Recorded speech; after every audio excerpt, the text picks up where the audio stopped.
Devi asks, O Shiva, what is your reality? What is this wonder-filled universe? What constitutes seed? Who centers the universal wheel? What is this life beyond form pervading forms? How may we enter it fully, above space and time, names and descriptions? Let my doubts be cleared.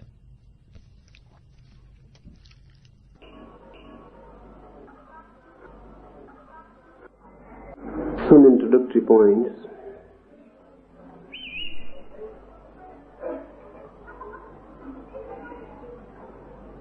First,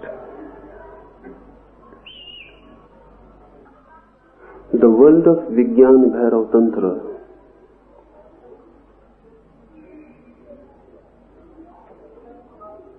is not intellectual. It is not philosophical. Doctrine is meaningless to it. It is concerned with method, with technique, not with principles at all. The word Tantra means technique, the method, the path. So it is not philosophical, note it. It is not concerned with intellectual problems and inquiries.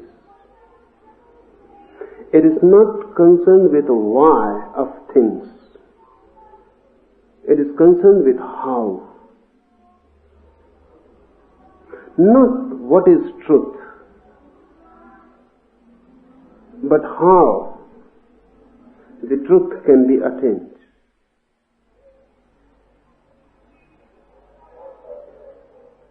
Tantra means technique. So this treatise is a scientific one. Science is not concerned with why. Science is concerned with how.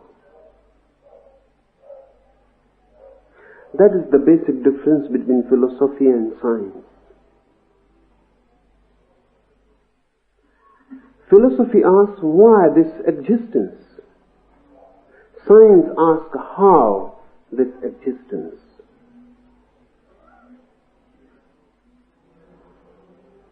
The moment you ask the question how, method, technique becomes important. Theories become meaningless. Experience becomes the center. Tantra is science.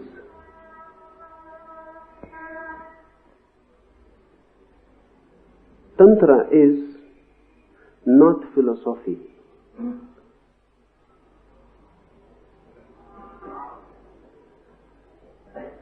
To understand philosophy is easy because only your intellect is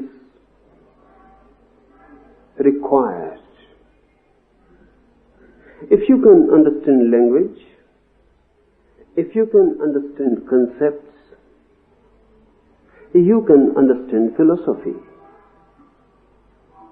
You need not change. You require no transformation. As you are, you can understand philosophy, but not Tantra. You will need a change,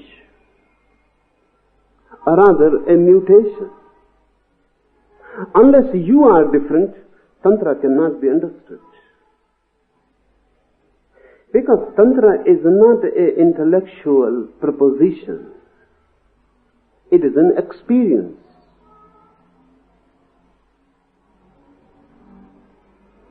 Unless you are receptive, ready, vulnerable to the experience, it is not going to come to you. Philosophy is concerned with the mind. Your head is enough. Your totality is not required.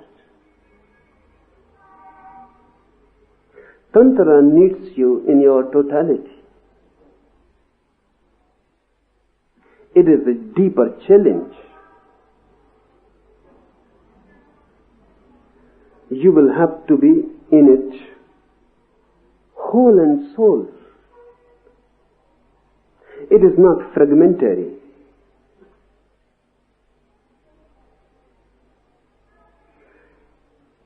A different approach, a different attitude, a different mind to receive it is required.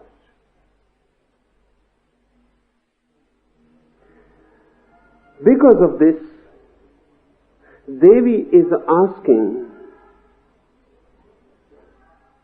of course, apparently philosophical questions. The Tantra starts with Devi's questions. All the questions can be tackled philosophically. Really, any question can be tackled in two ways. Philosophically or totally. Intellectually or existentially.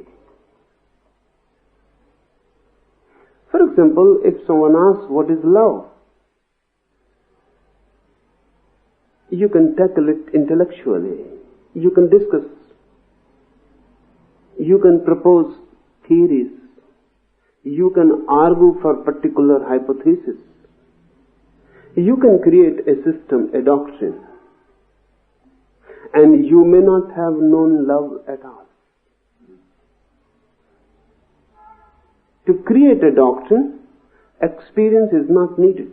Really, on the contrary, the less you know, the better.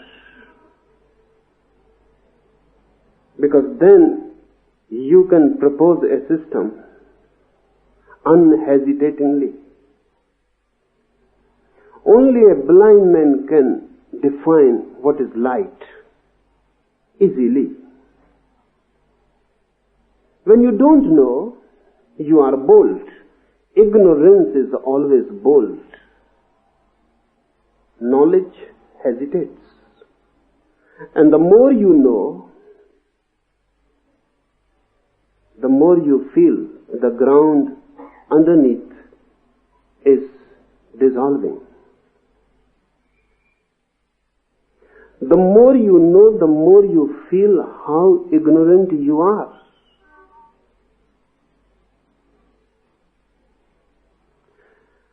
And those who are really wise, they become ignorant. They become as simple as children, or as simple as idiots.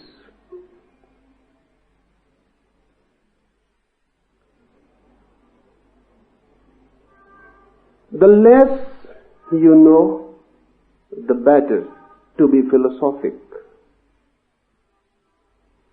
to be dogmatic, to be doctrinaire.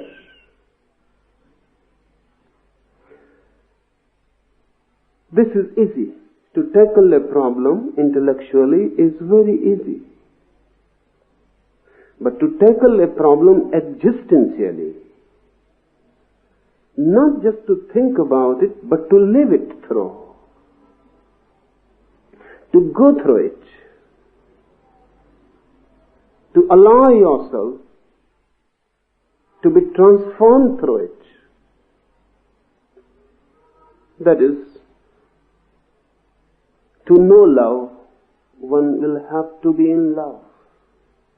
That is dangerous. Because you will not remain the same. The experience is going to change you.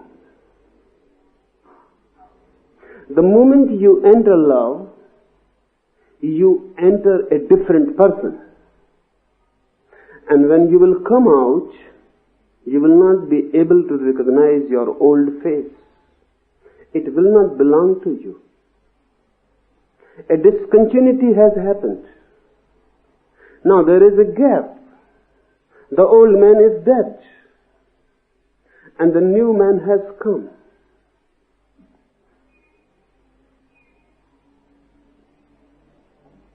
That's what is known as rebirth. Being twice born.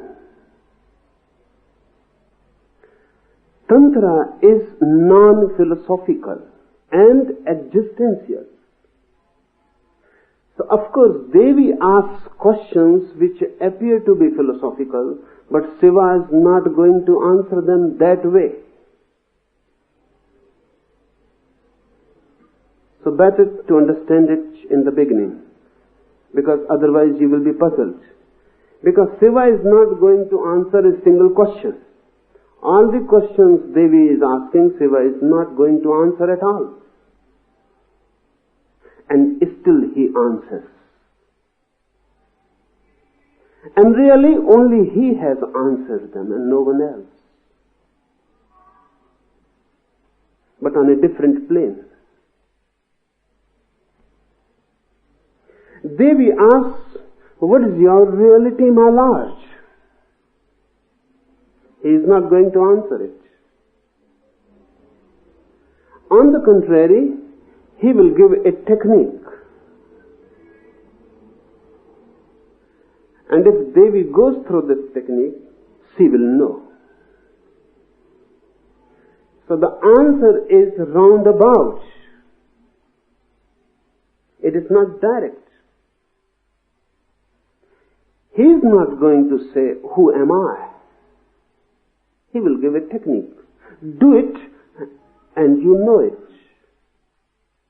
For Tantra, doing is knowing. And there is no other knowing.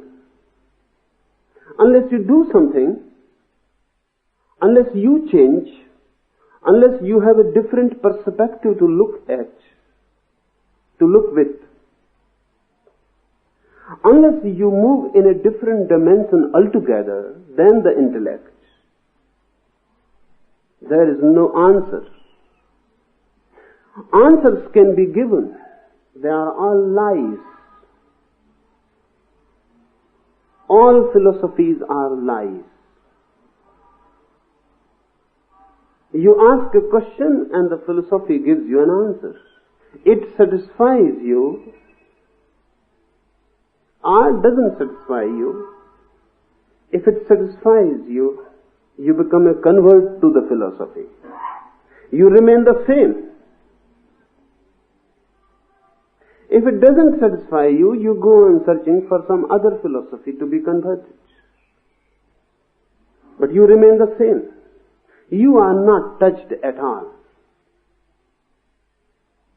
You are not changed.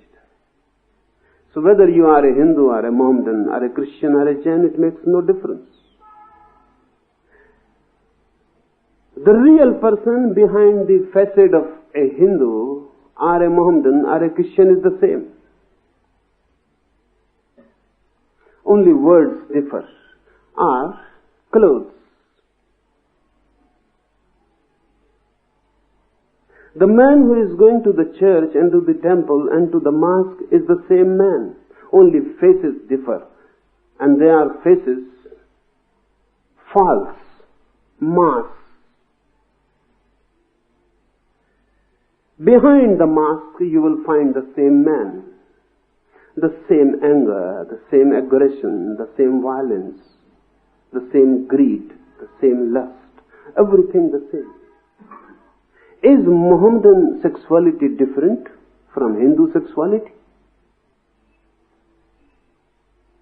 Is a Christian violence different from a Hindu violence? It is the same. The reality remains the same, only clothes differ. Tantra is not concerned with your clothes. Tantra is concerned with you. If you ask a question, it shows where you are. it shows also that wherever you are, you cannot see. That's why the question. A blind man asks, what is light? Philosophy will start answering, what is light? Tantra will know only this, that if a man is asking what is light, it shows simply only this, that he is blind. Tantra will start operating on the man, changing the man so that he can see. Tantra will not say what is light. Tantra will say how to attain insight, how to attain seeing, how to attain vision. When the vision is there, the answer will be there. Tantra will not give you the answer, Tantra will give you the technique. How to attain the answer. Now, this answer is not going to be intellectual. If you say something about light to a blind man, this is intellectual. If the blind man himself becomes capable of seeing, this is existential. This is what I mean, Tantra is existential. So Shiva is not going to answer Devi's questions.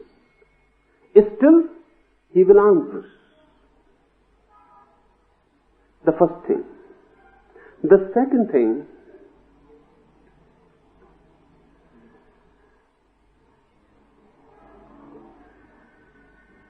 this is a different type of language. You must know something about it before we enter into it. All the Tantra treatises are dialogues between Shiva and Devi. Devi questions and Shiva answers. All the Tantra treatises start that way. Why? Why this method? It is very significant. It is not a dialogue between a teacher and a disciple. It is a dialogue between two lovers.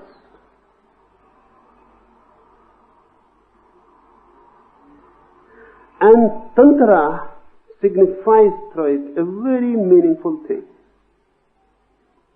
The deeper teaching cannot be given unless there is love between the two, the disciple and the teacher. The disciple and teacher must become deeply lovers. Only then the higher, the beyond can be expressed. So it is the language of love.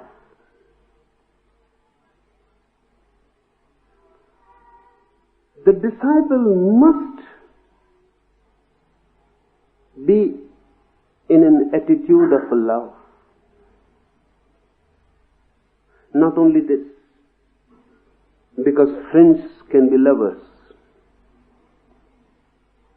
But Tantra says, a disciple means a receptivity.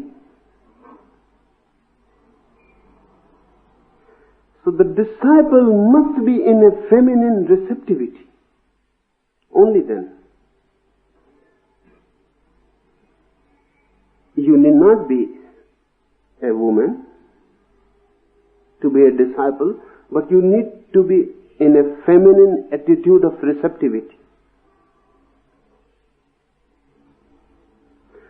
Devi asks, it means the feminine attitude asks. Why this emphasis on feminine attitude?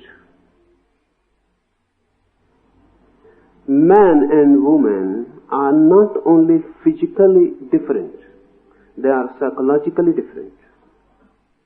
Sex is not only a difference in the bodies, it is a difference in psychologies also. A feminine mind means receptivity, total receptivity, surrender, love. A disciple needs a feminine psychology. Otherwise, he will not be able to learn. You can ask, but if you are not open, then you cannot be answered. You can ask a question and still remaining closed. Then the answer cannot penetrate you. Your doors are closed. You are dead. You are not open. A feminine receptivity means a womb-like receptivity in the inner depth. So you can receive. And not only that, much more is implied. A woman is not only receiving something, the moment she receives it, it becomes a part of her body. A child is received. A woman conceives. The moment there is conception, the child has become part of the feminine body. It is not alien. It is not foreign. It has been absorbed. Now the child will live not as something added to the mother, but just a part, just as the mother. And the child is not only received, the feminine body becomes creative. The child begins to grow. A disciple means a womb-like receptivity. Whatsoever is received is not to be gathered as a dead knowledge. It must grow in you. It must become blood and bones in you. It must be a part now. It must grow.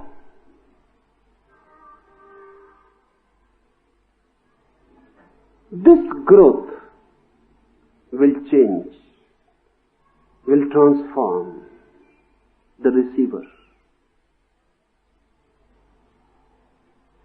That's why Tantra uses this device. Every treatise starts with Devi asking a question and Shiva replying it. Devi is Shiva's consort, his feminine part. One thing more. Now, modern psychology, depth psychology particularly, says that man is both man and woman. No one is just male and no one is just female.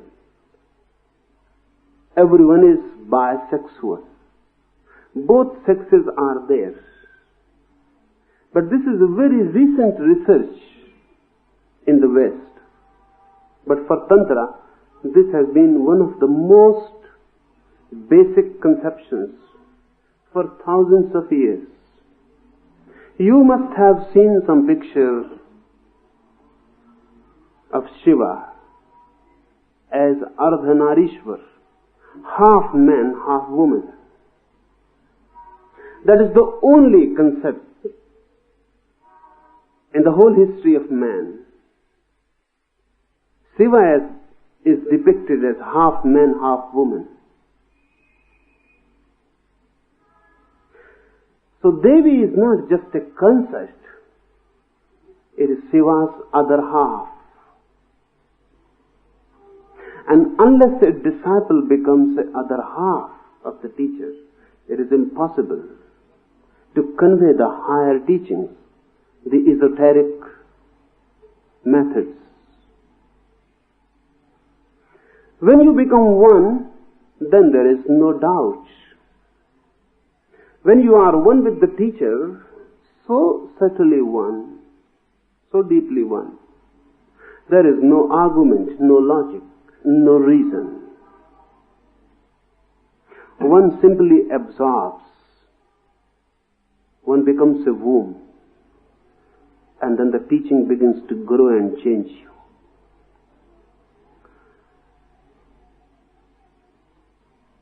That's why Tantra is written in love language. something must be understood about love language also. There are two types of languages: logic language and love language. There are basic differences between the two. Logic language is aggressive, argumentative, violent. If I use a logic language, I become aggressive on your mind. I try to convince you, to convert you, to make a puppet of you. My argument is right and you are wrong. Logic language is egocentric.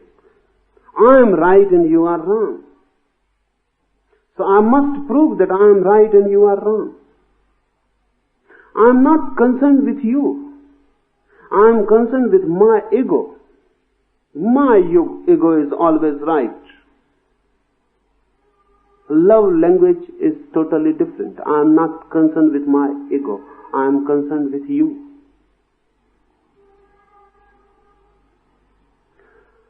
I am not concerned to prove something to strengthen my ego. I am concerned to help you. It is a compassion to help you to grow, to help you to transform, to help you to be reborn. Secondly, logic will always be intellectual. Concepts, principles will be significant. Arguments will be significant. With love language, what is said is not so significant. Rather, the way it is said.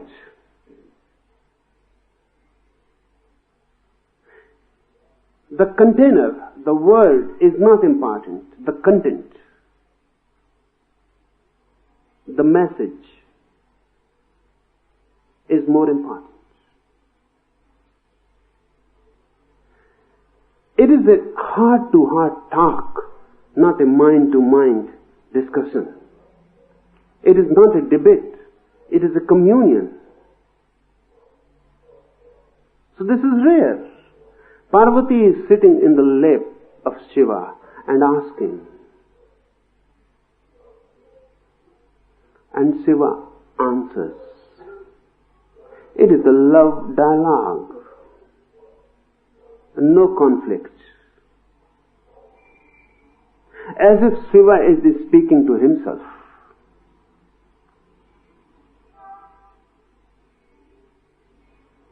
Why this emphasis on love? Love language. Because if you are in love with your teacher, then the whole gestalt changes. It becomes different. Then you are not hearing his words. Then you are drinking him. Then words are irrelevant. Really, the silence between the words becomes more significant. What he is saying may be meaningful, may not be meaningful. But his eyes, his gestures, his compassion, his love.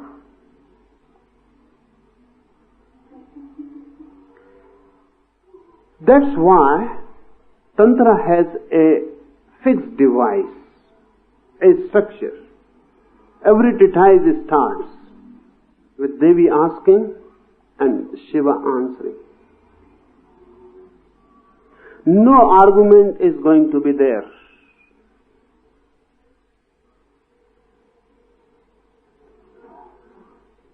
No wastage of words. Very simple statements of fact. Telegraphic messages.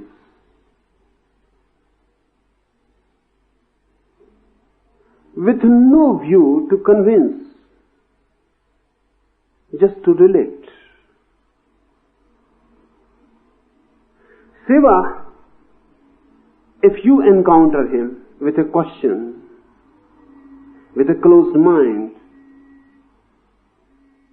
will not answer you in this way. Because first your closing has to be broken.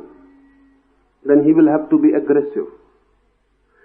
Then your prejudices, then your preconceptions, they have to be destroyed. Unless you are cleared completely of your past, nothing can be given to you. But this is not so. With his consort Devi, there is no past. Remember, when you are deep in love, your mind ceases to be. There is no past. Only the present moment becomes everything. When you are in love, the present is the only time. The now is all. No past, no future.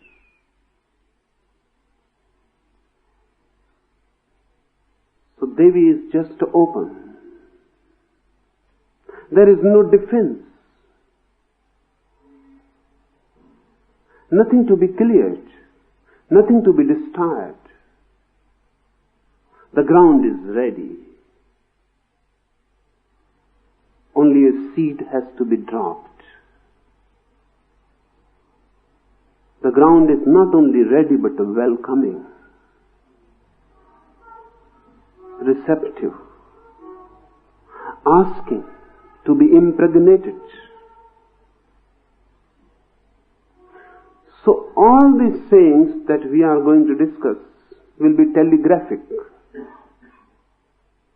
They are just sutras. But each sutra, each telegraphic message given by Shiva is worth a Veda, worth a Bible, worth a Quran. Each single sentence can become the base of a great scripture.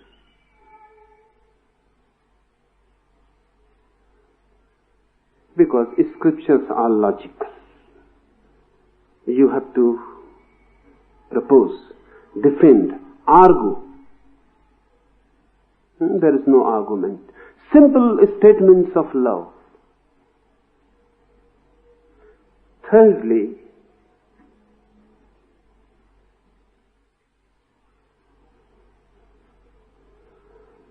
Vigyan Bhairav Tantra. The very word means the technique of going beyond consciousness. Vigyan means consciousness. Bhairav means the state which is beyond consciousness. And Tantra means the method. The method of going beyond consciousness. This is the supreme doctrine, without any doctrine. We are unconscious.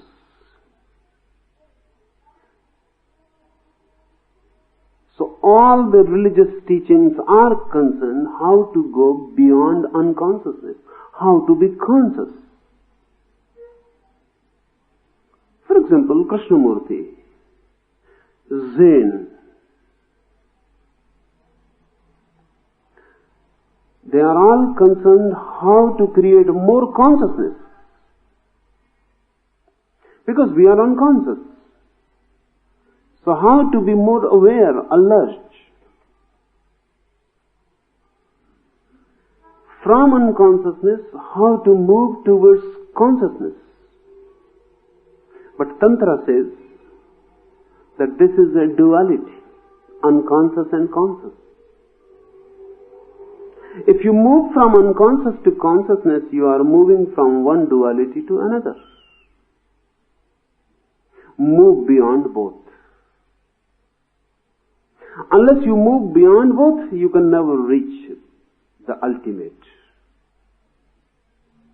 So So neither be unconscious nor be conscious. Just go beyond.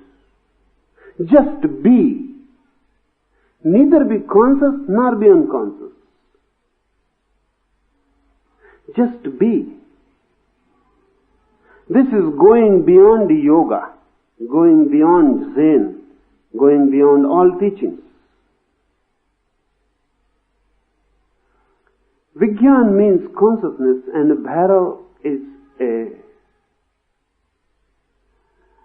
specific term, Tantra term, for that who has gone beyond. That's why Shiva is known as Bhairav and Devi is known as Bhairavi. Those who have gone beyond all dualities.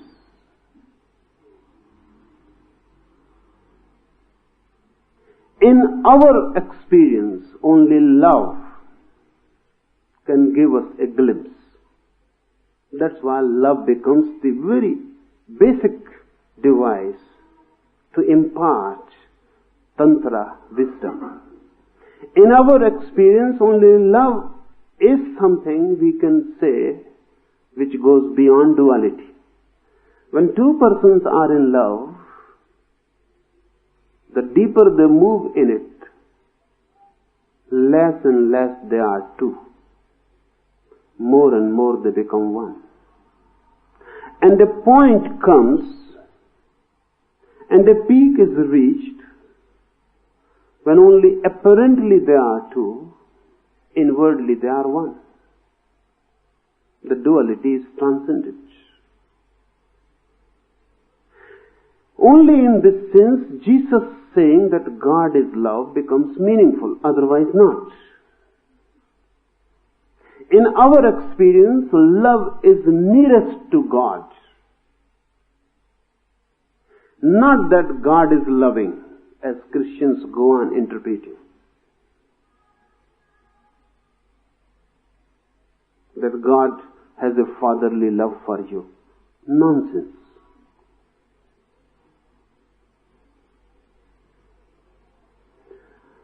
God is love is a Tantra statement. It means love is the only reality in our experience which approximately reaches nearest to God, to the divine. Why? Because in love, oneness is felt.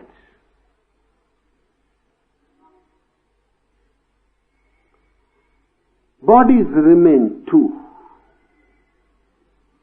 and something beyond the bodies merges and becomes one. That's why so much hankering after sex. The real hankering is after oneness, but that oneness is not sexual. In sex, only two bodies have a deceptive feeling of becoming one. They are not one. They are only joined together. But for a single moment, two bodies forget into each other, and a certain physical oneness is felt. This hankering is not bad, but to stop at it is dangerous. This hankering shows a deeper urge to feel oneness. In love, on a higher plane, the inner one moves, merges into the others, and there is a feeling of oneness. Duality dissolves. Only in this non-dual love we can have a glimpse of what is the state of a bhairav.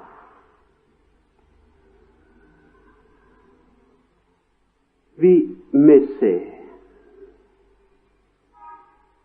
that the state of bhairav is absolute love. No coming back. From the peak of love, no falling back. Remaining on the peak. We have made Shiva's abode on Kailas. That is simply symbolic. The highest peak. The holiest peak. We have made it Shiva's abode. We can go there, but we will have to come down. It cannot be our abode. We can go on a pilgrimage. It is a tirth yatra, a pilgrimage, a journey. We can touch for a single moment the highest peak. Then we will have to come back. In love, this holy pilgrimage happens, but not for all. Because no one moves beyond sex. So we go on living in the valleys, dark valleys. Sometimes someone moves to the peak of love, but then falls back because it is so dizzy. It is so high. And you are so low. And it is so difficult to live there. Those who have loved, they know how it is difficult to be constantly in love. One has to come back again and again.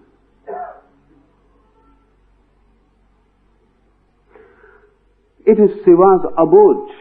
He lives there. It is his home. A bhairav lives in love. That's his abode.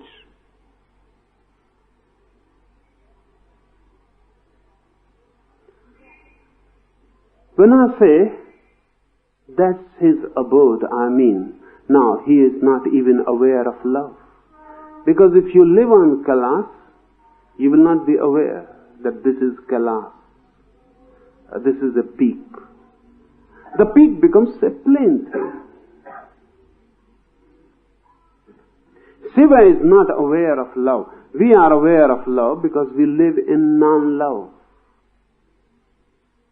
And because of the contrast, we feel love. Shiva is love. The state of bhairav means one who has become love, not loving. One who has become love. One who lives on the peak. The peak has become his abode. How to make this highest peak possible, beyond duality, beyond unconsciousness, beyond consciousness, beyond the body and beyond the soul, beyond the world and beyond the so-called moksha.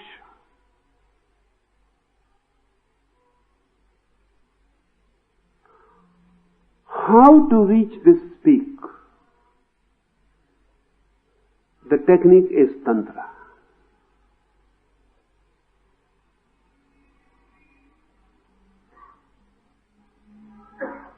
But Tantra is pure technique.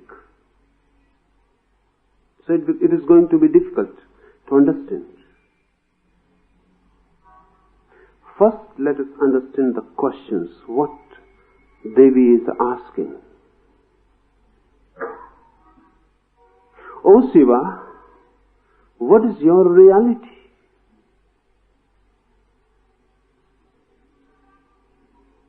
Why this question? You can also ask this question, but it will not carry the same meaning. So try to understand it. Why Devi asks, what is your reality? Devi is in deep love. When you are in deep love, for the first time, you encounter the inner reality. Then Shiva is not the form. Then Shiva is not the body. When you are in love, the body of the beloved falls, disappears. The form is no more, and the formless is revealed. You are facing an abyss. That's why we are so afraid of love. We can face a body. We can face a face. We can face a form. We are afraid of facing an abyss. If you love someone, if you really love, his body is bound to disappear. In some moments of climax, of peak, the form will dissolve. And through the beloved, you will enter the formless. That's why we are afraid. It is falling into a bottomless abyss. So this question is not just a simple curiosity. O Shiva, what is your reality? Devi must have fallen in love with the form. Things start that way. She must have loved this man as man, and now when the love has come of age, when the love has flowered, this man has disappeared. He has become formless. Now he is to be found nowhere. O Shiva, what is your reality? It is a question asked in a very intense love moment. And questions become different with the mind in which they are asked, the moment they are raised.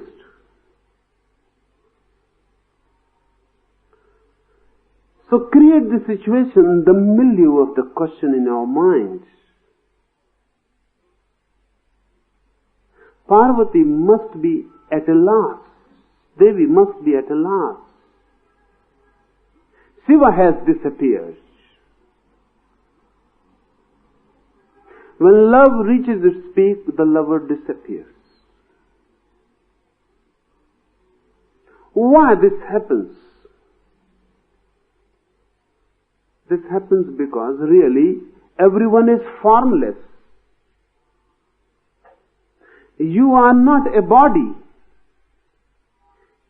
You move as a body. You live as a body, but you are not a body.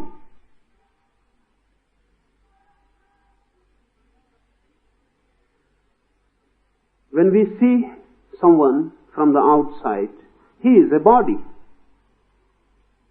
Love penetrates within. Then we are not seeing the person from the outside. Love can see the person as the person can see himself from within. Then the form disappears.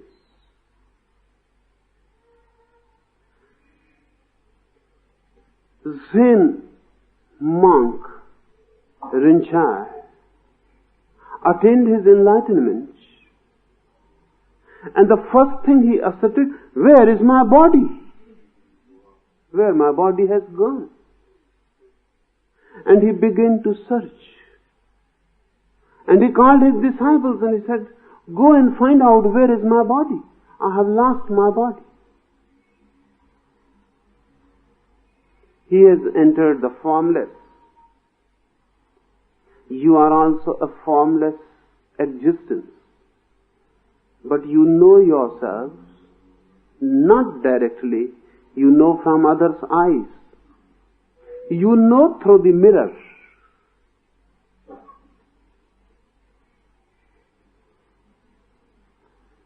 Sometimes, looking at the mirror, close your eyes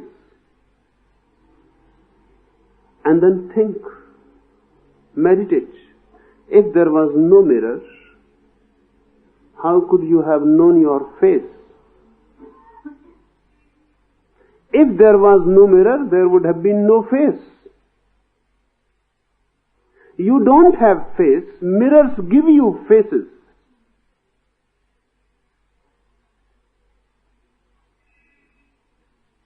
Then think of a world there is no mirror. You are alone. No mirror at all.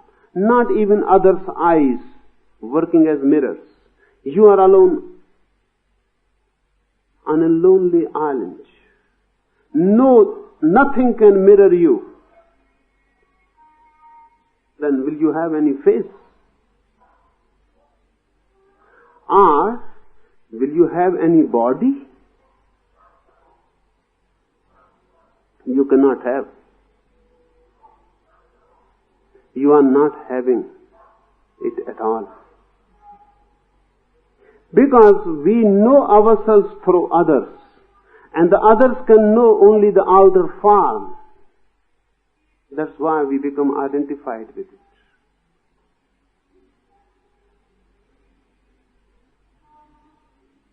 Another Zen mystic, Huihai, used to say to his disciples, meditating, when you lose your head, come immediately to me. When you lose your head, come immediately to me. When you begin to feel there is no head, don't be afraid, come immediately to me. This is the right moment. Now something can be taught to you. With a head, no teaching is possible. The head always comes in between.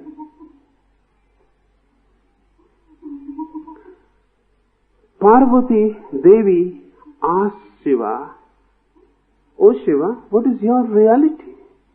Who you are?" The form has disappeared. Hence the question.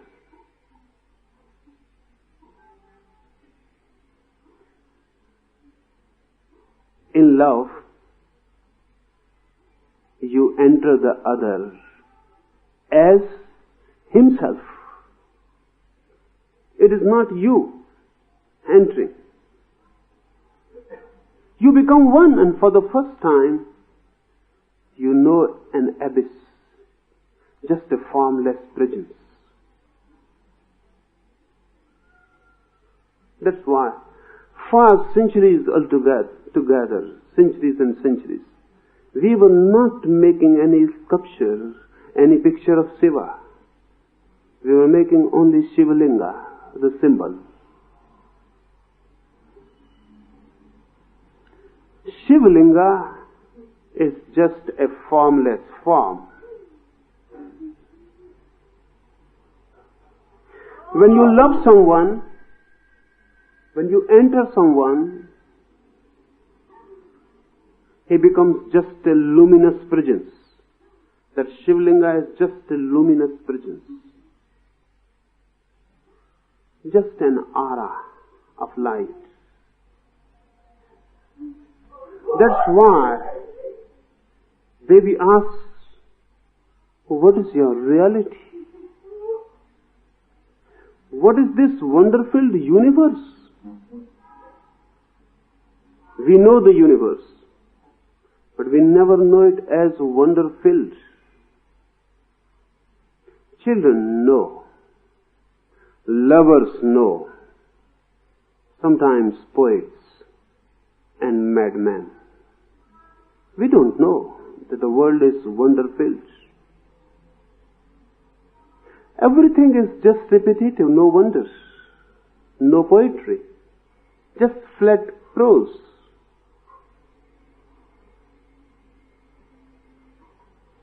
It doesn't create a song in you. It doesn't create a dance in you. It doesn't give birth to a poetry inside. The whole universe looks mechanical. Children look at it with wonder-filled eyes. When the eyes are wonder-filled, the universe is wonder-filled. When you are in love, you again become like children. Jesus says, only those who are like children will enter my kingdom of God. Why? Because if the universe is not a wonder, you cannot be religious. The universe can be explained, then your approach is scientific. The universe is known or unknown, but that which is unknown can be known any day. But it is not unknowable. The universe becomes unknowable, a mystery, only when your eyes are wonder-filled. Devi says, what is this wonder-filled universe? And suddenly the jump from a personal question to a very impersonal one. She was asking, what is your reality? And then suddenly, what is this wonder-filled universe? When form disappears, your beloved becomes the universe, the formless, the infinite. Suddenly, Devi becomes aware. She is not asking a question about Shiva. She is asking a question about the whole universe. Now the Shiva has become the whole universe. Now all the stars are moving in him. And the whole firmament and the whole space is surrounded by him. Now he is the great engulfing factor, the great encompassing. Jasper has defined God as the great encompassing. When you enter in love, in a deep, intimate world of love, the person disappears, the form disappears, and the lover becomes just a door to the universe. Your curiosity can be a scientific one. Then you have to approach through logic. Then you must not think of the formless. Then beware of formless. Then remain content with the form. So science is always concerned with the form. If anything formless is proposed to a scientific mind, he will cut it into forms. Unless it takes a form, it is meaningless. First give it a form, a definite form, only then the inquiry starts. In love, if there is form, then there is no entry. Dissolve the form. When things become formless, dizzy, without boundaries, everything entering another, the whole universe becomes oneness. Then only it is a wonder-filled universe. What constitutes seed? Then she goes on. From the universe, she asks, what constitutes this seed? This formless, this wonderful universe. From where it comes? From where it originates? Or it originates not? What is the seed? Who centers the universal wheel? This wheel goes on moving and moving, this great change, this constant flux. But who centers this wheel? Where is the axis? the center, the unmoving center. She doesn't stop for any answers. She goes on asking. As if she is not asking anyone, talking to herself. What is this life beyond form, pervading forms? How may we enter it fully, above space and time, names and descriptions? Let my doubts be cleared. The emphasis is not on questions, but on doubts. Let my doubts be cleared. This is very significant. If you are asking an intellectual question, you are asking for a definite answer, so that your problem is solved. But Devi says, let my doubts be cleared. She is not really asking about answers, she is asking for a transformation of her mind.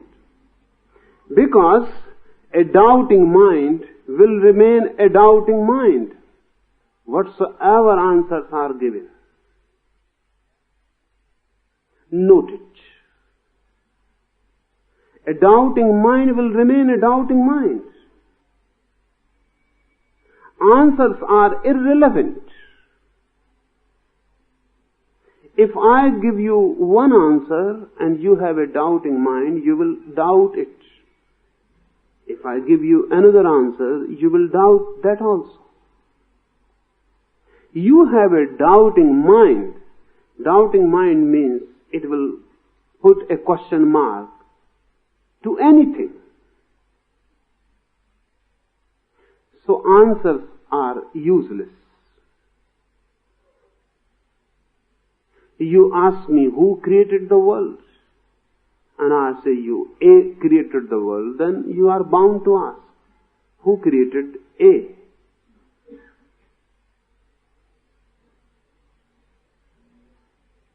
So the real problem is not how to answer questions. The real problem is how to change the doubting mind. How to create a mind which is not doubting or which is trustful. So Devi says, let my doubts be clear. 2 or 3 things more. When you ask a question, you may be asking for many reasons. One may be just this, that you want a confirmation. You already know the answer. You have the answer. You just want to be confirmed that your answer is right. Then your question is false, pseudo. It is not a question. You may be asking a question not because that you are ready to change yourself, but only just as a curiosity.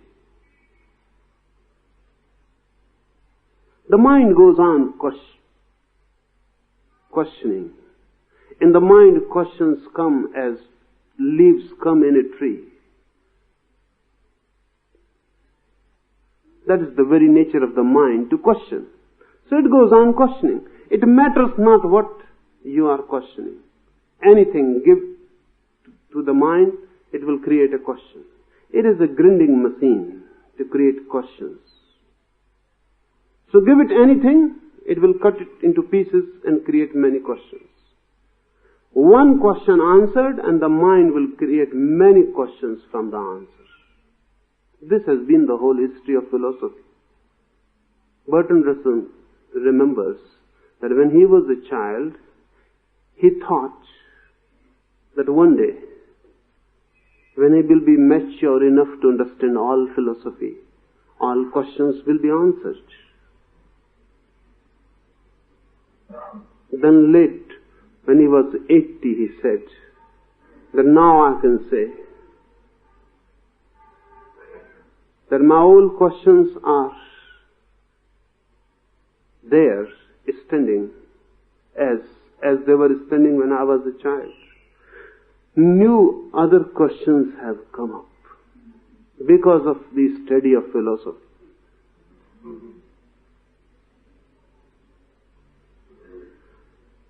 So he said that when I was young, I used to say philosophy is an inquiry for ultimate answers. Now I cannot say this. It is an inquiry for endless questions. So one question creates one answer and many questions.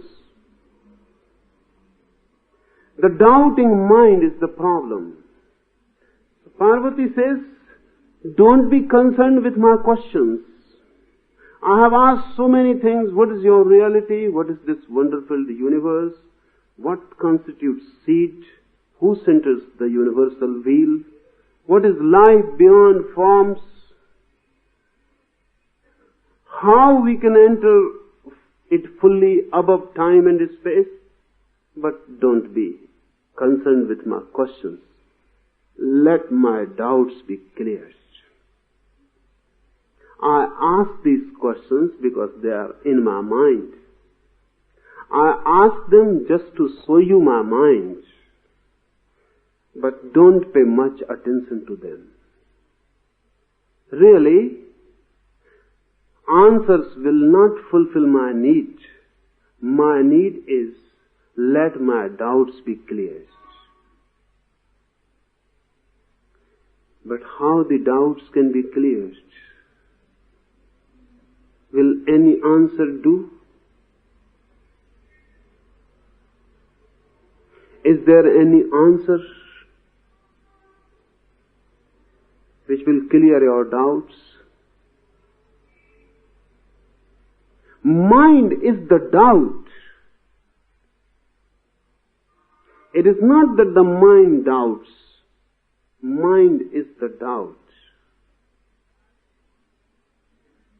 Unless the mind dissolves, doubts cannot be cleared.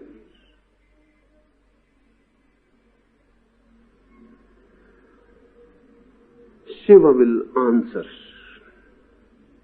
His answers are techniques. The oldest, the most ancient techniques. But you can call them latest also. Because nothing can be added to them. They are complete. 112 techniques. They have taken all the possibilities. All the ways of killing the mind. Trancing the mind. Not a single method could be added to Shiva's 112 methods. And this book, Vigyan Bhairav Tantra, is 5,000 years old.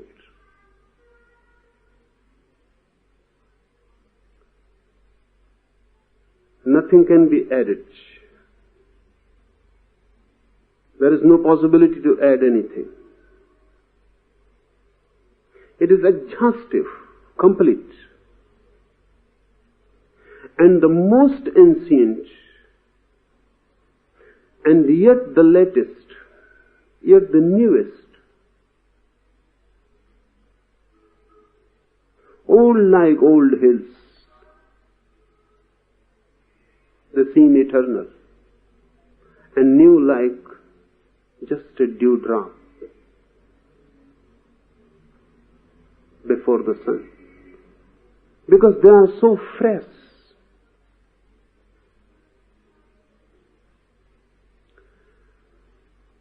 These 112 methods of meditation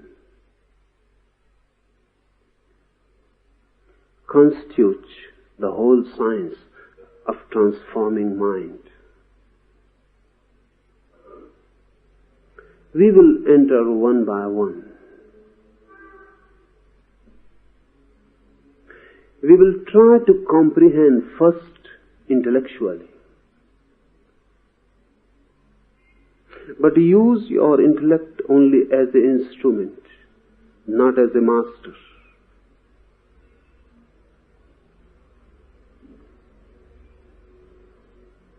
Use it as an instrument to understand something. But don't go on creating barriers by it. When we will be talking these techniques, just put aside your past knowledge, your knowing, whatsoever informations you have collected, put them aside. They are just dust gathered on the road.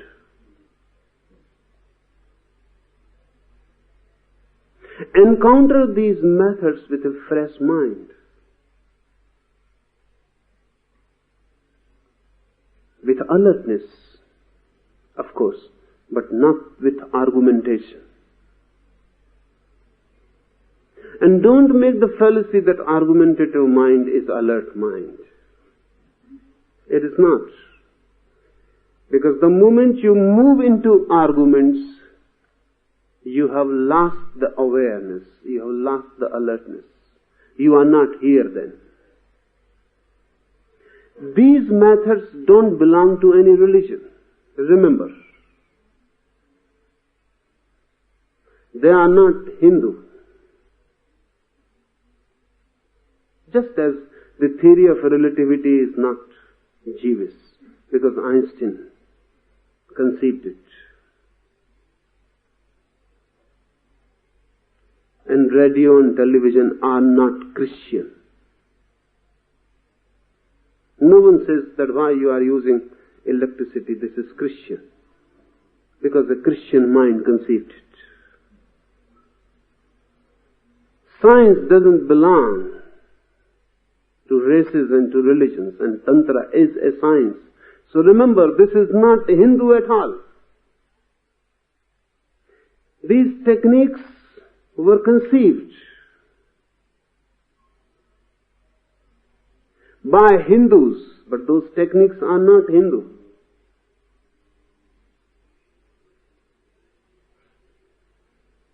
That's why this technique will not mention any religious ritual. No temple is needed. You are quite a temple yourself. You are the lab. The whole experiment is to go on within you.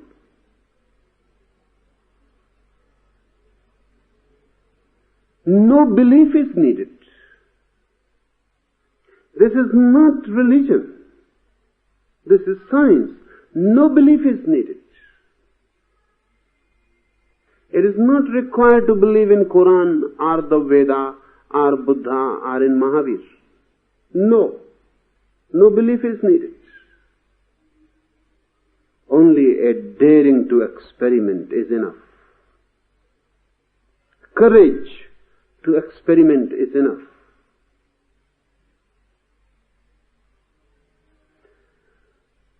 That's why the beauty a Mohammedan can practice, and he will reach to the deeper meanings of Quran. A Hindu can practice, and he will for the first time know what Veda is. And a Zen can practice, and a Buddhist can practice. They need not leave their religions. Tantra will fulfill them wherever they are. Tantra will be helpful whatsoever their chosen paths.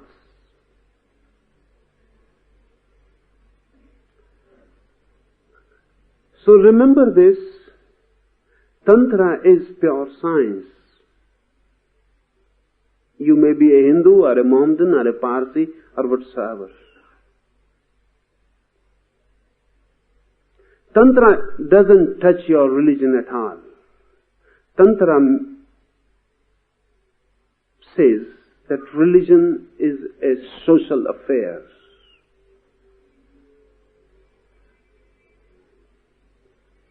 So belong to any religion, it is irrelevant. But you can transform yourself. And that transformation needs a scientific methodology. When you are ill, you have fallen ill, or you have caught tuberculosis, or anything, then whether you are a Hindu or a Mohammedan, it makes no difference. The tuberculosis remains indifferent to your Hinduism, to your Mohammedanism, to your beliefs, political, social or religious. Tuberculosis has to be treated scientifically. There is no Hindu tuberculosis, no Mohammedan tuberculosis. You are ignorant. You are in conflict. You are asleep. This is a disease, a spiritual disease. This disease has to be treated by the Tantra. You are irrelevant. Your beliefs are irrelevant. This is just a coincidence that you are born somewhere and someone else is born somewhere else. This is just a coincidence. Your religion is a coincidence. So don't cling to it.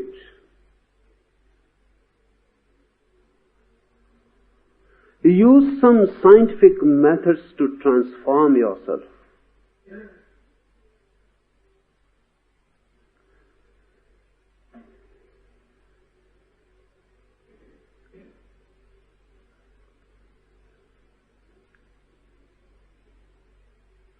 Tantra is not very well known.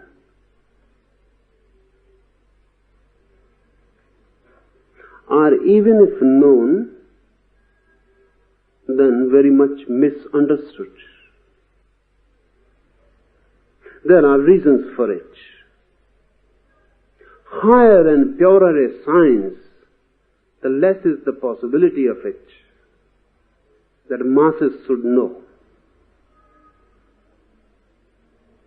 We have only heard the name of relativity, theory of relativity. It was used to be said that only 12 persons understood it when Einstein was alive, all over the world. Only 1 dozen minds could understand it.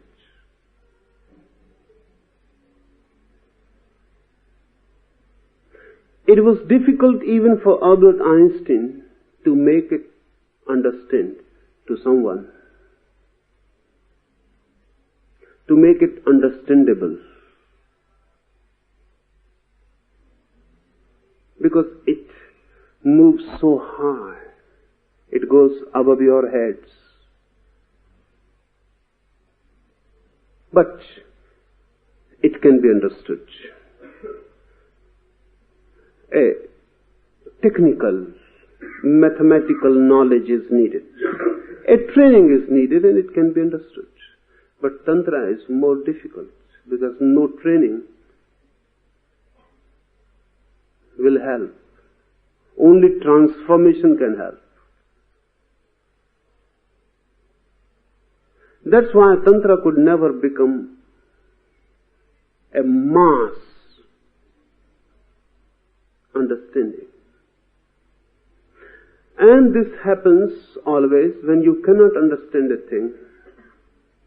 You will misunderstand at least. Because then you can feel, okay, I understand. You cannot simply remain in the vacuum. Secondly, When you cannot understand a thing, you begin to abuse it. Because it insults you. You cannot understand it. You and cannot understand it. That is impossible. Something must be wrong with the thing itself. One begins to abuse. One begins to talk nonsense and then feels, no, it is okay. So Tantra was not understood. Tantra was misunderstood.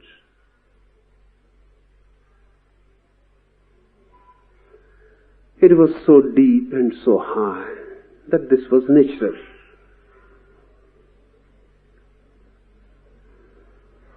Secondly, because Tantra moves beyond duality, the very standpoint is amoral. Please understand this word.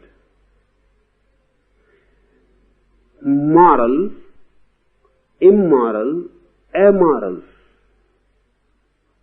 We understand morality, we understand immorality. It becomes difficult if something is amoral beyond both. Tantra is amoral.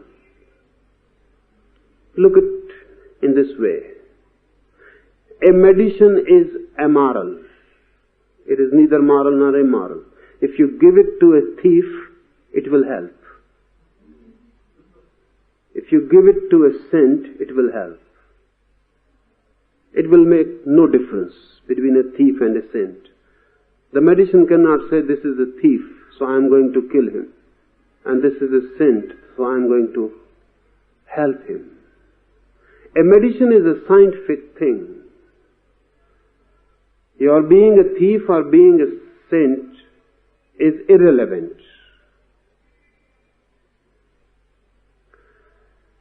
Tantra is amoral. Tantra says no morality is needed. No particular morality is needed. On the contrary, you are immoral because you have a very disturbed mind. So Tantra cannot make it a condition that first you become moral and then you can practice Tantra. Because Tantra says this is absurd. Someone is ill, feverish, and the doctor comes and he says, first bring down your fever. First be quite healthy. Only then I can give you the medicine. This is what is happening. One thief comes to a saint and he says, I am a thief. Tell me how to meditate. He says, first leave your profession. How can you meditate if you remain a thief? One alcoholic comes and he says, I am an alcoholic. How I can meditate? So the first condition is leave alcohol. And only then you can meditate. The condition becomes suicidal.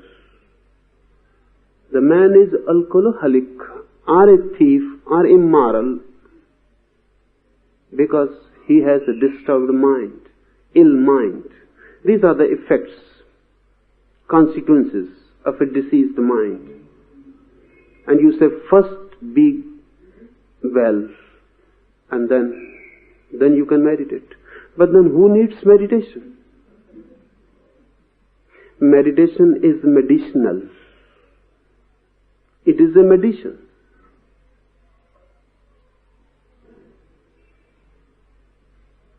Tantra is amoral. It doesn't ask you who you are. Your being a man is enough. Wherever you are, whatsoever you are accepted. choose a technique which fits you and put your all energy into it, and you will not be the same again. Real, authentic techniques always will be like that. If I make preconditions, so I have a pseudo technique. I say first do this and first do not do that, and then. And those are impossible conditions. Because a thief can change his objects, but he cannot become a no thief.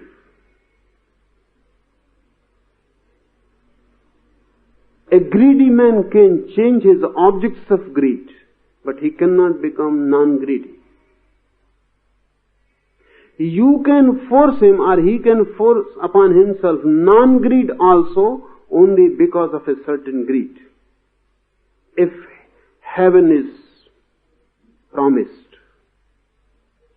he may even try to be non-greedy. But this is greed par excellence.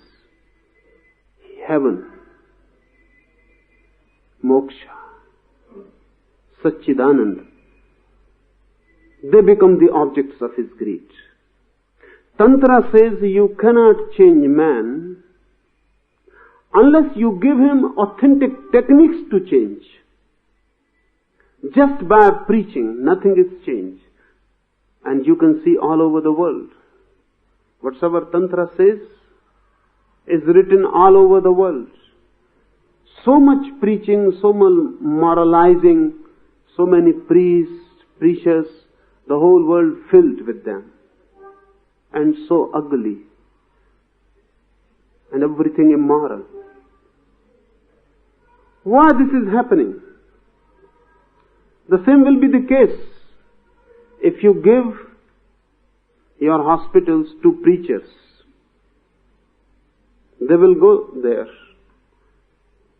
and they will start preaching, and they will make every ill man guilty that you are guilty. You have created this disease. Now change this disease. If preachers are given hospitals, what will be the condition of hospitals? The same is the condition of the whole world. Preachers go on preaching. They go on telling people don't be angry without giving any technique. And we have heard this teaching for so long that we never raise even a question that what are you telling me? I am angry and you simply say don't be angry. How this is possible? When I am angry, it means I am anger. And you tell me just don't be angry. So only I can suppress myself. That will create more anger. That will create guilt. Because if I try to change and cannot change myself, that creates inferiority. That gives me a feeling of guilt that only I am incapable. I cannot win my anger. No one can win. You need certain weapons.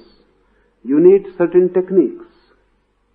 Because your anger is just an indication of a disturbed mind. Change the disturbed mind and the indication will change. Anger is just sowing what is within. Change the within and the without will change. So Tantra is not concerned with your so-called moralities.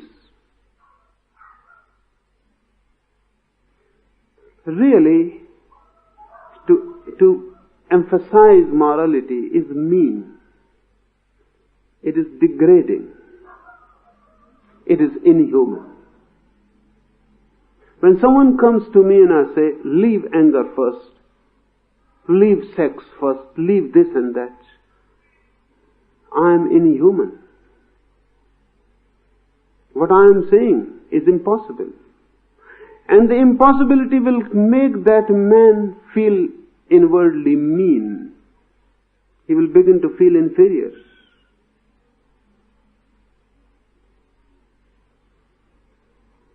He will be degraded inside in his own eyes. And if he tries the impossible, he is going to be a failure. And when he is a failure, he will be convinced that he is a sinner. The preachers have convinced the whole world that you are sinners. This is good for them, because unless you are convinced, their profession cannot continue. You must be sinners, only then churches, temples and mosques can continue to prosper. Your being in sin is their season. Your guilt is the base of all the highest churches. The more guilty you are, the churches will go rising higher and higher.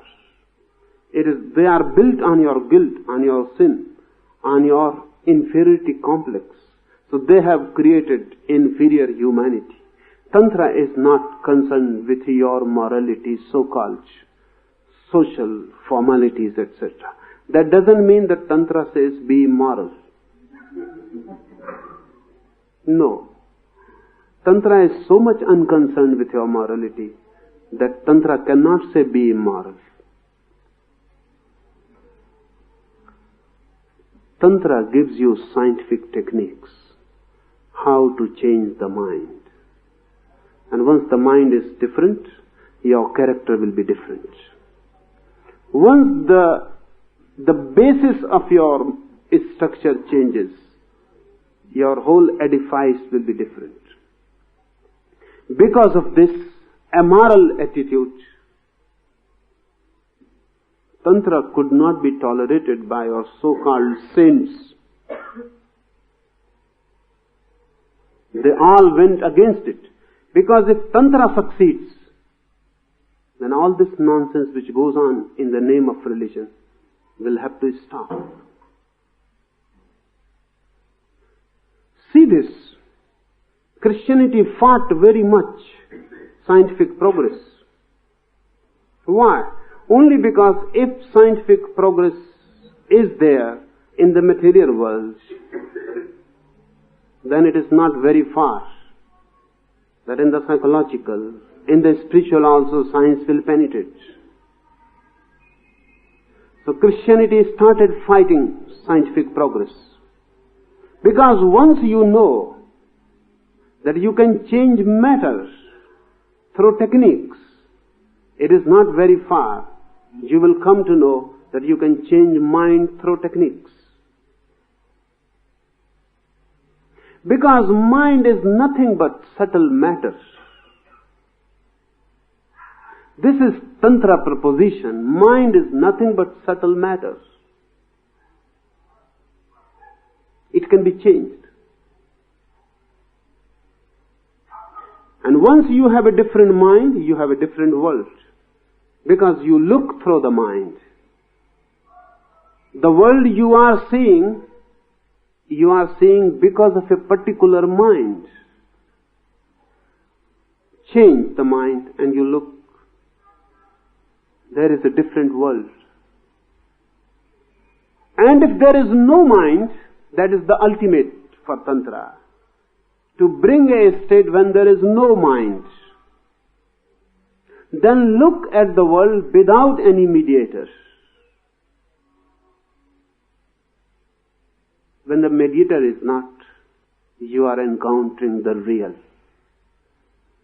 Because now no one is between you and the real. And nothing can be distorted.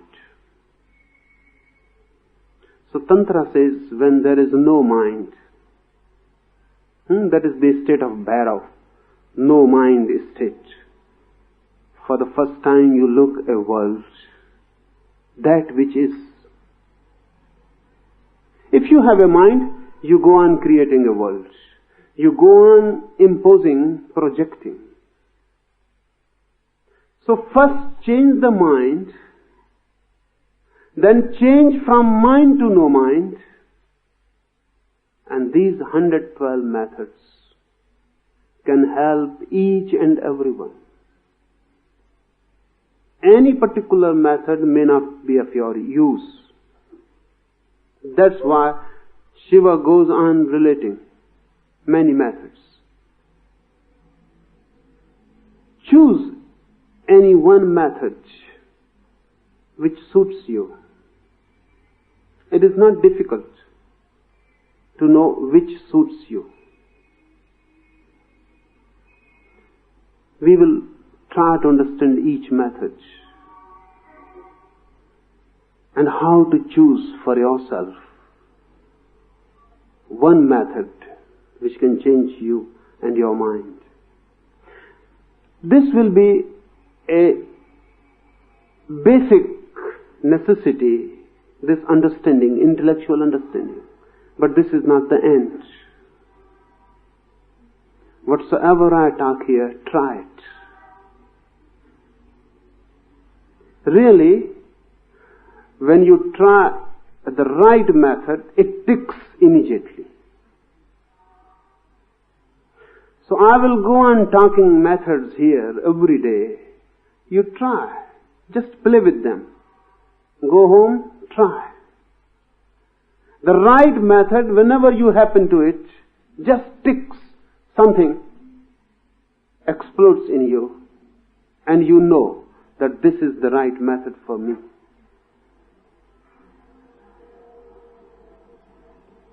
But effort is needed. And you may be surprised suddenly one day that one method has taken your grip.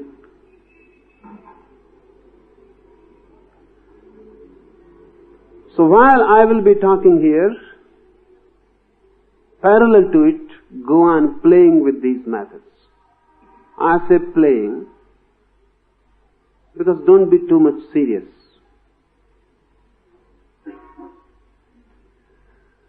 Just play. Something may fit you. If it fits you, then be serious. And then go deep in it, intensely, honestly, with your all energy, with all your mind. But before that, just play.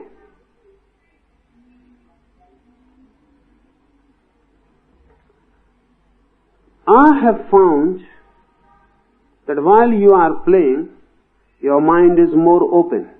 While you are serious, your mind is not so open, it is closed. So just play.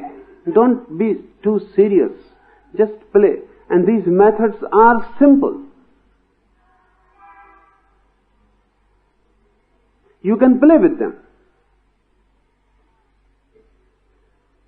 Take one method, play with it for at least 3 days. If it gives you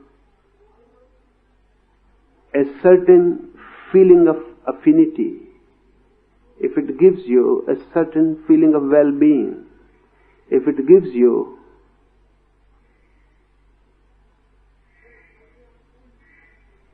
a certain feeling that this is for you, then be serious about it. Then forget. Then don't play with other methods. Then stick to it, at least for 3 months.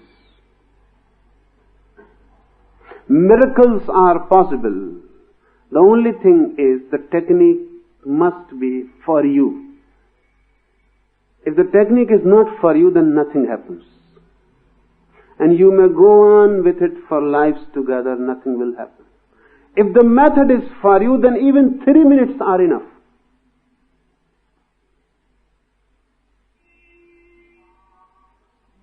So these 112 methods can be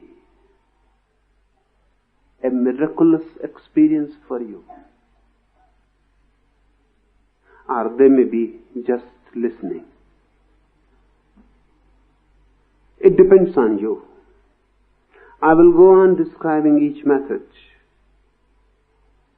from as many angles as possible.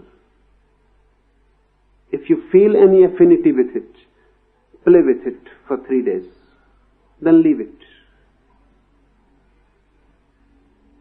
If you feel that it fits, something clicks in you, continue it for 3 months. Life is a miracle. If you have not known its mystery, that only shows you don't know the technique, how to approach it. Shiva proposes 112 methods. These are all the methods possible. If nothing clicks and nothing gives you the feeling that this is for you, then there is no method for you left. Remember this.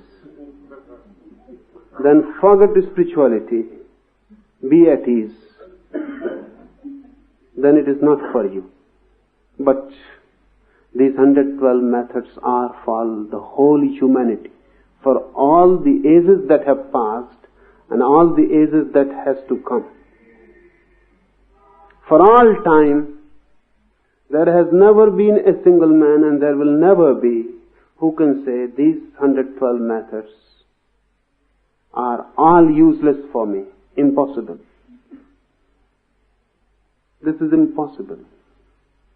Every type of mind has been taken, accounted. Every type of possible mind has been given a technique in it. There are many techniques for which no man exists yet. They are for future. There are many techniques no man exists now. They are for the past. But don't be afraid. There are many methods which are for you. So we will start this journey from tomorrow.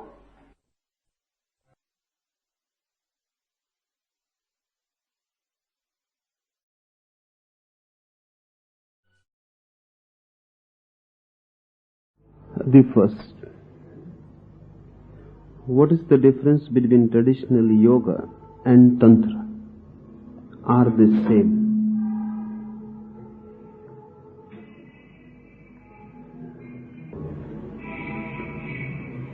Tantra and yoga are basically different. They reach to the same goal, but the paths are not only different but contrary also. So this has to be understood very clearly.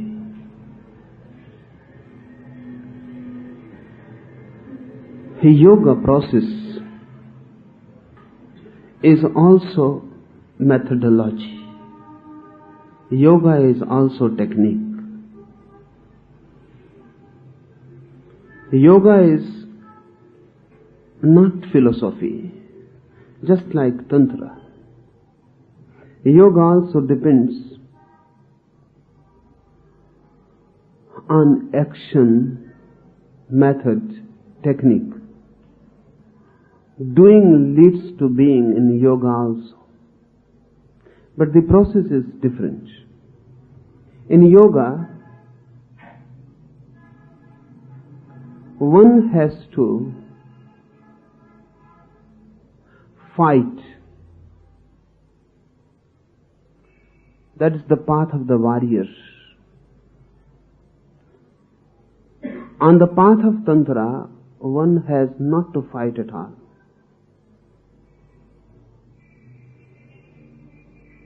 Rather, on the contrary, one has to indulge, but with awareness. Yoga is suppression with awareness. Tantra is indulgence with awareness.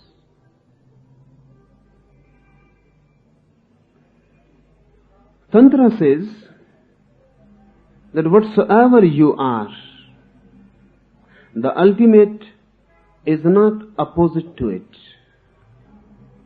It is a growth. You can grow to be the ultimate.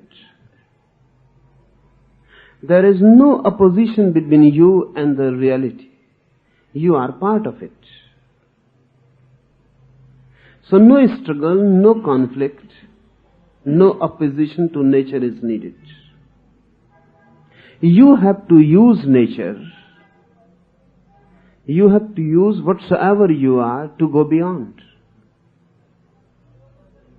In yoga, you have to fight with yourself to go beyond.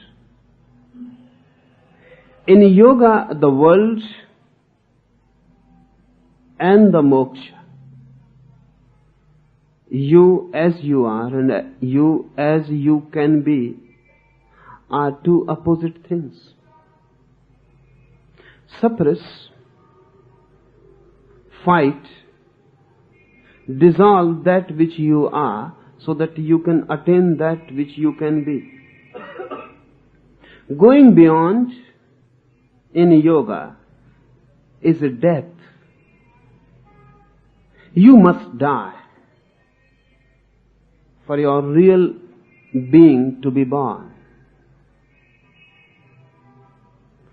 In the eyes of Tantra, yoga is a deep suicide. You must kill your natural self, your body, your instincts, your desires, everything.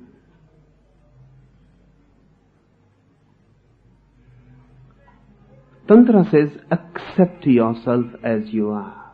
It is a deep acceptability. Don't create a gap between you and the real, between the world and the nirvana. Don't create any gap. There is no gap for Tantra. No death is needed. For your rebirth, no death is needed. Rather, a transcendence. For this transcendence, use yourself. For example, sex is there, the basic energy. The basic energy you are born through, born with. The basic cells of your being, of your body, are sexual. So the human mind revolves around sex. For yoga, fight with this energy. Through fight, you create a different center in yourself. The more you fight, the more you become integrated on a different center. Then sex is not your center. Fighting with sex, of course, consciously, will create a new center in you of being, a new emphasis, a new crystallization. Then sex will not be your energy. You will create your energy fighting with sex. A different energy will come into being, and a different center of existence. For Tantra, use the energy of sex, don't fight with it. Transform it. Don't think in terms of enmity. Be friendly to it. It is your energy. It is not evil. It is not bad. Every energy is just neutral. It can be used against you. It can be used for you. You can make a block of it, a barrier. You can make a step. It can be used. Rightly used, it becomes friendly. Wrongly used, it becomes your enemy. It is none. Energy is neutral. As ordinary man is using sex, it becomes your enemy. It destroys you. You simply dissipate in it.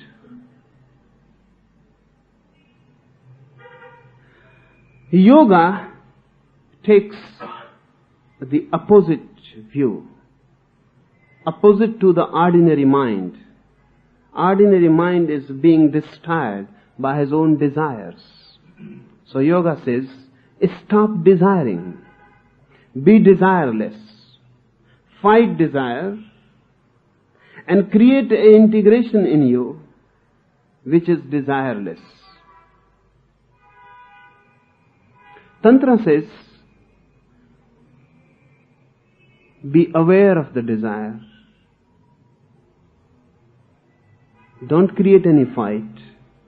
Move in desire with full consciousness. And when you move in desire with full consciousness, you transcend it. You are in it and still you are not in it. You pass through it, but you remain an outsider. Yoga appealed much because yoga is just opposite the ordinary mind. So the ordinary mind can understand the language of yoga. You know how sex is destroying you, how it has destroyed you, how you go on revolving around it like a slave, like a puppet. You know this by your experience. So when yoga says fight it, you immediately understand the language. That is the appeal, easy appeal of yoga. Tantra could not be so easily appealing. It seems difficult. How to move in desire without being overwhelmed by it. How to be in the sex act consciously, with full awareness. The ordinary mind becomes afraid. It seems dangerous. Not that it is dangerous, because whatsoever you know about sex creates this danger for you. You know yourself. You know how you can deceive yourself. You know very well that your mind is cunning. You can move in desire, in sex, in everything. And you can deceive yourself that you are moving with full awareness. That's why you feel the danger. The danger is not in Tantra. It is in you. And the appeal of yoga is because of you, your ordinary mind. Your sex-suppressed, sex-starved, sex-indulging mind. Because ordinary mind is not healthy about sex, yoga has appeal. A better humanity, with a healthy sex, natural, normal. We are not normal and natural. We are absolutely abnormal, unhealthy, really insane. But because everyone is like us, we never feel it. Madness is so normal that not to be mad may look abnormal. A Buddha is abnormal, a Jesus is abnormal. amidst us. They don't belong to us.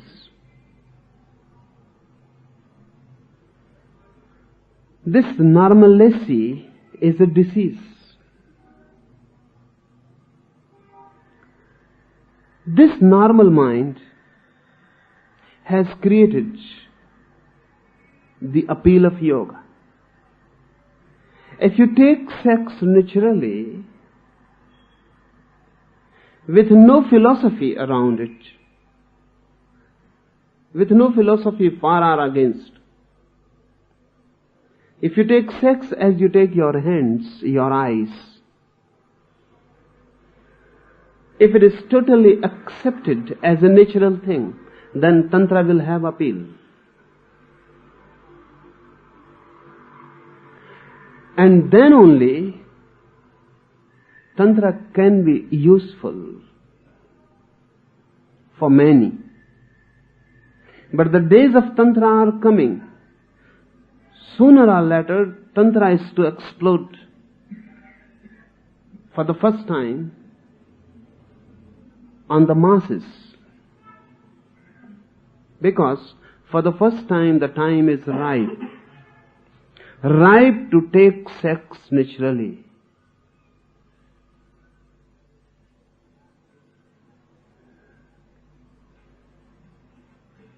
It is possible that explosion may come from the West. Because Freud, Jung, Reich, they have prepared the background. They don't know anything about Tantra, but they have made the basic ground for Tantra to evolve. Western psychology has come to a conclusion that the basic human disease is somewhere around sex. The basic insanity of man is sex-oriented. So unless this sex orientation is dissolved, man cannot be natural, normal. Man has gone wrong only because of attitudes about sex. No attitude is needed, only then you are natural. What attitude have you about your eyes? Are they evil or are they divine? Are you for your eyes or against them? No attitude. That's why your eyes are normal. Take some attitude. Think that eyes are evil. Then seeing will become difficult. Then seeing will take the same problematic shape as sex has taken.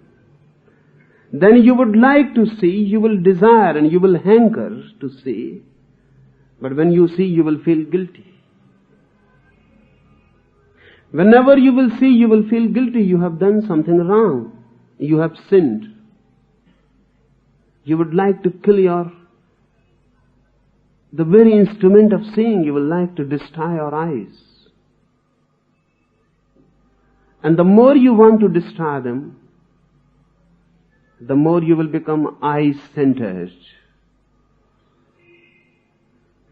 Then you will start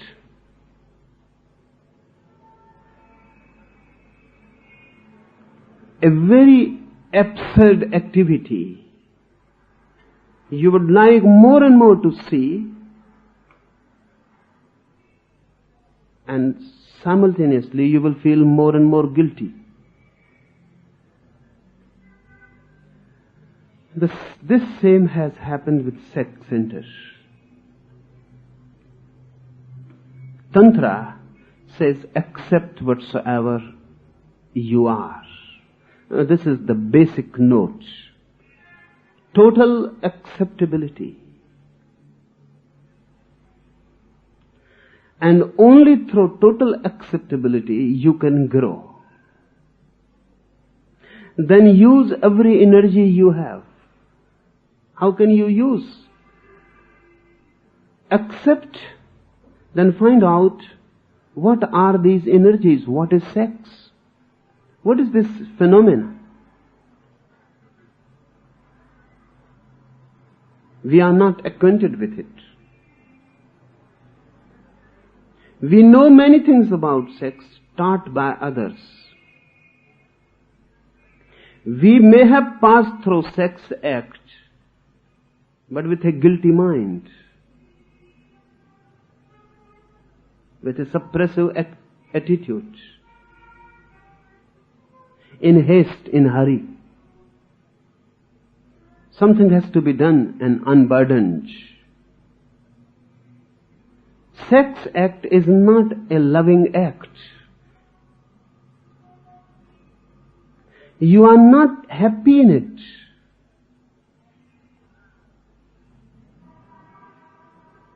You cannot leave it. The more you try to leave it, the more attractive it becomes. The more you want to negate it, the more you feel invited. You cannot negate it. But this attitude to negate, to destroy, destroys the very mind, the very awareness, the very sensibility which can understand it. So sex goes on with no sensitivity in it. Then you cannot understand. Only deep sensitivity can understand anything. A deep feeling, a deep moving in it can understand anything. You can understand sex only if you move in it as a poet moves amidst flowers. Only then. If you feel guilty about flowers, you may pass through the garden, but you will pass with closed eyes.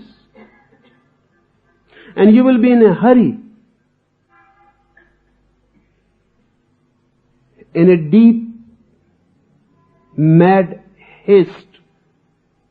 Somehow you have to go out of the garden. Then how you can be aware? So Tantra says, accept whatsoever you are. A great mystery of many multi-dimensional energies. Accept it and move with every energy with deep sensitivity, with awareness, with love, with understanding. Move with it. Then every desire becomes a vehicle to go beyond it. Then every energy becomes a help. And then this very world is nirvana. And then this very body is temple, is a holy temple, a holy place. Yoga is negation, Tantra is affirmation. Yoga thinks in terms of duality. And that's why the word yoga. It means to put two things together. To yoke two things together. But two things are there. The duality is there. Tantra says there is no duality. If there is duality, then you cannot put them together. And howsoever you try, they will remain two. Howsoever put together, they will remain two. And the fight will continue. And the dualism will remain. If the world and the divine are two, then they cannot be put together. If really they are not two, they are only appearing as two, only then they can be one. If your body and your soul are two, then they cannot be put together. If you and the God are two, then there is no possibility of putting them together. They will remain two. Tantra says there is no duality. It is only an appearance. So why have appearance to grow more? Tantra says, why helped this appearance of duality to grow more? Dissolve it this very moment. Be one. Through acceptability you become one, not through fight. Accept the world, accept the body, accept everything that is inherent in it. Don't create a different center in you. Because for Tantra, that different center is nothing but the ego. For Tantra, remember, that is nothing but the ego. Don't create an ego. Just be aware what you are. If you fight, then the ego will be there. So it is difficult to find a yogi who is not an egoist. It is difficult. And yogis may go on talking about egolessness, but they cannot be egoless. Their very process creates the ego. The fight is the process. If you fight, you are bound to create an ego. And the more you fight, the more strengthened the ego will be. And if you win in your fight, then you will achieve the supreme ego. Tantra says no fight. Then there is no possibility of the ego. If we understand Tantra, then there will be many problems. Because for us, if there is no fight, there is only indulgence. No fight means indulgence for us. And then we become afraid. We have indulged for lives together. And we have reached nowhere.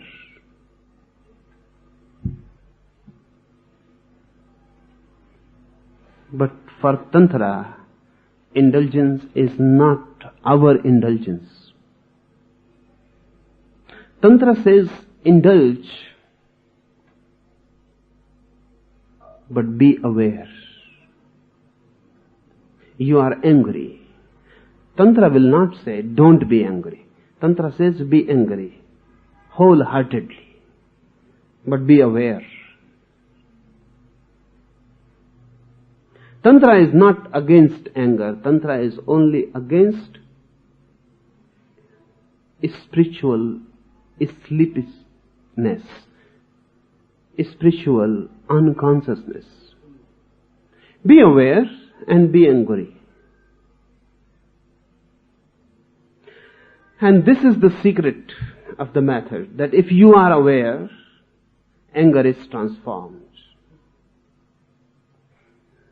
It becomes compassion. So Tantra says, don't say anger is your enemy. It is compassion in seed. The same anger, the same energy will become compassion. If you fight with it, then there will be no possibility for compassion.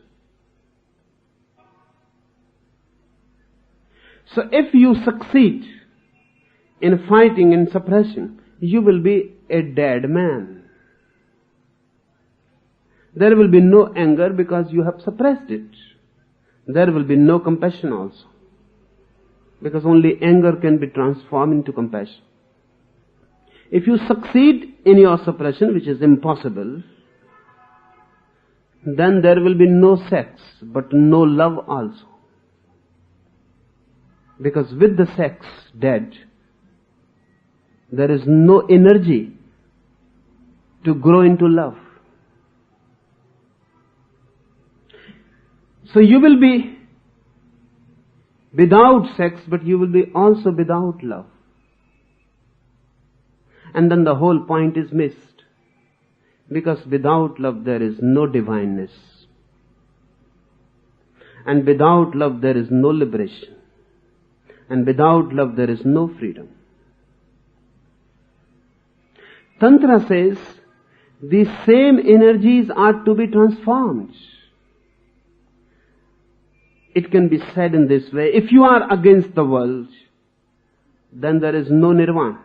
Because this world itself is to be transformed into nirvana. Then you are against the basic energies, which are the source. So Tantra alchemy says, don't fight, be friendly. With all the energies that are given to you, welcome them. Feel grateful that you have anger, that you have sex, that you have greed. Feel grateful because these are the hidden sources and they can be transformed and they can be opened. And when sex is transformed, it becomes love. The poison is last. The ugliness is last. The seed is ugly. But when it becomes alive, it sprouts and flowers. Then there is beauty. Don't throw this seed, because you are also throwing the flowers in it. They are not there yet so manifest that you can see them. They are unmanifest, but they are there. Use this seed so that you can attain to flowers. Acceptability, a sensitive understanding and awareness. Then indulgence is allowed. One thing more, which is really very strange, but one of the deepest discoveries of Tantra, and that is, whatsoever you take as your enemies, greed, anger, hate, sex, whatsoever, your attitude that they are enemies makes them your enemies. Take them as divine gifts and approach them with a very grateful heart. For example, Tantra has developed many techniques for the transformation of sex energy. Approach sexual act as if you are approaching the temple of the divine. Approach sexual act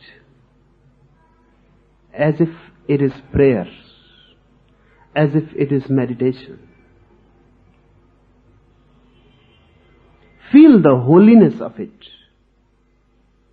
That's why in Khajuraho, in Puri, in Konark, every temple is with Mathun sculpture.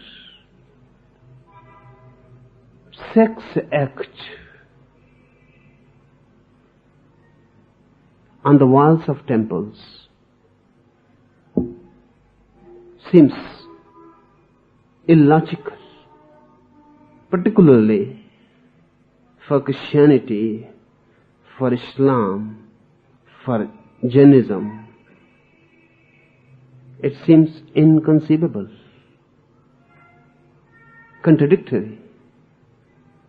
How the temple is joined with Mathun pictures. On the outer wall of Khajuraho temples, every type of conceivable sexual act is pictured in a stone.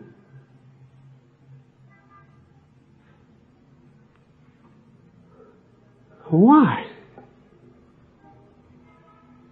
In the temple, it doesn't have any place in our minds, at least. Christianity cannot conceive a church wall with Khajuraho pictures. Impossible.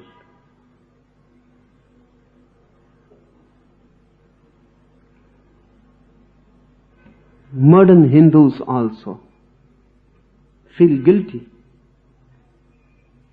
because modern Hindus' minds are created by Christianity. They are Hindu Christians, and they are worse because to be a Christian is good, but to be a Hindu Christian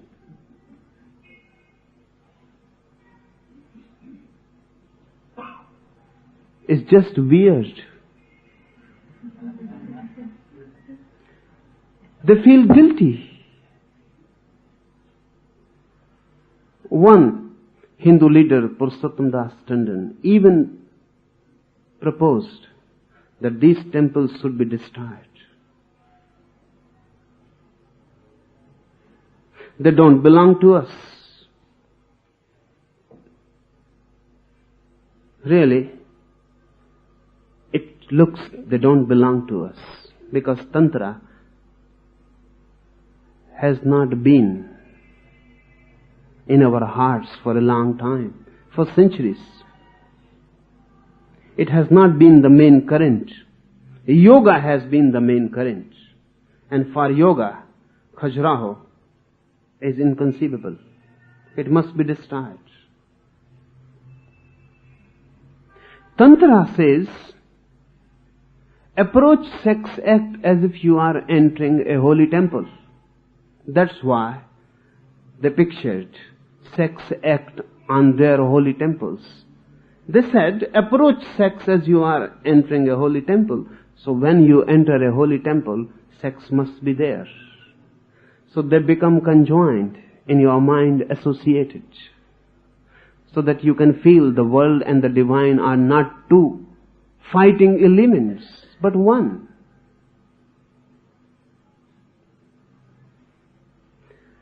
They are not contradictory, but polar opposites helping each other. And they can exist only because of this polarity. If this polarity is lost, the whole world is lost. So see the deep running oneness. Don't see the polar points only. See the inner running current which makes them one. For Tantra, everything is holy. Remember this. For Tantra, everything is holy.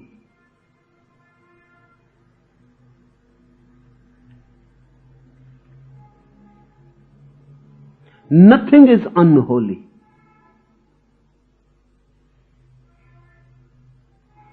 Look at it in this way.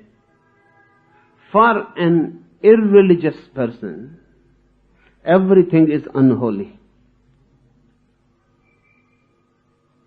For so-called religious persons, something is holy, something unholy. For Tantra, everything is holy.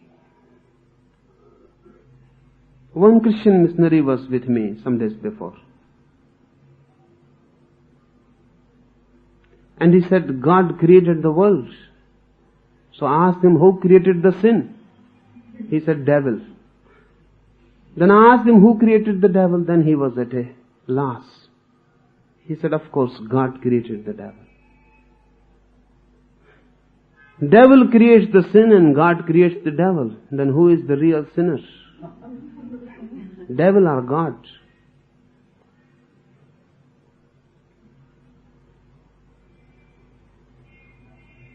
But a dualist conception always leads to such absurdities. For Tantra, God and devil are not two.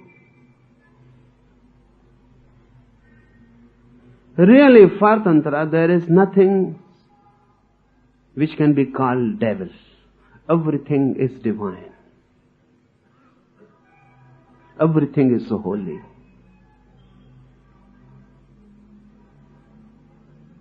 And this seems the right standpoint, the deepest. If anything is unholy in this world, from where it comes? And how it can be? So only two alternatives are there. The alternative first of the atheist, who says everything is unholy, then it is okay. He is also a non-dualist. He sees no holiness in the world. Or the Tantra alternative, everything is holy. He is again a non-dualist. But between these two, the so-called religious persons are not really religious. Neither religious nor irreligious. Because then they are always in a conflict. And their whole theology is just making ends to meet, trying ends to meet. And those ends cannot meet. If a single cell, a single atom in this world is unholy, then the whole world becomes unholy. Because how that single atom can exist in a holy world? How it can be? It is supported by everything. To be, it has to be supported by everything. And if the unholy element is supported by all the holy elements, then what is the difference? So either the world is a holy, total, unconditional, or it is unholy. There is no middle path. Tantra says everything is holy. That's why we cannot understand it. It is the deepest non-dual standpoint. If we can call it a standpoint, it is not. Because any standpoint is bound to be dual. It is not against anything, so it is not any standpoint.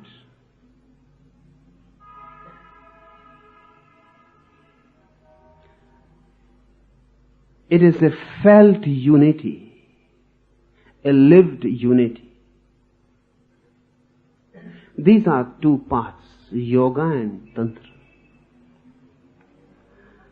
Tantra could not be so appealing because of our crippled minds. But whenever there is someone who is healthy inside, not a chaos, Tantra has a beauty. Then only he can understand what Tantra is.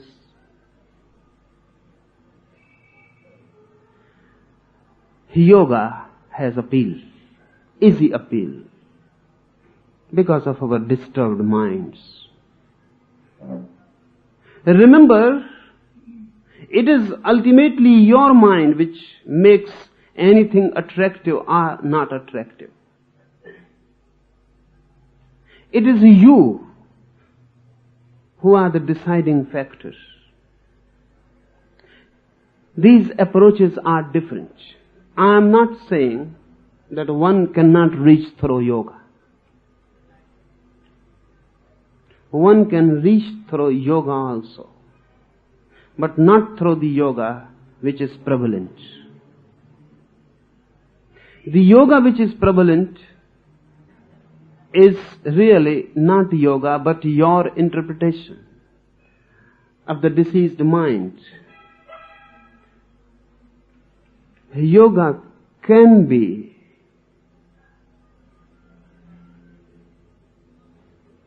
authentically an approach towards the ultimate, but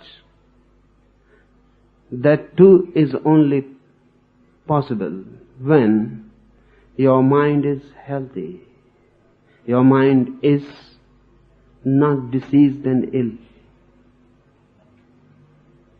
Then yoga takes a different shape. For example, Mahavir is on the path of yoga, but he is not really suppressing sex, because he has known, he has lived, he is deeply acquainted with it, and it has become useless. So it drops. Buddha is on the path of yoga, but he has lived through the world, he is deeply acquainted,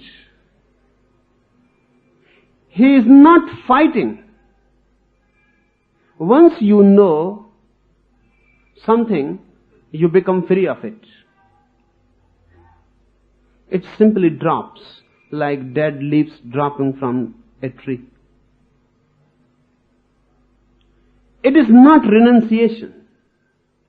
There is no fight involved at all. Look at Buddha's face. It doesn't look the face of a fighter. He has not been fighting. He is so relaxed. His face is the very symbol of relaxation. No fight. Look at your yogis. The fight is apparent on their face. Deep down, much turmoil is there. Just now they are sitting on volcanoes. You can look in their eyes, in their face, and you will feel it. Deep somewhere, they have suppressed all their diseases, but they have not gone beyond. In a healthy world, where everyone is living his life authentically, individually, not imitating others, living his own life in his own way, both are possible. He may learn the deep sensitivity which transcends. He may come to a point where all desires become futile and drop. Yoga can also lead. But to me, yoga will lead also in the same world in which Tantra can lead. Remember this. We need a healthy mind, a natural man. In that world where natural man is, Tantra will also lead and yoga will also lead. In our so-called ill society, neither yoga can lead nor Tantra. Because if we choose yoga, we don't choose it because desires have become useless. No. They are still meaningful. They are not dropping by themselves. We have to force them. If we choose yoga, we choose as a technique of suppression. If we choose Tantra, we choose Tantra as a cunningness, as a deep deception to indulge. So with an unhealthy mind, neither yoga nor Tantra. They both will lead to deceptions. A healthy, particularly sexually healthy mind is needed to start with. Then it is not very difficult to choose your path. You can choose yoga. You can choose tantra. There are two types of persons. Basically, male and female. Not biologically, psychologically. Those who are basically psychologically male, aggressive, violent, extrovert, yoga is their path. Those who are basically feminine, receptive, passive, non-violent, tantra is their path. So, you may note it. For tantra, Mother, Kali, Tara, and so many, Devi, Bhairavi, they are very significant. In yoga, you will never hear any name mentioned of a feminine deity. Tantra has feminine deities. Yoga, male gods. Yoga is energy outgoing. Tantra is energy moving inwards. So you can say, in modern psychological terms, yoga is extrovert and tantra is introvert. So it depends on the personality. If you have an introvert personality, then fight is not for you. If you have an extrovert personality, then fight is for you. But we are confused, just confused. We are just a mess. That's why nothing helps. On the contrary, everything disturbs. Yoga will disturb you, tantra will disturb you. Every medicine is going to create a new illness for you. Because the chooser is ill, deceased. His choice is ill, deceased. So I don't mean that through yoga you cannot reach. I emphasize tantra only because we are going to understand what tantra is.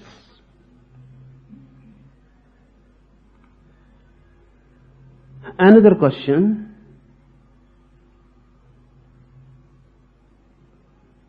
On the path of surrender, how does a seeker come to the right technique out of 112 methods?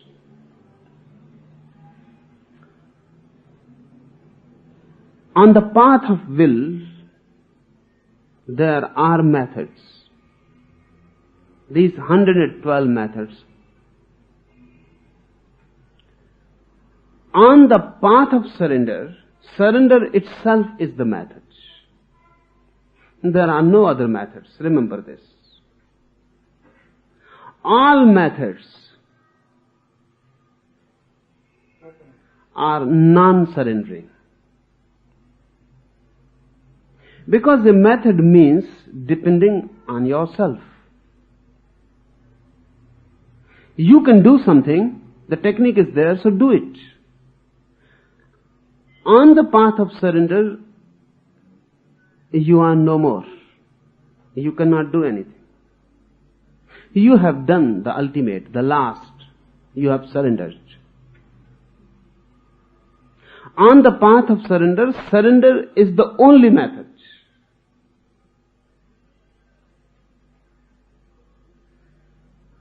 All these 112 methods, they require a certain will.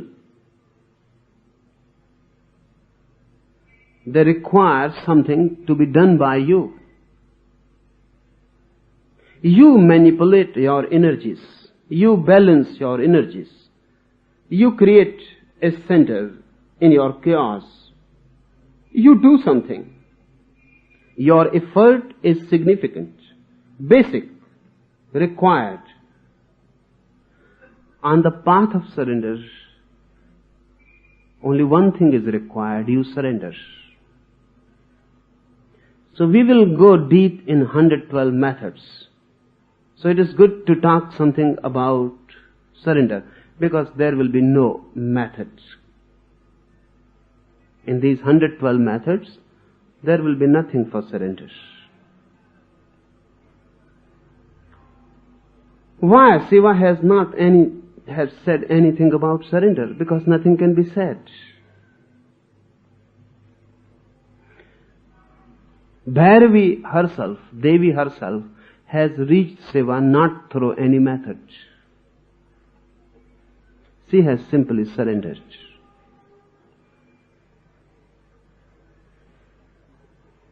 So this must be noted. She is asking these questions not for herself.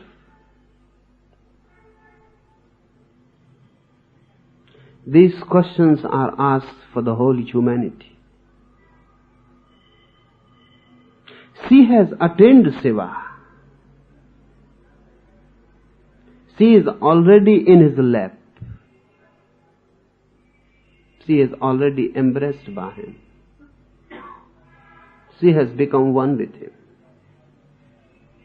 But still she is asking two things. One, she is not asking for herself. There is no need. She is asking for whole humanity. But if she has attained, why she is asking Shiva? She herself can say to the humanity. She has come through the path of surrender, so she doesn't know anything about methods.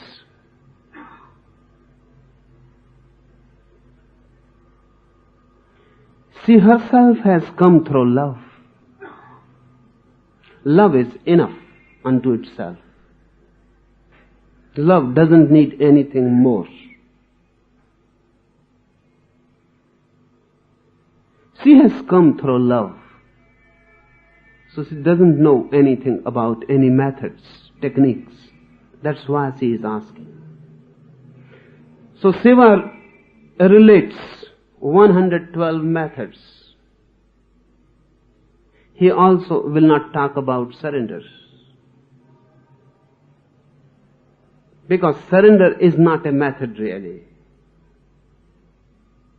You surrender only when every method has become futile. When you cannot reach from any method. You have tried your best. You have knocked every door and no door opens. And you have passed through all the routes and no route leads. You have done whatsoever you can do. And now you feel helpless. In that total helplessness, surrender happens.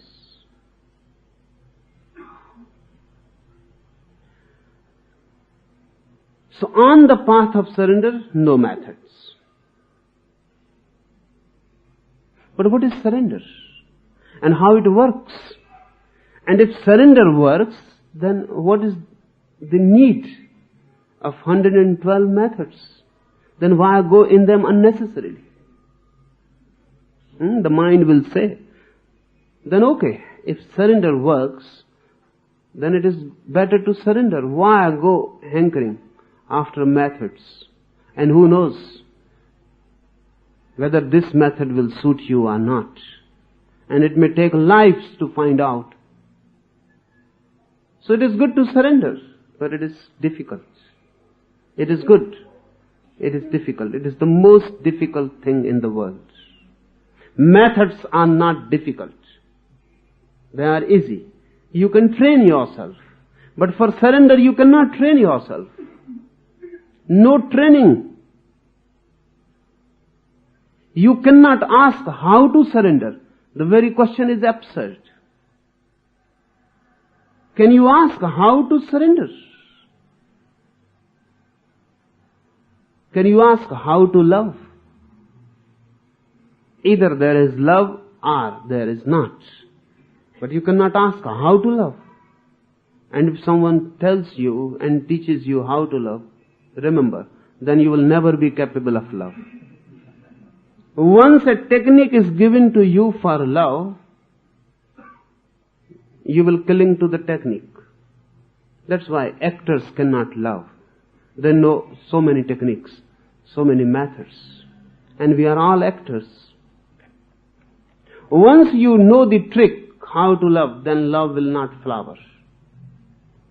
Because you can create a facade, a deception. And with the deception, you are out of it, not involved. You are secured.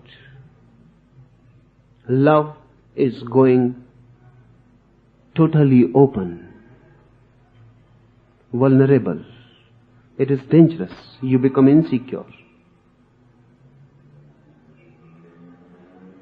We cannot ask how to love. We cannot ask how to surrender. It happens. Love happens, surrender happens. Love and surrender are deeply one.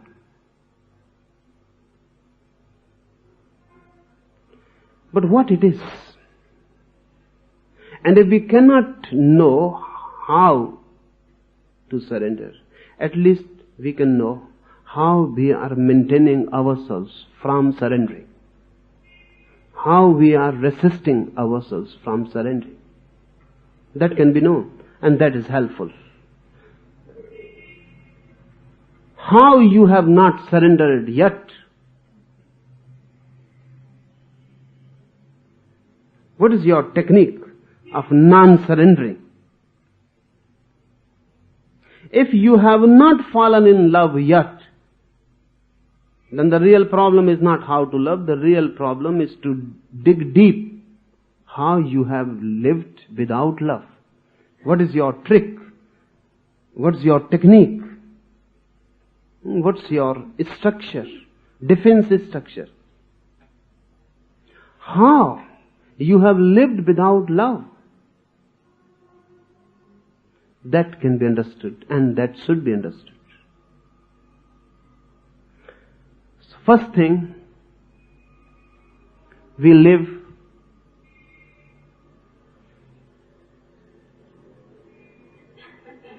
with the ego, in the ego, centered in the ego. I am.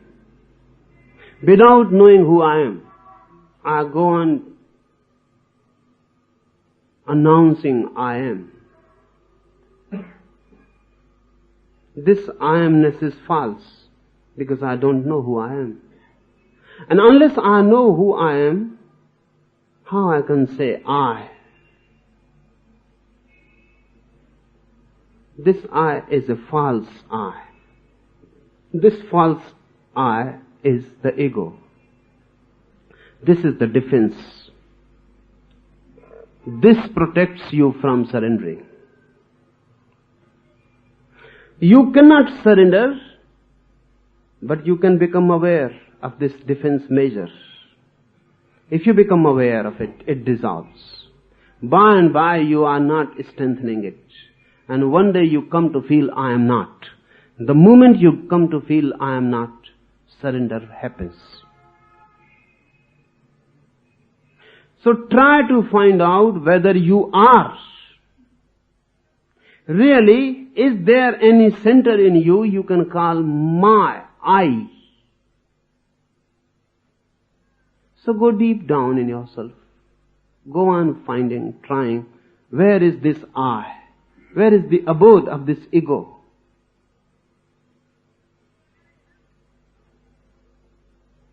Rinzai went to his teacher, his guru, and he said, give me freedom. So the teacher said, bring yourself.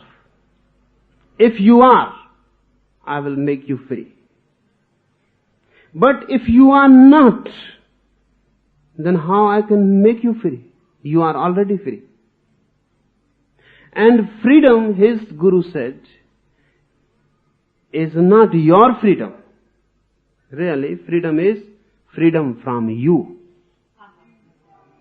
So go and find out where this I, where you are, and come to me. This is the meditation. Go and meditate.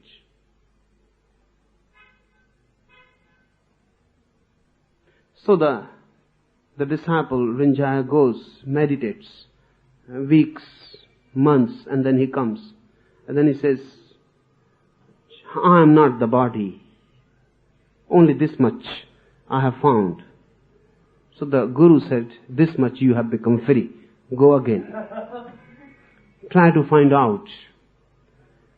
Then he tries, meditates. Then he finds that I am not my mind. Because I can observe my thoughts.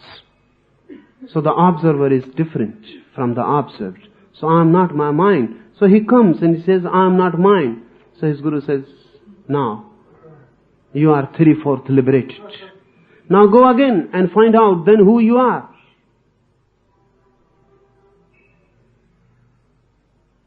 So he was thinking that I am not my body, I am not my mind. He has read, studied, he was well informed. So he was thinking, I am not my body, not my mind, so I must be my soul, my Atma. But he meditated.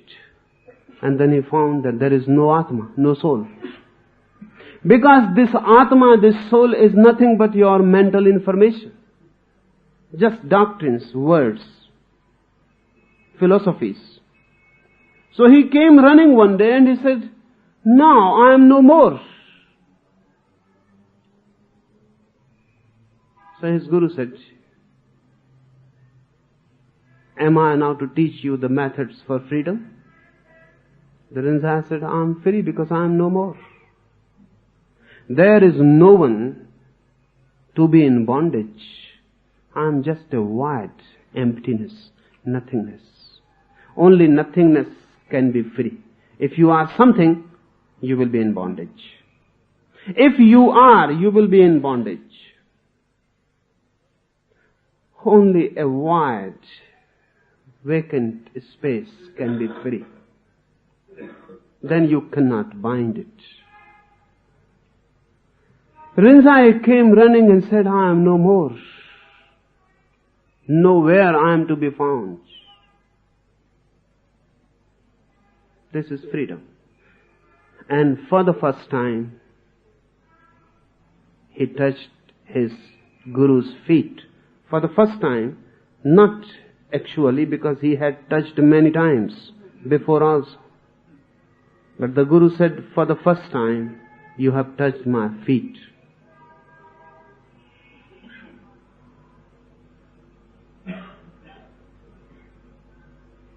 Rinjaya asked, why you say for the first time? I have touched your feet many times. But the Guru said, but you were there. So how? You can touch my feet while you are already there. While you are there, how can you touch my feet? The eye can never touch anybody's feet. Even apparently it touches somebody's feet, it is touching its own feet. Just in a roundabout way.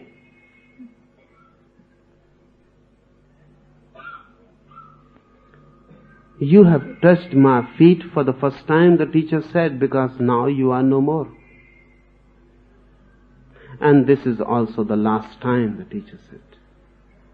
The first and the last.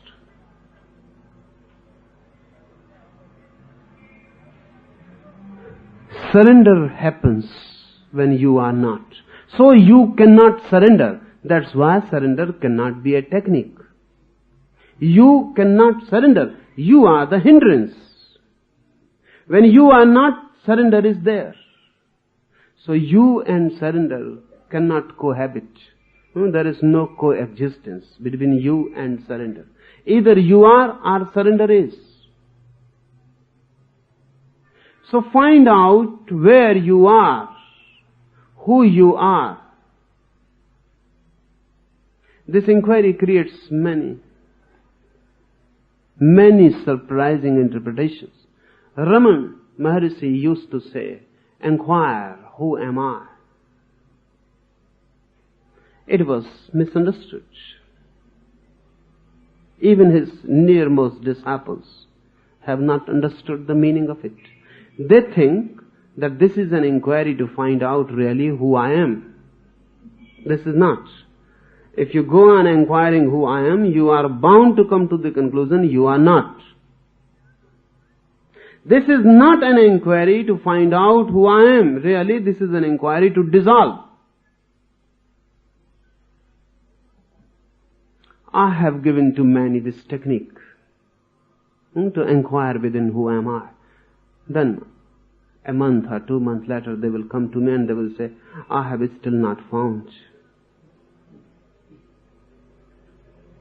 Who am I? Who am I? The question is still the question, there is no answer. So I tell them, continue. Someday the answer will come, and they hope that the answer will come. There is going to be no answer, only the question will dissolve. There is not going to be an answer that you are this. Only the question will dissolve. There will be no one to ask even, who am I? And then you know. When the I is not, the real I opens. When the ego is not, you are for the first time encountering your being. That being is what? You can surrender. You have surrendered. You are surrendered now.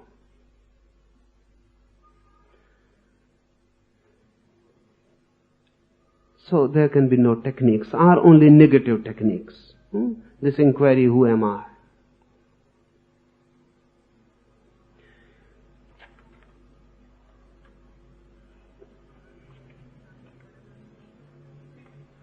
How surrender works? If you surrender, what happens?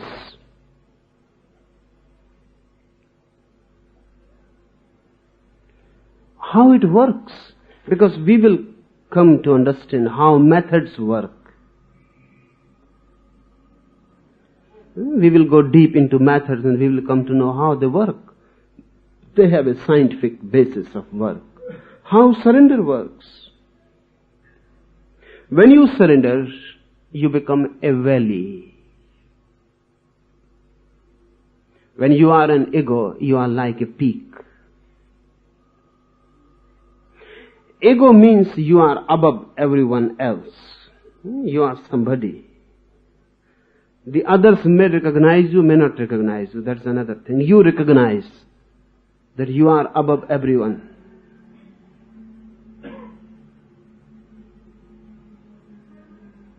You are like a peak. Nothing can enter you. When one surrenders, one becomes like a valley. One becomes depth, not height.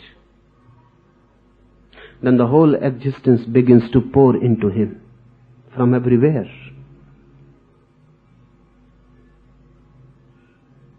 The whole existence begins to pour.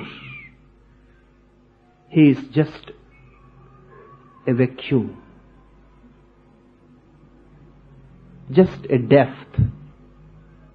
Abyss. Bottomless. The whole existence begins to pour from everywhere. You can call God runs from everywhere towards him. Enters him from every pore. Fills him totally. This surrender, this becoming a valley, an abyss.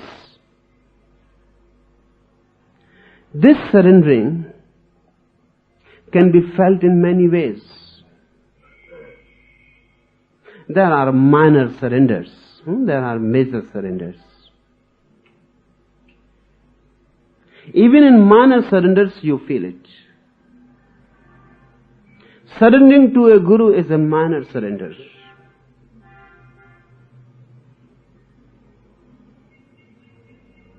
But you begin to feel it.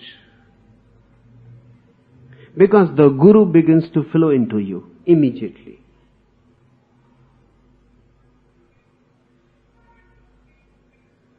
If you surrender to a teacher, suddenly you feel his energy flowing into you.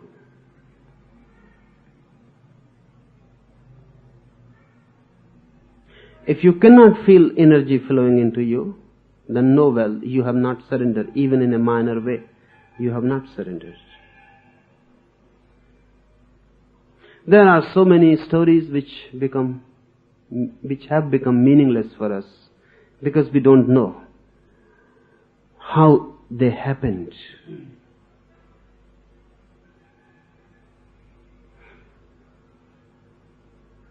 Mahakashyap came to Buddha.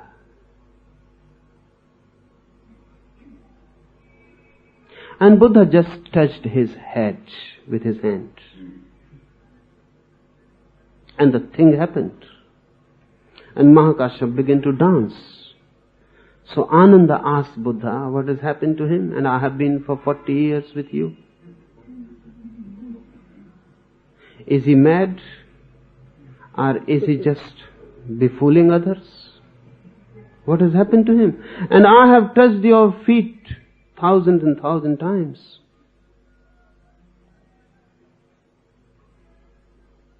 Of course, to Anand, this Mahakashyap will look either he is mad or he is just deceiving. He was with Buddha for 40 years, but there was a problem. He was his elder brother, Buddha's elder brother. That was the problem. When Ananda came to Buddha 40 years before, the first thing he said to Buddha was this: I am your elder brother. And when you will initiate me, I will become your disciple. So give me 3 things before I become your disciple, because then I cannot demand. 1, I will be always with you. Give me the promise. You cannot say to me, go somewhere else. I will follow you. 2, I will sleep in the same room where you sleep. You cannot say me, go out. I will be with you like your shadow. And 3, if I bring anyone in any time, even in midnight, you will have to answer him. You cannot say, this is not the time. And give me these 3 promises why I am still your elder brother. Because once I become your disciple, then I will have to follow you. You are still younger to me. Give these promises. So Buddha promised, and this became the problem. This became the problem for 40 years. Ananda was with Buddha, but he could never surrender. Because this is not the spirit of surrender.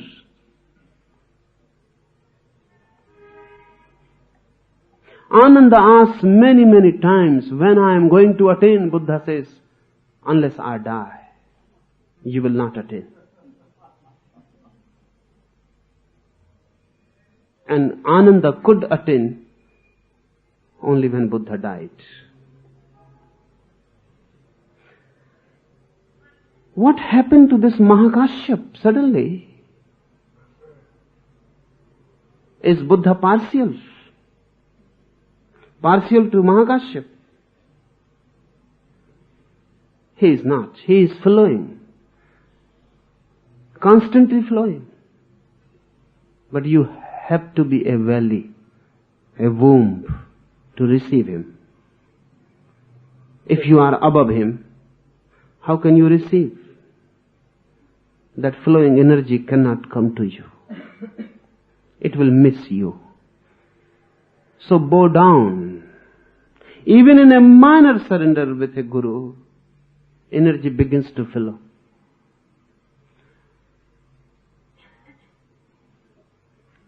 Suddenly, immediately, you become vehicle of a great force. There are thousands and thousands of stories. That just by touch, just by a look, someone became enlightened. They don't appear rational to us. How is this possible? This is possible. Even a look into your eyes will change your total being. But it can change only if your eyes just are vacant, valley-like. If you can absorb the look of the teacher immediately, you will be different. But these are minor surrenders. When one surrenders totally, and these minor surrenders prepare you for the total surrender. Once you have known that through surrender you receive something unknown, unbelievable, unexpected, never even dreamt, then you are ready for a major surrender. And that is the work of the Guru, to help you in minor surrenders so that you can gather courage for a major surrender, for a total surrender.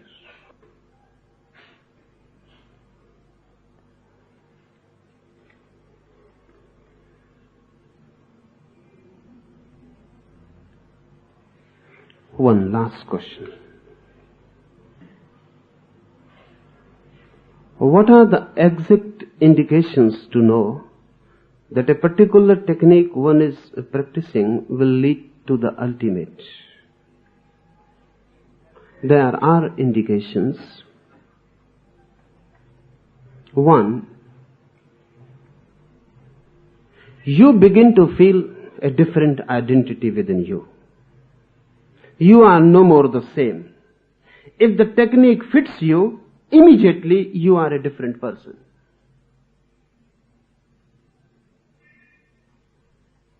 If you are a husband or a wife, you are never the same husband.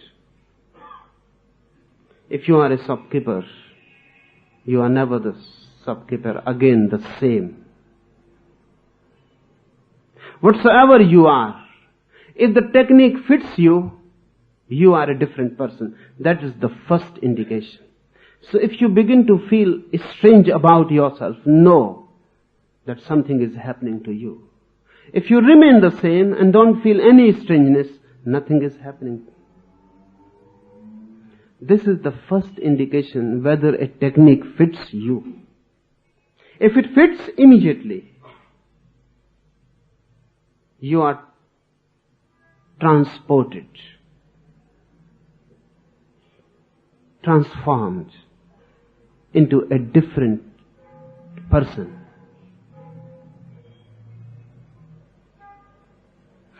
Suddenly this happens. You look at the world in a different way. Eyes are the same, but the looker behind is different.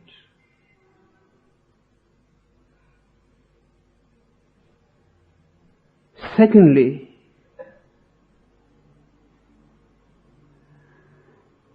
all that creates tensions, conflicts, starts dropping. It is not that when you have practiced the method for years, then your conflicts, anxieties, tensions will drop. No, if the method fits you, immediately they start dropping. You can feel a lightness coming to you. You are being unburdened. You will begin to feel, if the technique fits you,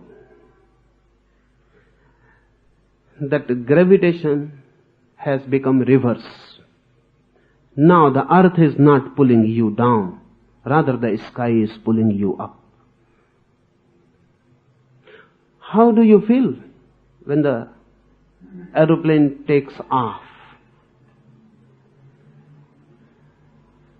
Everything is disturbed. Suddenly there is a jerk and the gravitation becomes meaningless. Now the earth is not pulling you. You are going away from gravitation. The same jerk happens if a meditative technique fits you. Suddenly you take off. Suddenly you feel the earth has become meaningless. There is no gravitation. It is not pulling you down. You are being pulled up. In religious terminology, this is called grace. There are two forces, gravity and grace. Grace means pulling you upwards. Gravity means pulling you downwards. That's why in meditation many people certainly feel they have no weight. That's why many people feel an inner levitation. So many have reported to me, when the technique fits them, they report me, this is strange. We close our eyes and we feel that we are a little bit above the earth, 1 feet, 2 feet, even 4 feet above the earth. And when we open our eyes, we are just on the ground. When we close our eyes, we are levitated. So what is this? And when we open our eyes, we are just on the ground. We were never levitated. The body remains on the ground, but you levitate. This levitation is really a pull from the above. If the technique fits, you have been pulled. Because the working of the technique is to make available for you the upward pull. This is what that technique means, to make you available for the force which can pull you up.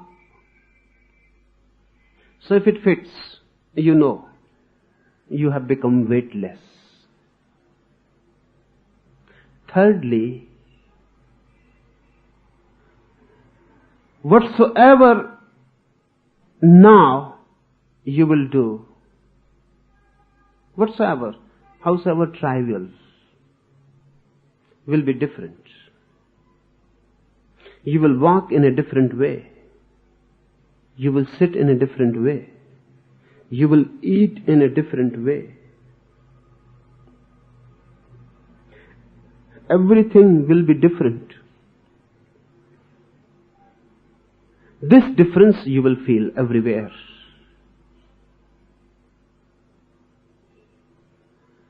Sometimes this strange experience of being different creates fear. One wants to be back again the same, because you were so attuned with the old. It was a routine world, even boring, but you were efficient in it. Now, everywhere you will feel a gap. You will feel your efficiency is lost. You will feel that your utility is reduced. You will feel that everywhere you are an outsider. One has to pass through this period. You will become attuned again. You have changed, not the world. So you will not fit. So remember, the third thing, when the technique fits you, you will not fit the world. You will become unfit. Everywhere something is loose, some bolt is missing. Everywhere you will feel that there has been an earthquake. And everything has remained the same, only you. You have become different. But you will be attuned again on a different plane, on a higher plane. The disturbance is felt just like when when a child grows, becomes sexually mature, at the age of 14 or 15, every boy feels that he has become strange. A new force has entered sex. It was not there. Or it was hidden. Now for the first time he has become available for a new current of force. That's why boys are very awkward. Girls, boys, when they sexually mature, they are very awkward. They are nowhere. They are no more children and they are yet not men. So they are in between, fitting nowhere. If they play with small children, they feel awkward. They have become men. If they start making friendship with men, they feel awkward. They are still children. They fit no one.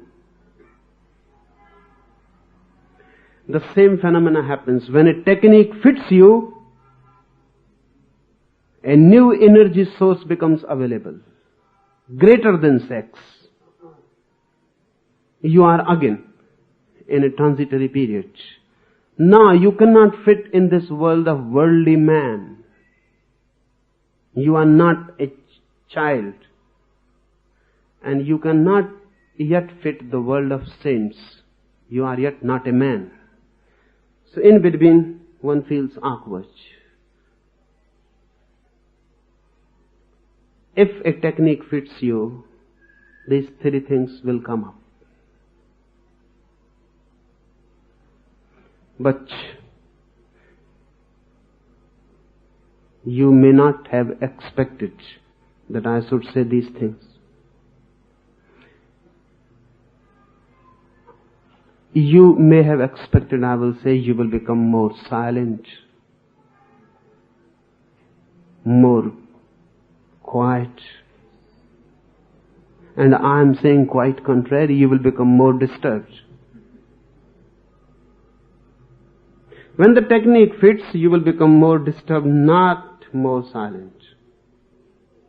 Silence will come later on. And if silence comes and not disturbance, know well, this is not a technique. This is just getting adjusted to the old pattern. That's why more people go to prayers than for meditations. Because prayer gives you a consolation. It fits you, adjusts you into your world. Prayer virtually was doing the same thing now psychoanalysts are doing.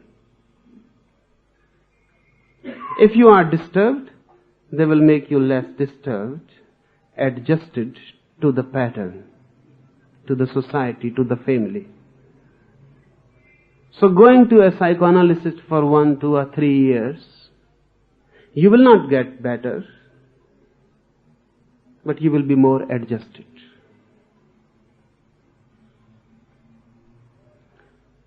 Prayer was doing the same thing and priests were doing the same thing. They make you more adjusted.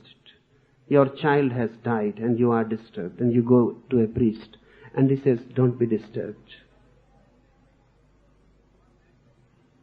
Because children die only. Only those children die early whom God loves more. So He calls them early. You feel satisfied. Your child has been called early. God loves him more. Or something else. That don't be worried. The soul never dies. Your child is in heaven. One woman was here just a few days before. Her husband has died just the last month. She is disturbed. She came to me and she said, only assure me that he is born in a good place and then everything will be okay. Just give me certainty that he has not gone to hell, or he has not become an animal, he is in heaven, or he has become a god, or something. Just, if you can assure me of this, then everything is okay. Then I can bear. Otherwise I am miserable. So the priest will do, he will say, okay, your husband is born a god in the 7th heaven, and he is very happy, and he is waiting for you.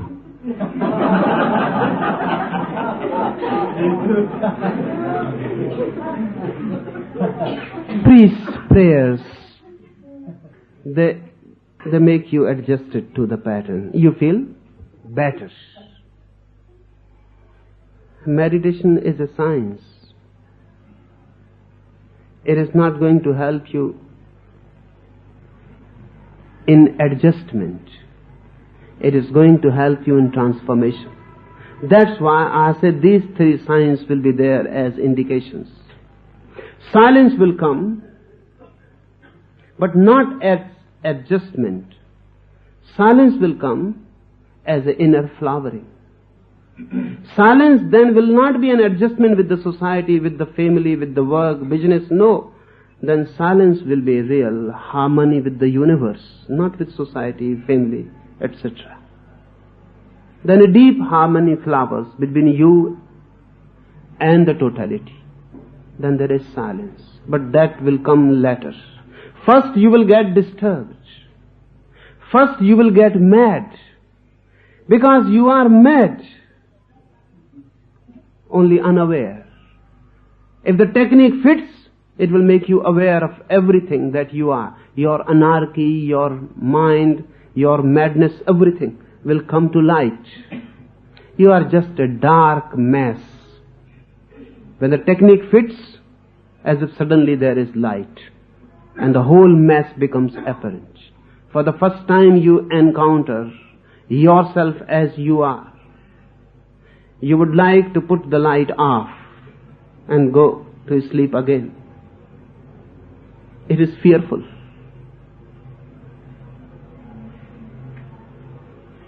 This is the point where the Guru becomes helpful. He says, don't be afraid. This is just the beginning. And don't escape from it. Because this light first shows you what you are, and if you can go on and on, transforms you towards what you can be. Enough for today.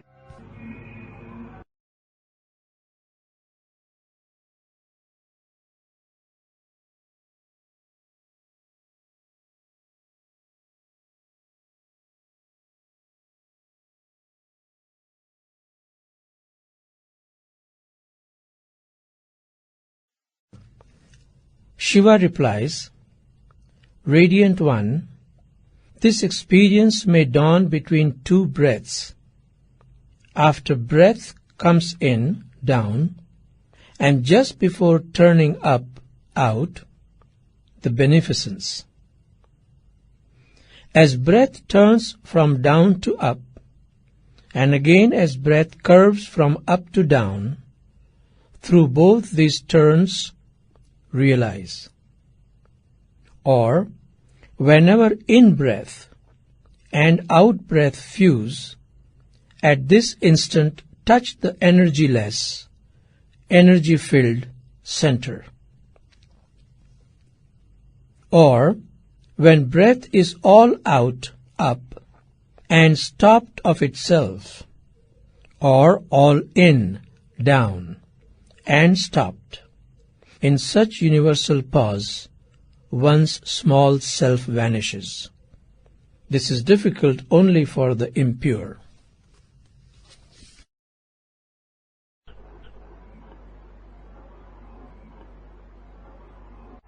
Truth is always here. It is already the case. It is not something to be achieved in future. You are the truth, just here and now. So it is not something which is to be created, or something which is to be desired, or something which is to be sought. Understand this very clearly, then these techniques will be easy to understand and also to do. Mind is a mechanism of desiring. Mind is always in desire, seeking something, asking something. Always the object is in the future. Mind is not concerned with the present at all. This very moment, mind cannot move. There is no space. So mind needs future to move. It can move either in the past or in the future. It cannot move in the present. There is no space. And the truth is in the present. And mind always in the future or in the past. So there is no meeting between mind and truth. When mind is seeking worldly objects, it is not so difficult. The problem is not absurd. It can be solved. But when the mind starts seeking the truth, then the very effort becomes nonsense. Because the truth is here and now, and mind is always then and there. There is no meeting. So understand the first thing, you cannot seek truth. You can find it, but you cannot seek it. The very seeking is the hindrance. The moment you start seeking, you have moved away from the present, away from yourself. Because you are always in the present. The seeker is always in the present, and the seeking in the future. You are never going to meet whatsoever you are seeking. Lao Tzu says, seek not, otherwise you will miss. Seek not and find. Don't seek and find. All these techniques of Shiva are simply turning the mind from the future or from the past to the present.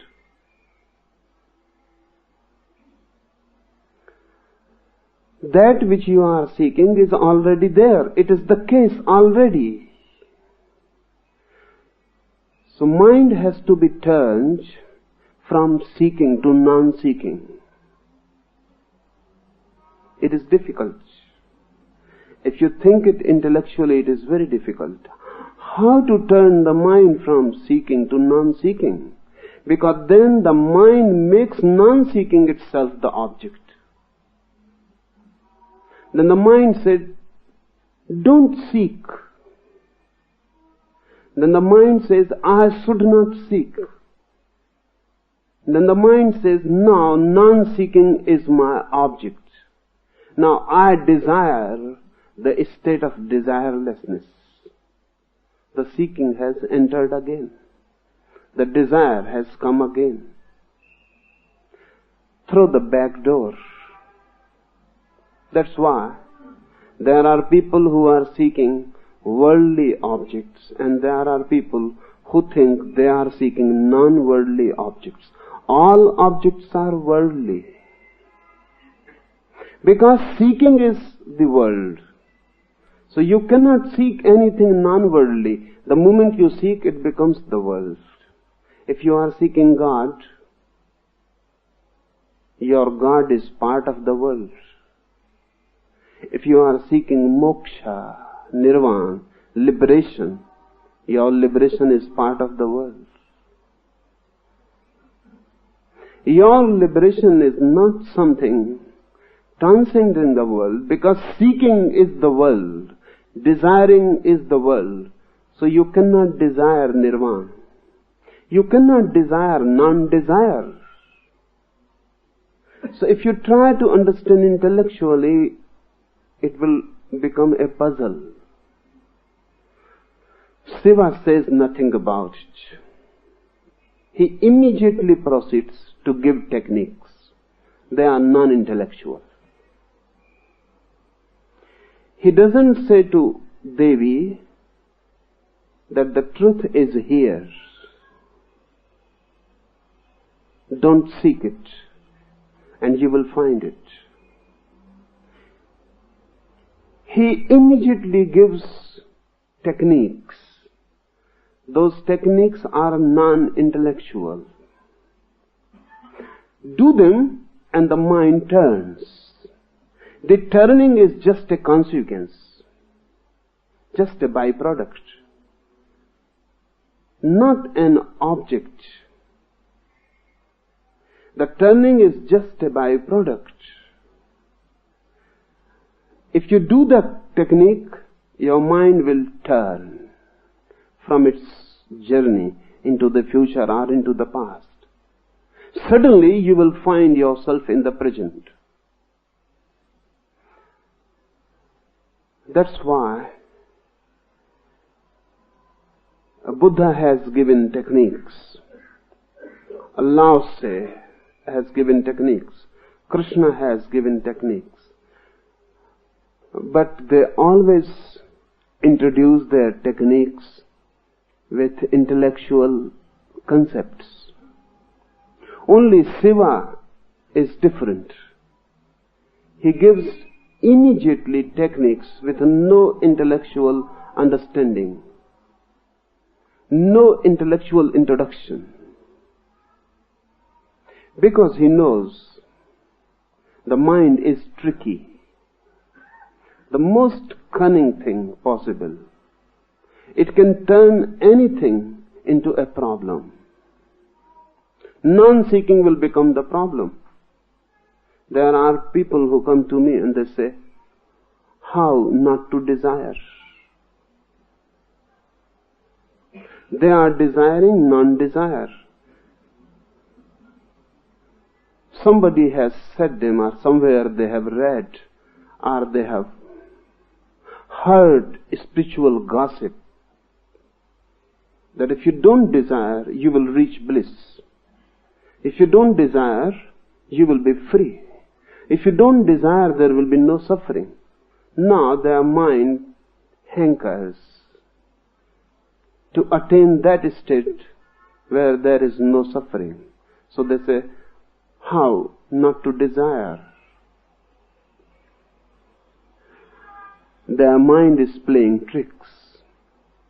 They are still desiring. Now only the object has changed. They were desiring money. They were desiring fame. They were desiring prestige. They were desiring power. Now they are desiring non-desire. Only the object has changed, and they remain the same, and the desire remains the same. But now the desire has become more deceptive. Because of this, Shiva proceeds immediately, with no introduction whatsoever. He immediately starts talking about techniques. Those techniques, if followed, suddenly turn your mind. It comes to the present. And when the mind comes to the present, it stops. It is no more. You cannot be a mind in the present. That is impossible. Just now, If you are here and now, how you can be a mind? Thoughts cease, because they cannot move. Present has no space to move. You cannot think. If you are in this very moment, how you can move? Mind stops. You attend to no mind. So the real thing is how to be here and now.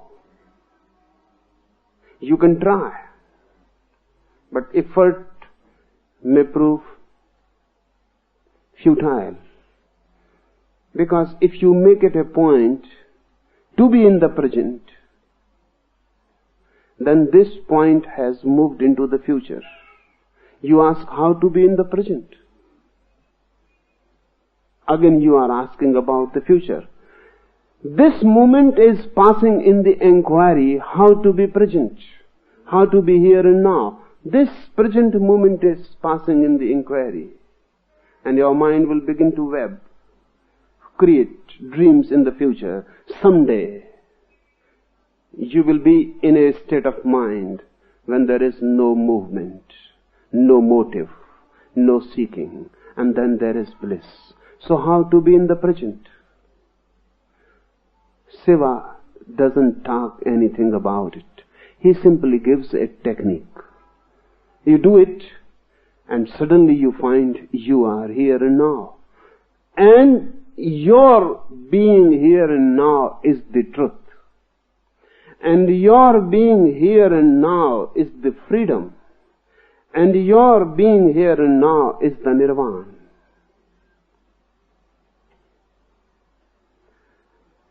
The first 9 techniques, they are concerning breathing. So let us understand something about breathing, and then we proceed to the techniques.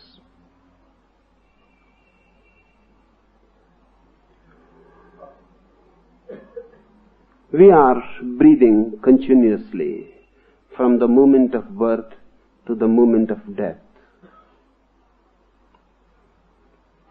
Everything changes. Between these 2 points, everything changes. Nothing remains the same. Only breathing is a constant thing. Between birth and death, the child will become young, the youth will become old, you will be diseased, body will become ugly, ill. Everything will change. You will be happy, unhappy, in suffering. Everything will go on changing. But whatsoever happens between these 2 points, you must breathe. Whether happy or unhappy, young or old, successful or unsuccessful, whatsoever you are, it is irrelevant. One thing is certain. Between these 2 points of birth and death, you must breathe. Breathing will be a continuous flow. No gap is possible. If even for a single moment you forget to breathe, you will be no more. That's why you are not required to breathe, because then it will be difficult. Someone may forget to breathe for a single moment, and then nothing can be done. So really you are not breathing, because you are not needed. You are fast asleep, and breathing goes on. You are unconscious, and breathing goes on. You are in a deep coma, and breathing goes on. You are not required. Breathing is something which goes on in spite of you. It is one of the constant factors in your personality. First thing, something which is very essential and basic to life. Secondly, you cannot be alive without breath. So breath and life have become synonymous. Breathing is the mechanism of life.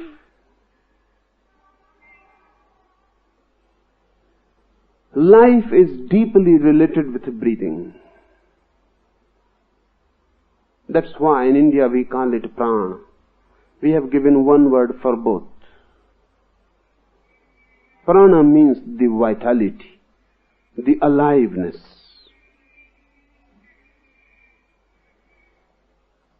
So your life is your breath.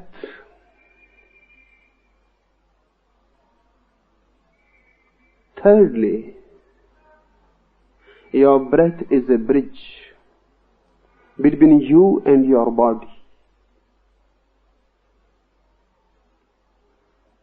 Constantly, breath is bridging you to your body, connecting you, relating you to the body. Not only with the body your breath is a bridge, it is also a bridge between you and the universe. Body is just universe which has come to you, nearer to you. Your body is part of the universe. Everything in the body is part of the universe. Every particle, every cell. It is the nearest approach to the universe. Your body is the nearest approach to the universe. Breath is the bridge. If the bridge is broken, you are no more in the body. If the bridge is broken, you are no more in the universe. You move into some unknown dimension. You cannot be found then in space and time. So thirdly, breath is also the bridge between you and space and time.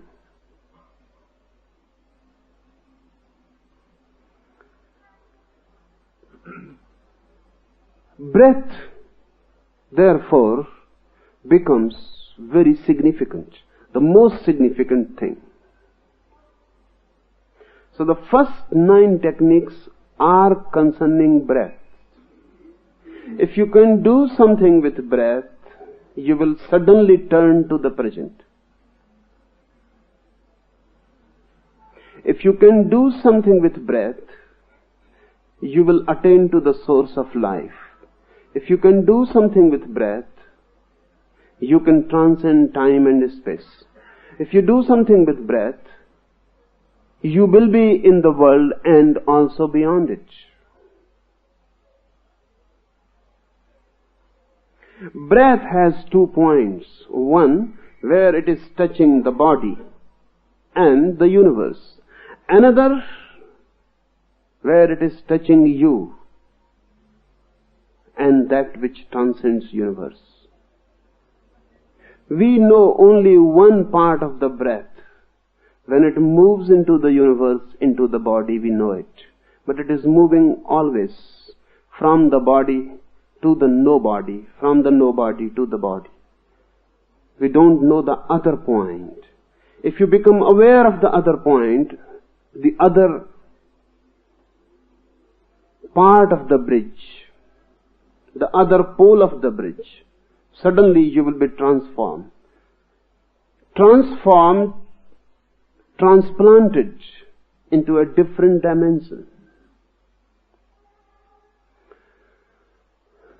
But remember, what Shiva is going to say is not yoga, it is Tantra. Yoga also works on breath. But the work of yoga and Tantra is basically different. Yoga tries to systematize breathing. If you systematize your breathing, your health will improve. If you systematize your breathing and if you know the secrets of breathing, your life will become longer. You will be more healthy and you will live longer. You will be more strong, more filled with energy, more vital, alive, young, fresh. But Tantra is not concerned with that. Tantra is concerned not with any systematization of breath, but using breath just as a technique to turn inwards. One is not to practice a particular style of breathing, a particular system of breathing, or a particular rhythm of breathing. No. One has to take breathing as it is. Just one has to become aware of certain points in breathing. There are certain points. We are not aware of them. We have been breathing and we will go on breathing. We are born breathing and we will die breathing. But we are not aware of certain points. And this is strange. Man is searching, probing deep into space. Man is going to the moon. Man is trying to reach farther from earth into this space. And man has not yet learned the most nearest part of his life. There are certain points in breathing which you have never observed. And those points are the doors. Nearest doors to you from where you can enter into a different world, into a different being, into a different consciousness. But they are very subtle. To observe a moon is not very difficult. Even to reach to the moon is not very difficult. It is a grass journey. You need mechanism, you need technology, you need accumulated information, and then you can reach it. Breathing is the nearest to you. And nearer a thing is difficult to perceive it. More near, more difficult. More obvious, more difficult. It is so near to you, again there is no space between you and your breathing. Or there is such a small space that you will need a very minute observation. Only then you will become aware of certain points. These points are the basis of these techniques. So now I will take each technique. Shiva replies, Radiant One, this experience may dawn between two breaths. After breath comes in and just before turning up the beneficence. One technique. Radiant One, this experience may dawn between two breaths. After breath comes in, that is down, and just before turning out, that is going up. The beneficence. Be aware between these 2 points and the happening. When your breath comes in, observe. When your breath comes in, observe. For a single moment or a thousandth part of a moment, there is no breathing. Before it turns up, before it turns going outward. one breath comes in, then there is a certain point, breathing stops. Then the breathing goes out. When the breathing goes out, then again for a single moment or a part of a moment, breathing stops. Then breathing comes in. Before turning in or before turning out, there is a moment when you are not breathing. That moment, the happening is possible. Because when you are not breathing, you are not in the world. Understand this. When you are not breathing, you are dead.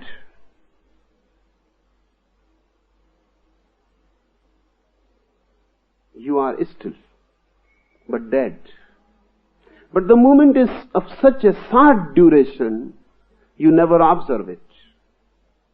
For Tantra, each breath is a death, and each new breath is a rebirth. Breath coming in is rebirth. Breath going out is death. The outgoing breath is synonymous with death. The incoming breath is synonymous with life. So with each breath you are dying and reborn.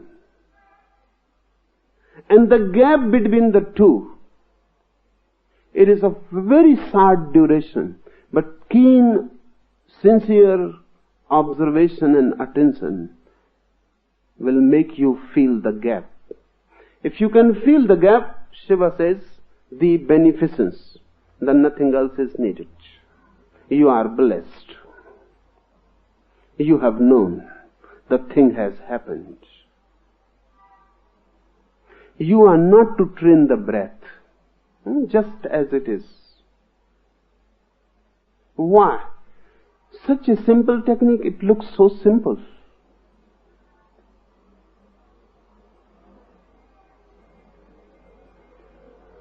Such a simple technique to know the truth.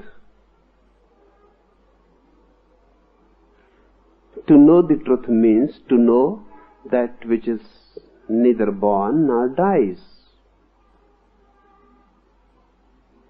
To know that eternal element which is always.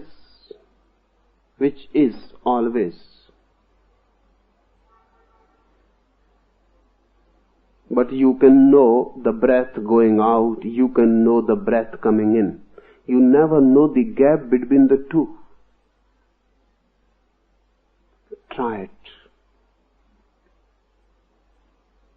Suddenly, if you can get the point, and you can get it, it is already there. Nothing is to be added to you or to your structure. It is already there. Everything is already there. Only a certain awareness. So how to do this? First become aware of breath coming in. Watch it. Forget everything. Just watch breath coming in. The very passage when the breath touches your nostrils, feel it there. Then let the breath move in. Move with the breath, fully conscious. You are going down, down, down with the breath. Don't miss the breath. Don't go ahead. Don't follow. Just go with it. Remember this. Don't go ahead. Don't follow it like a shadow. Be simultaneous with it. Breath and consciousness should become one. Breath goes in, you go in. Only then it will be possible to get the point which is between two breaths. It will not be easy. Move with the breath, then move with the breath out, in, out, in, out. Buddha tried and used this method particularly. So this method has become a Buddhist method. In Buddhist terminology, it is known as Anapanasati Yoga. And Buddha's enlightenment was based on this technique, only this. All the religions of the world, all the seers of the world have reached through some technique or other, and all those techniques will be in these 112 techniques. This first one is Buddhist technique. It has become known in the world as Buddhist technique because Buddha attained his enlightenment through this technique. Buddha says, be aware of your breath, coming in, going out, coming in, going out. He never mentions the gap because there is no need. Buddha thinks and he feels, if you become concerned with the gap between two breaths, that concern may disturb your awareness. So he simply says, be aware when the breath is going in, move with it. And when the breath is going out, move with it. Do simple this, going in, going out with the breath. He never says anything about the latter part of the technique.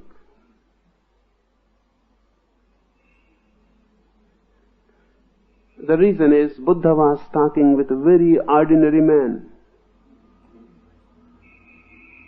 Even that may create a desire to attain the interval. That desire to attain the interval will become a barrier into awareness. Because if you are desiring to get to the interval, you will move ahead. Breath will be coming in and you will move ahead because you are interested in the gap which is going to be in the future. Buddha never mentions it. So Buddhist technique is just half. But the other half follows automatically. If you go on practicing breath consciousness, breath awareness, suddenly one day, without knowing, you will come to the intervals. Because as the awareness will become keen and deep and intensive, as your awareness will become bracketed, the whole world is bracketed out. Only your breath coming in or going out is your world. The whole arena for your consciousness. Suddenly you are bound to feel the gap when there is no breath. When you are moving with breath minutely, how can you remain unaware when there is no breath? You will become suddenly aware that there is no breath. And the moment will come when you will feel now neither the breath is going out nor the breath is coming in. Breath has stopped completely. In that stoppage, the beneficence.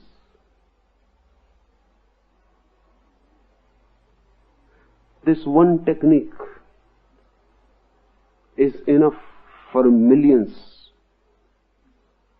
The whole Asia tried and lived with this technique for centuries.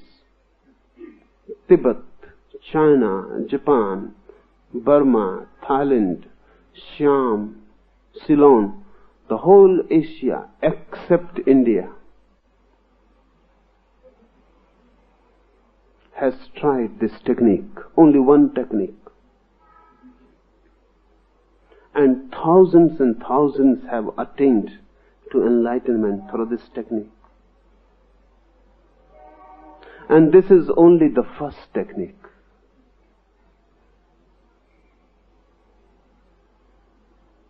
But unfortunately, because the technique became associated with Buddha's name, Hindus have been trying to avoid it.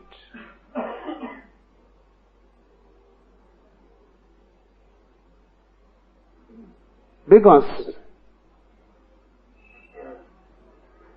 it became more and more known as Buddhist method. Hindus have completely forgotten it.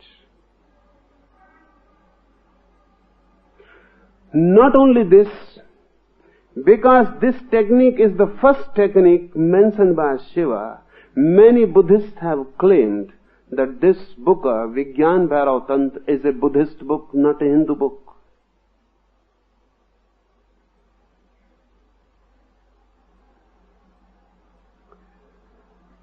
It is neither Hindu nor Buddhist. And technique is just technique.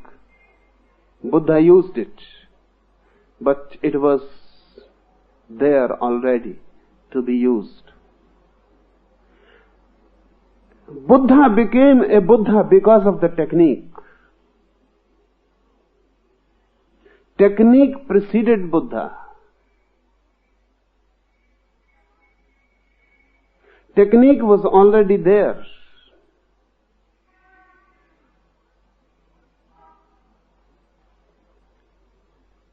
Try it. It is one of the most simplest techniques. Simplest compared to other techniques. I am not saying simple for you. Other techniques will be more and more difficult. That's why it is mentioned as the first technique.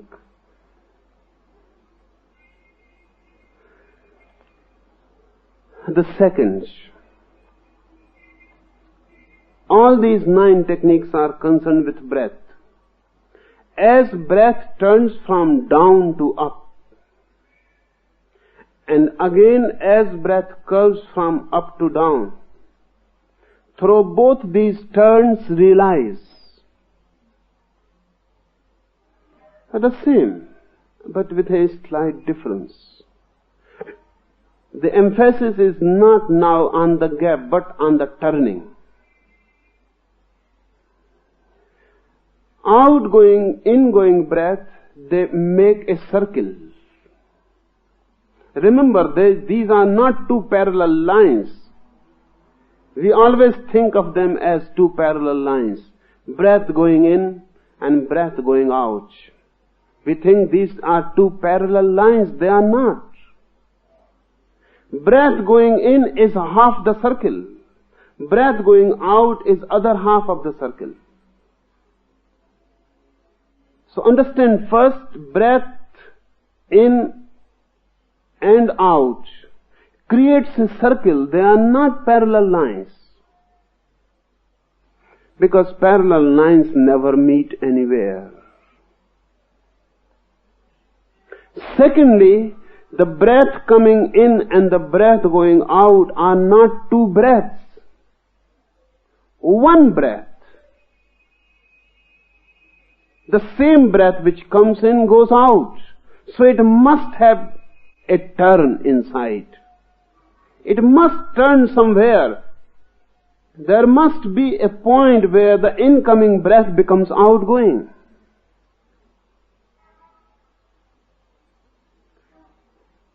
This turning. Why? Why such emphasis on turning? Because Shiva says, as breath turns from down to up, and again as breath curves from up to down, through both these turns realize.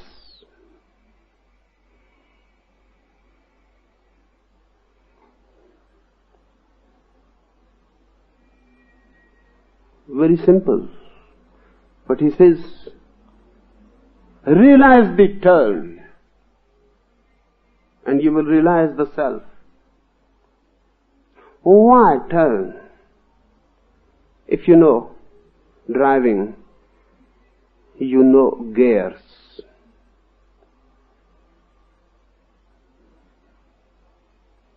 Each time you change a gear, you have to pass through the neutral gear, which is not a gear at all.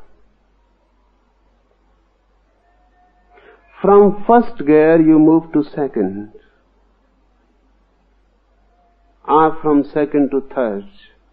Always you have to move through the neutral gear. That neutral gear is the turning point. In that turning point, the first gear becomes the second becomes the third. When your breath goes in and turns out, it is in a neutral gear. Otherwise it cannot turn out. It passes the neutral territory. In that neutral territory you are neither a body nor a soul, neither physical nor mental. Because physical is a gear of your being, mental is another gear of your being. You go on moving from gear to gear. But you must have a neutral gear where neither you are a body nor a mind. In that neutral gear you simply are. Existence, pure, simple. Unembodied. With no mind. That's why the emphasis on turn. Man is a machine, and a big, very complicated machine. You have many gears in your body, many gears in the mind. You are not aware of your great mechanism, but you are a great machine. And it is good that you are not aware, otherwise you will go mad. It is such a great machine.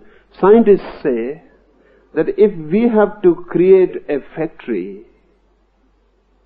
just parallel to human body, it will require 4 square miles of land.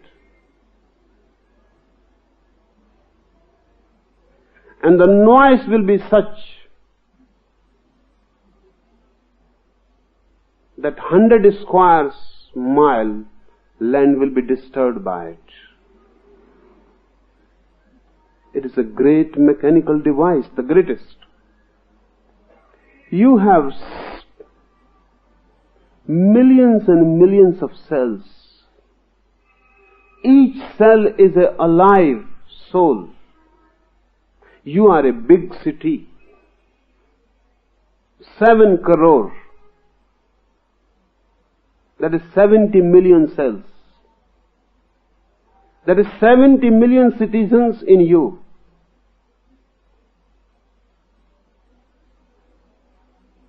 And the whole city is running very silently, smoothly.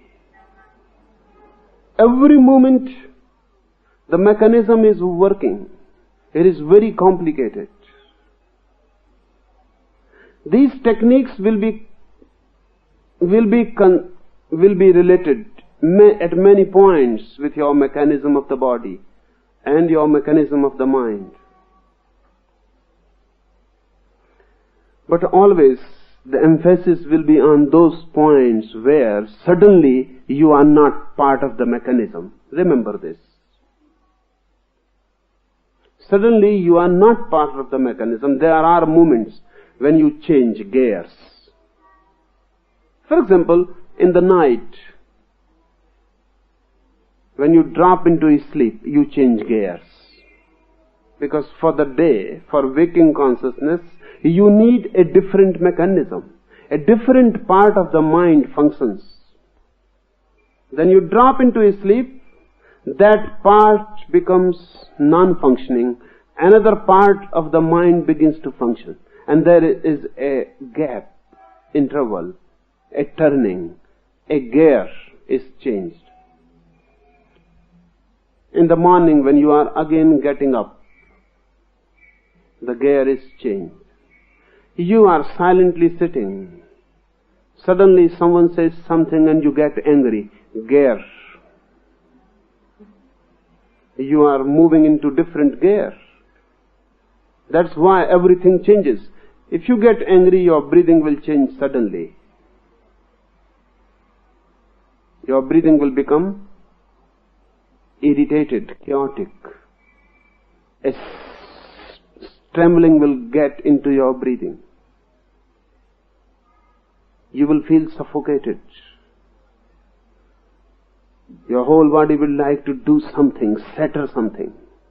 Only then the suffocation can disappear. Your breathing will change. Your blood will take a different rhythm, a different movement. Different chemicals will have to be released in the body. The whole gland system will have to change. You have become a different man when you are angry. A car is standing. You start it. Don't put it in any gear. Let it be in the neutral. It will go on purring, vibrating, trembling. But it cannot move. It will get hot. That's why when you are angry and you cannot do something, you will get hot. The mechanism is working to run and do something, and you are not doing, you will get hot.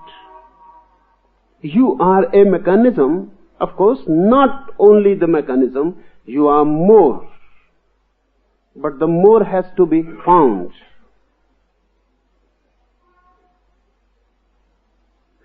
When you get in a gear, everything changes inside. When you change the gear, there is a turning. Shiva says, as breath turns down to up, and again as breath curves from up to down, through both these turns realize. Be aware at the turn, but it is a very short, very minute observation will be needed. And we are just without any observing capacity. We cannot observe anything. If I say to you, observe the flower, this flower I give to you, observe it. You cannot observe it. For a single moment you will see it, and then you will begin to think something else. It may be about the flower, but it will not be the flower. You may think about the flower, how beautiful it is. You have moved. Now the flower is no more in your observation. Your field has changed. You may say it is red, it is blue, white. You have moved. Observation means remaining with no verb, with no word, with no verbalization, with no bubbling inside, just remaining with. If you can remain with a flower for 3 minutes, completely, with no movement of the mind, the thing will happen. The beneficence. You will realize. But we are not at all observers. We are not aware. We are not alert. We cannot pay attention to anything. We just go on jumping. This is part of our heritage, monkey heritage. Our mind is just the growth of the monkey mind. So the monkey moves on, goes on jumping from here and there. The monkey cannot sit. That's why Buddha insisted so much on just sitting without any movement. Because then the monkey mind is not allowed to go on its way. In Japan, they have a particular type of meditation they call zazen. The word zazen in Japanese only means just sitting, doing nothing. But no movement is to be allowed.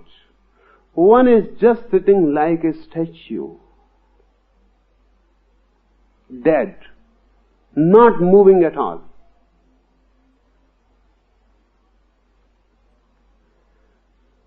But there is no need to sit like a statue for years together. If you can observe your breath turns without any movement of the mind, you will enter. You will enter into yourself or into the beyond within. Why these turnings are so important? They are important because on turnings, the breath leaves you to move in a different direction.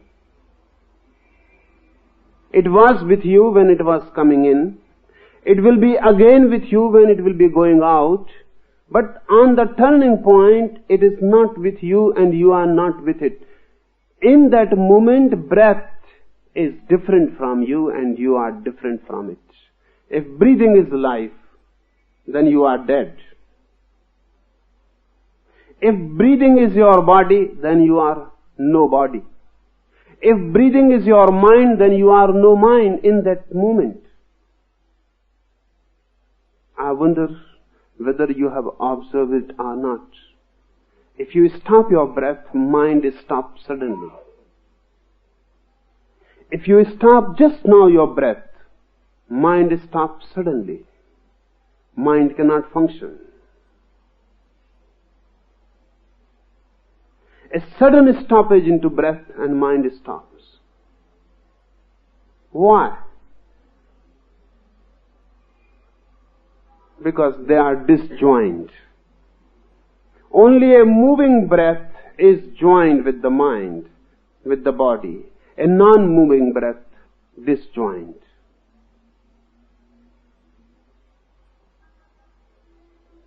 Then you are in the neutral gear. The car is running. The power is running. The car is making noise, is ready to go forward. But it is not in the gear. So the body of the car and the mechanism of the car are not joined. The car is divided into two. It is ready to move, but the moving mechanism is not joined with it. The same happens when breath takes a turn. You are not joined with it. In that moment you can become easily aware of who you are. What is this being? What is this to be? Who is inside this house of the body?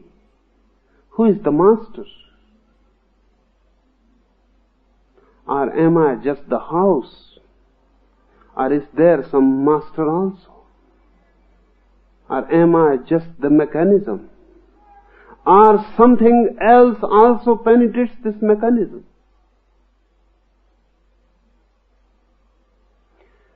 In that turning gap, Shiva says, realize. He says, just be aware of the turning and you become a realized soul. The third technique, or whenever in-breath and out-breath fuse,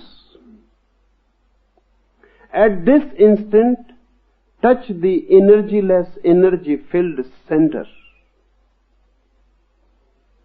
Or whenever in-breath and out-breath fuse,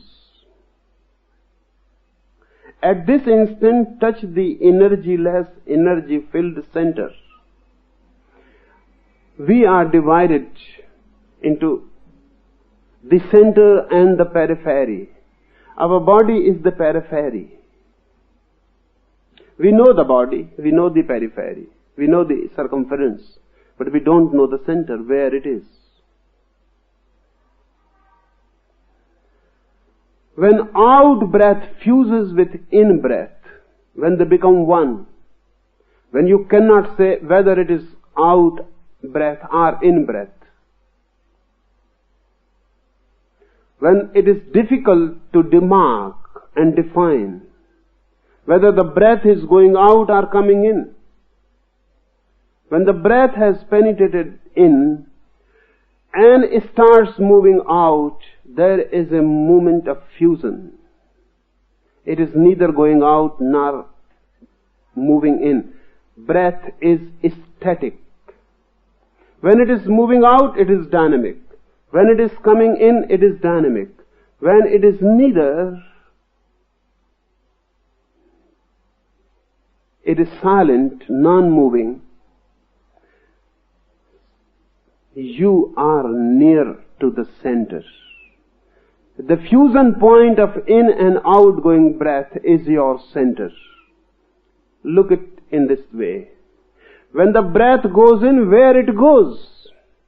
It goes to your center. It touches your center. When it goes out, from where it goes out, it moves from your center. Your center has to be touched.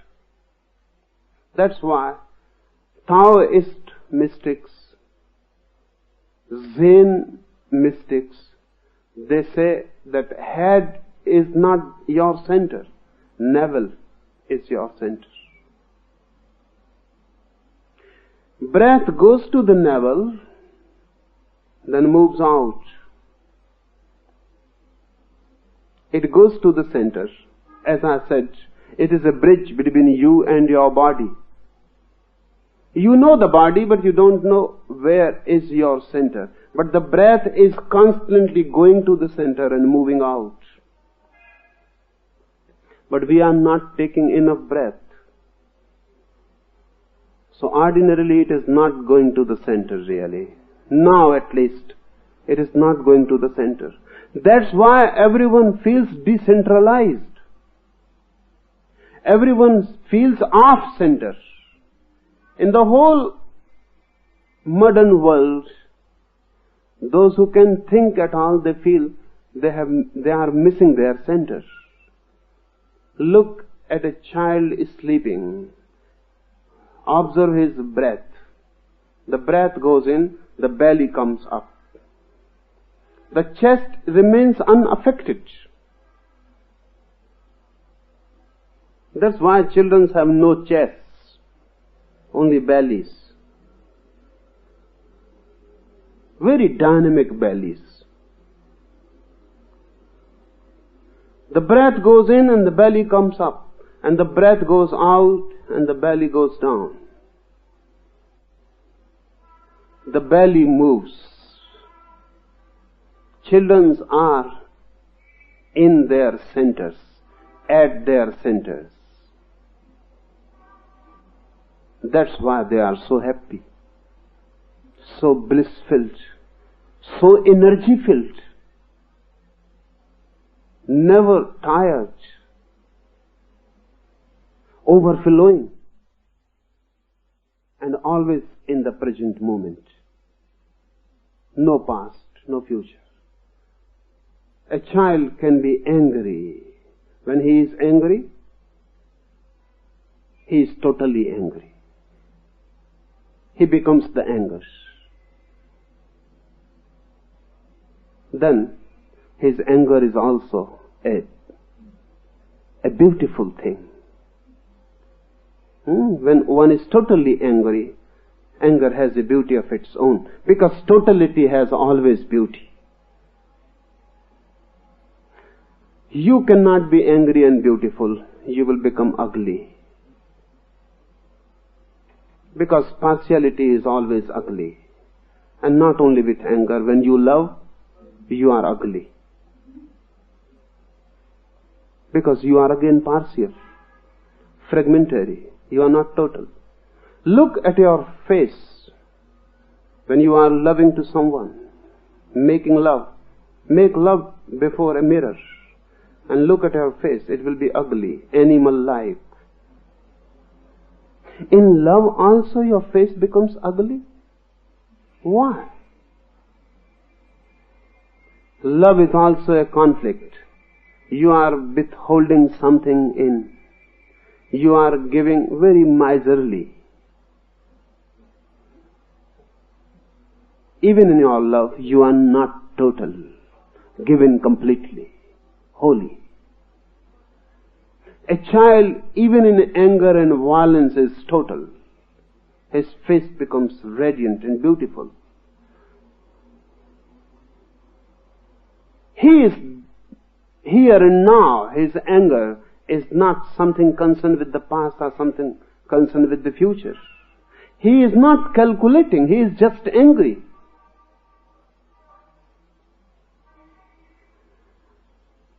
The child is at his center. When you are at your center, you are always total. Whatsoever you do will be a total act. Good or bad, but it will be total.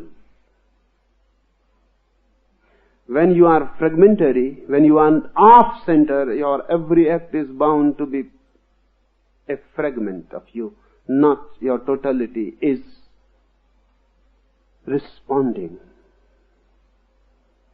Just a part. Just a part. And the part going against the total, that creates ugliness. Why? As we grow, all our children, as we grow, why our breathing becomes shallow? It never goes to the belly. It never touches the navel. More and more, it will come down less and less. It will become shallow. Just it will touch the chest and will go out. It never goes to the center. We are afraid of the center. Because if you go to the center, you will become total. If you want to be fragmentary, this is the mechanism to be fragmentary. You love. If you breathe from the center, you will flow in it totally. You are afraid. You are afraid to be so vulnerable, so open. To someone, to anyone, you may call him your lover, you may call her your beloved, but you are afraid. The other is there. If you are totally vulnerable, open, you don't know what is going to happen. Then you are completely in others' hands. You are afraid not to be so completely given to someone. You cannot breathe. You cannot take a deep breath.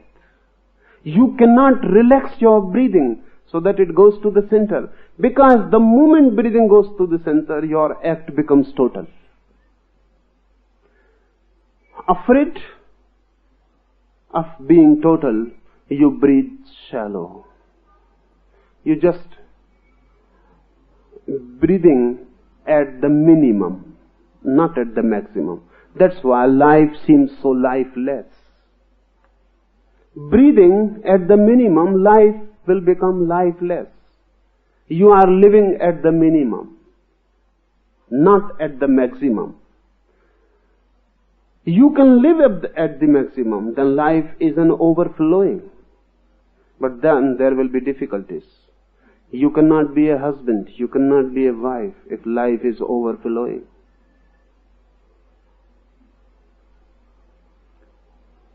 Everything will become difficult. If life is overflowing, love will be overflowing. Then you cannot stick to one.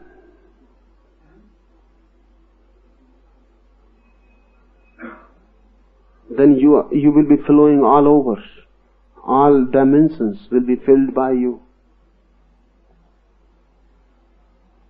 And then mind feels danger. So it is better not to be alive. More dead, more secure. More dead, everything is in control. You can control. You remain the master. You feel that I am the master because I can control. I can control my anger. I can control my love. I can control everything. But this controlling is possible only at the minimum level of your energy. Everyone should have felt sometime or other there are moments when you suddenly change from the minimum level to the maximum. You go out to a hill station.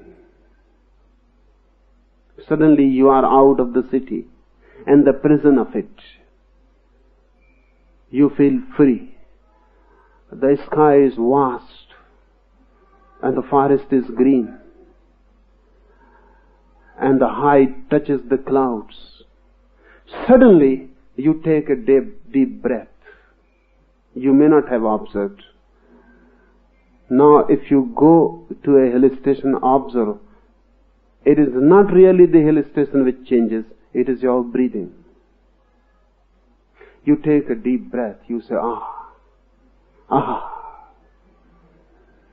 You touch the center, you become total for a moment, and everything is bliss. That bliss is not coming from the hill station. That bliss is coming from your center. You have touched suddenly. Now you were afraid in the city. Everywhere the other was present and you were controlling. You cannot scream, you cannot laugh. What a misfortune, you cannot sing on the street and dance. You were afraid. The policeman was somewhere around the corner. Or the priest, or the judge, or the politician, or the moralist. Someone was just around the corner. You cannot just dance in the street. Bertrand Russell has said somewhere that I love civilization, but we have achieved civilization at a very great cost. We cannot dance in the streets.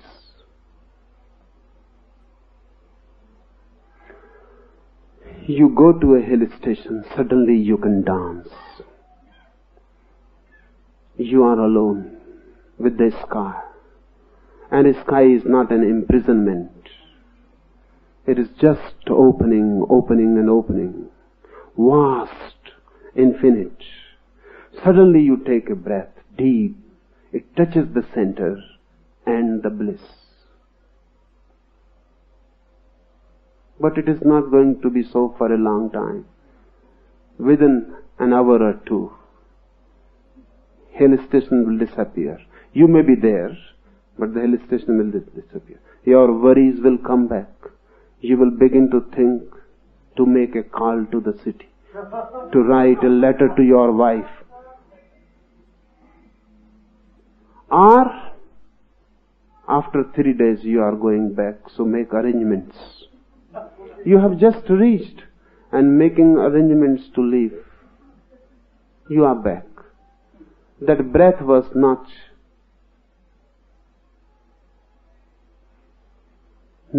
from you really. It suddenly happened because of the change of situation. Gear changed. You were in a new situation. You couldn't breathe in the old way. So, for a moment, a new breath came in. It touched the center. And you felt the bliss. Shiva says, you are every moment touching the center. Or if you are not touching, you can touch. Take deep, slow breath. Touch the center. Don't breathe from the chest. That's a trick. Civilization, education, morality, they have created shallow breathing. It would be good to go deep into it, because otherwise you cannot take deep breaths. Unless humanity becomes non-sex suppressive, man cannot breathe really. Because if the breath goes deep down to the belly, it gives energy to the sex center.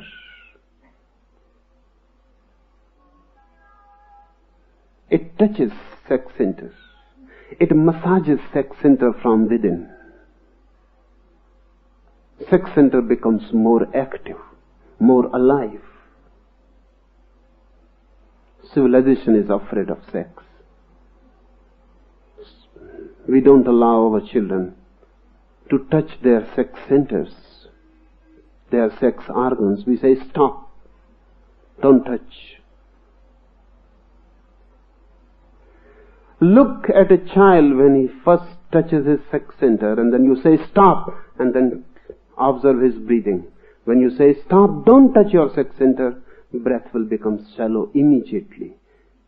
Because it is not only hand which is touching the sex center. Deep down, the breath is touching the sex center. And if the breath goes on touching it, it is difficult to stop the hand. If the hand stops, then basically it is needed, required, that the breath should not touch, should not go so deep. It must remain shallow. We are afraid of sex. Lower part of the body is not only lower physically, it has become lower as a value. It is condemned as lower. So don't go deep. Just remain shallow. It is unfortunate that we can only breathe downward. If some preachers are allowed, they will change the whole mechanism. You can only breathe upward in the head. Then there will be absolutely, you will not feel sex then. If we are to create a humanity sexless, then we will have to change the breathing system. The breath must go into the head, to the sahasrara, come back to the mouth. This should be the passage from mouth to sahasrara. It must not go deep down, because down is danger. The deeper you go, the nearer you reach to the deeper layers of biology. You reach to the center, and that center is just near the sex center. Just near. It has to be, because sex is life. Look at it in this way. Breath is life from above downwards. Sex is life just from the other corner, from down upwards. Sex energy is flowing, and breath energy is flowing. The breath passage is in the upper body, and the sex passage is in the down lower body. When they meet, they create life. When they meet, they create biology, bioenergy. So if you are afraid of sex, create a distance between the two. Don't allow them meeting. So really, a civilized man is castrated man.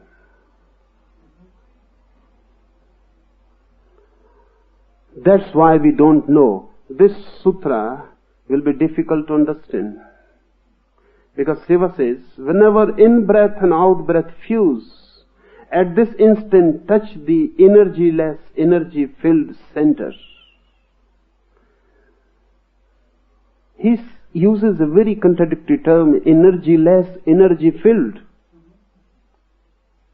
It is energyless because your bodies, your minds cannot give any energy to it. Your body energy is not there. Your mind energy is not there. So it is energyless as far as you know your identity. But it is energy filled because it has the cosmic source of energy, not your body energy. Your body energy is just fuel energy. It is nothing but petrol. You eat something, you drink something, it creates energy. It is just giving fuel to the body. Stop eating and drinking. Your body will fall dead. Not just now. It will take 3 months at least. Because you have reservoirs of petrol. You have accumulated much energy. It can run at least for 3 months without going to any petrol station. It can run. It has a reservoir. Emergency any emergency, you may need it.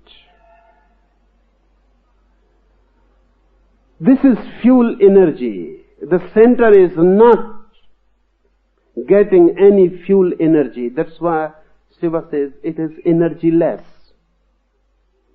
It is not dependent on your eating, drinking. It is connected with the cosmic source.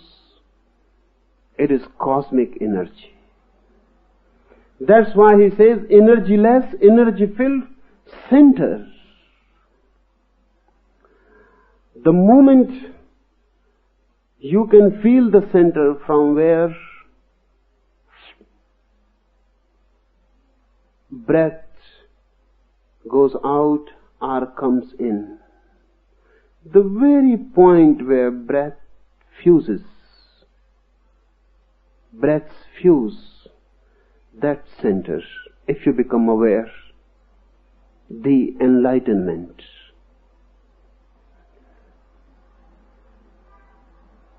Fourth technique, or when breath is all out, up, and stopped of itself, or all in, down, and stopped in such a universal pause, one's small self vanishes. This is difficult only for the impure. Then it is difficult for everyone. Because he says this is difficult only for the impure. But who is the pure one? It is difficult for you. You cannot practice it. But you can feel it sometimes, suddenly. You are driving a car and suddenly you feel there is going to be an accident. Breathing will stop. If it is out, it will remain out. If it is in, it will remain in. You cannot breathe in such emergency. You cannot afford. Everything will stop. The pause. When breath is all out, up, and stopped of itself, or in, down, stopped, such universal pause, one's small self vanishes.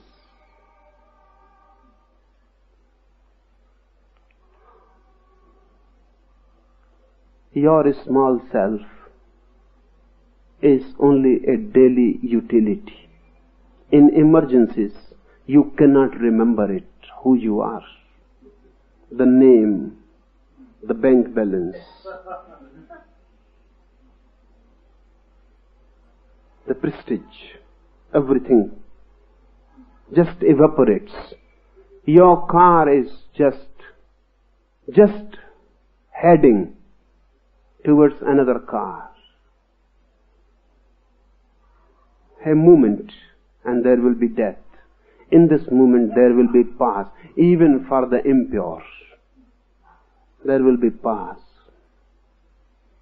Suddenly, breathing stops. If you can be aware in that moment, you reach the goal. Zen monks have tried this method very much in Japan. That's why their methods seem very weird, absurd, strange. They have done many things inconceivable. A teacher will throw someone out of the house. Suddenly the teacher will begin slapping the disciple. Without any reason or rhyme, without any cause. You were sitting with your teacher and everything was okay. You were just chit-chatting and he will begin to beat you. To create the pause. Because if there is any cause, the pause cannot be created. You had abused the teacher and he starts you beating. There is a causality. Your mind understands I abused him and he is beating. Really, your mind was expecting it already. So there is no gap. But remember, a Zen teacher will not beat you if you abuse him. He will laugh. Because then laughter can create the pause. You were abusing him and you were saying nonsense things to him and you expected anger and he starts laughing or dancing. That is sudden. That will create the pause. You cannot understand it. If you cannot understand, the mind stops. And when the mind stops, breathing stops. Either way, if breathing stops, mind stops, breathing stops. You were appreciating the teacher.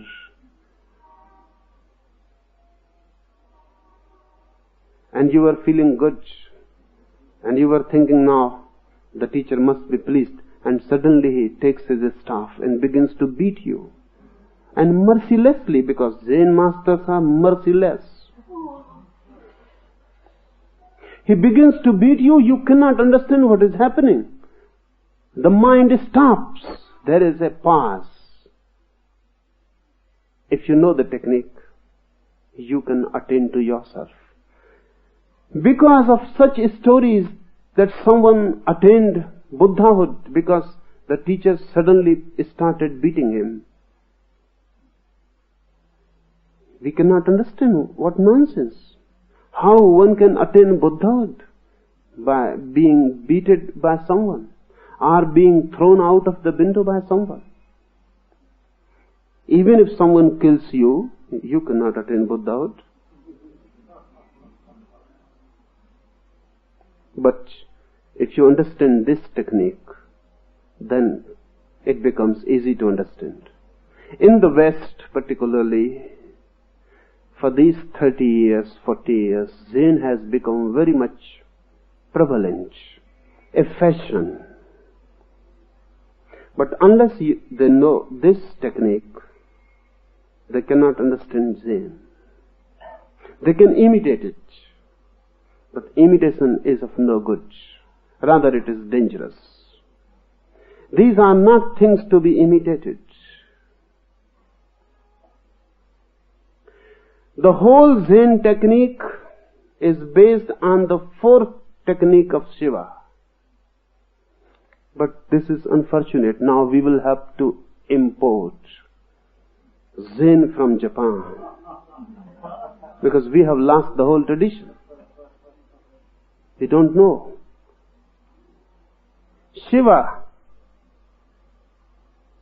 was the expert par excellence of this method.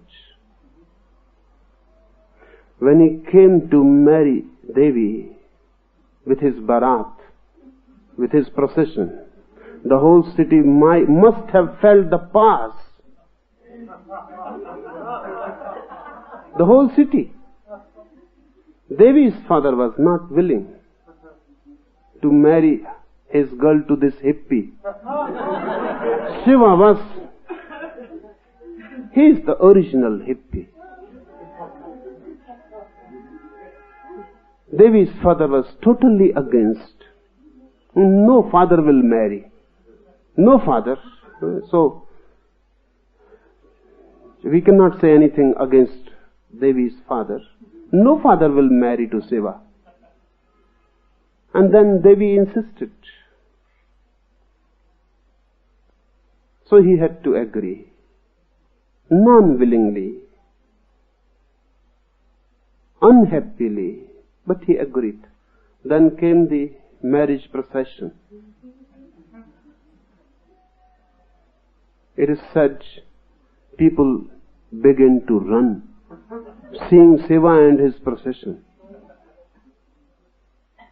The whole barat must have taken LSD, marijuana. They were on. And really, LSD, marijuana are just the beginning. Shiva knew, and his friends and disciples knew, the ultimate psychedelic soma. Somaras. Aldous Huxley has named the ultimate psychedelic soma. only because of Shiva. They were on, just dancing, screaming, laughing. The whole city fled. They must have felt a pause.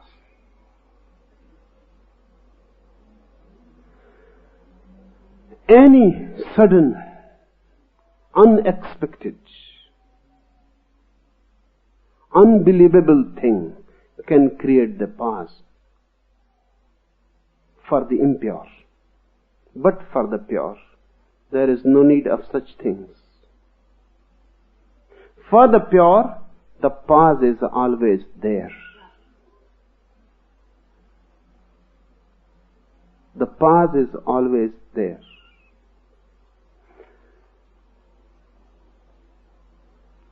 Many times, for pure minds, breathing stops. Many times. If your mind is pure, pure means you are not desiring, hankering, seeking anything. Silently pure, innocently pure. You are sitting, suddenly your breath will stop. Remember this, mind moving needs breath movement. Mind moving fast needs fast movement in breath. That's why when you are in anger, breath will move fast. In sexual act, breath will move very fast. That's why in Ayurveda it is said that your life will be shortened. If too much sex is allowed, your life will be shortened. Because Ayurveda measures your life in breaths.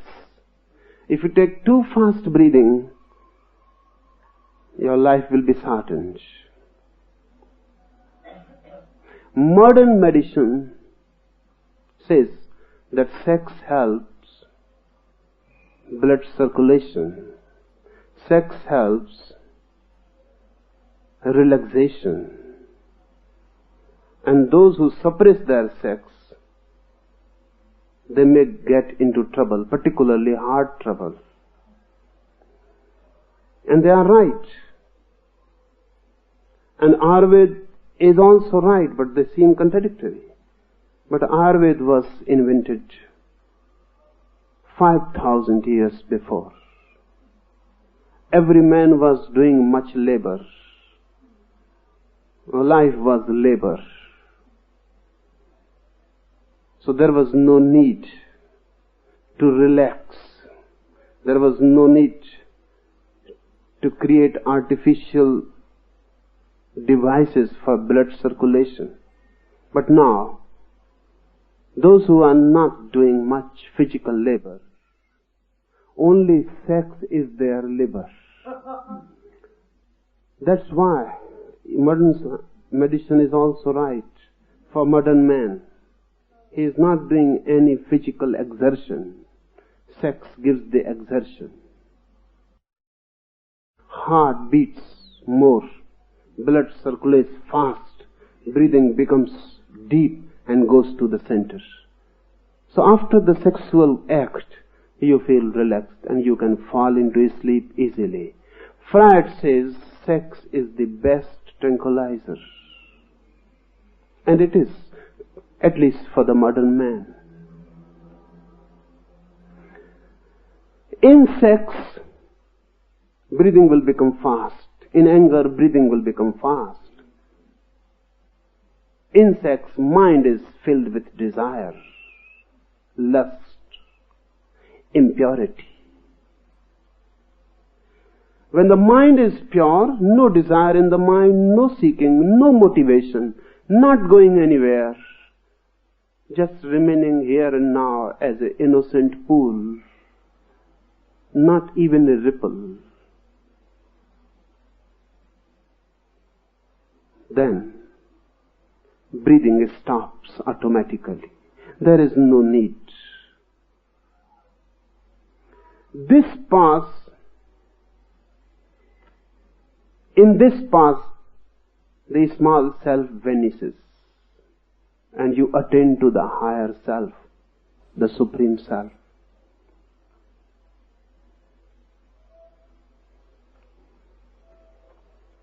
I think this will do for today.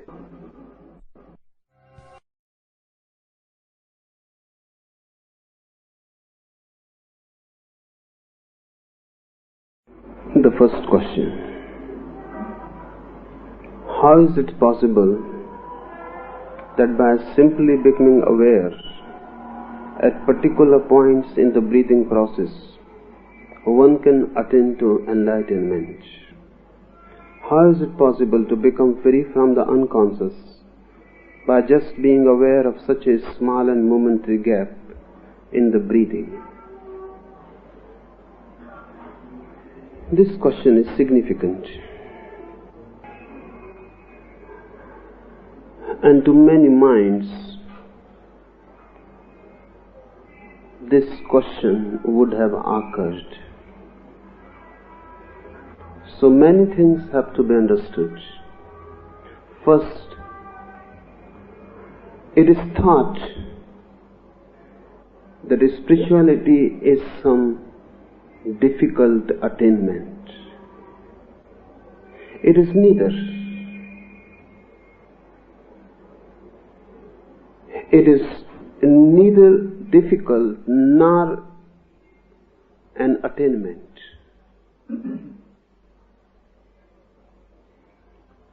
Whatsoever you are already spiritual. Nothing new is to be added to your being. Nothing is to be discarded from your being. You are as perfect as possible.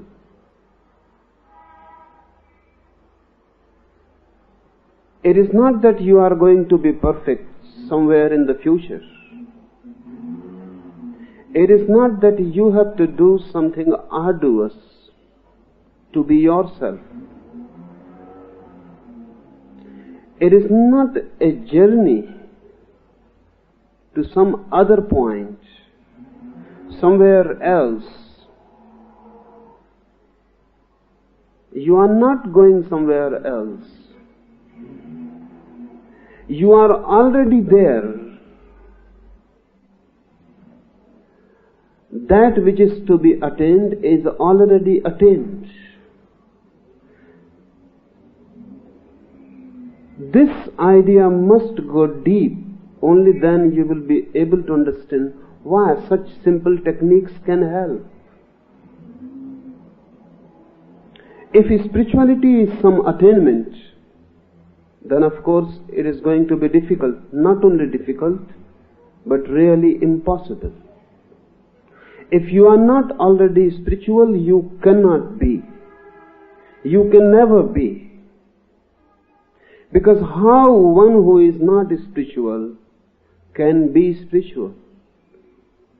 If you are not divine already, then there is no possibility. There is no way. And whatsoever effort you may make, efforts made by one who is not already divine cannot create divinity. If you are not divine, your efforts cannot create divinity.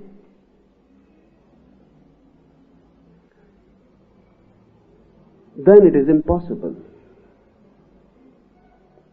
But the whole point is totally opposite. You are already that which you want to attain. The end of longing is already there, present in you.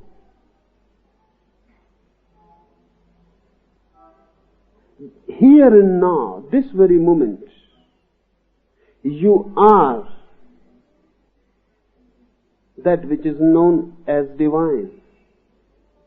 The ultimate is here. It is already the case. That's why simple techniques can help. It is not an attainment but a discovery. It is hidden. And it is hidden in very, very small things. Persona, just like clothes. Your body is here, hidden in clothes. In the same way, your spirituality is here, hidden in certain clothes. Those clothes are your personality.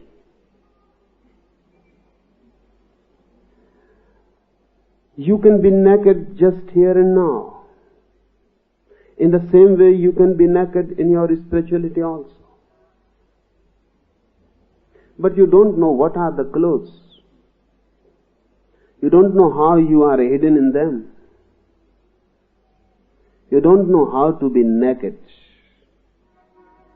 You have been with clothes so long, for lives and lives and lives, you have been with clothes, and you have been so identified with the clothes, that now you don't think these are clothes, you think these clothes are you.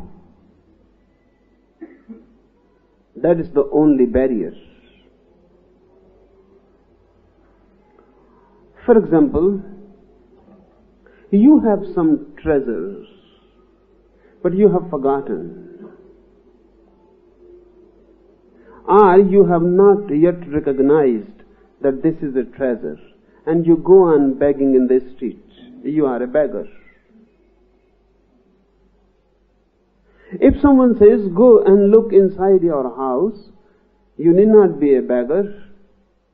You can be an emperor this very moment.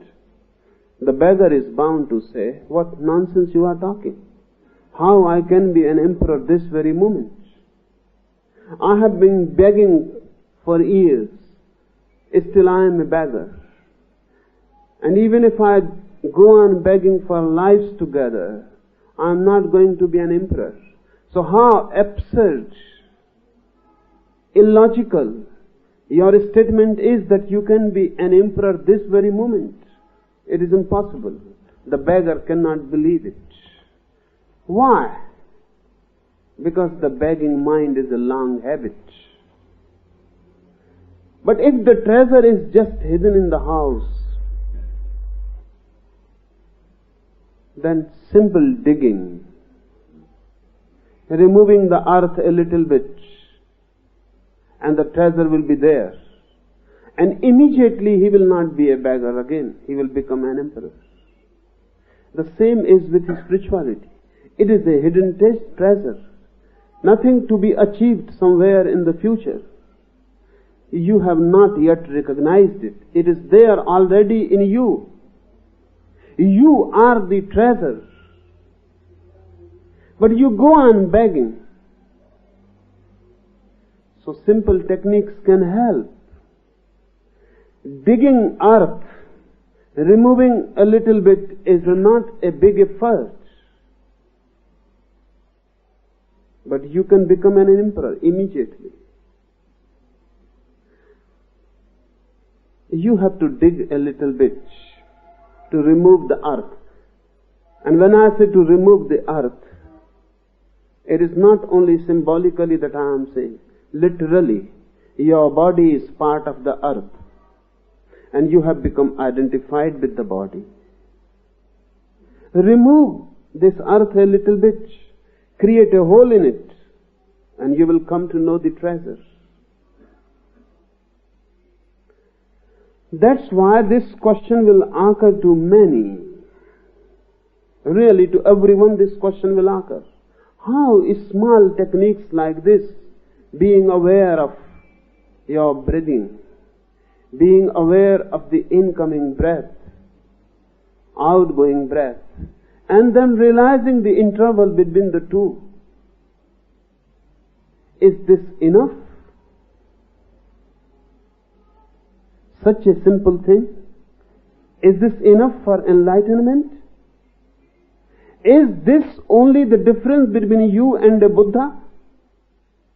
That you have not realized the gap between two breaths, And Buddha has realized only this much.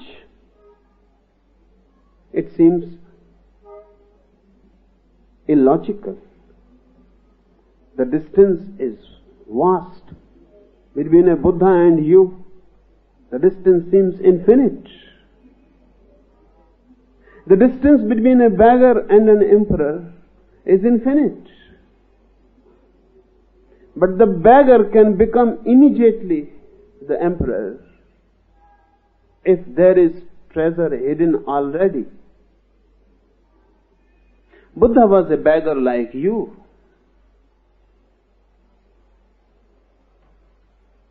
He was not a Buddha always. On a particular point,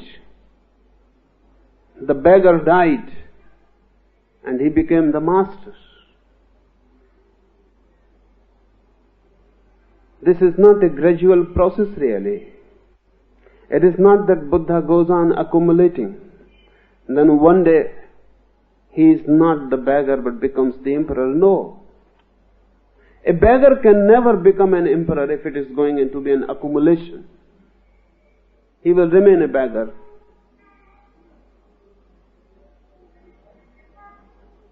He may become a rich beggar, but he will remain a beggar. And a rich beggar is a bigger beggar than a poor beggar. Suddenly one day Buddha realizes the inner treasure. He is no more a beggar. He becomes the master. The distance between Siddhartha Gautam and Gautam Buddha is infinite. It is the same distance that is between you and a Buddha. But the treasure is hidden within you as much as it was hidden in a Buddha.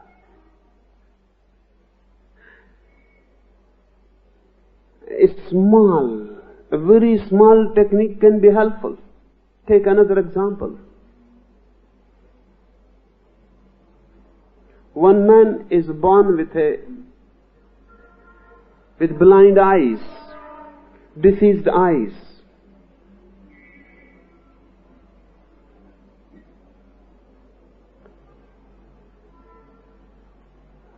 For a blind man, the world is a different thing. A small operation may change the whole thing. Because only eyes have to be made all right. The moment eyes are ready, the seer is hidden behind. He will begin to look from the eyes. The seer is already there. Only windows are lacking. You are in a house with no windows. You can break a hole in the wall and suddenly you can look out. We are already that which we will be, we should be, we ought to be.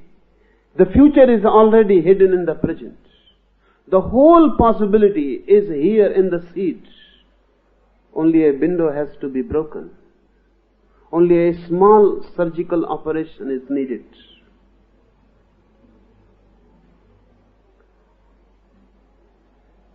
If you can understand this, that spirituality is already there, already the case, then there is no problem. That how such small efforts can help. Really, no big effort is needed. Only small efforts are needed. And smaller, the better. And if you can do them effortlessly, the best. If you can change them in a spontaneous act, better. That's why it happens. Many times it happens, then the more you try to do, you cannot attain to it. your very effort, your tension, your occupiedness, your longing, expectation becomes the barrier. With very small effort, effortless effort they call it in Zen, doing as if not doing, it happens easily. The more you are mad after it, the less is the possibility. Because where a needle is needed, you are using a sword. The sword will not be helpful. It may be bigger, but where a needle is needed, a sword won't do. Go to a butcher. He has very big instruments. And go to a brain surgeon. You will not find so big instruments with a brain surgeon. And if you find, then escape immediately.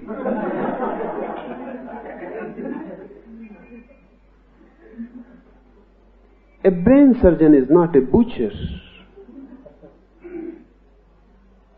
He needs very small instruments. The smaller, the better. Spiritual techniques are more subtle. They are not grass. They cannot be. Because the surgery is even more subtle. In the brain, the surgeon is doing something still with grass matter. But when you are working on spiritual planes, the surgery becomes more and more etheric. No grass matter is there. It becomes subtle. One thing. Secondly, the very concept that something is smaller, something is small, so how a bigger effect is possible through it is irrational, unscientific. Now science knows, smaller the particle, more atomic, more explosive, bigger really. The smaller it is, the bigger is the effect. Can you conceive? Before 1945, could any imaginative poet, dreamer conceive that one atomic explosion will wipe out completely two big cities in Japan, Hiroshima and Nagasaki? 2 lakh people simply wiped out of existence within seconds. And what was the explosive force used? An atom. The most smallest particle exploded to big cities. You cannot see the atom. Not only with eyes you cannot see by any means. With no instruments, the atom can be seen. We can only see the effects. So don't think that Himalaya is bigger because it has such a big body. The Himalaya is just impotent before an atomic explosion. One small atom can wipe out the whole Himalaya. Bigness in grass material is not necessarily power. On the contrary, smaller the unit, more penetrating. smaller the unit, more intensely filled with power. These small techniques are atomic. Those who are doing bigger things, they don't know the atomic science. A person who is working with atoms, you will think just a small person working with small things. And a person who is working with Himalaya will look very big. Hitler is working with great masses. Mao is working with great masses. And Einstein and Planck, they are working in their labs with small units of matter, energy particles. But ultimately, before Einstein's research, politicians are just impotent. They are working on a bigger canvas, but they don't know the secret of the small unit. Moralists always work on big planes, but grass, the thing looks very big. They devote their whole life moralizing themselves, practicing this and that, sanyam, control. They go on controlling. The whole edifice looks very big.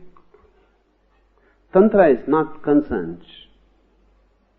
Tantra is concerned with atomic secrets in human being, in human mind, in human consciousness. And Tantra has achieved atomic secrets.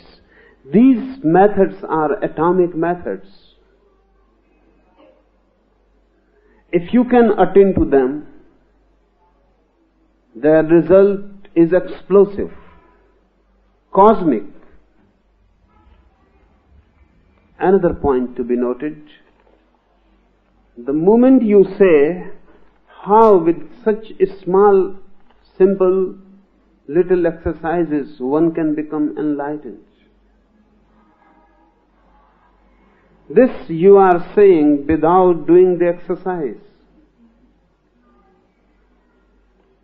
If you do it, then you will not say that this is a small, simple exercise.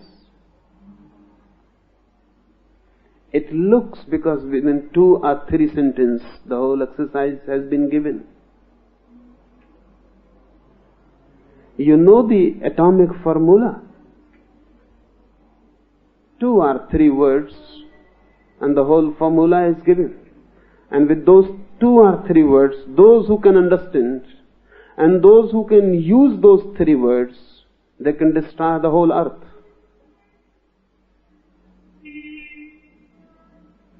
But the formula is very small. These are formulas.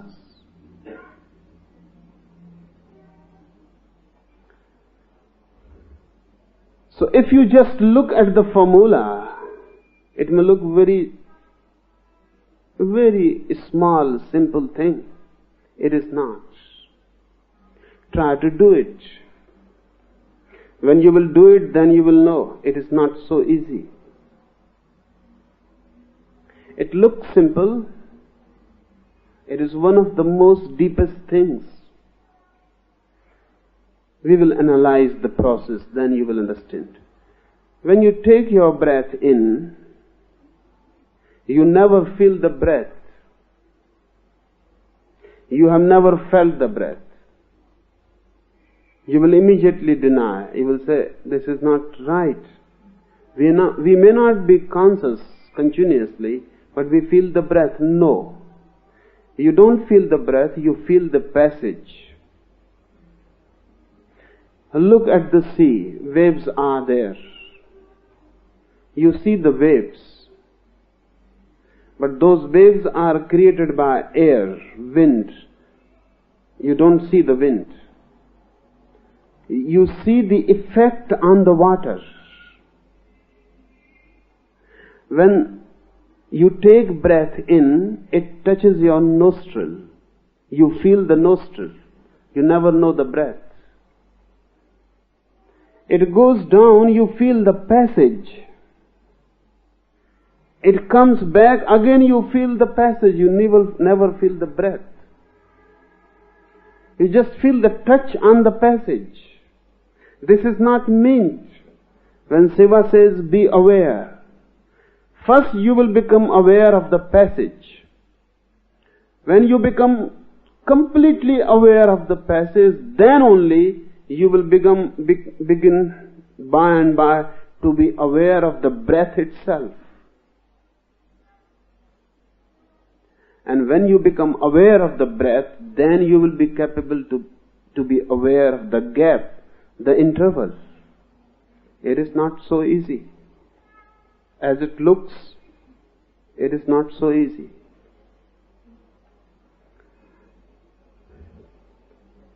For Tantra, for the whole Indian seeking,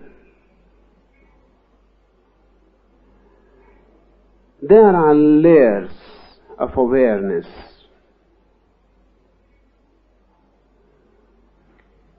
If I embrace you, first you will become aware of my touch of the body, not of my love.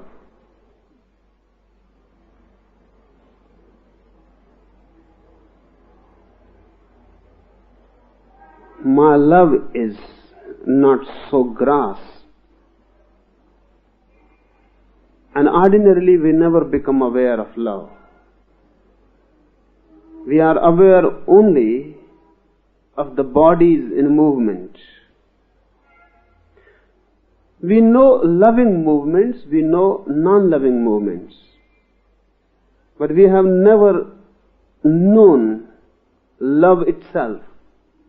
If I kiss you, you become aware of the touch, not of my love.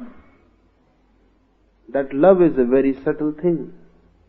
And unless you become aware of my love, the kiss is just dead. It means nothing. If you can become aware of my love, then only you can become aware of me. Because that again is a deeper layer. The breath goes in, you feel the touch, not the breath. But you are not even aware of that touch. If something is wrong, only then you feel it. You have some difficulty in breathing, then you feel it. Otherwise, you are not aware. The first step will be to be aware of the passage, where breath is felt, touching. Then your sensitivity will grow. It will take years to become so sensitive that not the touch but the movement of breath is known. Then Tantra says you have known prana, the vitality. And only then the gap where breath stops, where breath is not moving, or the center where breath touches the center, or the fusion point, or the turning where breath, the ingoing breath becomes outgoing.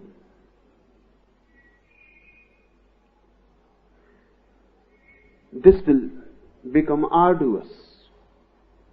Then it will not be so simple. If you do something, only then you will know how difficult it is. If you go in it, Buddha took 6 years to come to this center beyond the breath, to come to this turning. He had a long arduous journey. 6 years. Then it happened. Mahavir was working on it for 12 years. Then it happened.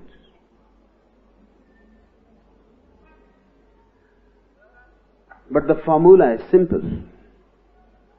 And theoretically, this can happen this very moment. Theoretically, remember. There is no barrier theoretically why it should not happen this very moment, except you. You are the barrier. This can happen this very moment. The treasure is there. The method is known to you. You can dig. But you will not dig.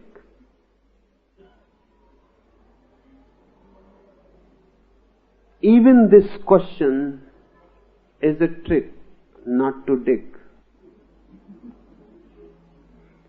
Because your mind says such a simple thing. Don't be a fool. How? How you can become a Buddha by such a simple thing? It is not going to be. And then you are not going to do anything because how? This can happen. Mind is tricky. If I say this is very difficult, the mind says this is so difficult. It is beyond you. If I say this is very simple, the mind says this is so simple that only fools can believe. And mind goes on rationalizing things, always escaping from doing. Mind creates barriers. This will become a barrier if you think this is so simple. This is too difficult. Then what are you going to do? You cannot do a simple thing. You cannot do a difficult thing. What you are going to do? Tell me. If you want to do a difficult thing, I will make it difficult. If you are going to do a simple thing, I will make it simple. It is both. It depends how it is interpreted. But one thing is needed that you are going to do. If you are not going to do, then mind will give you always explanations. Theoretically, it is possible here and now. There is no actual barrier. But there are barriers. They may not be actual. They may be simply psychological. They may be just your illusions, but they are there. If I say to you that don't be afraid, go. The thing that you are thinking is a snake is not a snake, it is just a rope.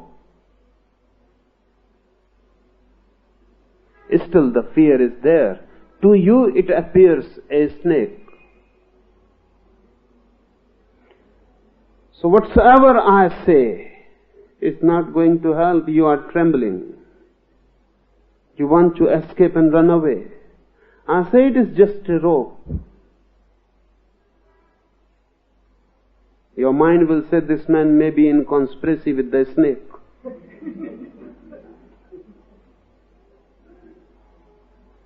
There must be something. This man is forcing you towards the snake.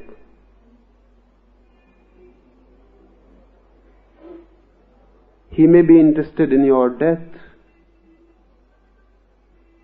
or something else. If I try to convince you too much that this is a rope, that will only show that I am somehow interested to force you towards the snake. I say to you, theoretically it is possible to see rope as rope this very moment. but your mind will create many, many problems. In reality, there is no dilemma. In reality, there is no problem. Never has been, never will be. In mind, there are problems. And you look at reality through the mind. So the reality becomes problematic. Your mind works like a prism. It divides and creates problems. And not only that, it creates solutions also. First it creates problems, then it creates solutions which become deeper problems. Because in fact there are no problems to be solved. Reality is absolutely unproblematic. There is no problem. But you cannot see without problems. Wherever you see, you create problems. Your look is problematic. I told you this technique. Now the mind says this is so simple. Why? Why the mind says this is so simple? When for the first time a steam engine was invented, no one believed it. It looked so simple, unbelievable. Just the same steam that you know in your kitchen, in your kettle, the same steam running an engine, running hundreds and hundreds passengers, so much load. The same steam you are acquainted well. This is not believable. And if the engine runs, you know what happened in England? When the first train started, no one was ready to sit in it. No one. Many people were persuaded, bribed. They were given money to sit in the train. At the last point, they escaped. They said, firstly, steam cannot do such miracles. Such simple thing is steam. It cannot do such miracles. And if this engine starts, that means devil is somewhere at work. Devil is running the thing. It is not a steam. And what is the guarantee that once the train starts, you will be capable to stop it? No guarantee can be given, because this was the first train. Never it was stopped before. So it is only probable. No experience. So science cannot say, yes, we will stop. Theoretically, we will stop, but the people were not interested in theory. They were interested, is there any actual experience of stopping a train? If it never stops, then what happens to us who are sitting in it?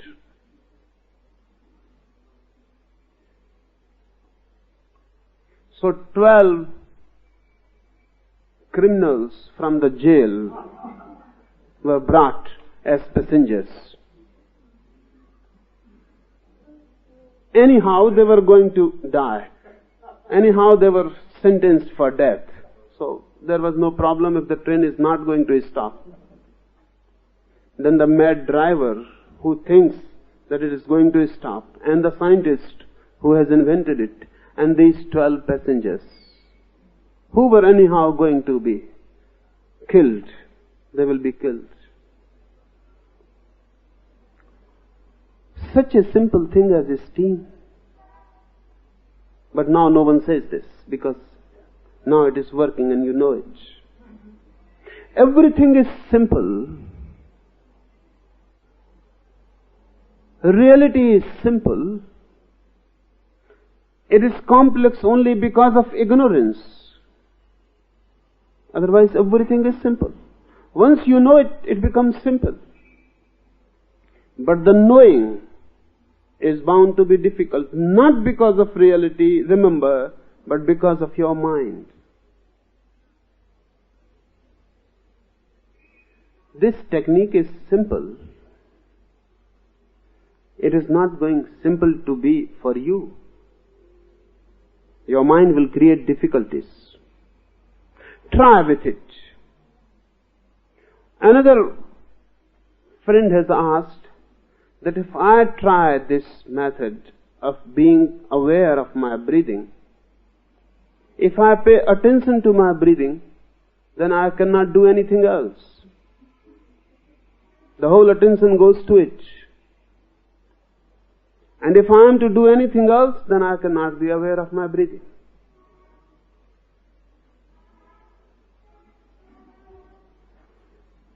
It will happen.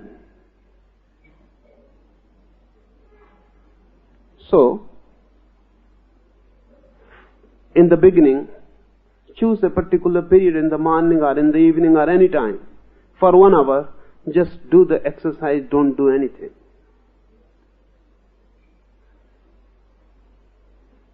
Don't do anything, just do the exercise. Once you become attuned to it, then it will not be a problem. You can walk on the street and you can be aware.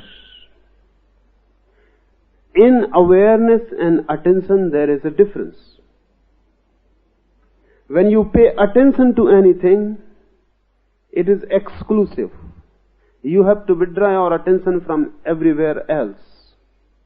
So it is attention really. That's why it is called attention.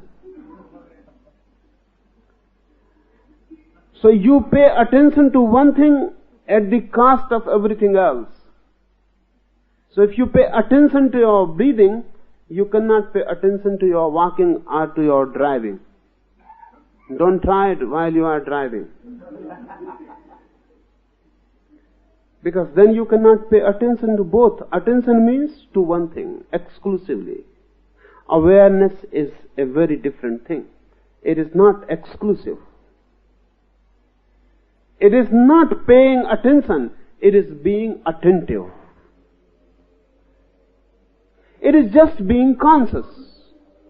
You are conscious. Then you are inclusively conscious. Your breathing is in your consciousness. You are walking and someone is passing. You are conscious of him.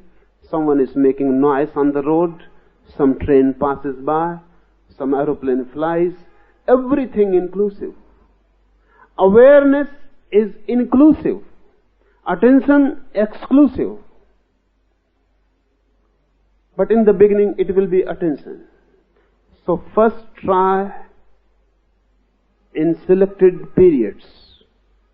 1 hour, just be attentive to your breathing.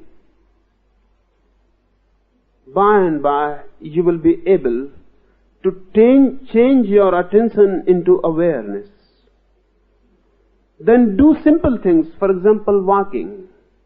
Walk attentively with full awareness of walking and also of breathing.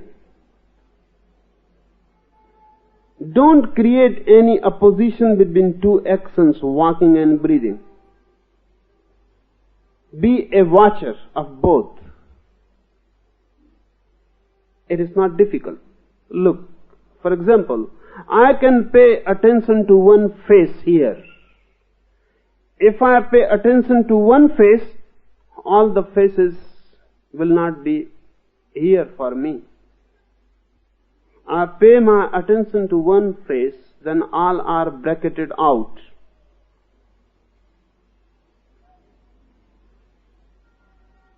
If I pay attention only to the nose on that face, then the whole face, remaining face is bracketed out.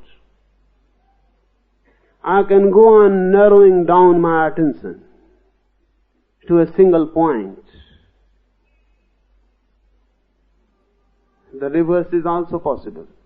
I pay attention to the whole face. Then eyes and nose and everything are there. Then I make my focus great. I look at you not as individuals but as a group, then the whole group is my attention.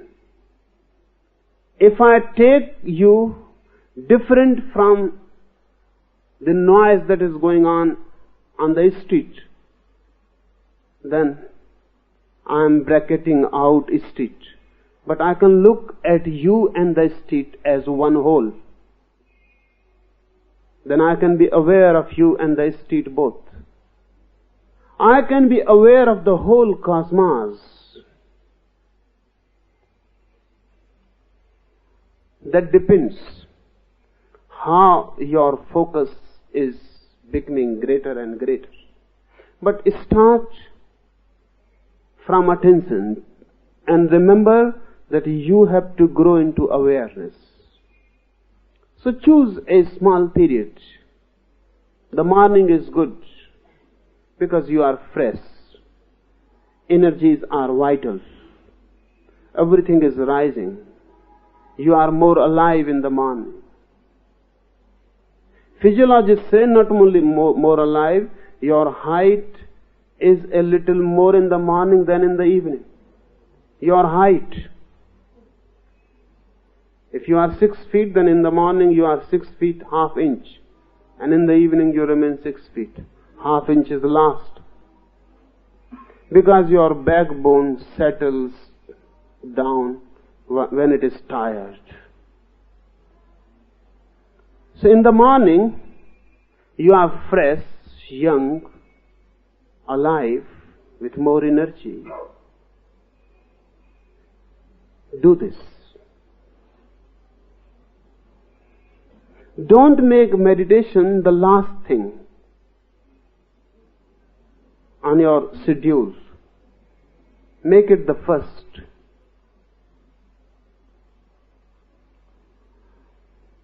Then, when you feel that it is now not an effort, you can sit for an hour together, completely immersed into breathing, aware, attentive. Only know this, that you have achieved attention of breathing when there is no effort. You are relaxed. You enjoy it. There is no forcing. Then you have attained it. Then add something else. For example, walking. Remember both. Then go on adding things.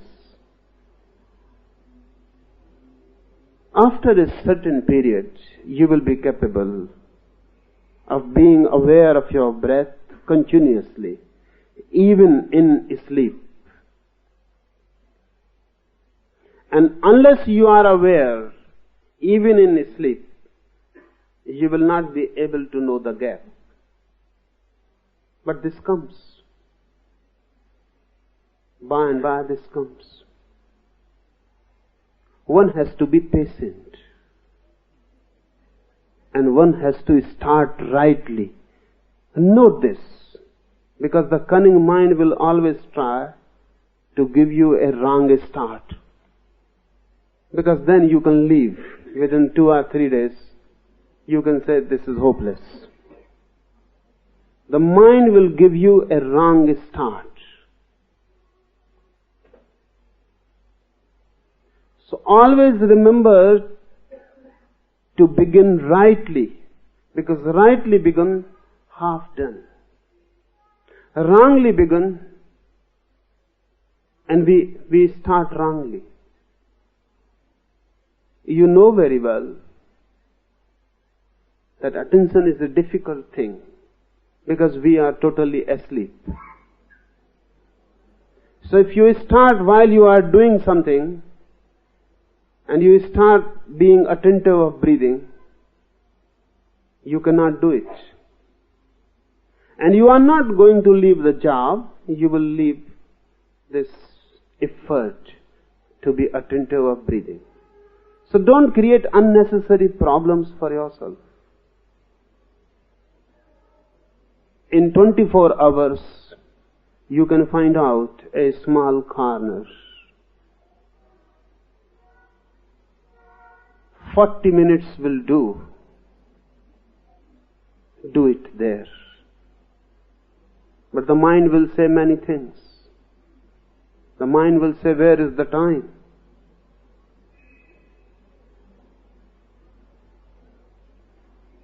Already too much work to be done. Where is the time? The mind will say, it is not possible now. Postpone it. Somewhere in the future, when things are better, we will do it.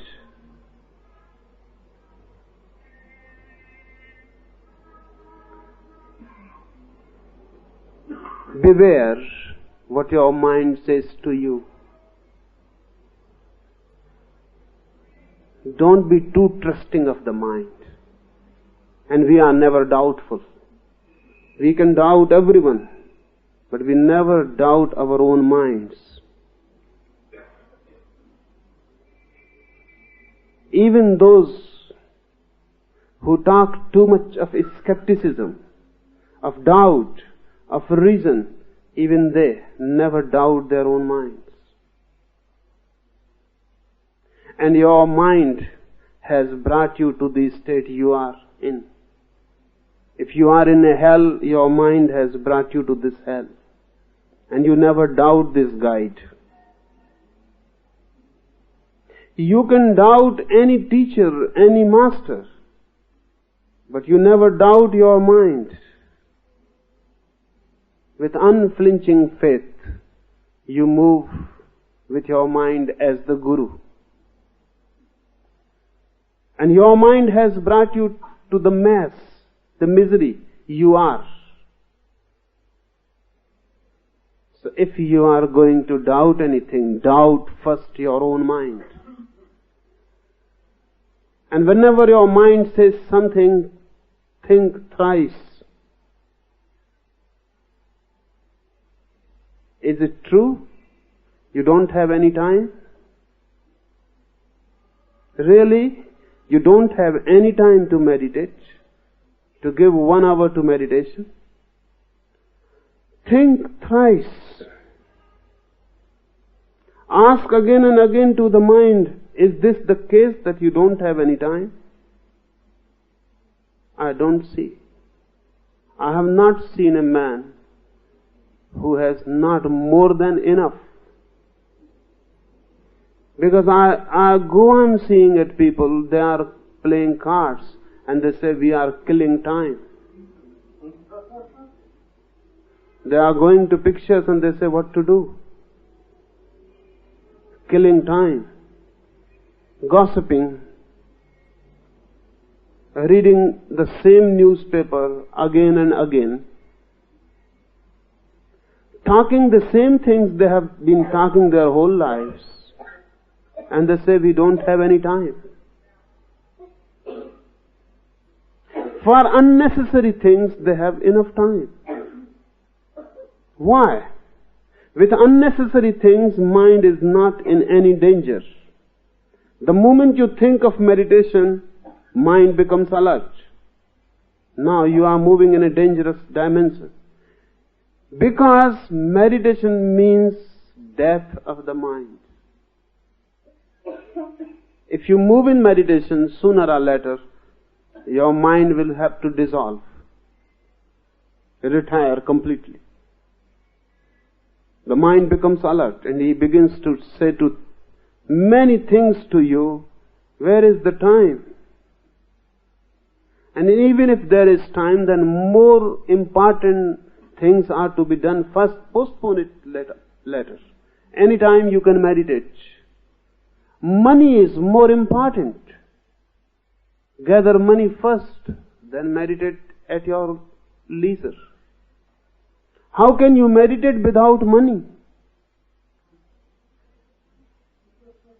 So pay attention to money, then meditate later on. Meditation can be postponed easily because it is not concerned with your immediate survival. Bread cannot be postponed. You will die. Money cannot be postponed. It is needed for your basic necessities. Meditation can be postponed. It is not concerned with your survival. You can survive without it.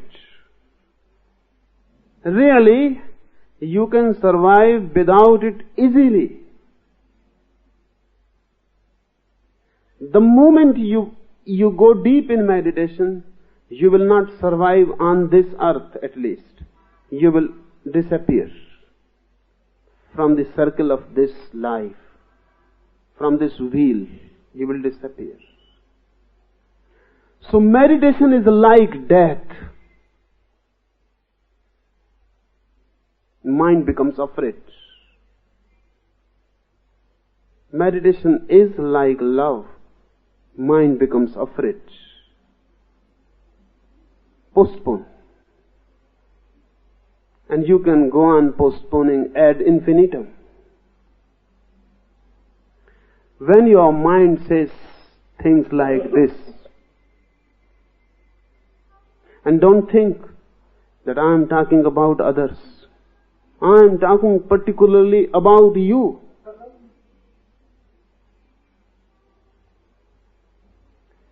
I have come across many intelligent people talking very non-intelligent things about meditation. One man came from Delhi. He is a big government official. He came for the purpose only to learn meditation here. He can come from Delhi. He stayed 7 days here. And I told him to go to the morning meditation class on the Chowpatty beach. He said, but that's difficult. I cannot get up so early.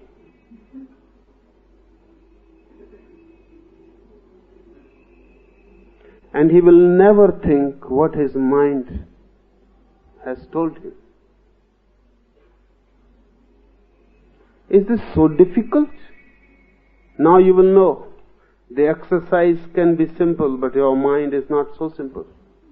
The mind says, how you can get up in the morning at 6 o'clock?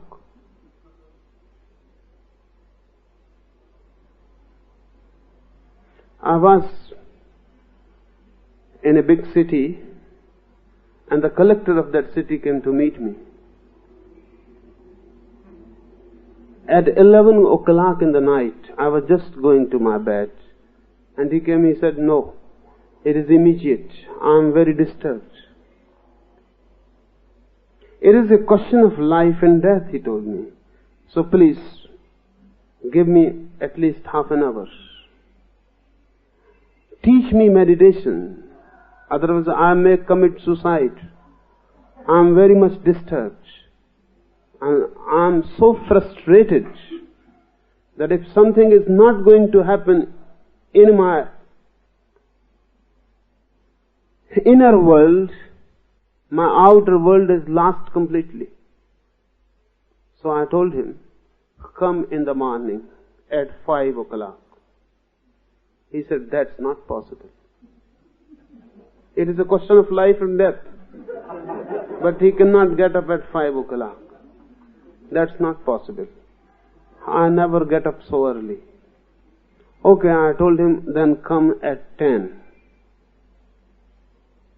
He said, that will also be difficult, because by 10:30 I am to be present at my office. He cannot take 1 day's leave, and it is a question of life and death. So I told him, is it a question of your life and death or my life and death?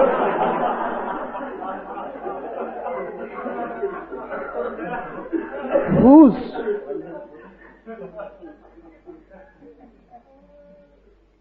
And he was not an unintelligent man.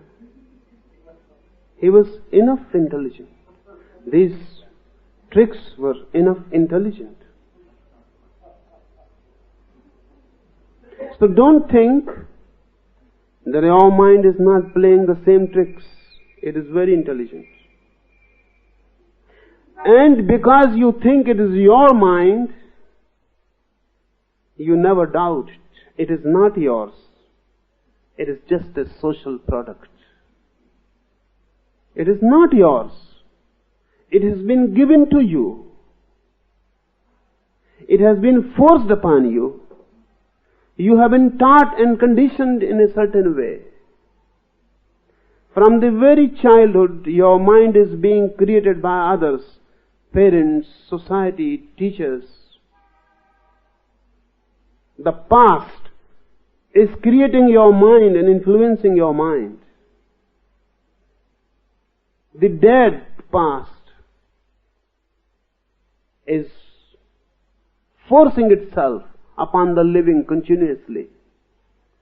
The teachers are just the agents of the dead against the living. They go on forcing things into your mind. But the mind is so intimate with you, the gap is so small, you become identified with it. You say, I am a Hindu.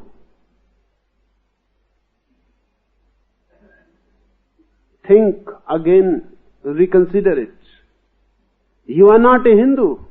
You have been given a Hindu mind. You were born just a simple, innocent being.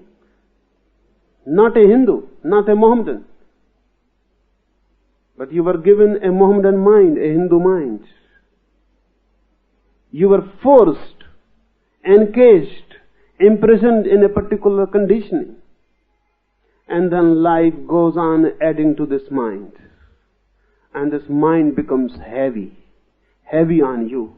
You cannot do anything. The mind starts forcing its own way upon you.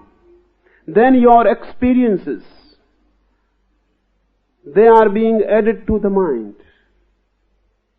And constantly, your past is conditioning your present every moment.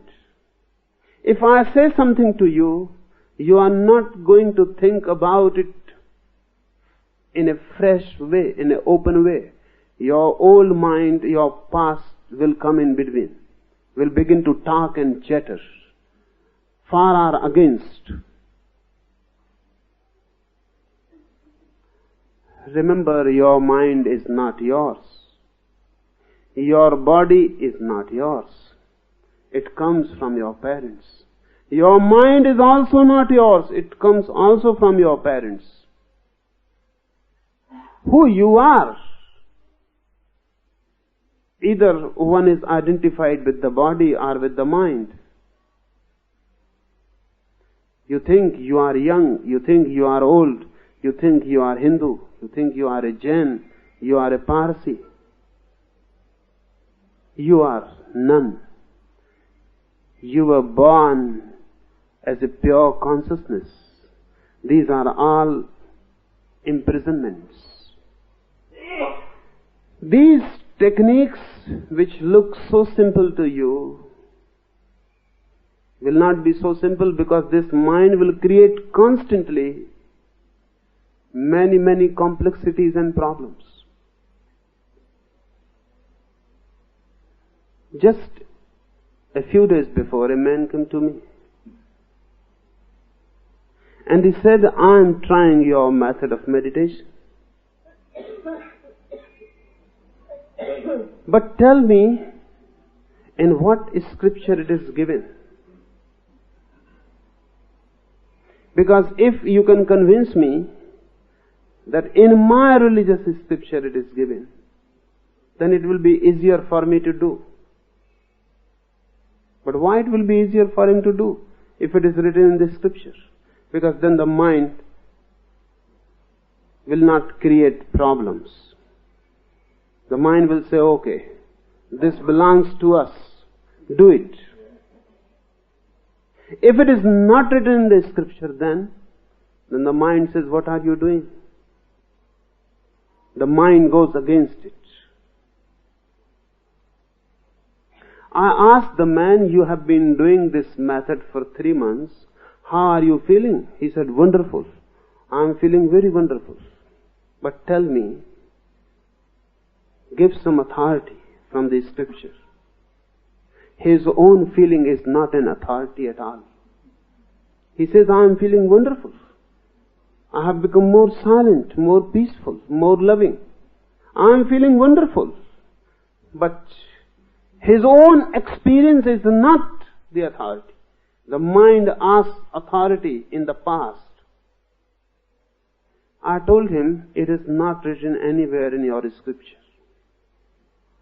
Rather, many things which are against to this technique are written. His face became sad. And he said, then it will be difficult for me to do it and continue. Why? His own experience is of no value. The past, the conditioning, the mind. It is constantly molding you and destroying your present. So remember and be aware. Be skeptical and doubting about your mind. Don't trust it. And if you can attain to such maturity of not trusting your mind, only then these techniques will be really simple, helpful, functioning. They will work miracles. They can work miracles. 2 questions more.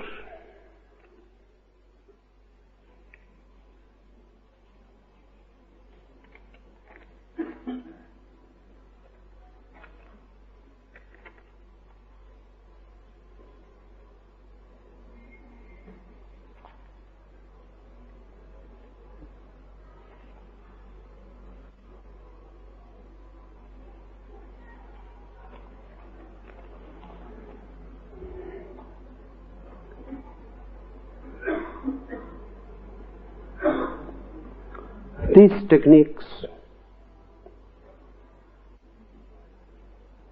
these methods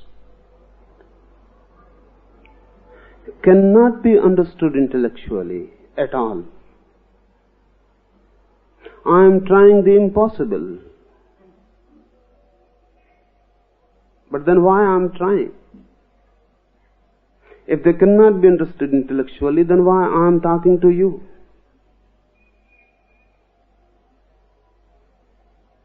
They cannot be understood intellectually, but there is no other way to make you aware of certain techniques which can change your life totally.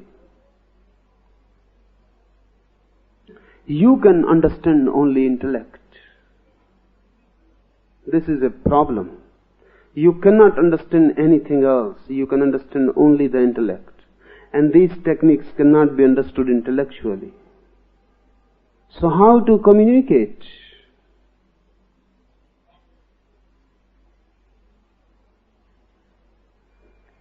Either you should become capable of understanding without intellect being brought in,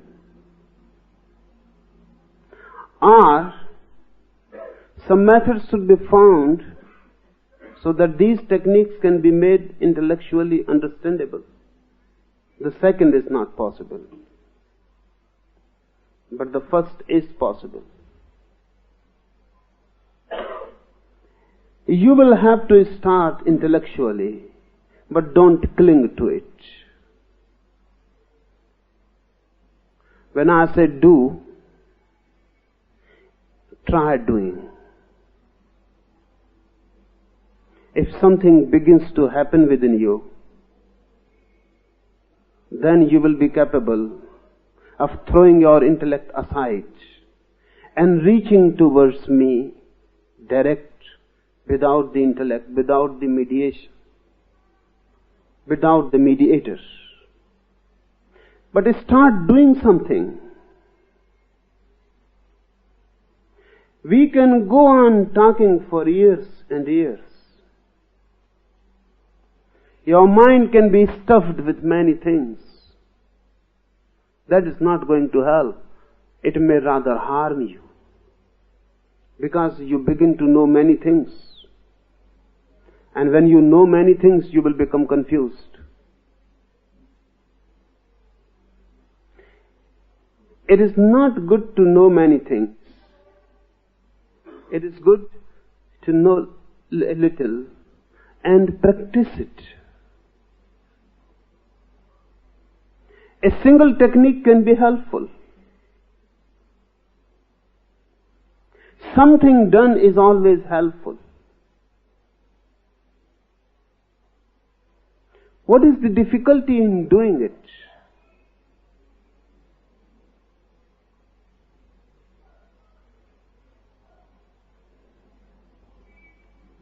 Deep down somewhere, there is fear. If you do it, the fear is, it may be that something starts happening. That is the fear. It may look paradoxical, but I have been meeting so many persons. They think they want to change. They say they need mutation. They ask for a deep transformation. But deep down they are afraid also. They are dual, double. They have two minds. They go on asking about what to do and never doing it. Why then they go on asking? Just to deceive themselves that they are really interested in transforming themselves. That's why they are asking. This gives a facade, an appearance that they are really, sincerely interested in changing themselves. That's why they are asking, going to this guru and that, finding, trying, but they never do anything. Deep down they are afraid. Eric Fromm has written a book, Fear of Freedom. The title seems contradictory. Everyone thinks we like freedom. Everyone thinks we are endeavoring for freedom. In this world and in that world also. Moksha. We want to be freed from all limitations, from all slaveries. We want to be totally free. But Eric Fromm says, man is afraid of freedom. We go on saying that we want, we go on convincing ourselves that we want, but deep down we are afraid of freedom. We don't want.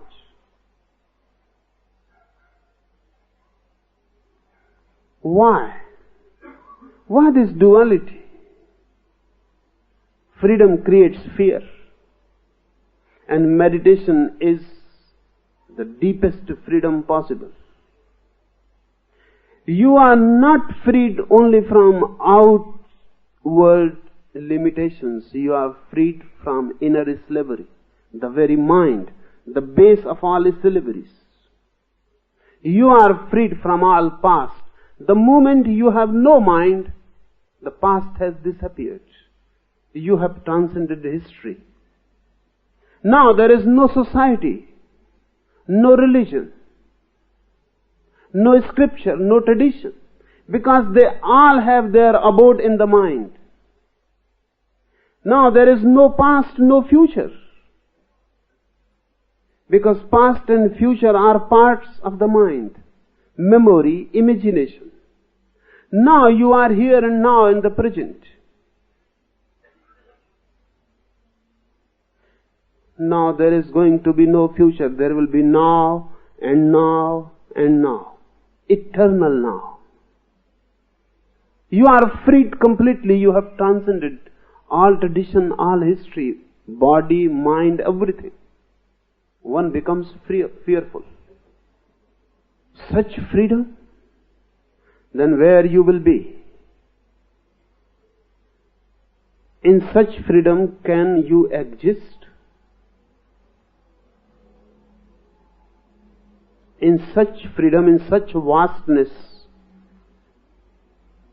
can you have your small I, your ego? Can you say, I am?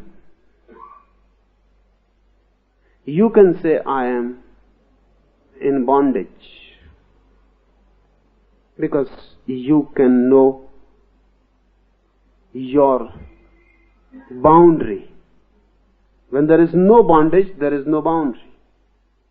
You become just like a space, nothingness. Absolute nothingness, emptiness, that creates fear.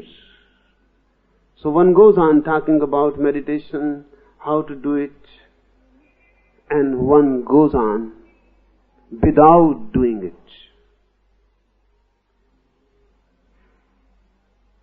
All the questions arise out of this fear.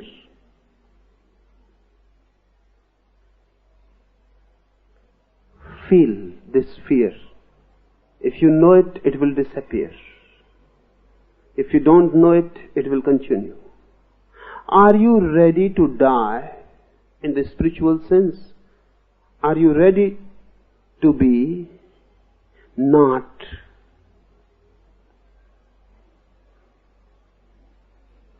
Buddha, whenever anyone will come to him, will say,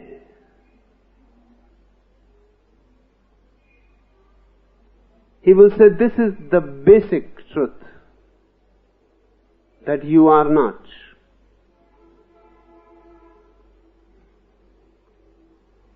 And because you are not, you cannot die, you cannot be born.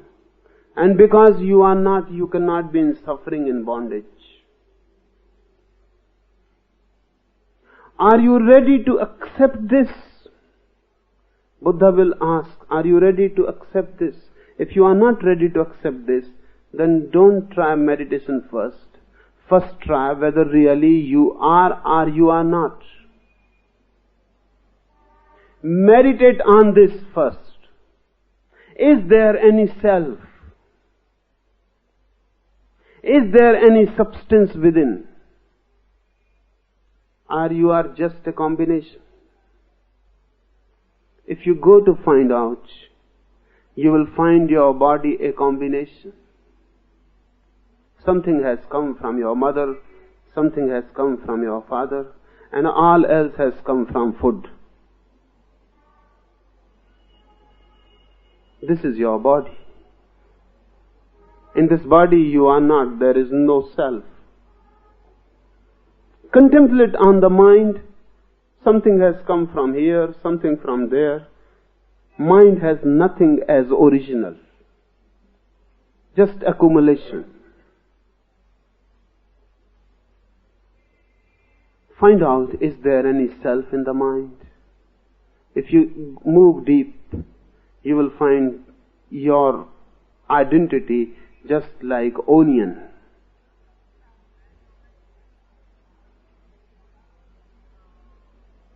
You put off one layer, another layer comes up.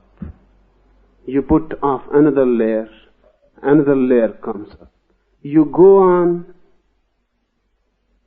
putting layers off, and ultimately you come to a nothingness. All the layers thrown, there is nothing inside.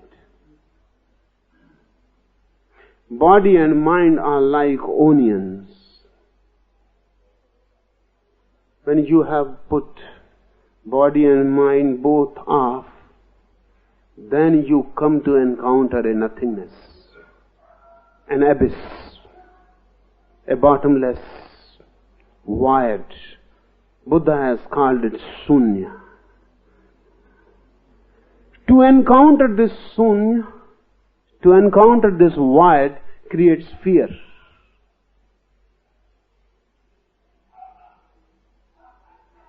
That fear is there. That's why we never do meditation. We talk about it. but we never do anything about it. That fear is there.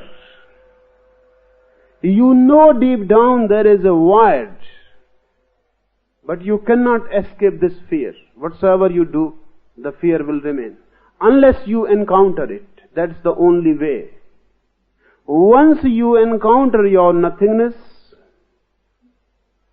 once you know that you are within just like space, shunya, then there will be no fear. Then there cannot be any fear, because this shunya, this void cannot be destroyed. This void is not going to die. That which was going to die is no more. It was just nothing but layers of the onion. That's why many times in deep meditation,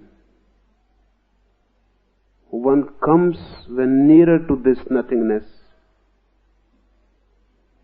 one becomes afraid and trembling. One feels that one is going to die. One wants to escape from this nothingness back to the world. And many go back. Then they never turn within. And as I see it, every one of you has tried in some life or other, some meditative technique. You have been nearer to the nothingness, and then fear gripped you and you escaped. And deep in your past memories, that memory is there. That becomes the hindrance. Whenever again you think of trying meditation, that past memory deep down in your unconscious mind again disturbs you and says, go on thinking, don't do it. You have done it once. It is difficult to find a man, because I have looked in many. It is difficult to find a man who has not tried once or twice in some life meditation. But the memory is there. You are not conscious of it. You are not aware of it. Where the memory is, it is there. Whenever you begin to do something, that becomes a barrier. And they said, and that begins to stop you in many ways. So, if you are really interested in meditation, find out your own fear about it. Be sincere about it. Are you afraid? If you are afraid, then first something has to be done about your fear, not about meditation. Buddha used to try many devices. If someone will say to him that I am afraid of trying meditation, and this is a must.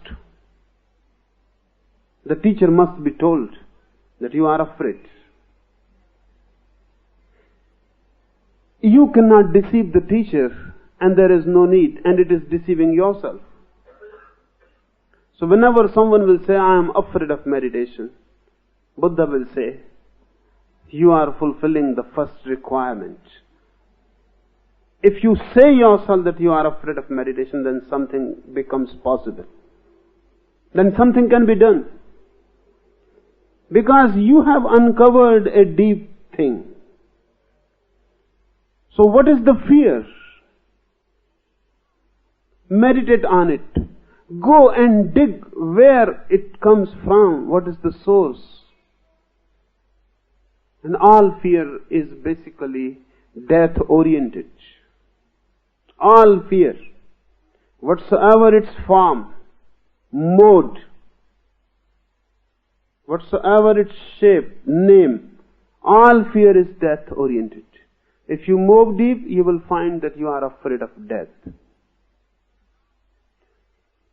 If someone will come to Buddha and will say that I am afraid of death, I have found out, then Buddha will say, go to the burning heart, go to the cemetery, and meditate on funeral pyres. People are dying daily. They will be burnt. You just remain there on Margat. Meditate on their burning fires. When their family members have gone, you remain there. Just look in the fire, the burning body, everything becoming smoke. You just look in it deeply. Don't think, just meditate on it. 3 months, 6 months, 9 months. When it becomes a certainty to you that death cannot be escaped. When it becomes absolutely certain that death is the way of life, that death is implied in life, that death is going to be, there is no way out, you are already in. Only then come to me. Meditating on death, seeing every day, night and day, dead bodies being burnt, dissolved into ashes. Just smoke remains and disappears. Meditating for months together, the certainty will arise. The death is certain. The only certainty really. The only thing certain in life is death. Everything is uncertain. Maybe, may not be. But you cannot say maybe, may not be for death. It is. It is going to be. It has already occurred. The moment you entered life, you entered death. Now nothing can be done about it. When this certainty will arise, the man will come back and he will say, now nothing can be done about death. Death is certain. When death is certain, there is no fear. Fear is always with things which can be changed. If death is to be, fear disappears. If you can change, if you can do something about death, then fear will remain. If nothing can be done, you are already in it. It is absolutely certain. Fear disappears. And when fear of death disappears, Buddha will allow to meditate. He'll say, now you can meditate. So go in your mind also deep. Listening to these techniques will be helpful only when your inner barriers are broken, inner fears disappear, and you are certain that death is the reality. So if you die in meditation, there is no fear. Death is certain. So even if death occurs in meditation, there is no fear. Only then you can move. And then you can move a rocket speed. Because the barriers are not there. The time is taken not by distance but the barriers. You can move this very moment. If there is no barrier, you are already there. Only the barriers. It is a hurdle race. And you go on putting more and more hurdles. You feel good. When you cross a hurdle, you feel good. Now I have crossed the hurdle. And the idiocy of it, the foolishness of it is this, that the hurdle was placed by you in the first place. It was never there. You go on placing hurdles, then jumping upon them, then feeling good, then you go on putting more hurdles and jumping, and you move in a circle and never reach to the center. Mind creates hurdles because mind is afraid. It will give you many explanations why you are not doing meditation. Don't believe it. Go deep, find out the basic cause.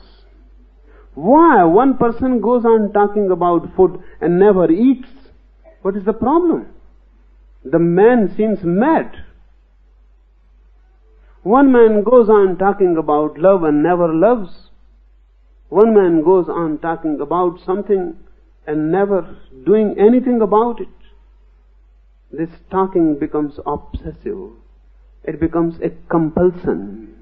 One goes on, one feels that talking is as if something doing. By talking you are doing something. One feels at ease. One is doing something, at least talking, at least reading, at least listening. This is not doing. This is deceptive. Don't fall in the deception. I will be talking here about these 112 methods, not to feed your mind,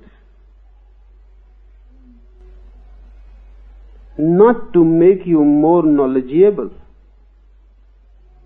not to make you more informed. I am not trying to make you a Pandit.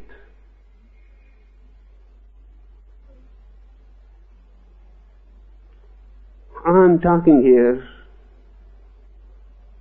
to give you a certain technique which can change your life. So whichever method appeals to you, don't start talking about it. Do it. Be silent about it and do it. Your mind will raise many questions. Just inquire deeply first. Before asking me, inquire deeply first. Are those questions really significant? Or your mind is just deceiving you? Do, then ask. Then your questioning becomes practical. And I know which question has been asked through doing, and which question has been asked just through curiosity, just through intellect. So by and by I will not take your intellectual questions at all.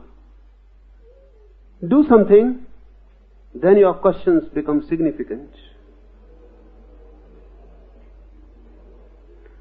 These questions, that this exercise is a very simple one, are not asked after doing. This is not so simple. In the end, I must repeat again, you are already the truth. Only a certain awakening is needed. You are not to go anywhere else. You are to go into yourself. And the going is possible this very moment. If you can put aside your mind, you enter here and now. If you cannot put your mind aside, these techniques are for putting your mind aside. These techniques are really not for meditation, they are for putting the mind aside. Once the mind is not there, you are there. I think this is enough for today, or even more than enough.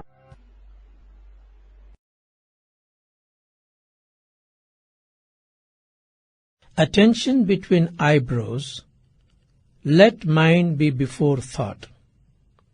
Let form fill with breath essence to the top of the head and their shower as light.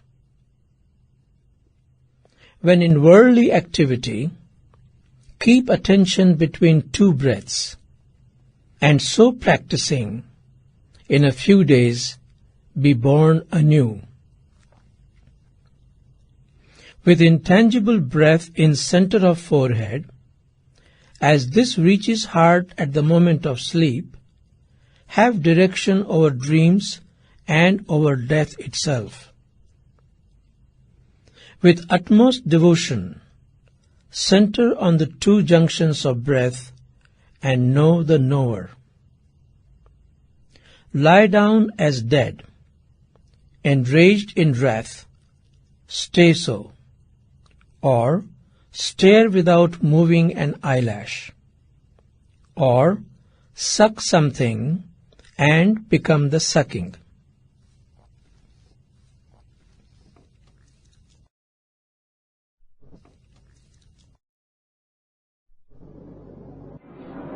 One of the great Greek philosophers, Pythagoras, when reached in Egypt to enter a school, a secret esoteric school of mystics, he was refused. And Pythagoras was one of the best minds ever produced. He couldn't understand. He applied again and again. But he was told that unless he goes through a particular training of fasting and breathing, he cannot be allowed to enter the school. Pythagoras is reported to have said that I have come for knowledge, not for any sort of discipline. But the school authorities said, we cannot give you knowledge unless you are different. And really, we are not interested in knowledge at all. We are interested in actual experience. And no knowledge is knowledge unless it is lived and experienced. So you will have to go on a 40-day fast and continuously breathing in a certain manner with a certain awareness on certain points. There was no way. So Pythagoras had to pass through this training. 40 days fasting, breathing, aware, attentive. He was allowed to enter the school. It is said that Pythagoras said that you are not allowing Pythagoras. I am a different man. I am reborn. And you were right and I was wrong. Because then my whole standpoint was intellectual. Through this purification, my center of being has changed. From the intellect it has come down to the heart. Now I can feel things.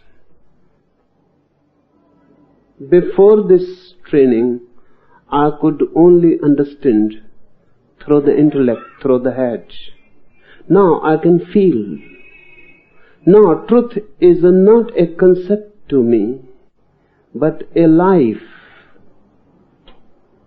It is not going to be a philosophy, rather an experience, existential. What was the training he went through? This fifth technique was the technique that was given to Pythagoras. It was given in Egypt, but the technique is Indian. Fifth technique, attention between eyebrows. Let mind be before thought. Let form fill with breath essence to the top of the head, and there shower as light. This was the technique given to Pythagoras. Pythagoras went with this technique to Greece, and really he became the fountainhead, the source of all mysticism in the West. He is the father of all mysticism in the West.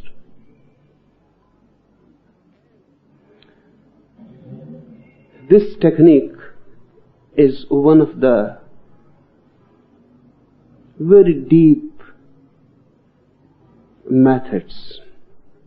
Try to understand this. Attention between the eyebrows. Physiology says that between the two eyebrows, modern physiology, scientific research says, between the two eyebrows is the gland, which is the most mysterious part in the body.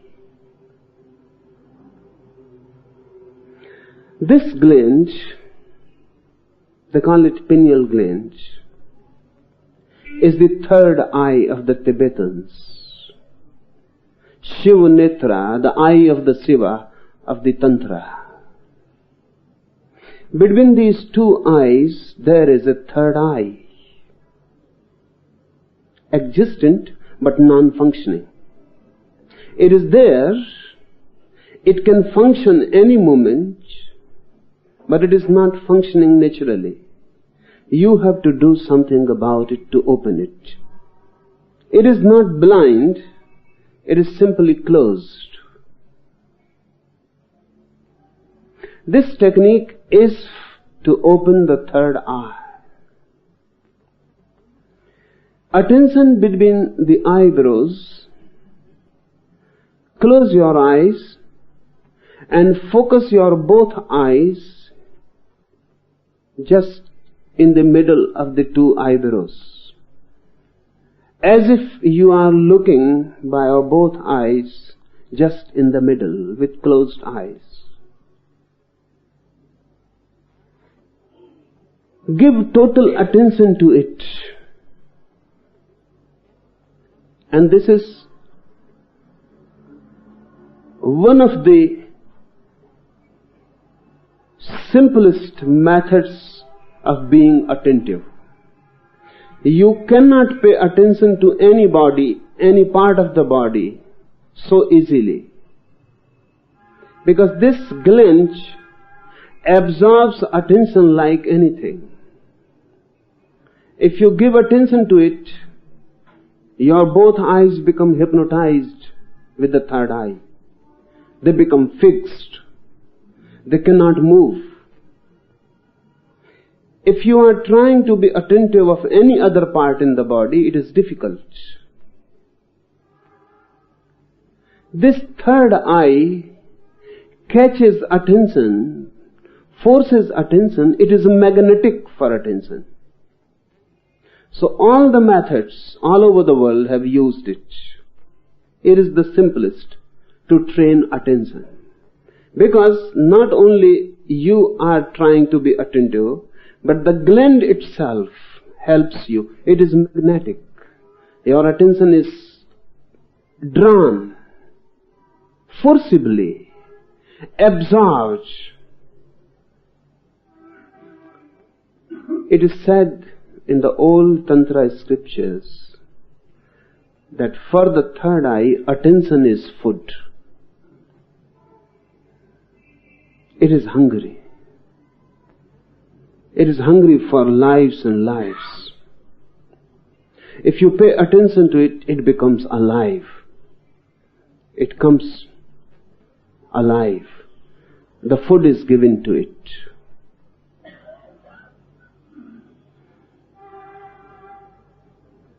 And once you know that attention is the food, once you feel that your attention is magnetically drawn, attracted, pulled by the gland itself, attention is not a difficult thing then. One has only to know the right point. So just close your eyes when you are trying to find out. Just close your eyes. Let your both eyes move just in the middle. Feel the point. When you are near the point, suddenly your eyes will become fixed. And it will be difficult to move them. Then know you have caught the right point. Attention between the eyebrows. Let mind be before thought. If this attention is there for the first time, you will come to experience a strange phenomena. For the first time, you will feel thoughts running before you. You will become the witness. Just as if on a film screen, thoughts are running and you are a witness. Once your attention is focused at the third eye center, you become immediately the witness of thoughts. Ordinarily, you are not the witness.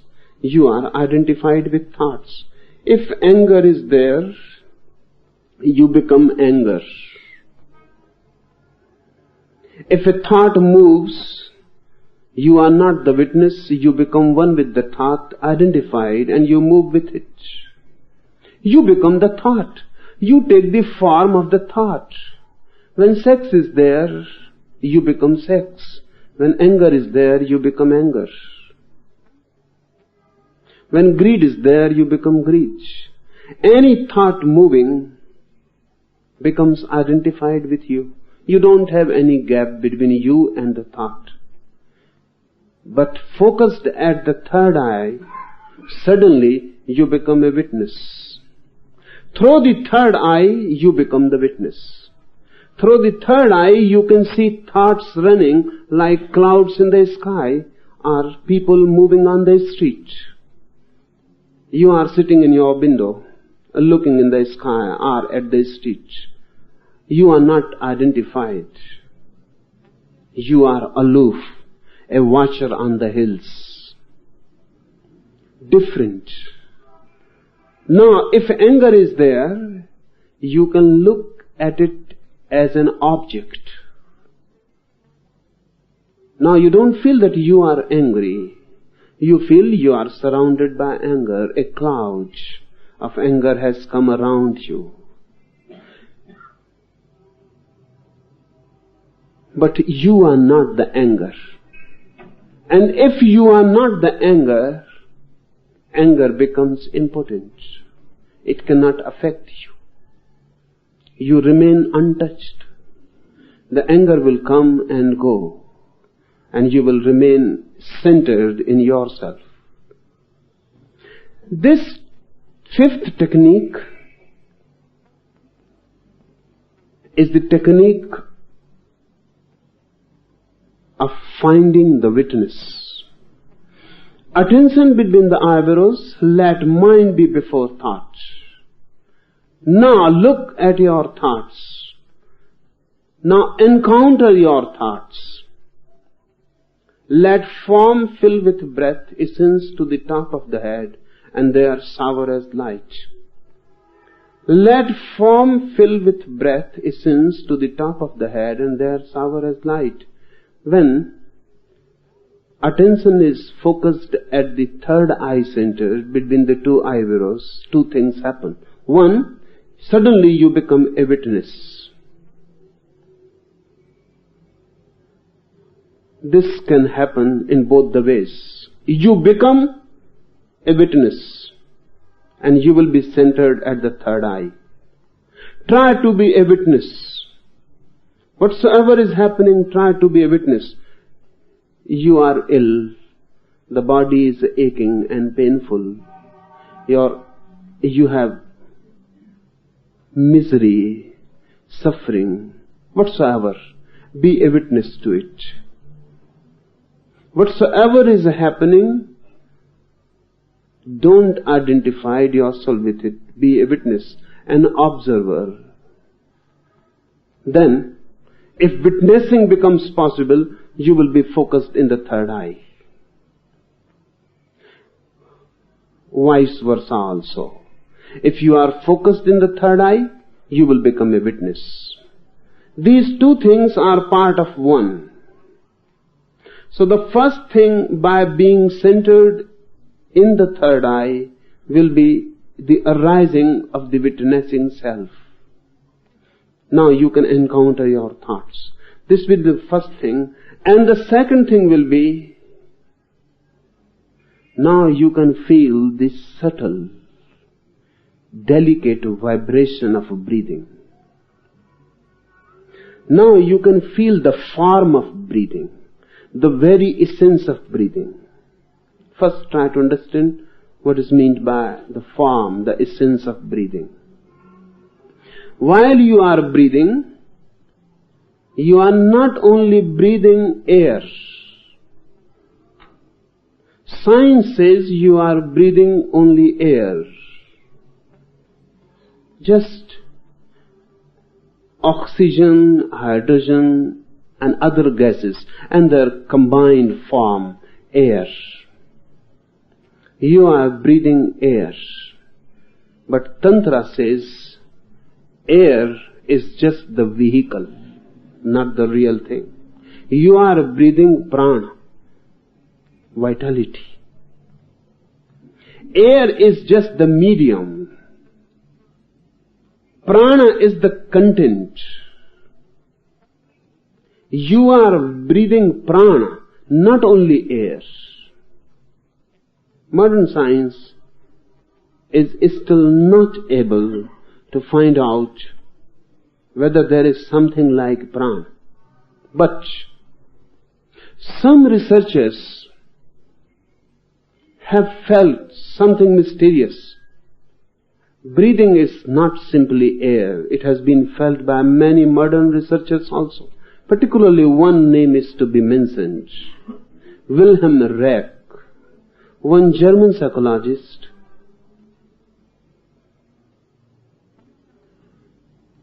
who called it orgone energy. The same, prana. He says that while you are breathing, air is just the content, just the container. And there is a mysterious content, orgone, or prana, or elan vital. The Bergsonian name, elan vital. But that is very subtle. Really, that is not material. Air is the material thing. The container is material. But something subtle, non-material, is moving through it.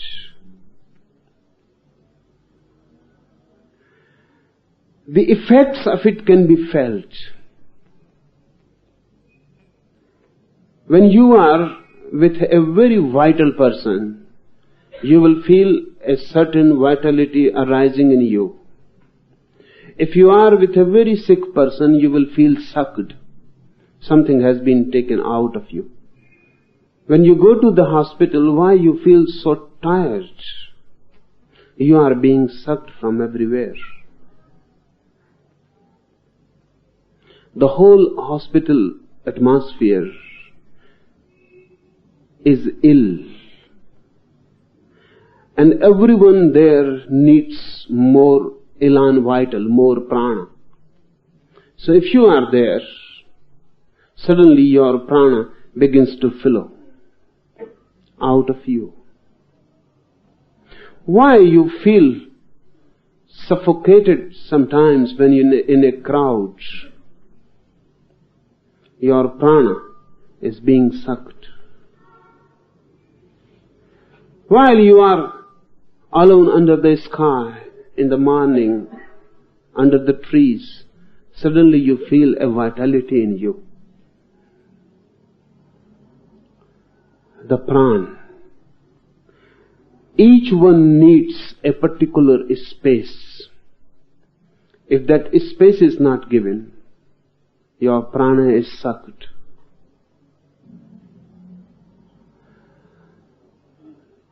Wilhelm Reich did many experiments, but he was thought a madman. Science has its own superstitions. And science is a very orthodox thing.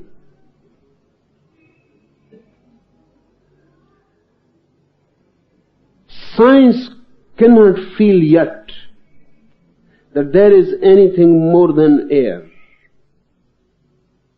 But India has been experimenting with it for centuries. You may have heard, you may have even seen someone going into samadhi, underground samadhi, for days together, with no air penetrating. One man went into such underground samadhi in Egypt in 1880 for 40 years. Those who had buried him all died, because he was to come out of his samadhi in 1920, 40 years afterwards. In 1920, no one believed that they are going to find him alive. But he was found alive. He lived afterwards for 10 years more. He had become completely pale, but he was alive. And there was no possibility of air reaching to him. He was asked by medical doctors and others, what is the secret of it? He said, we don't know. We only know this, that prana can enter and flow anywhere. Air cannot penetrate, but prana can penetrate. Once you know that you can suck prana directly without the container, then you can go into samadhi for centuries even.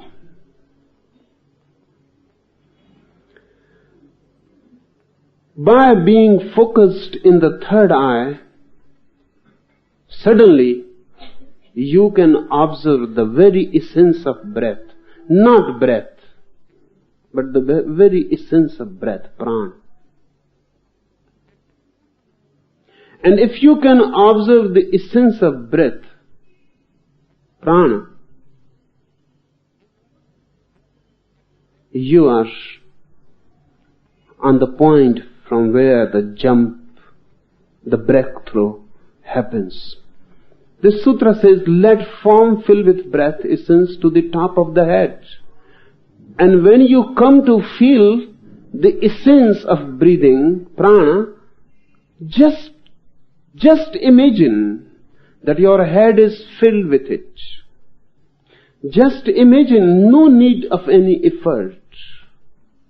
I will explain it to you, how imagination works. When you are focused at the third eye center, imagine and the thing happens, then and there. Now your imagination is just important. You go on imagining, nothing happens. But sometimes, unknowingly, in ordinary life also, things happen. You are imagining about your friend, and suddenly there is a knock on the door. You say this is a coincidence. The friend has come.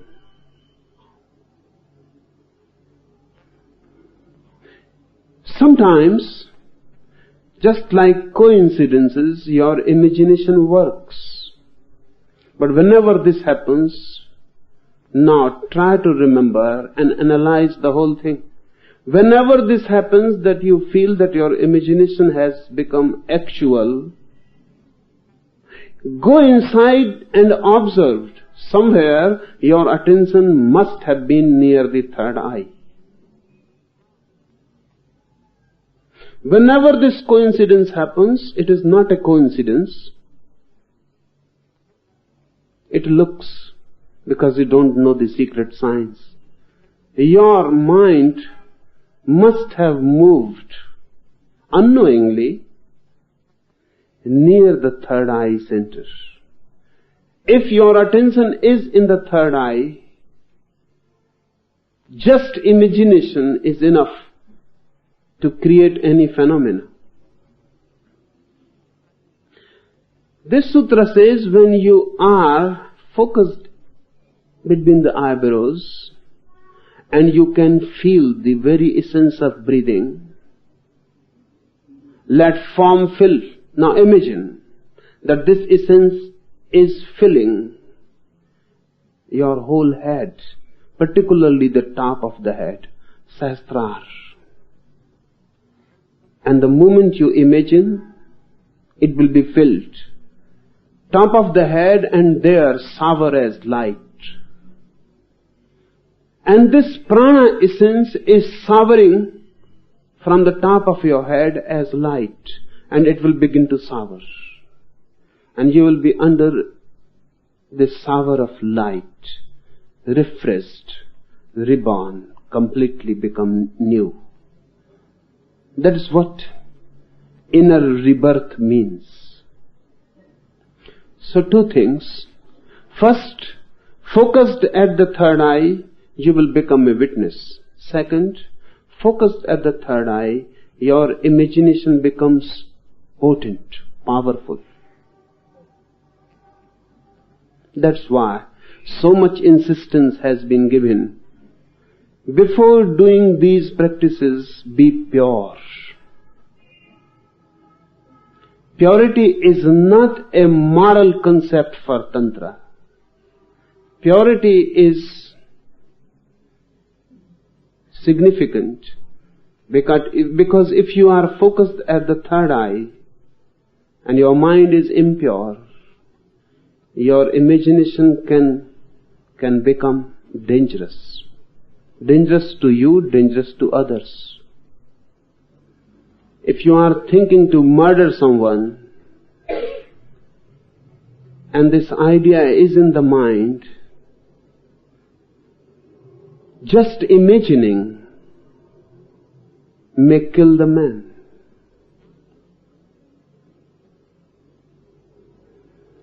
That's why so much insistence on being pure first. Pythagoras was said to go through fast, through a particular breathing, this breathing. Because you are traveling into a very dangerous land. Because wherever there is power, there is danger. And if the mind is impure, whenever you will get power, your impure thoughts will take hold of it immediately. You have imagined many times to kill. But the imagination cannot work, fortunately. If it works, if it is actualized immediately, then you will become dangerous. Not only to others, for yourself also, because so many times you have thought to commit suicide. If the mind is focused at the third eye, just thinking of suicide will become suicide. You will not have any time to change. Immediately it will happen. You might have observed someone being hypnotized. And when someone is hypnotized, the hypnotizer can say anything, and immediately the hypnotized person follows. Howsoever absurd the order, howsoever irrational, and sometimes even impossible, but the hypnotized person follows it. What is happening? This fifth technique is at the base of all hypnotism.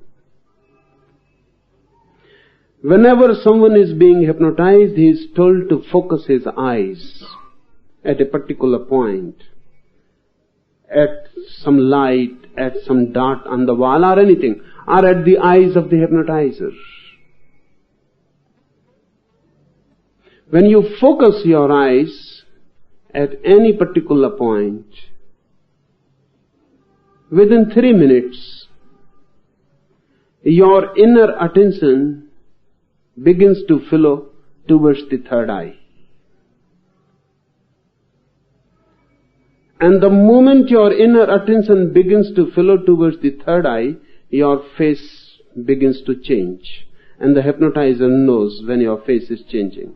Your face suddenly loses all vitality. It becomes dead, as if deep asleep. Immediately the hypnotizer knows your face has lost the luster, the aliveness. It means now attention is being sucked by the third eye center. Your face has become dead. The whole energy is running towards the third eye center. Immediately the hypnotizer knows now anything said will happen. He says, now you are falling into deep sleep. You will fall immediately. He says, now you are becoming unconscious. You will become unconscious immediately. Now anything can be done. If he says, now you have become Napoleon or Hitler, you will become. You will begin to behave like a Napoleon. You will begin to talk like a Napoleon. Your gestures will change. Your unconscious will take the order and will create the actuality. If you are suffering from a disease, now it can be ordered that the disease has disappeared and the disease will disappear. Or any new disease can be created.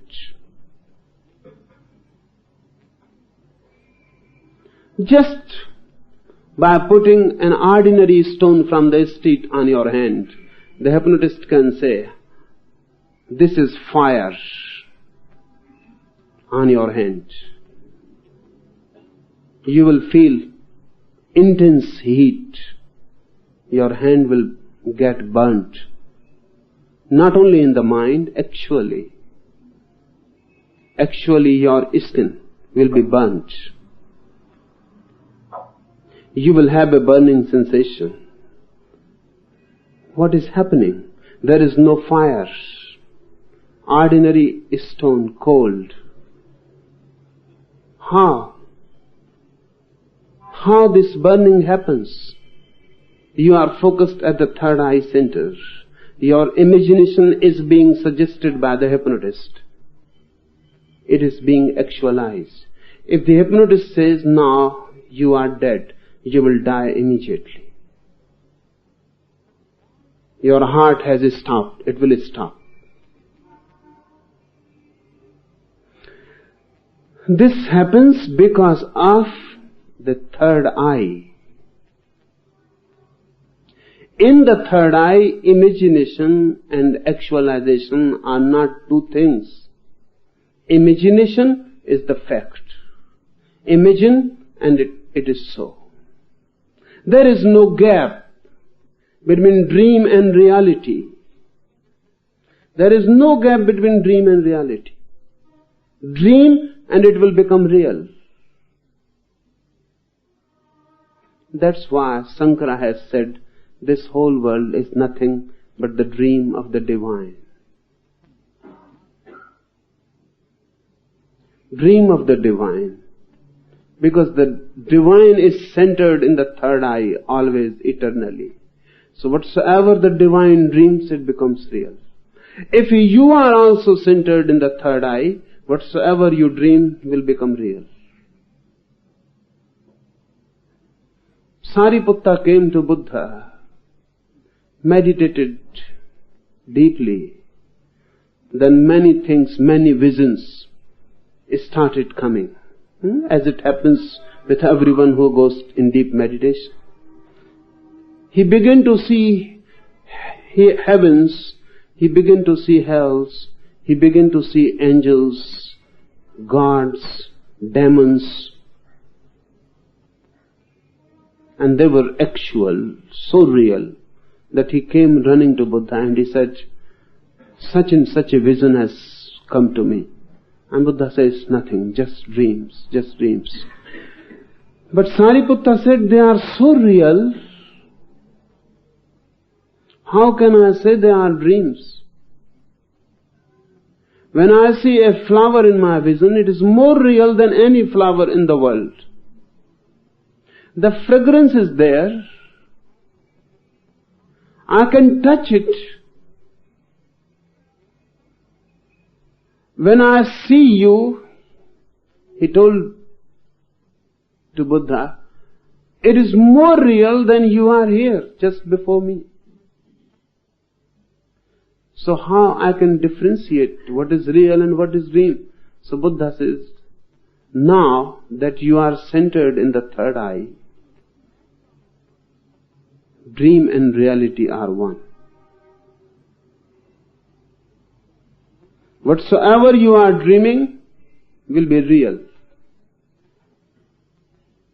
And the vice versa also. One who is centered in the third eye, his dreams will become real, and for him the whole reality will become just a dream. Because when your dream can become real, you know there is no basic difference between dream and reality. So when Sankara says that this whole world is just Maya, a dream of the divine, it is not a theoretical proposition. It is not a philosophical statement. It is rather the inner experience of one who is focused in the third eye.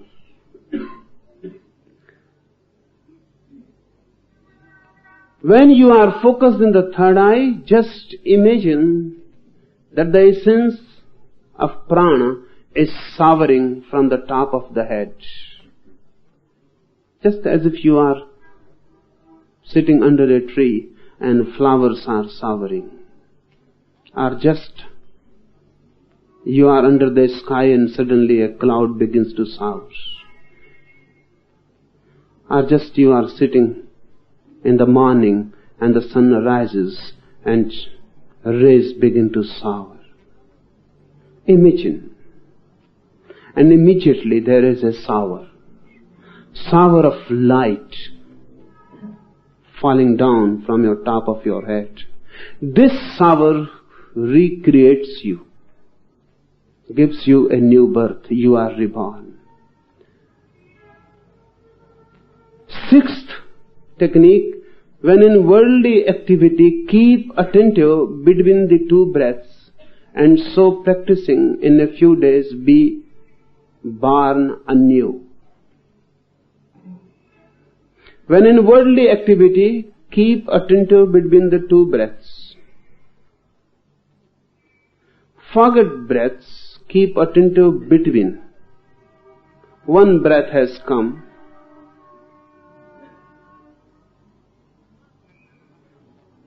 Before it returns, before it is being exhaled out,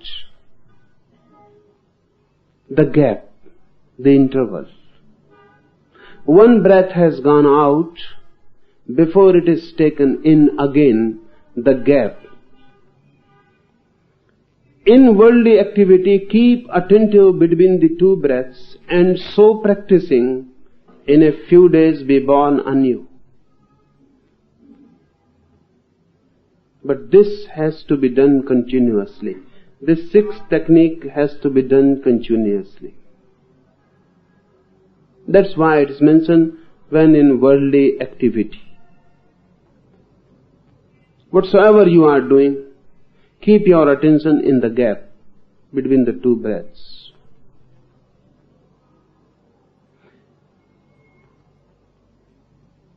But it must be practiced while in activity. We have discussed one technique just similar,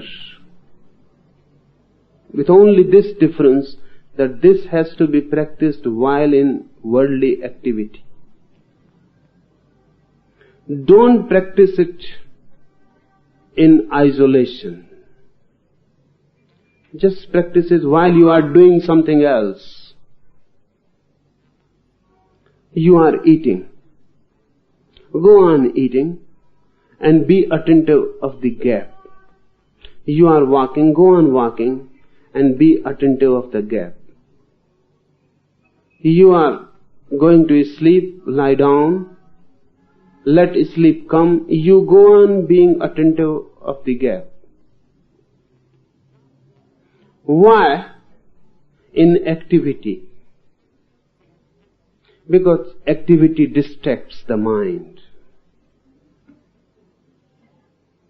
Activity calls your attention again and again.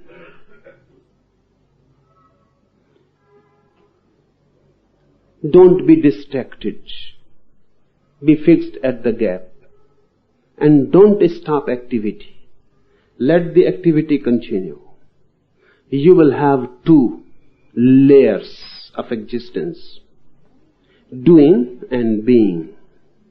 We have two layers of existence. The world of doing and the world of being. The circumference and the center. Go on working on the periphery, on the circumference. Don't stop it. But go on also working attentively on the center. What will happen? Your activity will become acting.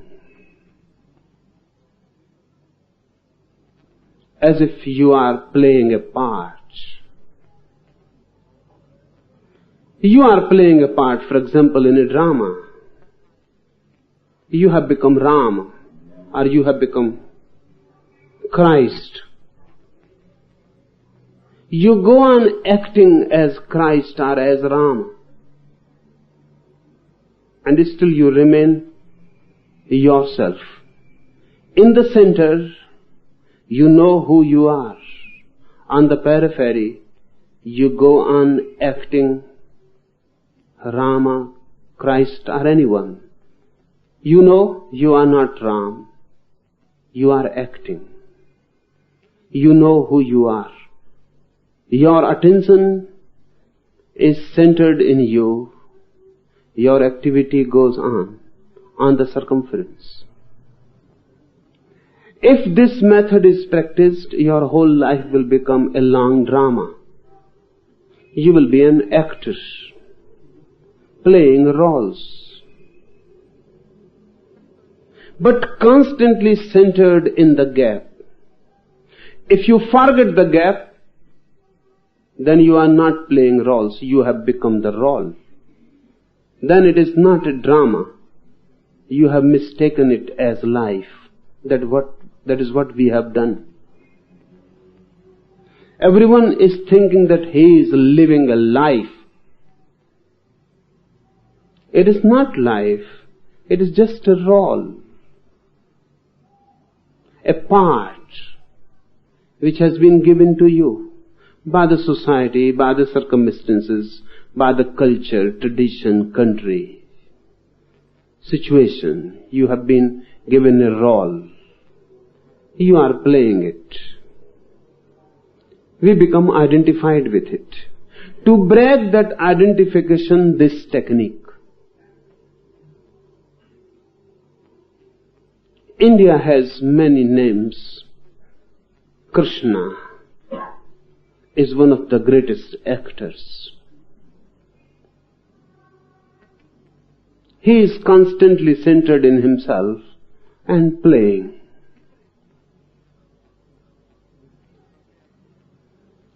Playing many plays, many games,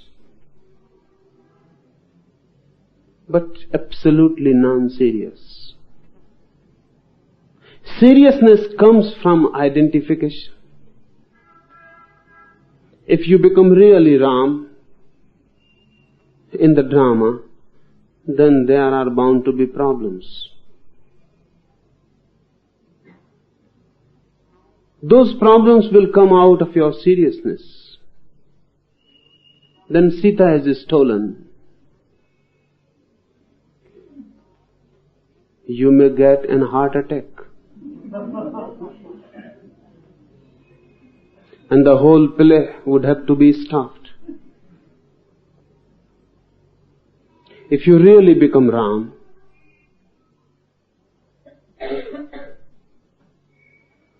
heart attack is certain. Even heart failure.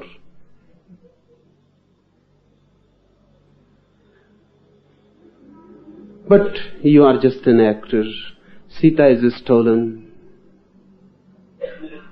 Nothing is stolen. You will go back your home and you will sleep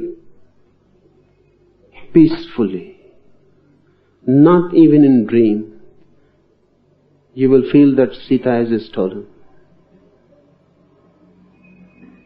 When really Sita was stolen, Ram himself was weeping, crying, and asking the trees where my Sita has gone, who has taken her.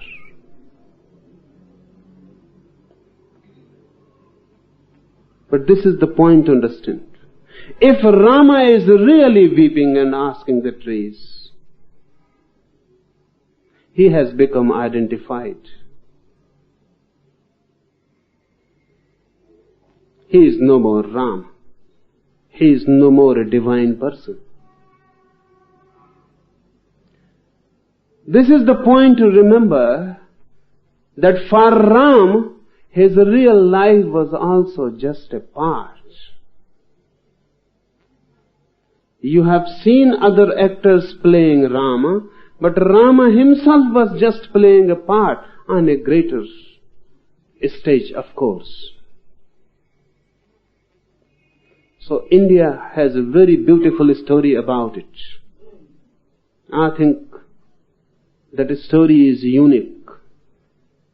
Nowhere in any part of the world such a thing exists. It is said that Valmiki wrote Ramayana before Rama was born.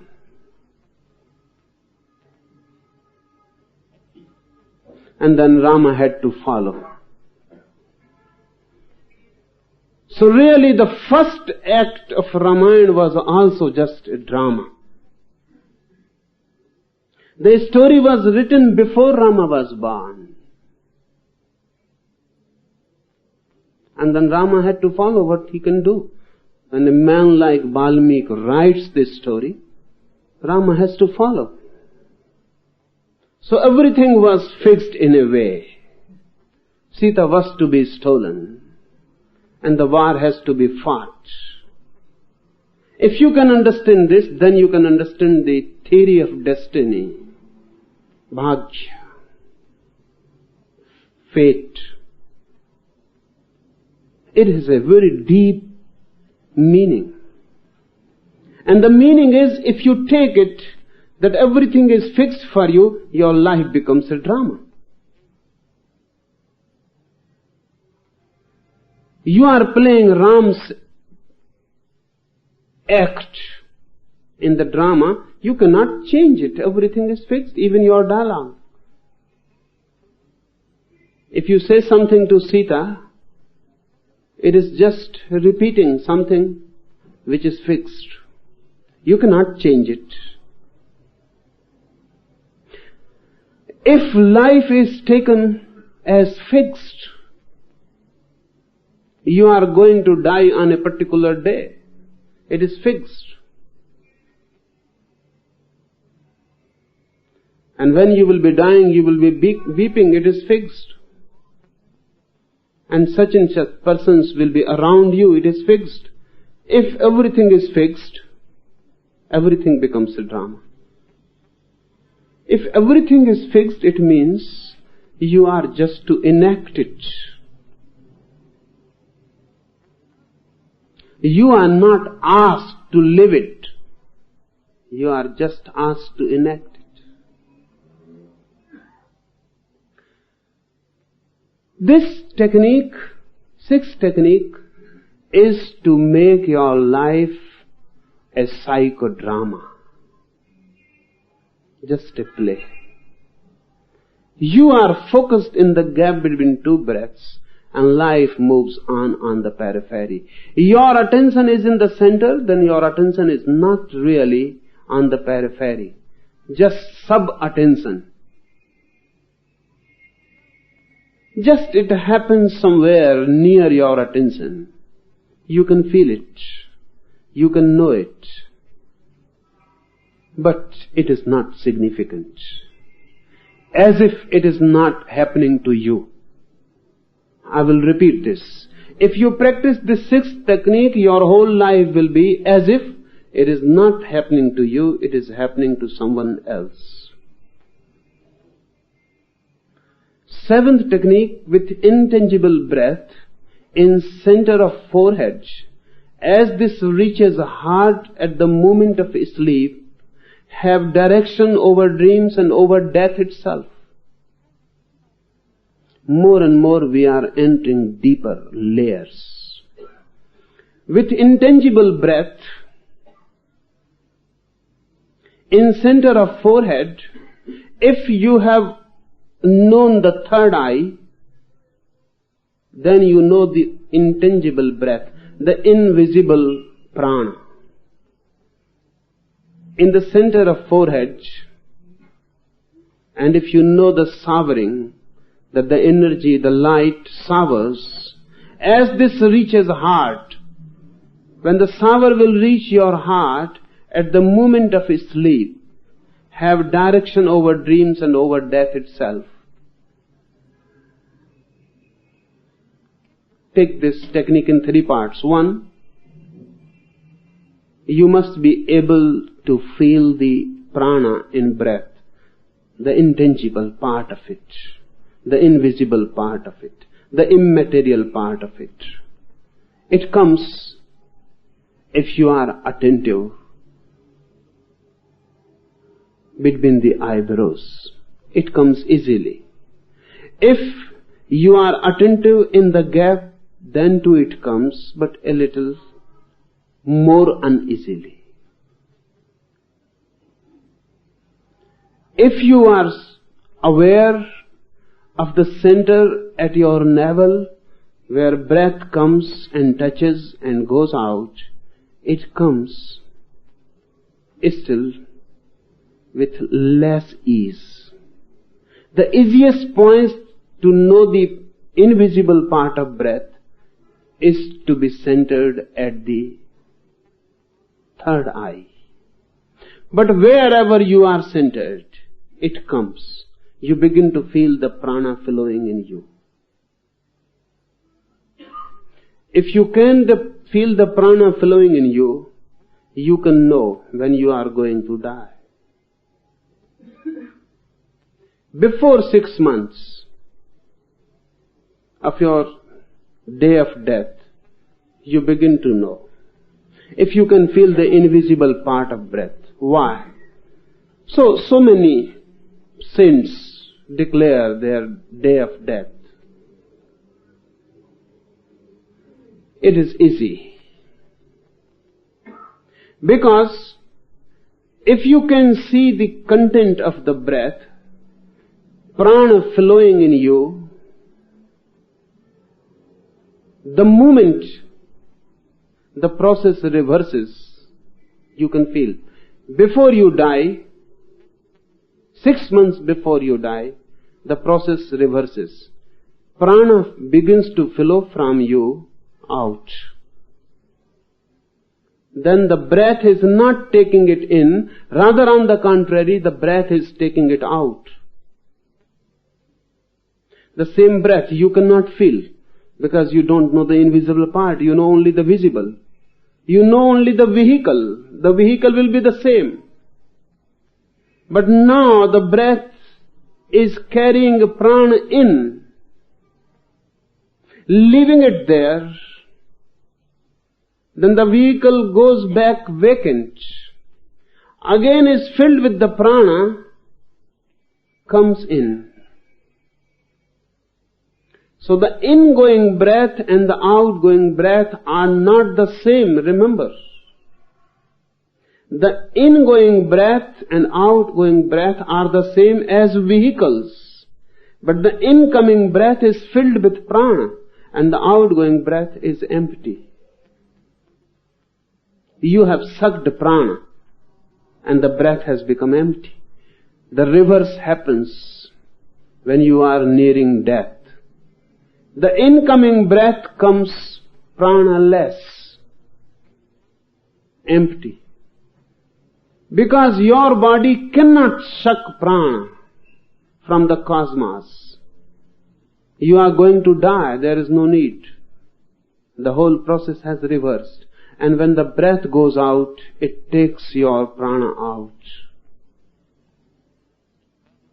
One who has begun to see the invisible can know his day of death immediately. Before 6 months,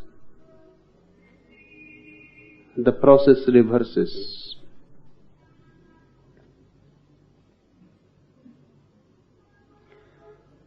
This sutra is very, very significant. With intangible breath in center of forehead, as this reaches the heart at the moment of sleep, have direction over dreams and over death itself. While you are falling into sleep, this technique has to be practiced. Then only, not at any other time. While you are falling into sleep, only then. That is the right moment to practice this technique. You are falling asleep. By and by, sleep is overtaking you. Within moments, your consciousness will dissolve. You will not be aware. Before that moment comes, become aware. Aware of the breath and the invisible part prana, and feel it coming to the heart, and go on feeling it is coming to the heart, it is coming to the heart. The prana enters from your heart into the body. Go on feeling, the prana is coming into the heart, and let sleep come while you are continuously feeling it. You go on feeling and let sleep come and drown you. If this happens, that you are feeling invisible breath coming to the heart and sleep takes you over, you will be aware in dreams. You will know that you are dreaming. Ordinarily we don't know that we are dreaming. While you dream, you think this is reality. That too happens because of the third eye. Have you seen anyone asleep? His eyes move upwards and become focused in the third eye. If you have not seen, then see. Your child is sleeping, just open his eyes and feel where his eyes are. His pupils have gone up and they are focused in the third eye. I say, look at children. Don't look at grown-ups. They are not believable. Because their sleep is not deep. They may be just thinking that they are asleep. Look at children. Their eyes move up. They become focused in the third eye. Because of this, that focusing in the third eye, you take your dreams as real. You cannot feel they are dreams. They are real. You will know when you get up in the morning, then you will know that I was dreaming. But this is a later, retrospective realization. You cannot realize in the dreams that you are dreaming. If you realize, then there are two layers. Dream is there, but you are awake. You are aware. And one who becomes aware in dreams, this sutra is wonderful. It says, have direction over dreams and over death itself. If you can become aware of dreams, you can do two things. You can create dreams. One, ordinarily you cannot create dreams. How important man is, he cannot even create dreams. You cannot create dreams. If you want to dream a particular thing, you cannot dream. It is not in your hands. How powerless man is, even dreams cannot be created. You are just a victim of dreams, not the creator. A dream happens to you, you cannot do anything. Neither you can stop it, nor you can create it. But remembering the heart, being filled with pran, continuously being touched by pran with every breath, if you move into sleep, you will become master of your dreams. And this is a rare mastery. Then you can dream whatsoever dreams you like. Just note while you are falling asleep that this dream I want to dream, and that dream will come to you. Just say falling asleep, this dream I don't want to dream, and that dream cannot enter your mind.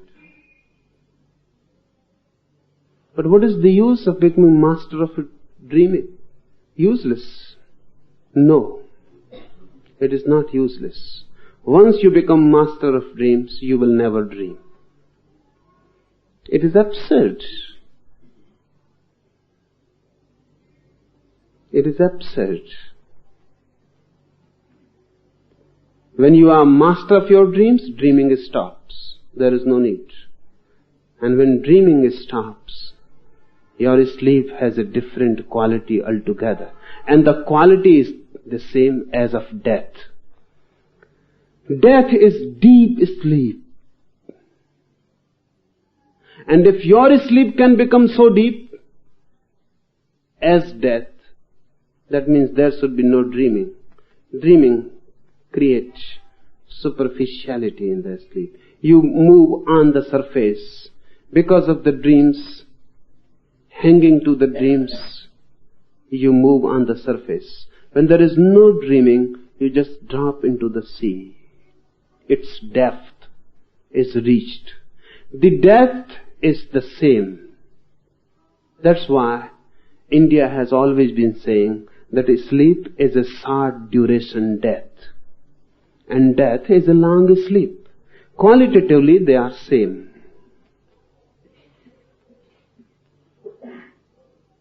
It is a day-to-day death. That's the life-to-life death. Our life-to-life is sleep. Every day you are tired. You fall into sleep and you regain your vitality, aliveness in the morning. You are reborn. After a life of 70 years or 80 years, you are tired completely. Now such short duration deaths won't do.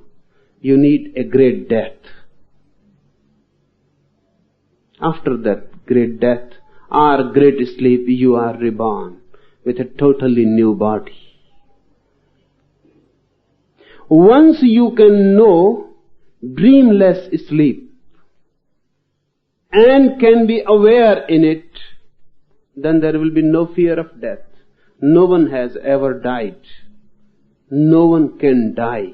That is the only impossibility. And just day before I was telling you, death is the only certainty.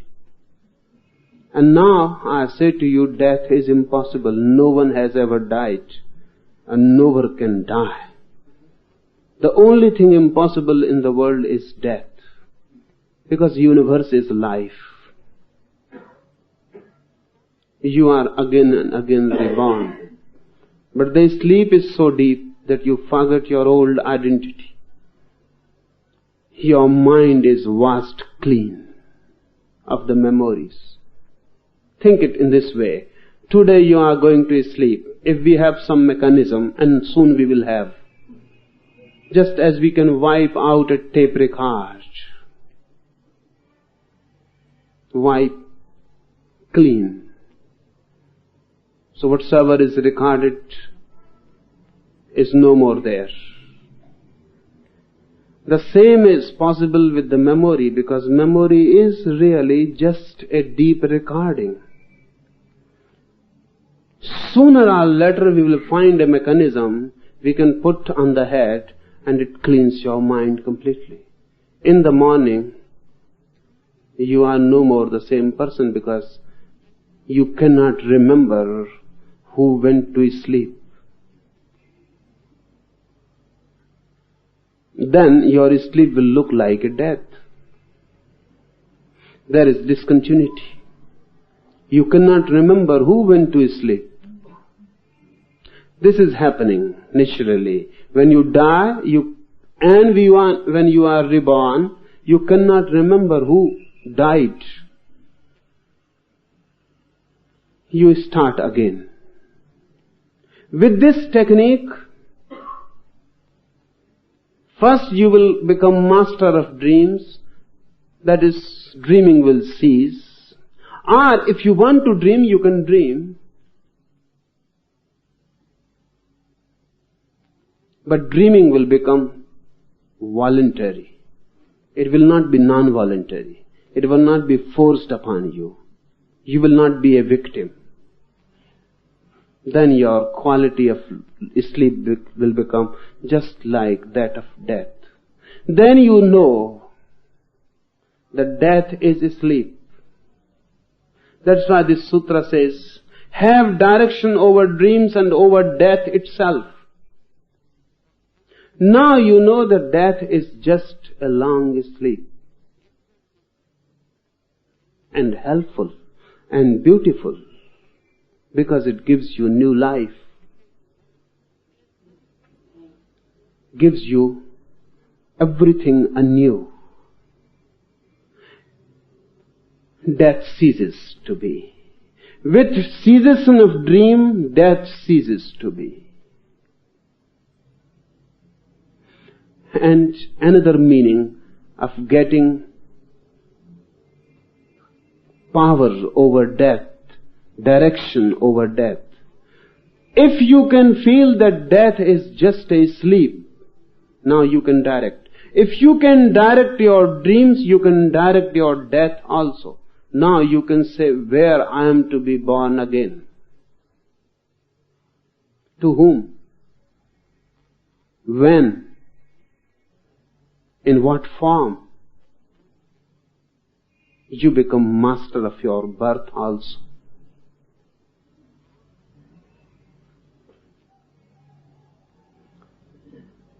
Buddha died not in his last life, but last but one, before he became Buddha.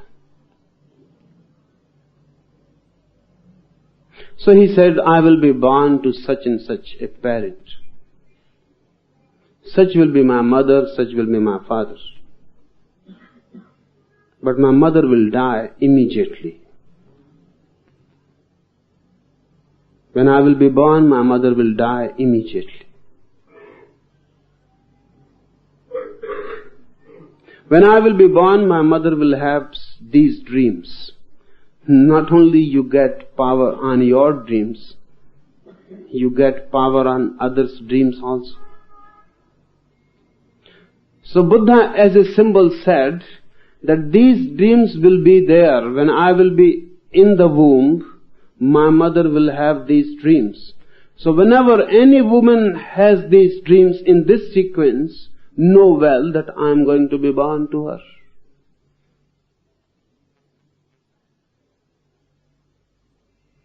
And it happened. Buddha's mother dreamed the same sequence. The sequence was known all over India because it was no ordinary statement. It was known to everyone, particularly those who were interested in religion and deeper things of life and the esoteric ways of life. It was known. So the dreams were interpreted. Freud was not the first interpreter. And of course not the deepest. In the West he was the first. So Buddha's father immediately called dream interpreters, Freuds and Jungs of those days. And he asked what this sequence means. I am afraid. These dreams are rare. And they go on repeating in the same sequence. 1, 2nd, 3rd, 4th, 6th. 6 dreams continuously repeating. The same dreams as if you are seeing the same film again and again. What is happening? So they told, you are going to be a father of a great soul. One who is going to be a Buddha. But then your wife is in danger. Because whenever a Buddha is born, it is difficult for the mother to survive. The father asked, why? So the interpreter said, we cannot say why, but this soul who is going to be born has made a statement that when he will be born again, the mother will die immediately.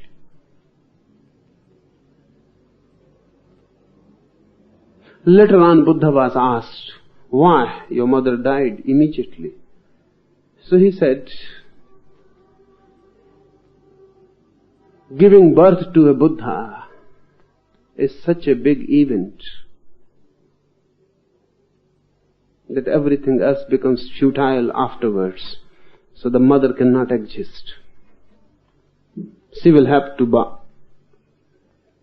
be born again, to start anew.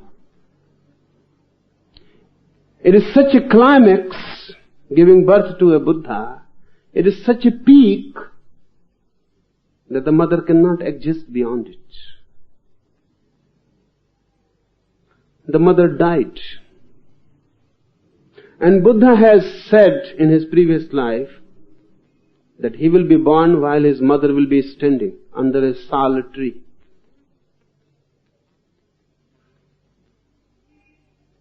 And it happened.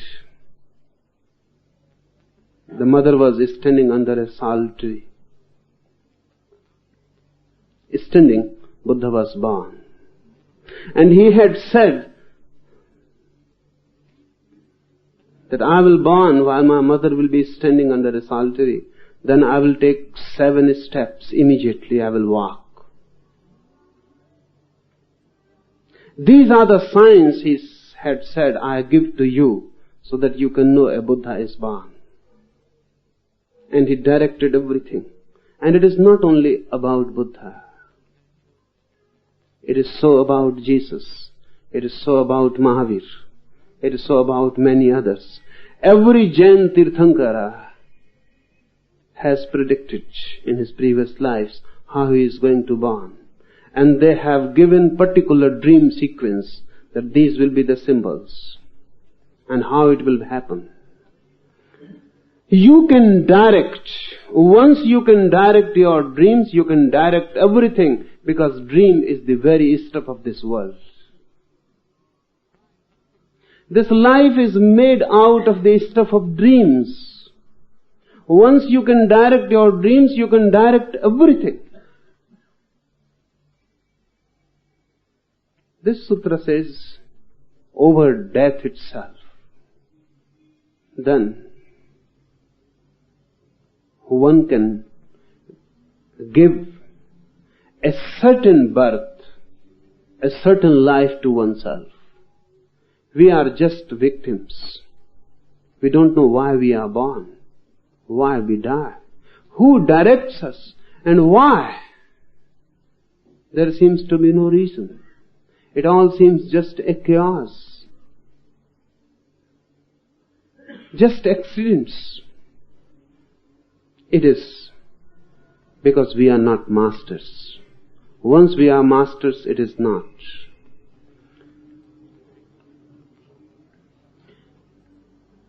Eighth technique, with utmost devotion, center on the two junctions of breath and know the knower.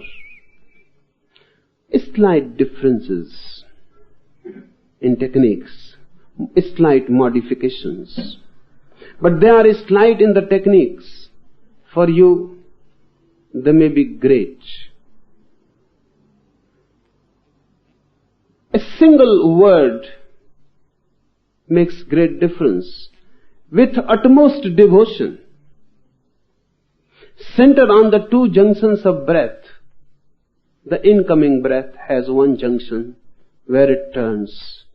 The outgoing breath has another junction where it turns.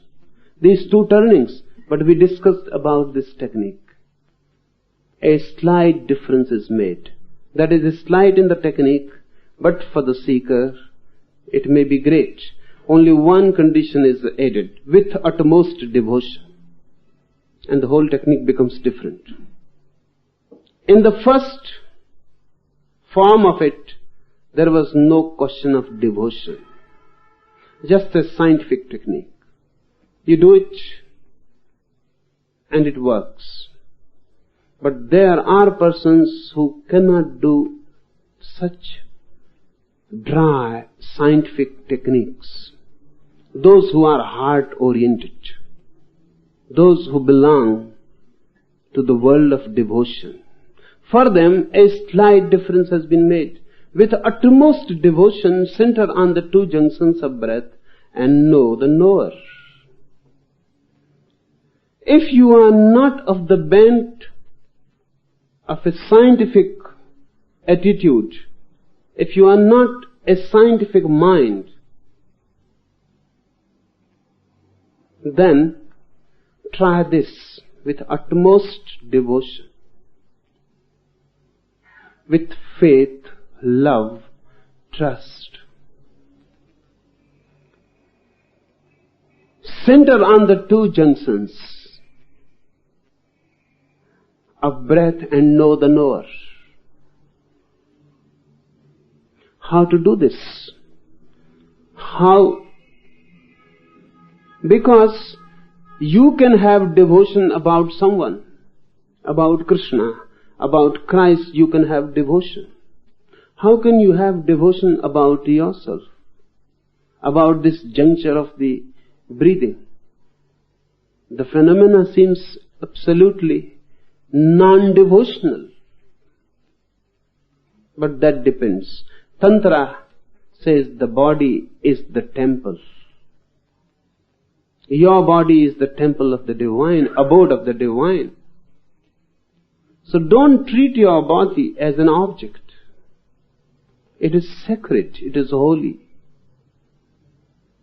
And while you are taking a breath in, it is not only you are taking the breath in. It is the divine within you. You are eating, you are moving, walking. Look at it in this way. It is not you, but the divine moving in you. Then the whole thing becomes absolutely devotional. It is said about many saints that they loved their bodies. They treated their bodies as if those bodies belonged to their beloveds.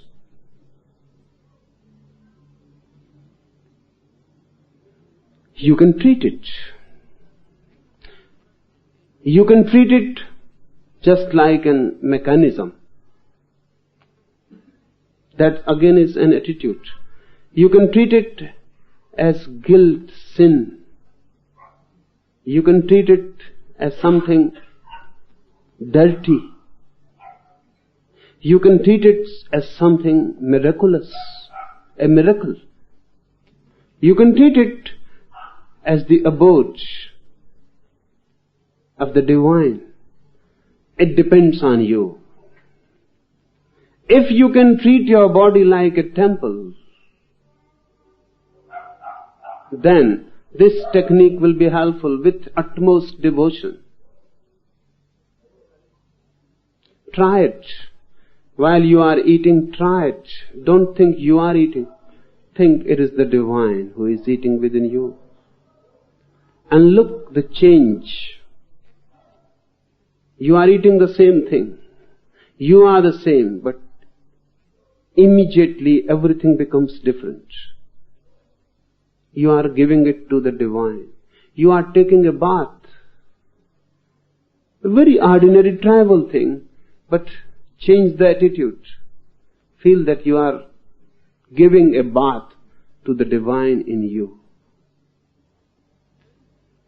Then this technique will be easy. With utmost devotion, center on the two junctions of breath and know the knower. Ninth, lie down as dead, enraged in wrath, stay so, or stare without moving an eyelash, or suck something and become the sucking. Lie down as dead. Try it. Suddenly you have gone dead. Leave the body. Don't move it because you are dead. Just imagine that you are dead. You cannot move the body. You cannot move the eye. You cannot cry. You cannot scream. You cannot do anything. You are just dead. And then feel how it feels. But don't deceive. You can deceive. You can slightly move the body. Don't move.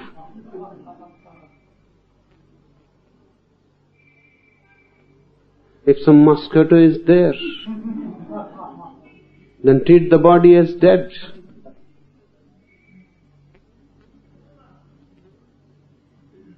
It is one of the most used techniques. One of the most used techniques. Raman attained his enlightenment through this, but it was not a technique for him in this life. In this life it suddenly happened spontaneously. But he must have practiced it in some past life, because nothing happens spontaneously. Everything is a cause link, a causality.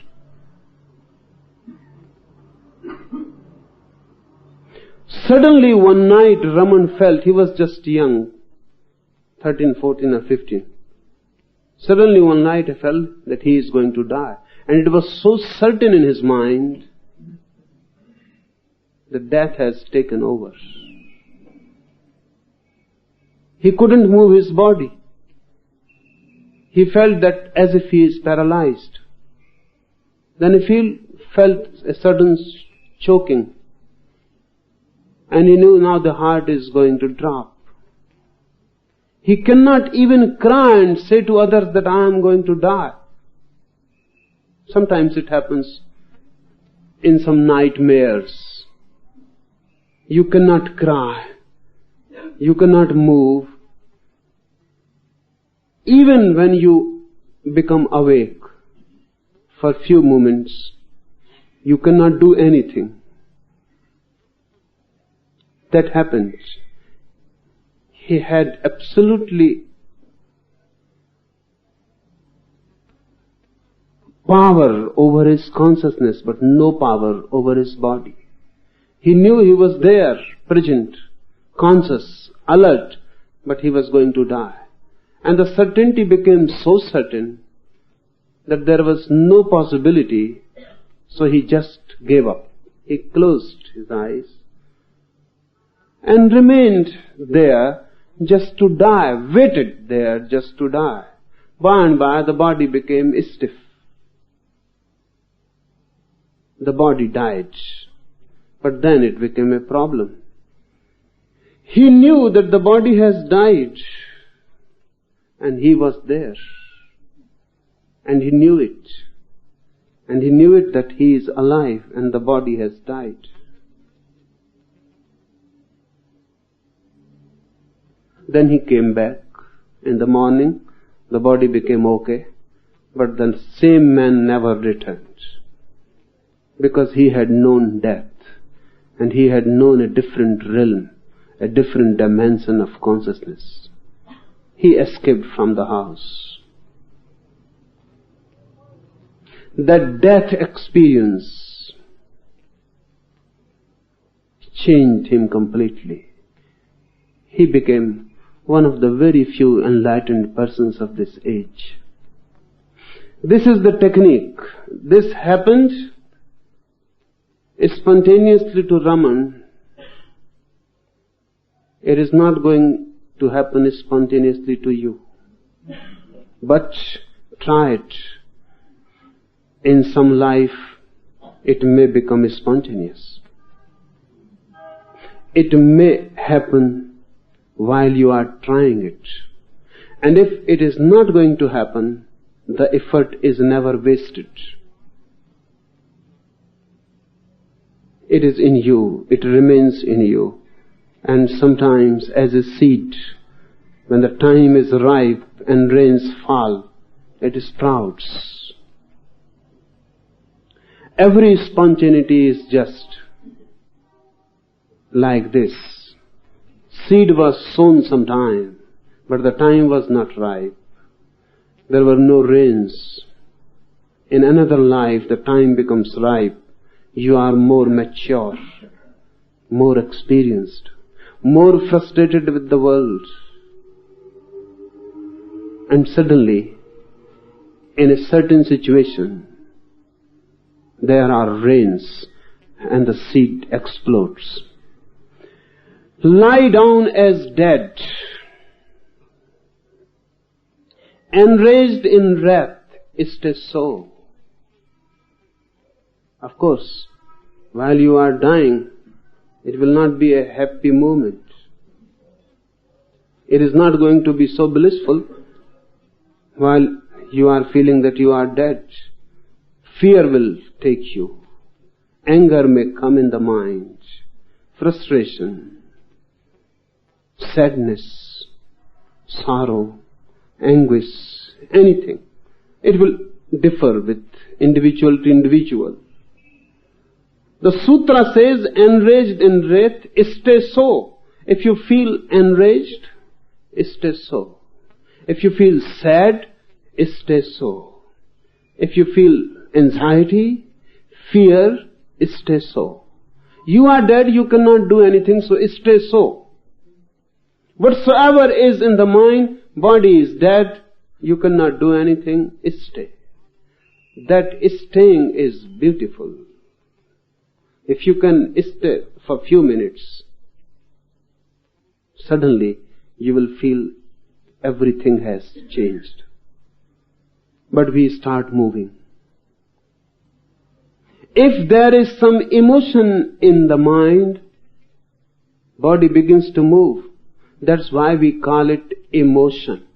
It creates motion in the body. If you are angry, suddenly your body begins to move. If you are sad, your body begins to move. That's why it is called emotion, because it creates motion in the body. Feel dead, then don't allow emotions to move your body. Let them be there, stay so. Fixed, dead. Whatsoever is there, no movement. Stay in no movement. Or stare without moving an eyelash.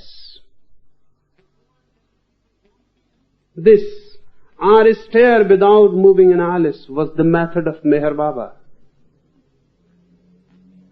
For years together, he was staring just at the roof of his room. For years together, just lying dead on the floor, staring at the roof, without an eyelash, without moving his eyes. He will lie down for hours together, just staring, not doing anything. Staring with the eyes is good, because you become fixed again in the third eye. And once you are fixed in the third eye, even if you want to move the eyelashes, you cannot. They become fixed. Meher Baba attained through this staring. And you say, how? With these small little exercises. But for 3 years he was staring at the roof, not doing anything. 3 years is a long time. Do it for 3 minutes, and you will feel that as if you have been lying there for 3 years. 3 minutes will become very, very long.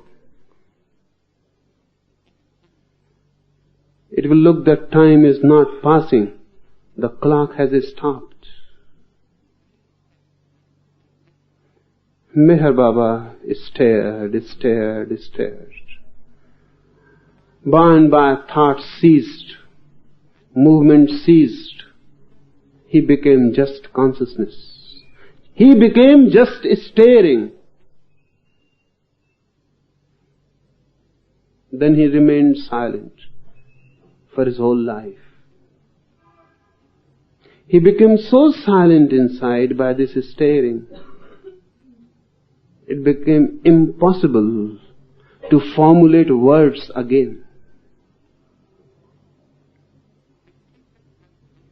Meher Baba was in America. There was one man who could read others' thoughts.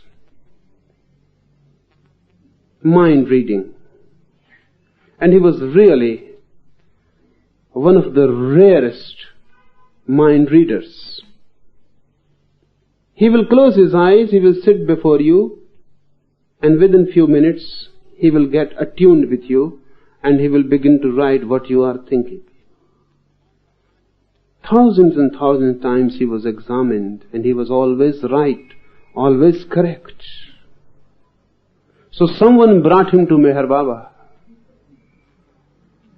So he sat there, and this was the only failure of his life, the only failure. But we cannot say it a failure also.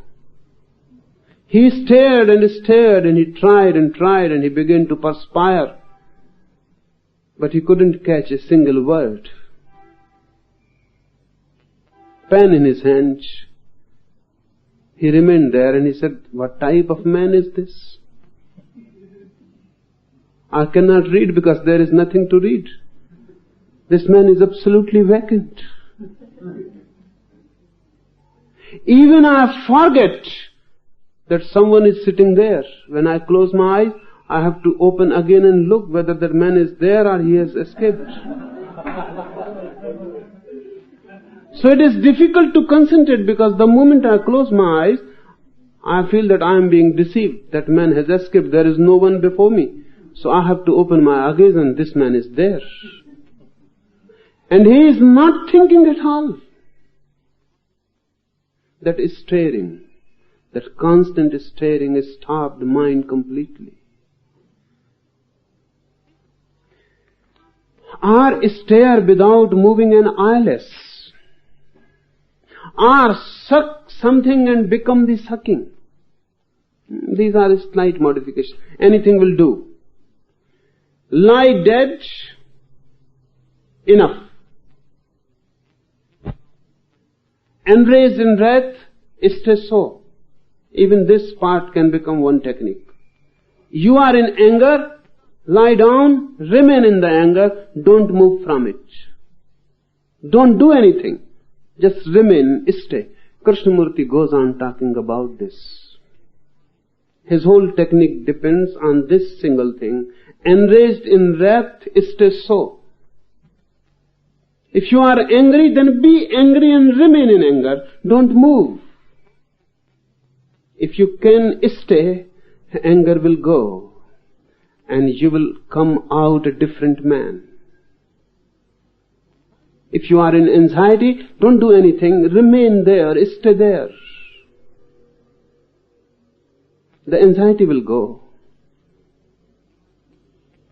You will come out a different man. And once you have looked at anxiety without being moved by it, now you will be the master. Or stare without moving an eyelash. Or suck something and become the sucking. This last one is beautiful and easy to do, because sucking is the first thing child has to do. Sucking is the first act of life. When the child is born, he begins to cry. You may not have tried to penetrate why this crying. He is not really crying. It appears to us that he is crying. He is just sucking air. And if the child cannot cry, within few minutes he will be dead.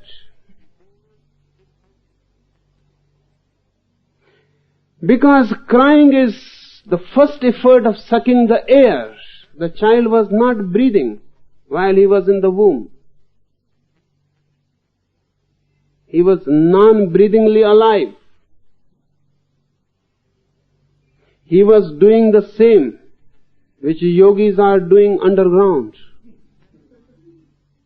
He was just getting prana without breathing. Pure prana from his mother.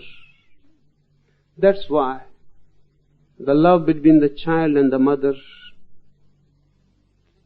is a thing altogether different from other loves. Because the purest prana energy joined both. Now this can never happen again. There was a subtle prana relationship. The mother was giving her prana to the child. And the child was not breathing at all. When he is born, he is thrown out of the mother in an unknown world. Now the prana energy will not be reaching so easily to him. He has to breathe himself. The first cry is an effort to suck.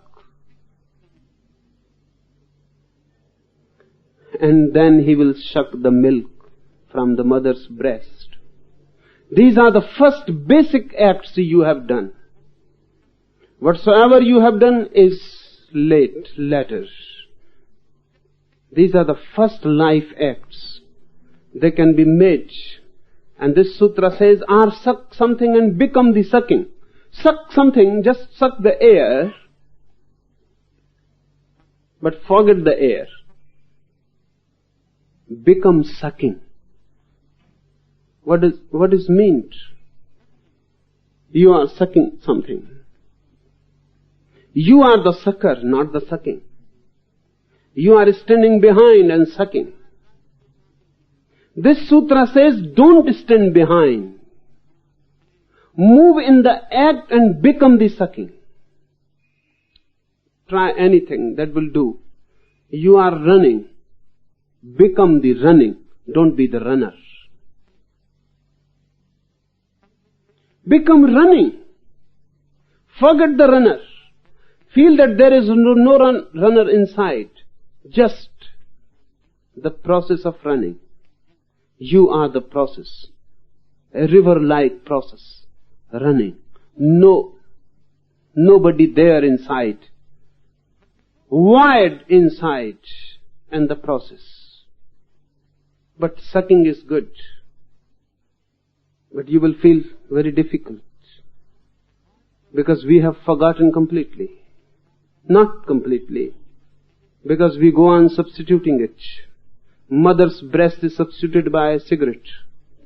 You go on sucking it. It is nothing but the nipple. Mother's breast and the nipple. And when the warm smoke flows in, it is just like warm milk.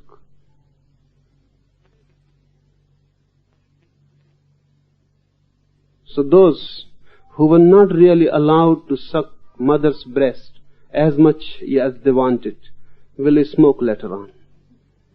This is a substitute.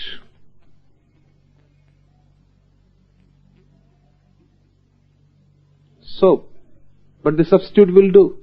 While you are smoking cigarette, become the sucking. Forget the cigarette, forget the smoker, become smoking.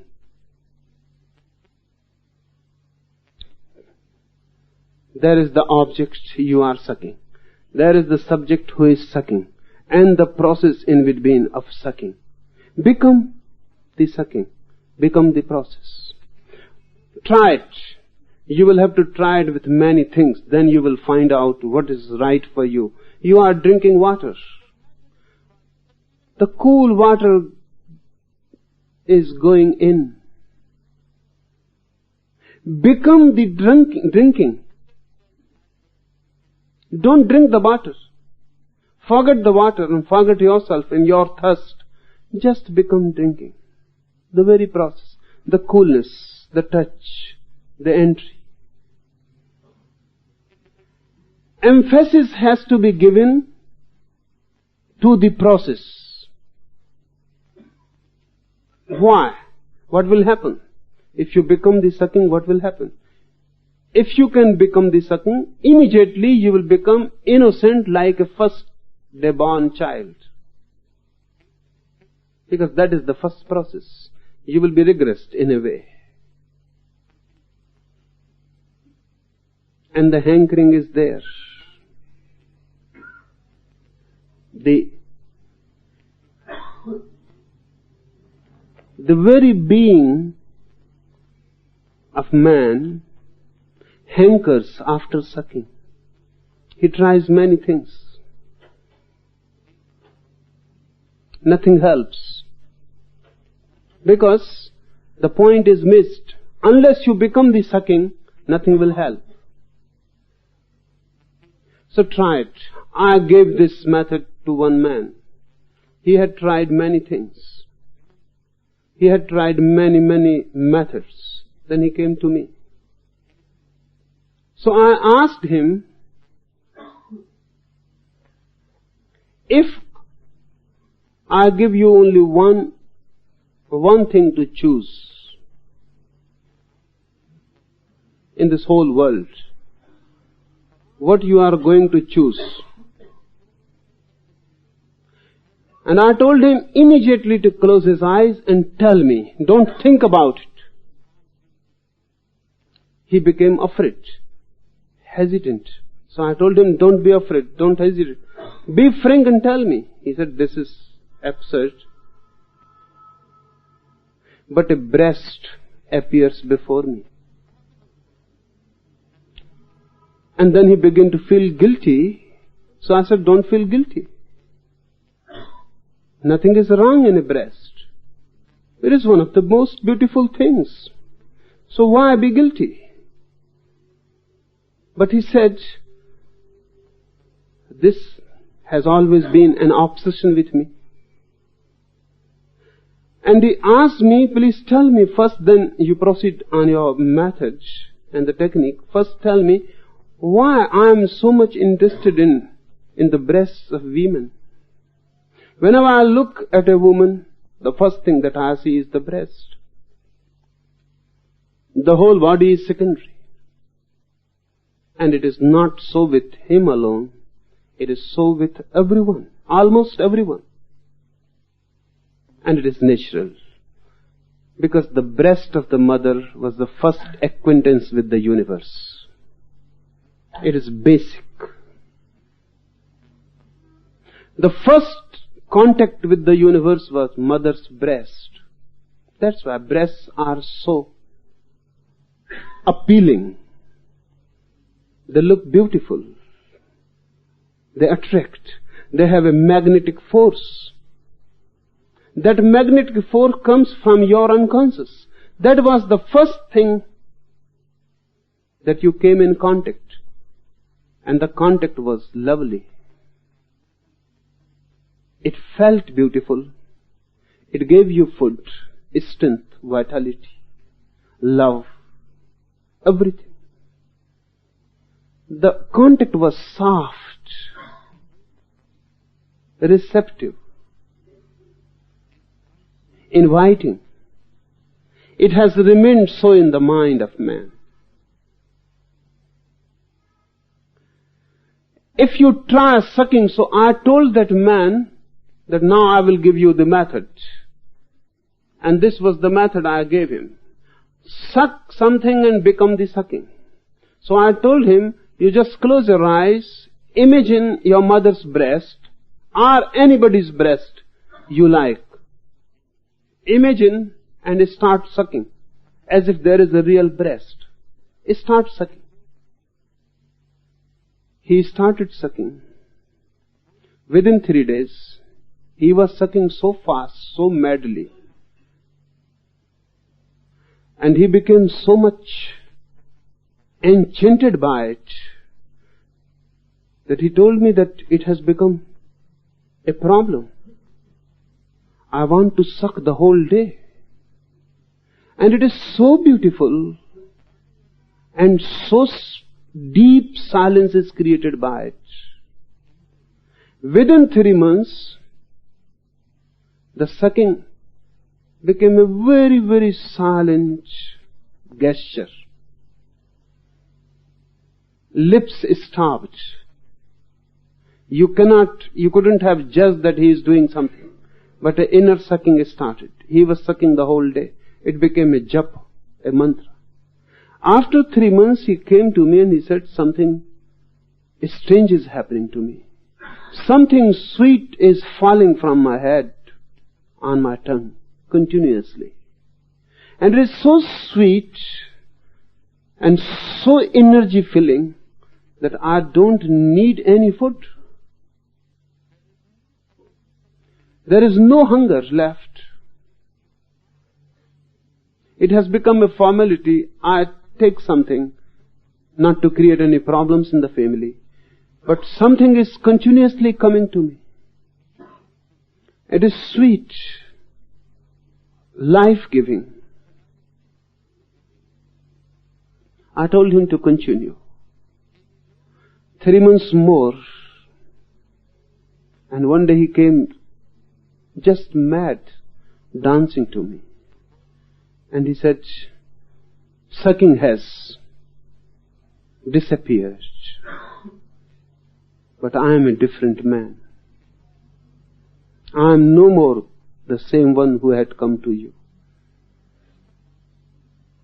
Some door has opened within me. Something has broken.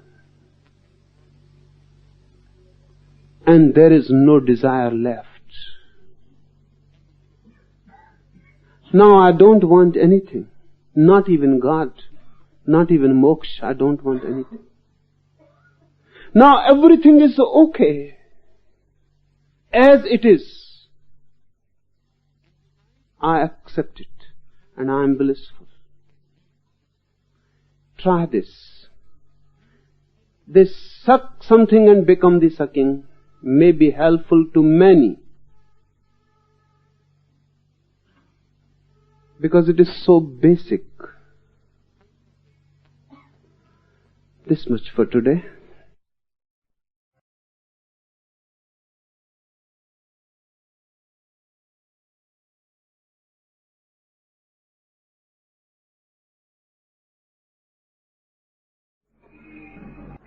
One friend has asked, will you please explain to us what are some of the other factors which can make one conscious while dreaming?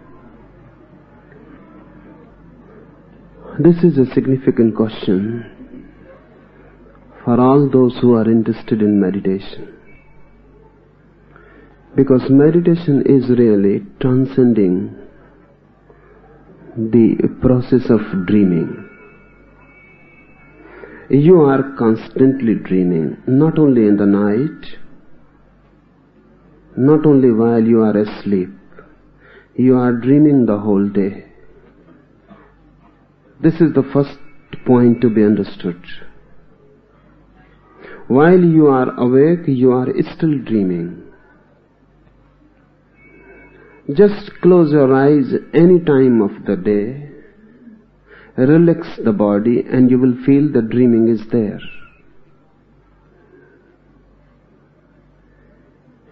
It never disappears. It is only suppressed by our daily activities.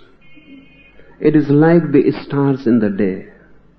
In the night you see the stars, in the day you cannot see them, but they are there, always, simply suppressed by the sunlight. So if you move in a deep well, even in the day, you can see the stars in the sky. A certain darkness is needed to see the stars. So move in a deep well and look from there, from the bottom, and you can see the stars in the day also. The stars are there. It is not that in the night they are there, in the day they are not. They are always there. In the night you can see them easily. In the day you cannot see, because the sunlight becomes a barrier. The same is with dreaming.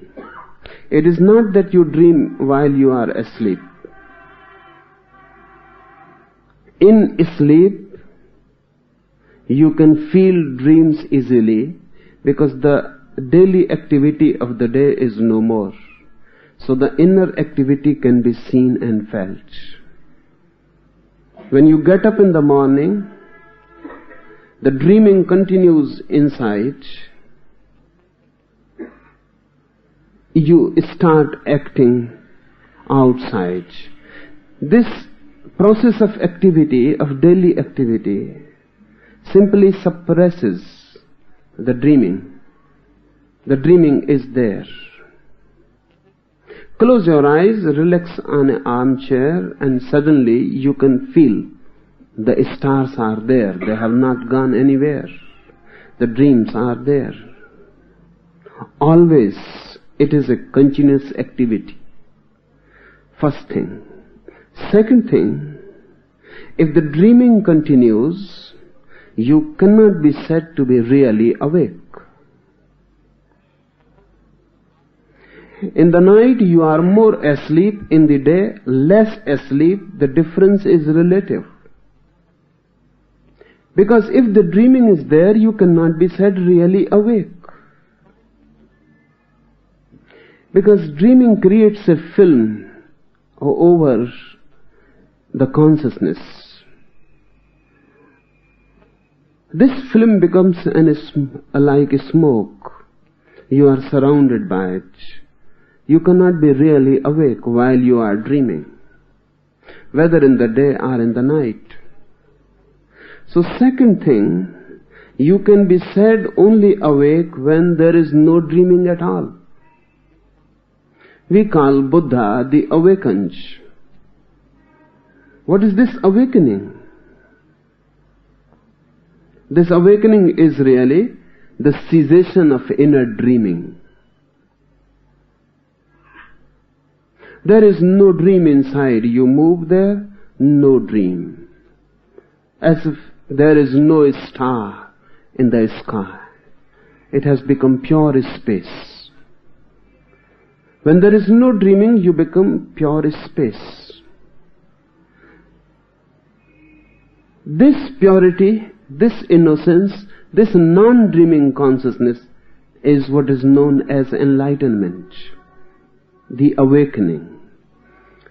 For centuries, spirituality all over the world, east or west, has said that man is asleep. Jesus says this, Buddha says this, Upanishads talk about this. Man is asleep. So while you are asleep in the night, that is relatively you are more asleep. In the day you are less asleep. But spiritually man is asleep. This has to be understood. What is meant by this? Gurdjieff in this century emphasized too much on this fact that man is asleep. Rather, he said man is a sort of sleep. Everyone is deep asleep. What is the reason to say that? You cannot know, you cannot remember who you are. Or do you know who you are? If you meet a person on the street and you ask him who you are and he cannot reply, what you will think? You will think either he is mad, intoxicated, or just asleep. If he cannot answer who he is, what you are going to think about him? But on the spiritual path, everyone is like that. You cannot answer who you are. This is the first meaning when Gurdjieff or Jesus or anyone says that man is asleep. You are not conscious about yourself. You don't know, you have never met yourself. You know many things in the objective world, but you don't know the subject. Your state of mind is like this, as if you had gone to see a film. On the screen the film is running, and you have become so absorbed in it that the only thing you know is the film, the story, whatsoever is appearing on the screen. And if someone asks you who you are, you cannot say anything. Dreaming is just the film. Just the film. Mind reflecting the world. In the mirror of the mind, the world is reflected. That is what is dreaming is. And you are so much deeply involved in it, so much identified with it, you have completely forgotten who you are. This is what sleep means. The dreamer has lost into the dreaming. You see everything except yourself. You feel everything except yourself. You know everything except yourself.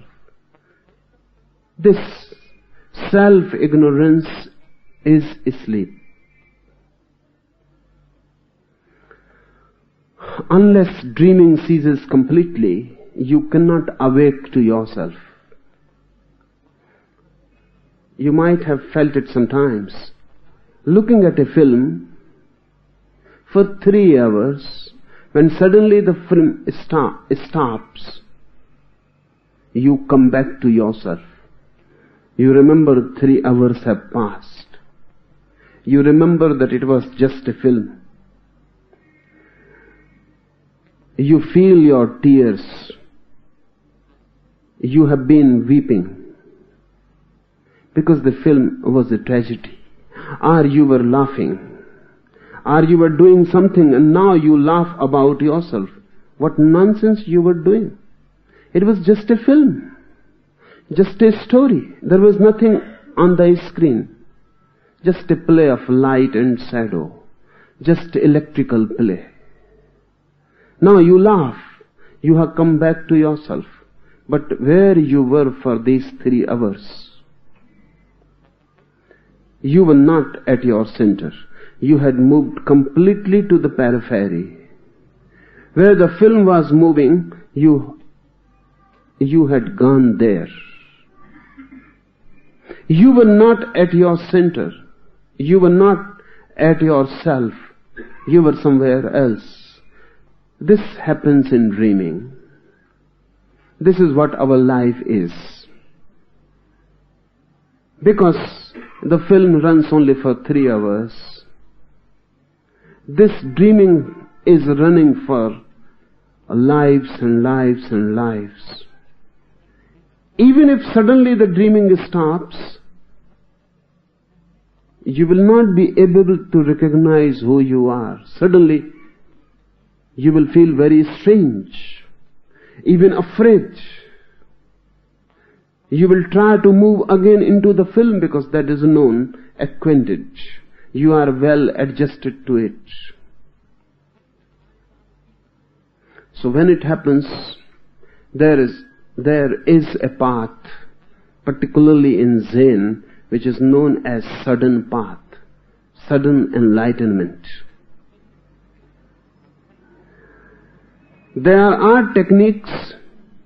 In these 112 techniques, there are many techniques which can give you sudden awakening. But it is too much, and you may not be capable to bear it. You may just explode. You may die even. Because you have lived with dreaming so long that you have no memory that who you are if there is no dreaming. If this whole world suddenly disappears and you are alone left, it will be such a great shock, you will die. The same happens if suddenly all dreaming disappears from the consciousness. Your world has disappeared because your world was your dreaming. We are not really in the world. The world consists not of outside things, but of our dreams. So everyone lives in his own dream world. Remember, there is not one world as we go on talking about. Geographically it is. But psychologically, there are as many worlds as there are minds. Each mind is a world of its own. And if your dreaming disappears, your world disappears. Without dreams, it is difficult for you to live. That's why sudden methods are not used generally. Only gradual methods are used. This is good to be noted. Gradual methods are used not because there is any need of gradual process. You can suddenly jump into realization. This very moment. There is no barrier. There has never been any barrier. You are already that realization. You can jump this very moment. But that may prove dangerous, fatal. You may not be capable to bear it. It is going to be too much for you. You are attuned only to false dreams. Reality you cannot face. You cannot encounter it. You are a hothouse plant. You can live in your dreams. They help you in many ways. They are not just dreams for you, they are the reality. Gradual methods are not because Realization needs time. Realization needs no time. Realization needs no time at all. Realization is not something to be attained in the future. But in gradual methods, you will attain it in future. So what the gradual methods are doing? They are not really helping you to realize realization. They are helping you to bear it. They are making you capable, strong. So when the happening happens, you can bear it. There are certain methods. Immediately, you can force your way into enlightenment. But you will not be capable to bear it. You may go blind. Too much of light. Or you may suddenly die. Too much of bliss.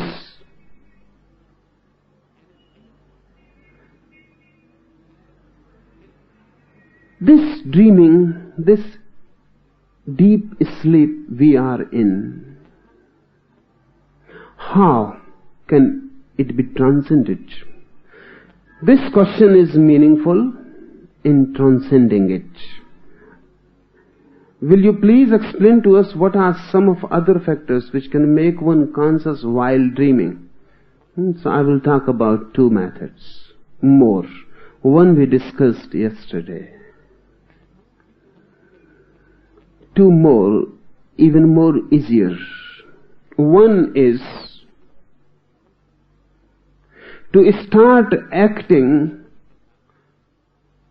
believing as if the whole world is just a dream. Whatsoever you are doing, remember this is a dream. Eating, remember this is a dream. Walking, remember this is a dream. Let your mind continuously remember while you are awake that everything is a dream. This is the reason of calling the world Maya, illusion, dream. This is not a philosophical argument.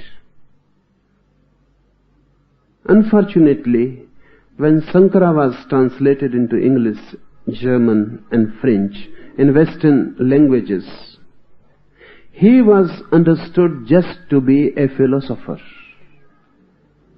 That has created much misunderstanding.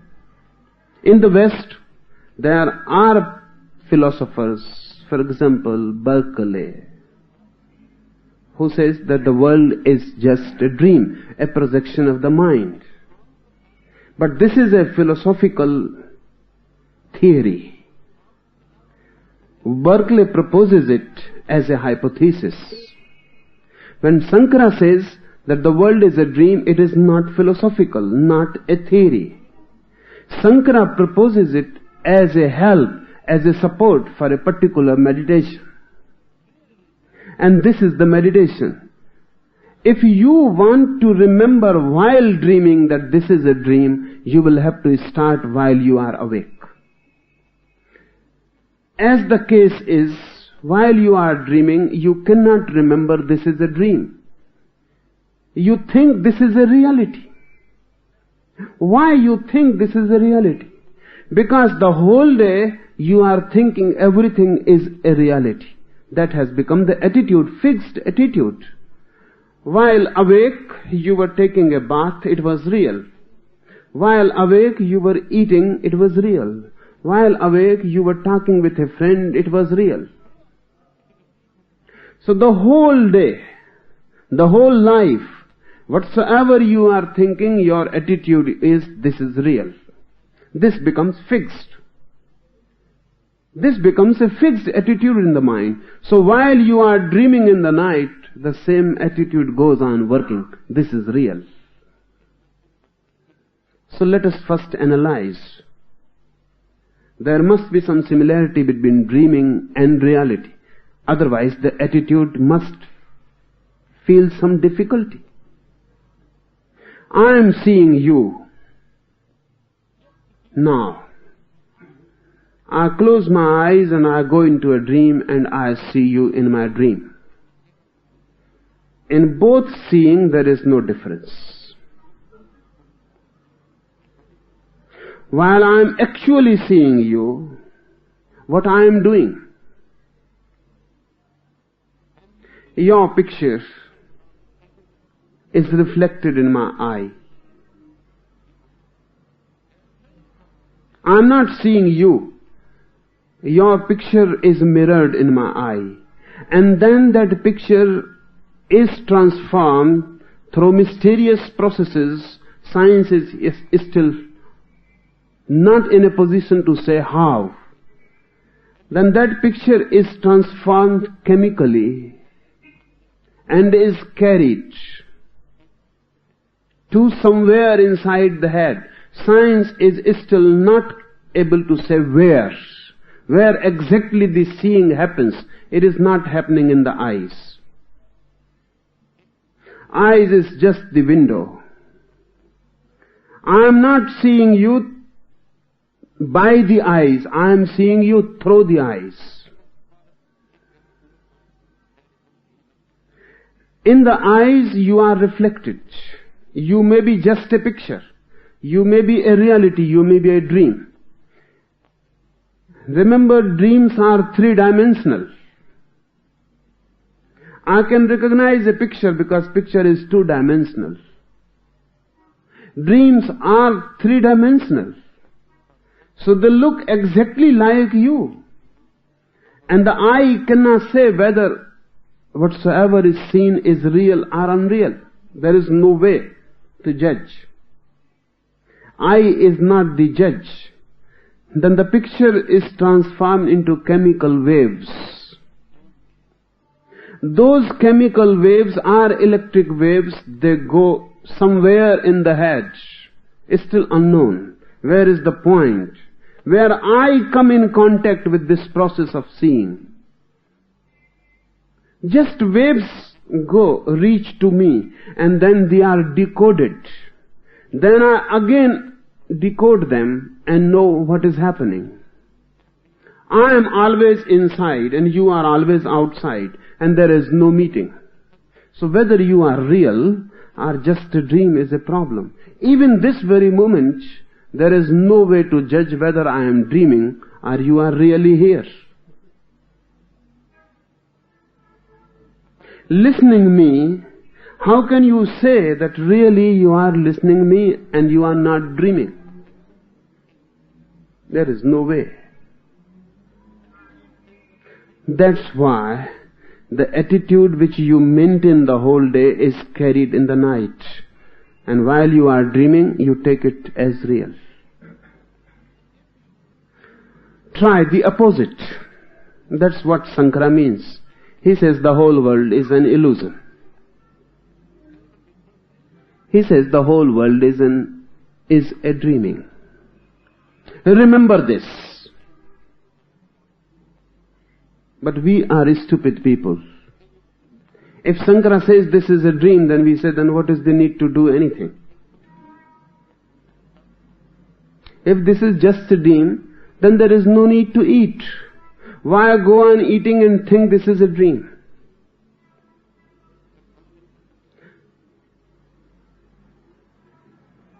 Don't eat. But then remember, when you feel hunger, it is a dream. Or eat. And when you feel that you have eaten too much, remember this is a dream. Sankara is not saying you to change the dream, remember. Because the effort to change the dream is again falsely based that it is real. Otherwise there is no need to change anything. Sankara is saying just whatsoever is the case is dream. Remember this. Don't do anything to change it. Just remember it constantly. If you can remember it for 3 weeks continuously, whatsoever you are doing, it is a dream. In the beginning, it is very difficult. You will fall again and again into the old pattern of the mind and will start to think this is a reality. you will have to constantly awake yourself. This is a dream. If for 3 weeks continuously you can maintain this attitude, in the 4th or 5th week, suddenly any night, while dreaming, you will suddenly remember this is a dream. This is one way to penetrate dreams with consciousness, with awareness.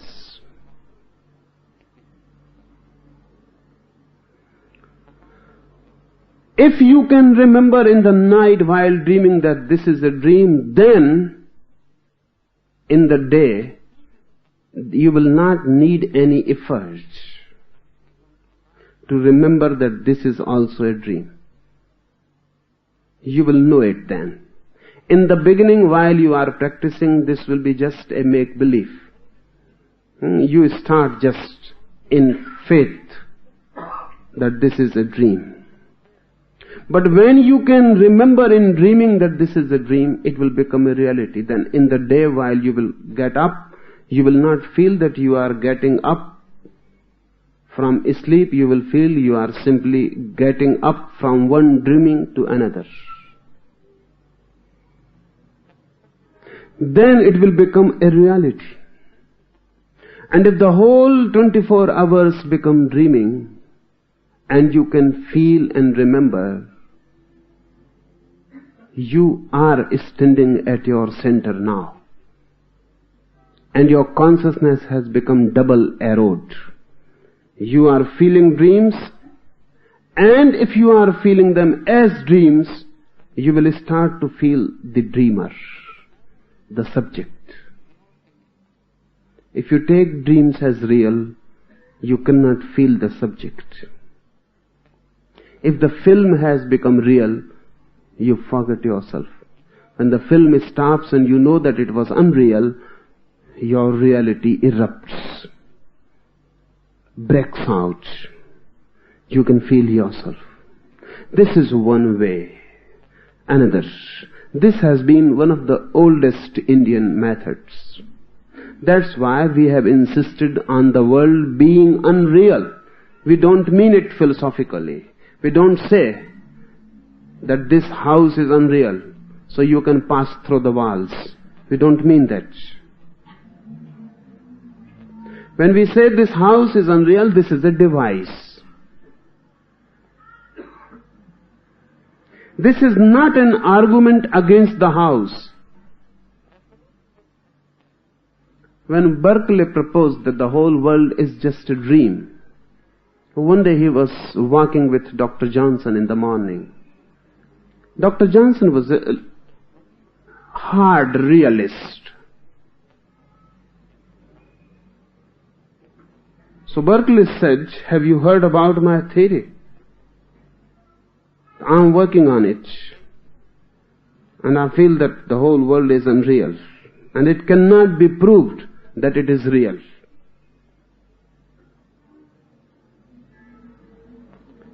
And the burden of proving is on others who say that this is real. I say this is unreal, just like dream. Johnson was not a philosopher, but a very acute logical mind.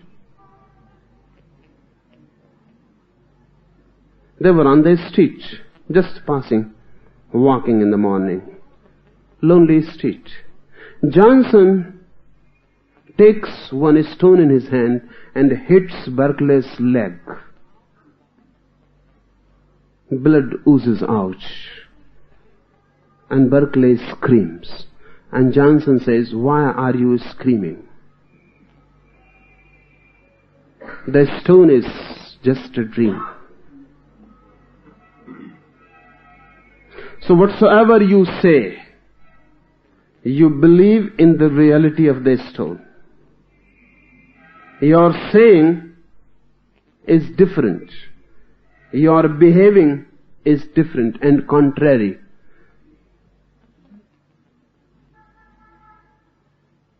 If your house is just a dream, then where you are going back? Where are you going back after the morning walk? If your wife is just a dream, you will not meet her again.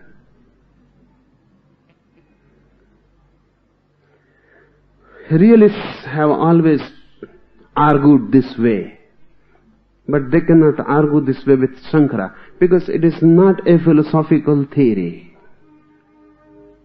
It is not saying anything about the reality. It is not proposing anything about the universe. Rather, it is a device to change your mind, to change the basic fixed attitude, so that you can look about the world in a different, altogether different way. This is a problem, continuously a problem for Indian thought. Because for Indian thought, everything is just a device for meditation. We are not concerned about its being true or untrue. We are concerned about its utility in transforming man. This is emphatically different from Western mind. When they propose a theory, they are concerned whether this is true or untrue, whether this can be proved logically or not. While we propose anything, we are not concerned about its truth. We are concerned about its utility. We are concerned about its capability to transform human mind. It may be true, it may not be true. Really, it is neither. It is simply a device. I have seen outside flowers and the morning sun rising, and everything just beautiful, and you have never been outside, and you have never seen flowers, and you have never seen the morning sun, you have never seen the open sky, you don't know what beauty is, you have lived in a closed prison. I want you to lead you out. I want you to come out under the open sky, to meet these flowers. How I am to do it? You don't know flowers. If I talk about flowers, you think he has gone mad. There are no flowers. If I talk about the morning sun, you think he is a visionary. He sees visions and dreams. He is a poet. If I talk about the open sky, you start laughing. Because where is the open sky? There are only walls and walls and walls. So what am I to do? I must devise something which you can understand and which helps you to go out. So I say the house is on fire, and I start running. It becomes infectious. You run after me and go out. Then you will know what I said was neither true nor false. It was just a device. Then you will know flowers, and then you can forgive me. Buddha is doing that, Mahavir is doing that, Shiva is doing that, Shankara is doing that. We can forgive them later on. We have always forgiven them. Because when we go out, then we know what they were doing. And then we understand that it was useless to argue with them, because it was not a question of argument. The fire was nowhere, but we could understand only that language. Flowers were, but we couldn't understand the language of the flowers. Those symbols were meaningless for us. So this is one. Then there is a second method. From the other pole. This method makes one pole. The other method makes another pole of the same thing. One is start feeling, remembering that everything is a dream. The another is, don't think anything about the world, just go on remembering that you are. Gurdjieff used this second method. This second method comes from Sufi tradition, from Islam. They worked on it very deeply. Remember, I am. Whatsoever you are doing, you are drinking water, you are eating your food. Remember, I am. Go on eating and go on remembering, I am. I am. Don't forget this. It is difficult because you think already that you know that you are, so what is the need to go on remembering this? We never remember this. But it is a very, very potential technique. Walking, remember I am. Let the walking be there, go on walking, but constantly fixed in this self-remembering. I am, I am, I am.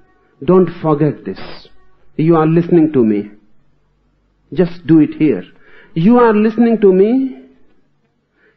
Don't be so much immersed, involved, identified, whatsoever I am saying.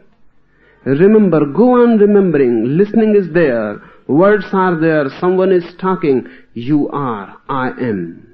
I am. I am. Let this I am be a constant factor of awareness. It is very difficult. You cannot remember even for a single minute continuously. Try it. Put your watch before your eyes and look at the hand moving. 1 second, 2 seconds, 3 seconds. Go on looking at. Do two things. Look at the movement of the hand, which is showing seconds, and continuously remember I am. I am. With every second, go on remembering I am. Within 5 or 6 seconds, you will feel you have forgotten. Suddenly you will remember, many seconds have passed and I have not remembered I am. Even to remember for 1 complete minute is a miracle. And if you can remember for 1 minute, the technique is for you. Then do it. You will be capable through it to go beyond dreams and to know that dreams are dreams. How it works? If the whole day you can remember I am, then this will penetrate your sleep also. And when you will be dreaming, continuously you will remember I am. If you can remember I am in the dream, suddenly dream becomes just a dream. Then the dream cannot deceive you. Then the dream cannot be felt as reality. This is the mechanism. The dream is felt as reality because you are missing the self-remembering. You are missing I am. If there is no remembering of myself, then dream becomes reality. If there is the remembering of myself, then the reality, the so-called reality, becomes just a dream. This is the difference between the dreaming and the reality. For a meditative mind, or for the science of meditation, this is the only difference. If you are, then the whole reality is just a dream. If you are not, then the dreaming becomes reality.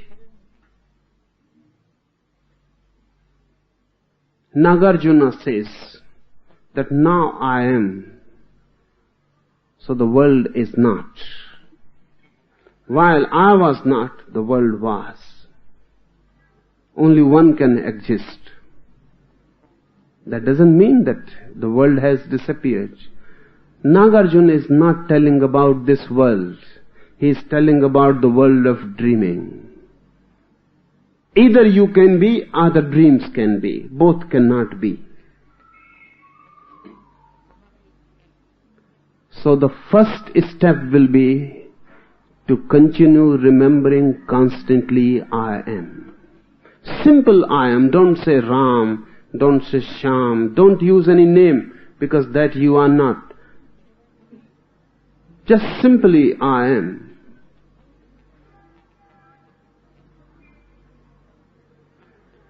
Try it in any activity and then feel. The more real you become inside, the more unreal becomes the surrounding world. Reality becomes I and the world becomes unreal. The world is real and the I is unreal. Both cannot be real.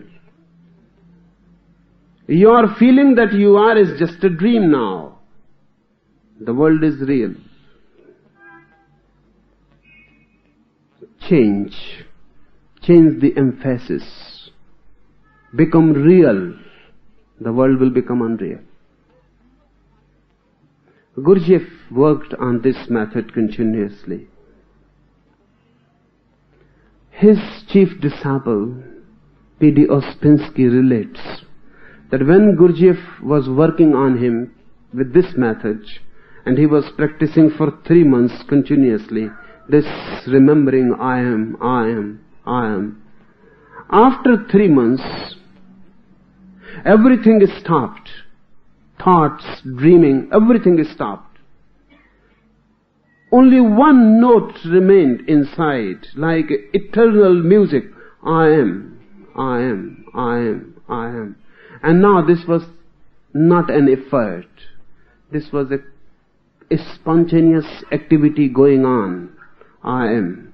Then Gurdjieff called Ouspensky out of the house. For 3 months he was kept in a house, not allowed to move out.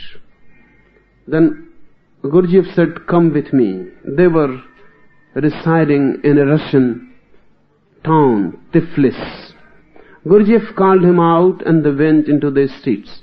And Ouspensky writes in his diary that for the first time I could understand what Jesus means when he says man is asleep. The whole city looked me asleep. People were moving in their sleep. Shopkeepers were selling in their sleep. Customers were buying in their sleep. The whole city was asleep. I looked at Gurdjieff, only he was awake. The whole city was asleep. They were angry, they were fighting, they were loving, buying, selling, doing everything. Ouspensky says, now I could see their faces, their eyes. They were asleep. They were not there. The inner center was missing. It was not there. Ouspensky said to Gurdjieff, I don't want to go more. What has happened to this city? Everyone seems asleep, drugged. Gurdjieff said, nothing has happened to this city. Something has happened to you. You have been undrugged. The city is the same. The same you moved before 3 months. But you couldn't see other people as asleep because you were also asleep. Now you can see because a certain quality of awareness has come to you. 3 months practicing continuously I am. You have become, in a very small measure, but you have become aware. A part of your consciousness has gone beyond dreaming. That's why you can see everyone is asleep, dead, moving, drugged, as if hypnotized. Ouspensky says, I couldn't bear that phenomena. Everyone asleep. Whatsoever they are doing, they are not responsible for it. They are not. How can they be responsible?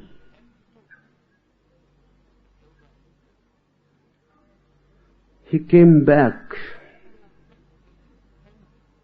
And he asked Guruji, what is this? Am I deceived somehow? Have you done something to me that the whole city seems asleep? I cannot believe my own eyes. But this will happen to anyone. If you can remember yourself, then you will know that no one is remembering himself and going on, moving. The whole world is asleep.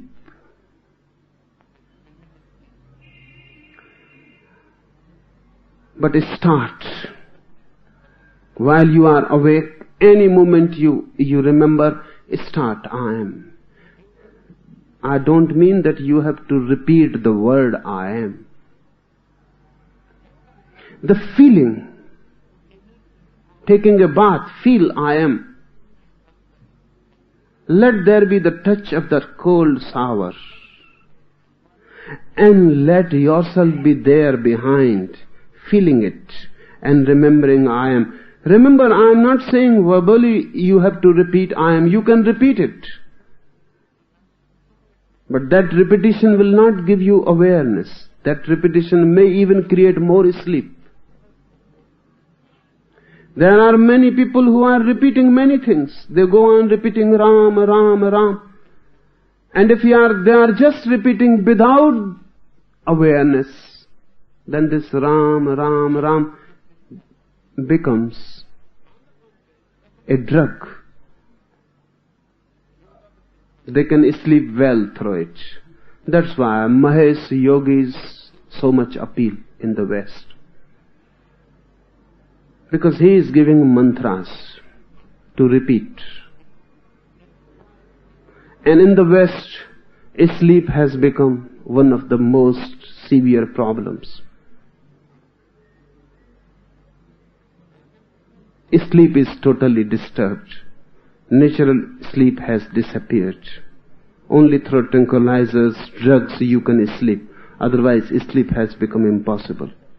That is the reason of Mahesh Yogi's appeal.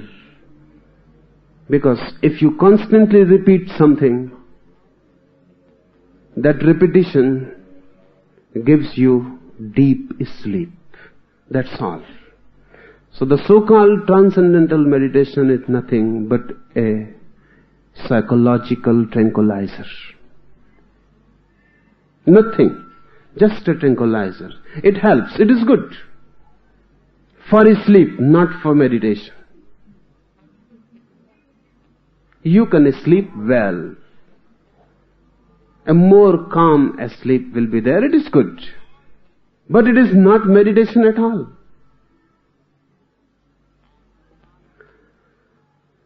If you repeat a word constantly, it creates a certain boredom. And boredom is good for sleep.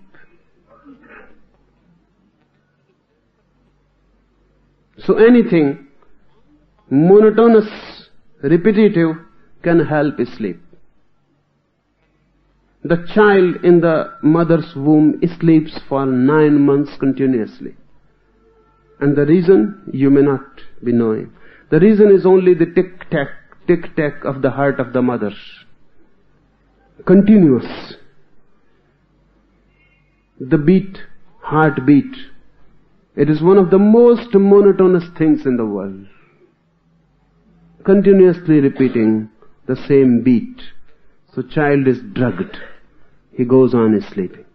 That's why whenever the child is crying, screaming, creating any problem, the mother puts his head near her heart, and suddenly he feels good and goes down into sleep. Again the heartbeat. He becomes again a part of the womb. That's why even if you are not a child, your wife, your beloved, puts your head on her heart, you will feel sleepy. The monotonous beat. Psychologists suggest that if you cannot sleep, then concentrate on the clock.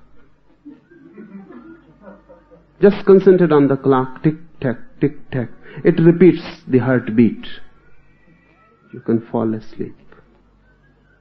Anything repetitive will help. So this I am, remembering of I am, is not a verbal mantra. It is not going to be repeated verbally. Feel it. Be sensitive to your being. When you touch someone's hand, don't only touch his hand, feel your touch also. Feel yourself also that you are here in this touch present totally. Eating, don't only eat, feel yourself also eating. This feeling, this sensitivity must penetrate deep and deep into your mind. One day, suddenly, you are awake at your center, functioning for the first time. And then, the whole world becomes a dream. And then you can know your dreaming is a dreaming. And when you know that your dreaming is dreaming, dreaming stops. It can continue only if it is felt as real. It stops if it is felt as unreal. And once dreaming stops in you, you are a different man. The old man is dead. The sleepy man is dead. That a human being you were, you are no more. For the first time you become aware. For the first time in the whole world which is asleep, you are awake. You become a Buddha, awakened one. With this awakening there is no misery. After this awakening there is no death. Through this awakening there is no more fear. You become for the first time free of everything. To be free of sleep, to be free of dreaming, is to be free of everything. You attain freedom. Hate, anger, greed disappear. You become just love. Not loving, you become just love.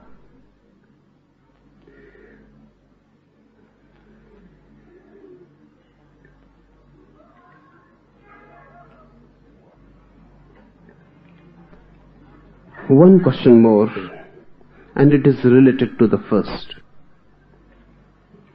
If we are all actors in a play that is already written, how can meditation transform us without the play itself containing a chapter for our transformation at a specific time? And if such a chapter is there already waiting to unfold at its due time, why meditate? Why make any efforts at all? The same fallacy. I am not saying that everything is determined. I am not proposing it as a theory to explain universe. It is a device.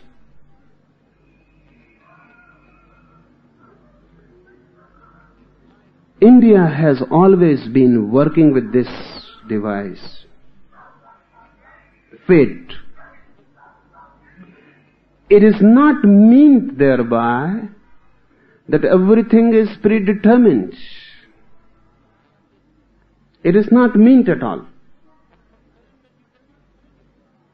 The only reason to propose this is if you take it as if everything is determined, it becomes a dream.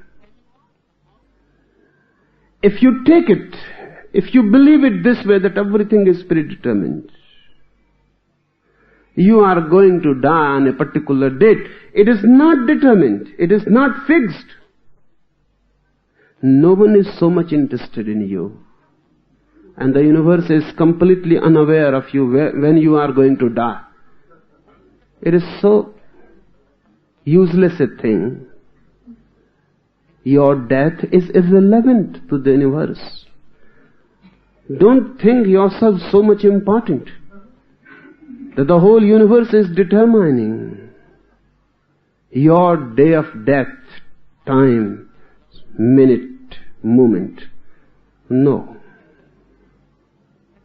You are not the center. It makes no difference to the universe whether you are or you are not.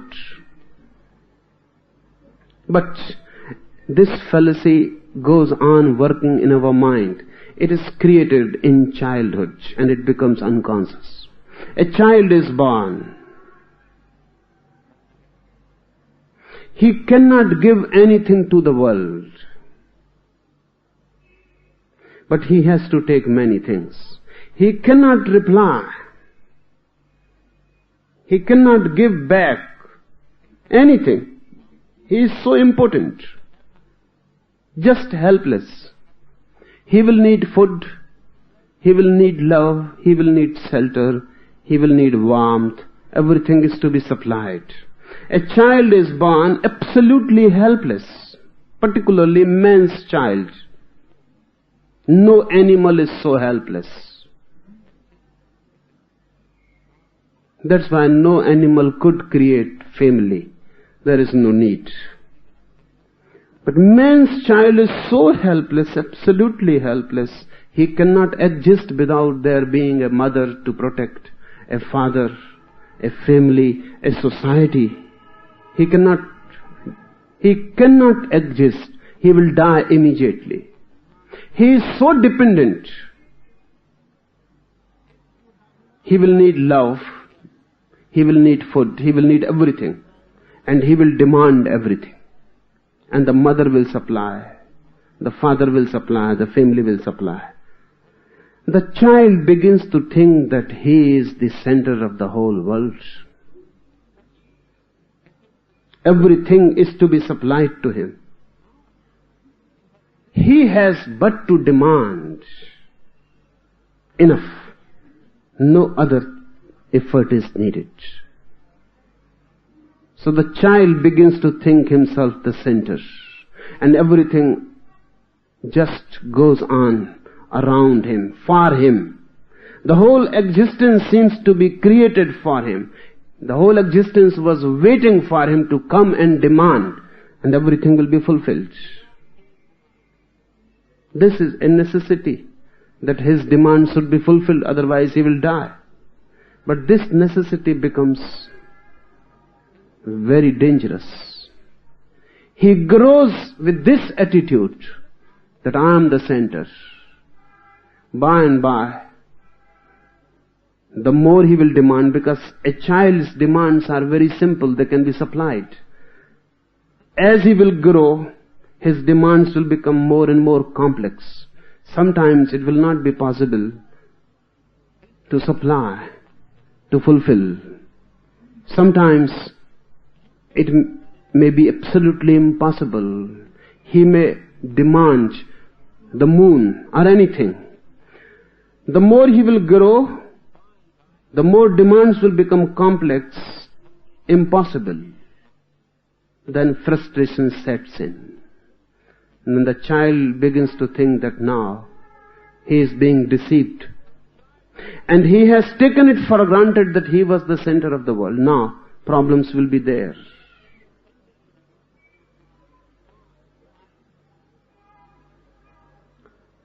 And by he will be dethroned. He will be dethroned. When he will become adult, he will be completely dethroned. Now he knows that he is not the center, but deep down the unconscious mind goes on thinking in terms that he is the center. People come and ask me whether my fate is determined. They are asking whether I am so important, so significant for this universe, that my fate must be determined beforehand. What is my purpose, they ask.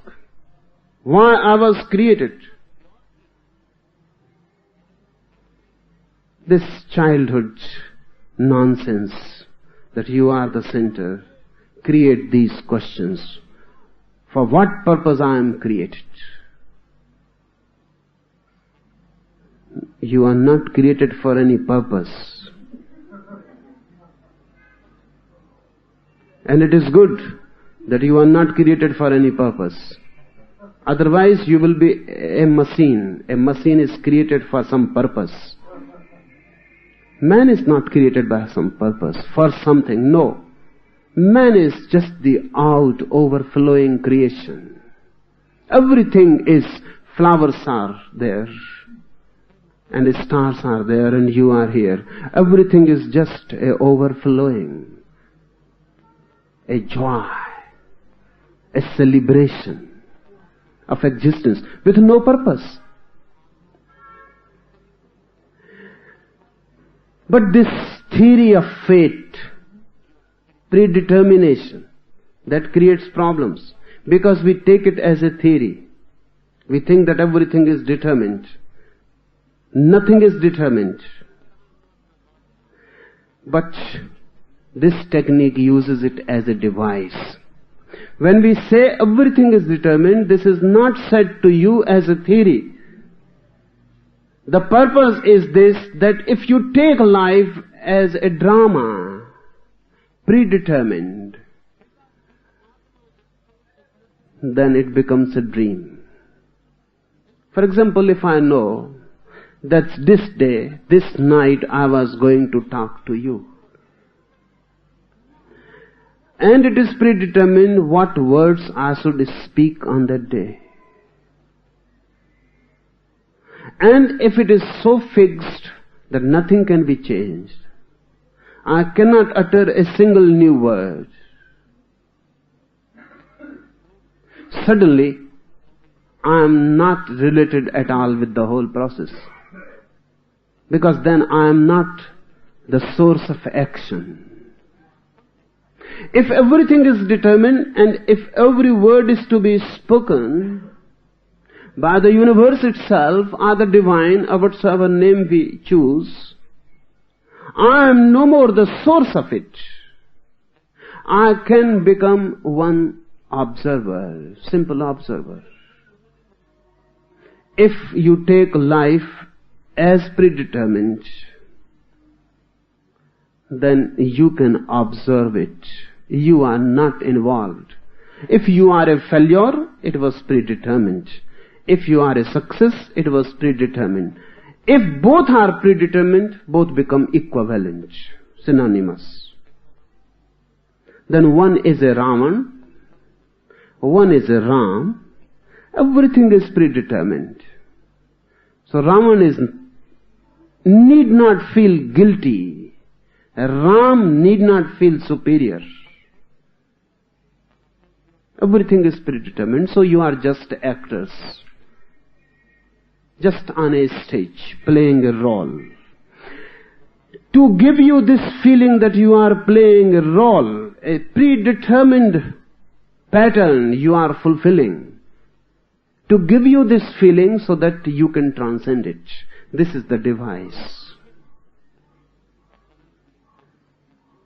It is very difficult because we are so much accustomed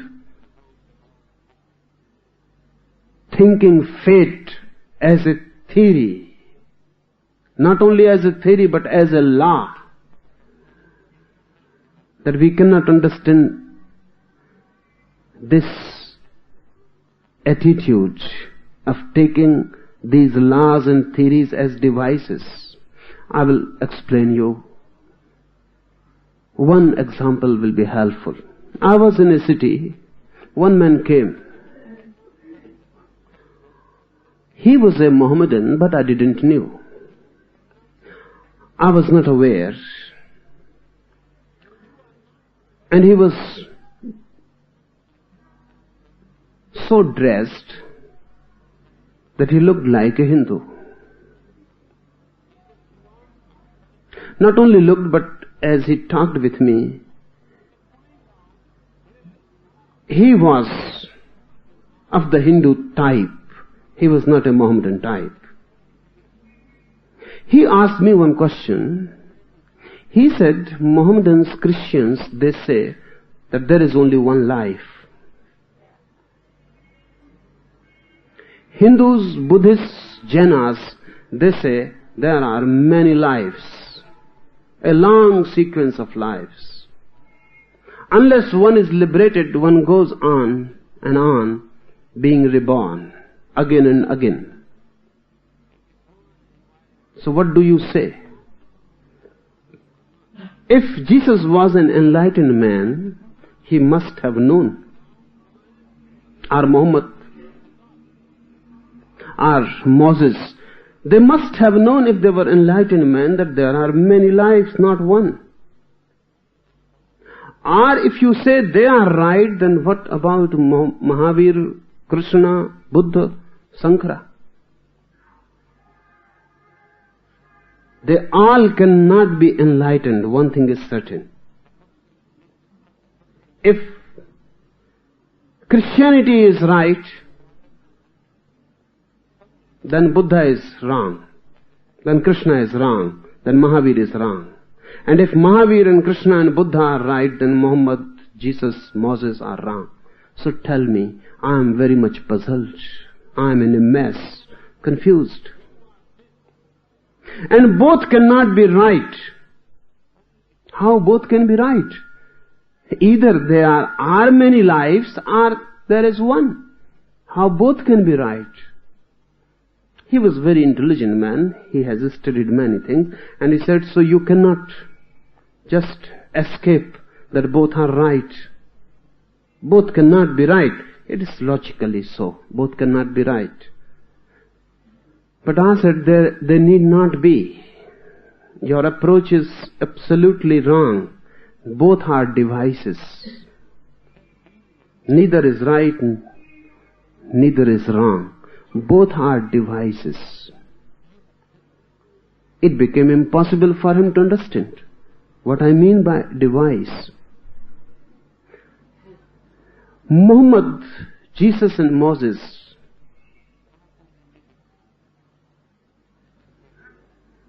they were talking to a very different mind. Buddha, Mahavir, Krishna, they were talking to a very different mind. So all the religions born in India, there are really two source religions, Hindu and Jew. So all the religions born out of Hinduism believe in rebirth, many births. And all the religions born of Jewish thinking, Mohammedan, Christian, they believe in one life. These are two devices. Try to understand it.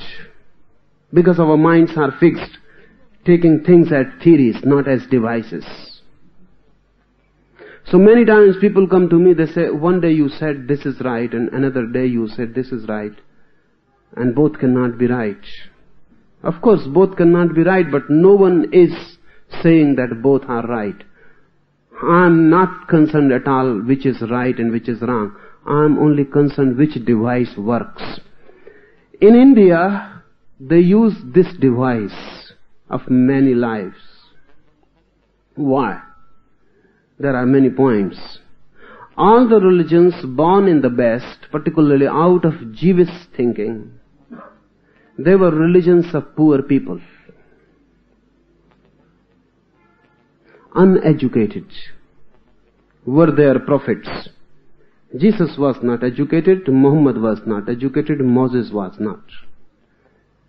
They were all uneducated, unsophisticated, simple.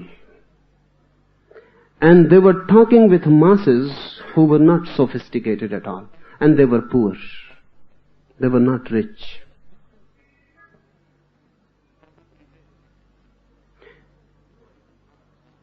For a poor man, one life is more than enough. More than enough. He is starving, dying. If you say to him there are so many lives, you will go on being reborn and reborn. You will move in a wheel of 1,001 lives. A poor man will just feel frustrated about the whole thing. What are you saying? One life is too much. Don't talk of 1,001 lives, of million lives. Don't talk. Give us heaven immediately after this life. God becomes a reality only if He can be achieved after this life. Immediately. Buddha, Mahavir, Krishna, they were talking to a very rich society. Today, it has become difficult to understand because the whole wheel has turned. Now West is rich and East is poor. Then West was poor and East was rich. All the Hindu avataras, all the Tirthankaras of Jainas, all the Buddhas, they are all princes. They belong to royal families. They were cultured, educated, sophisticated, refined in every way. You cannot refine a Buddha more. He was absolutely refined, cultured, educated. Nothing can be added. Even if Buddha comes today, nothing can be added. And they were talking to a society which was rich. Remember, for a rich society, there are different problems. For a rich society, pleasure is meaningless. Heaven, meaningless. For a poor society, heaven is very meaningful. If this society is living in heaven, it becomes meaningless. So you cannot propose, you cannot create an urge to do something for heaven. They are already in it and bored. So Buddha, Mahavir, Krishna, they don't talk about heaven, they talk of freedom. They don't talk of a pleasant world beyond. They talk a transcendental world where there is neither pain nor pleasure. Jesus' heaven would not have appealed them. They were already in it. And secondly, for a rich man, the real problem is boredom. For a poor man, promise of pleasure in future. For a poor man, suffering is the problem. For a rich man, suffering is not the problem. For a rich man, boredom is the problem. He is bored of all pleasures. Mahavir, Buddha and Krishna, they all used this boredom. And they said, if you don't do anything, you are going to be born again and again. This wheel will move. Remember, the same life will be repeated. The same sex, the same richness, the same food, same palaces. Again and again, 1,001 times you will be moving in a wheel.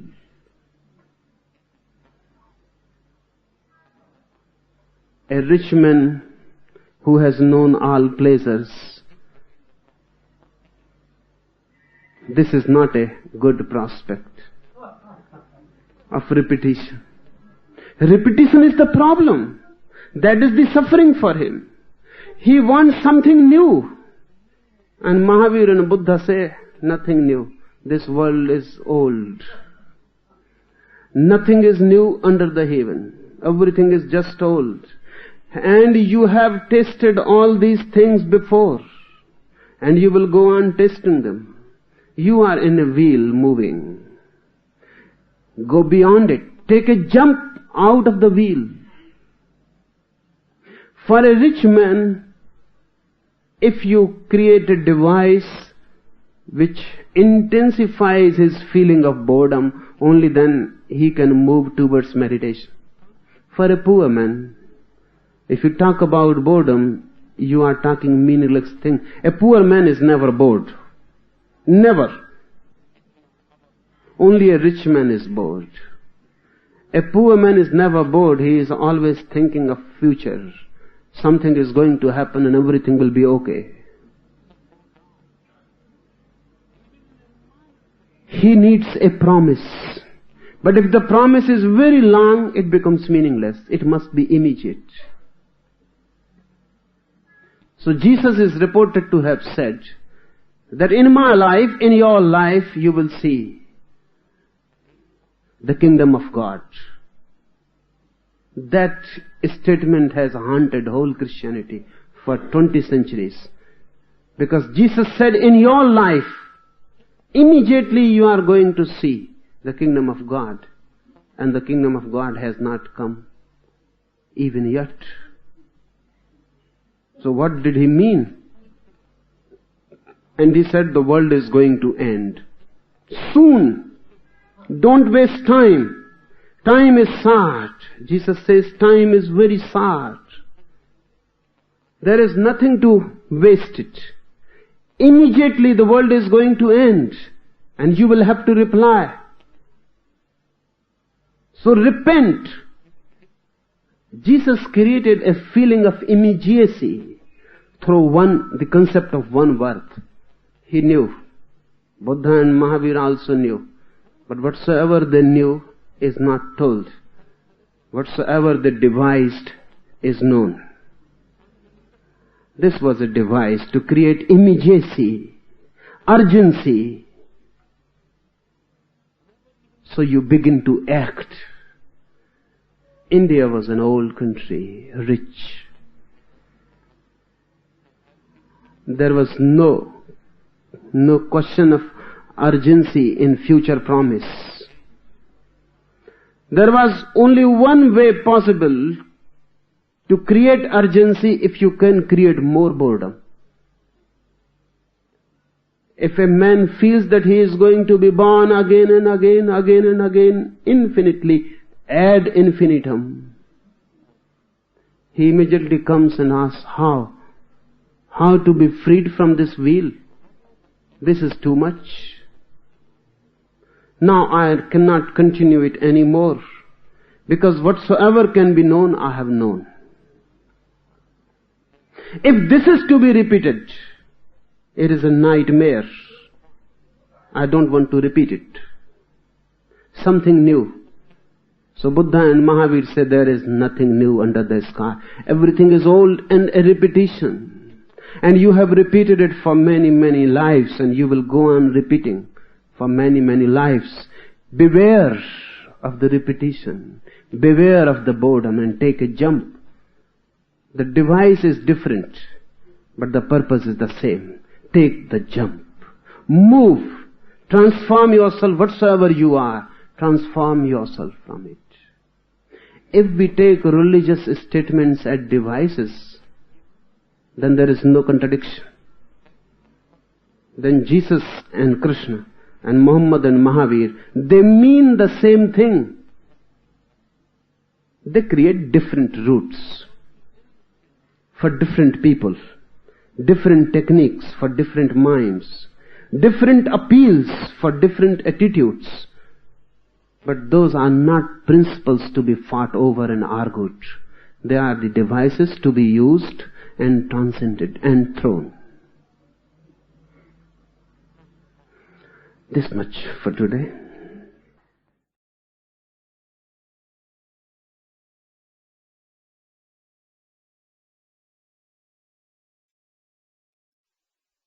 While being caressed, sweet princess, enter the caress as everlasting life.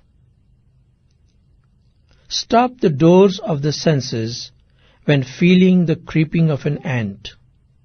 Then, when on a bed or a seat, let yourself become weightless, beyond mind.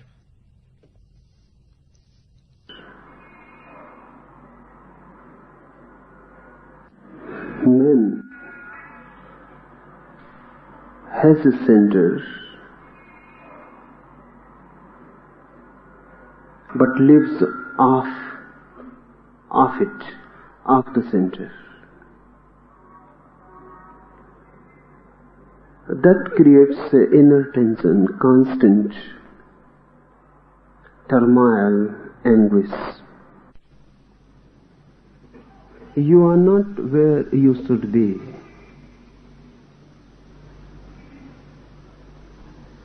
You are not at your right balance. You are off balance. And this being off balance, off center,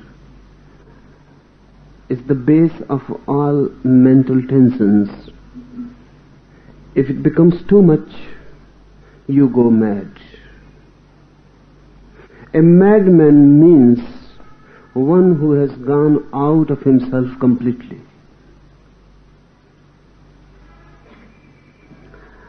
The enlightened man is just the reverse of the madman. He is centered in himself, and you are in between. You have not gone completely out of yourself. You are not at your center also. You just move between the gap. Sometimes you move very, very far away. So you have moments when you are temporarily mad. In anger, in sex, in anything in which you have moved too away from yourself. You are temporarily mad.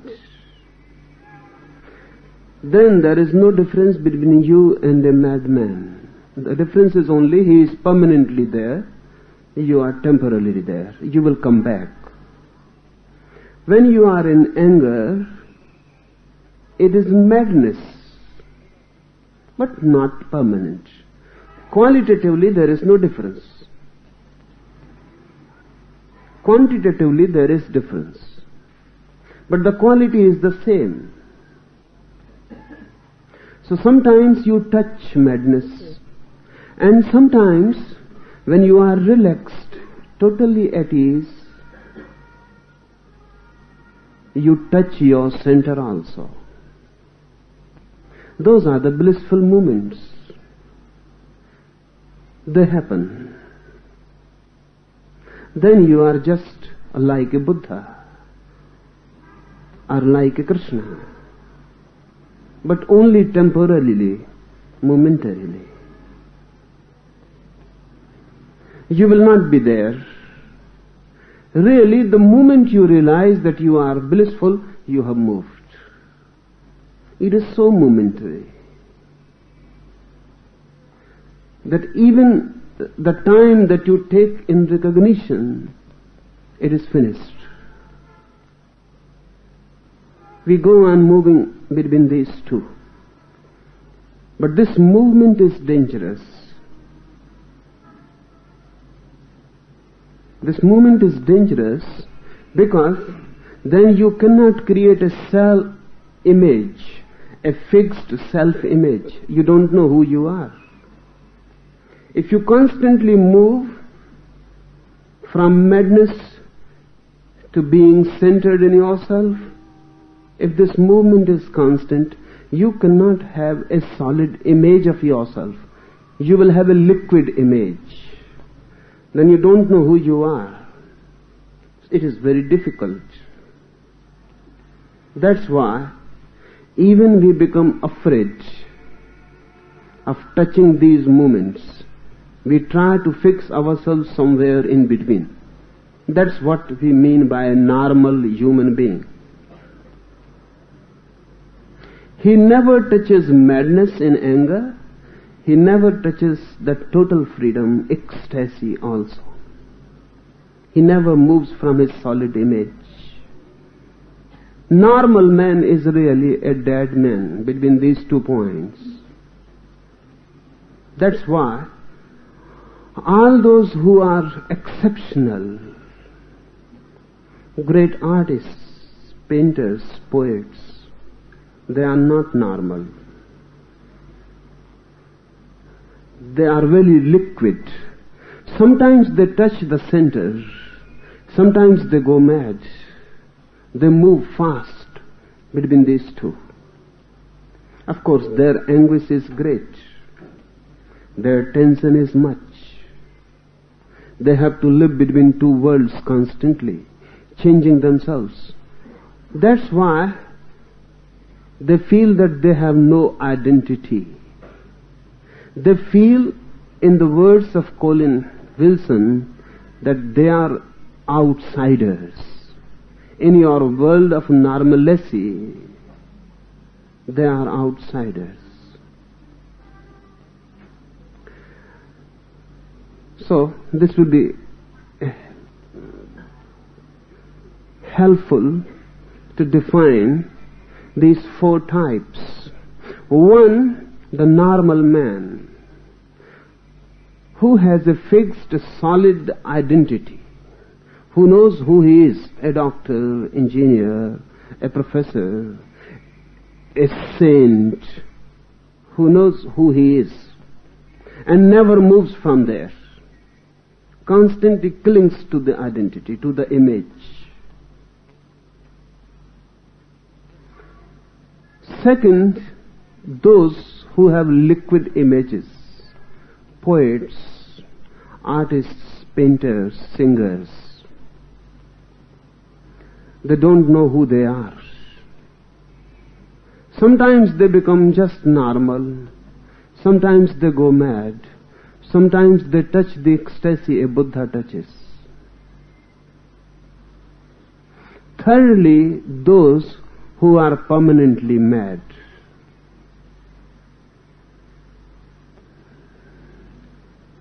They have gone outside themselves. They never come to their home back. They don't remember even that they have a home. And fourthly, those who have reached their home. Buddhas, Christs, Krishnas. This fourth category, those who have reached their home, they are totally relaxed. In their consciousness there is no tension, no effort, no desire. In one word, there is no becoming. They don't want to become anything. They are. They have being, no becoming. And they are at ease with their being. Whatsoever they are at ease with it. They don't want to change it. They don't want to go anywhere. They have no future. This very moment is eternity for them. No longing, no desire. That doesn't mean that a Buddha will not eat, or a Buddha will not sleep. He will eat, he will sleep, but these are not desires. A Buddha will not project these desires.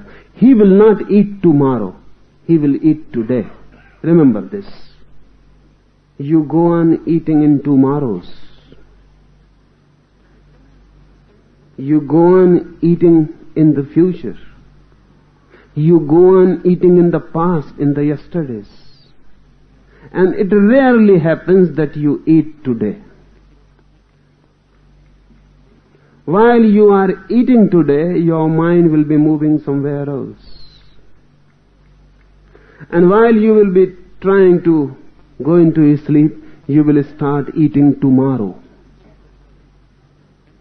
Or the memory of the past will come. A Buddha eats today. This very moment he lives. He doesn't project his life into the future. There is no future for him. Whenever the future comes, it comes as present. It is always today. It is always now. So Buddha eats, but never eats in the mind. Remember this. There is no cerebral eating. You go on eating in the mind, which is absurd, because mind is not meant for eating. Your all centers are confused. Your whole body, mind is mixed up, is a mess. A Buddha eats, but never thinks of eating. And that applies for everything.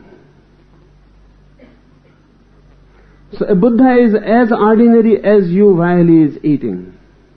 So don't think that a Buddha is not going to eat. Or when the hot sun is there, he is not going to perspire. Or when cold winds come, he will not feel cold. He will feel it. But he will feel always in the present. It is never in the future. There is no becoming. If there is no becoming, there can be no tension. Understand this very clearly. If there is no becoming, how there can be any tension? Tension means you want to be something else, which you are not.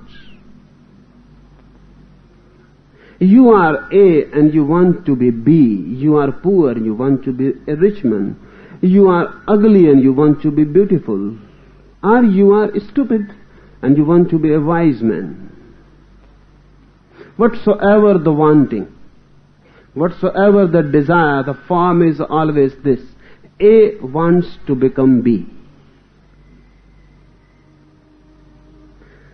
Whatsoever you are not content with it. For contentment, something else is needed. And that is the constant structure of the mind of desiring. When you will get it, again the mind will say, this is not enough, something else is needed. The mind always moves on and on. Whatsoever you get becomes useless. The moment you get it, it is useless. This is desire. Buddha had called it trishna. This is becoming. And you move from one life to another, from one world to another, and this goes on. It can continue ad infinitum. There is no end to it. There is no end to desire, desiring. But if there is no becoming, if you accept totally whatsoever you are, ugly or beautiful, wise or stupid, rich or poor, whatsoever you are, if you accept it in its totality, becoming ceases. Then there is no tension. Then the tension cannot exist. Then there is no anguish. You are at ease. You are not running.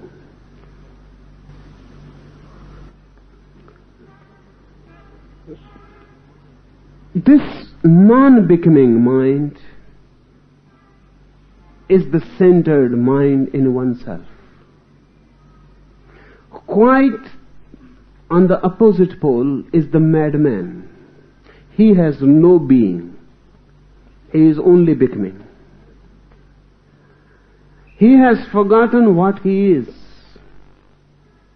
The A is forgotten completely and he is trying to be B.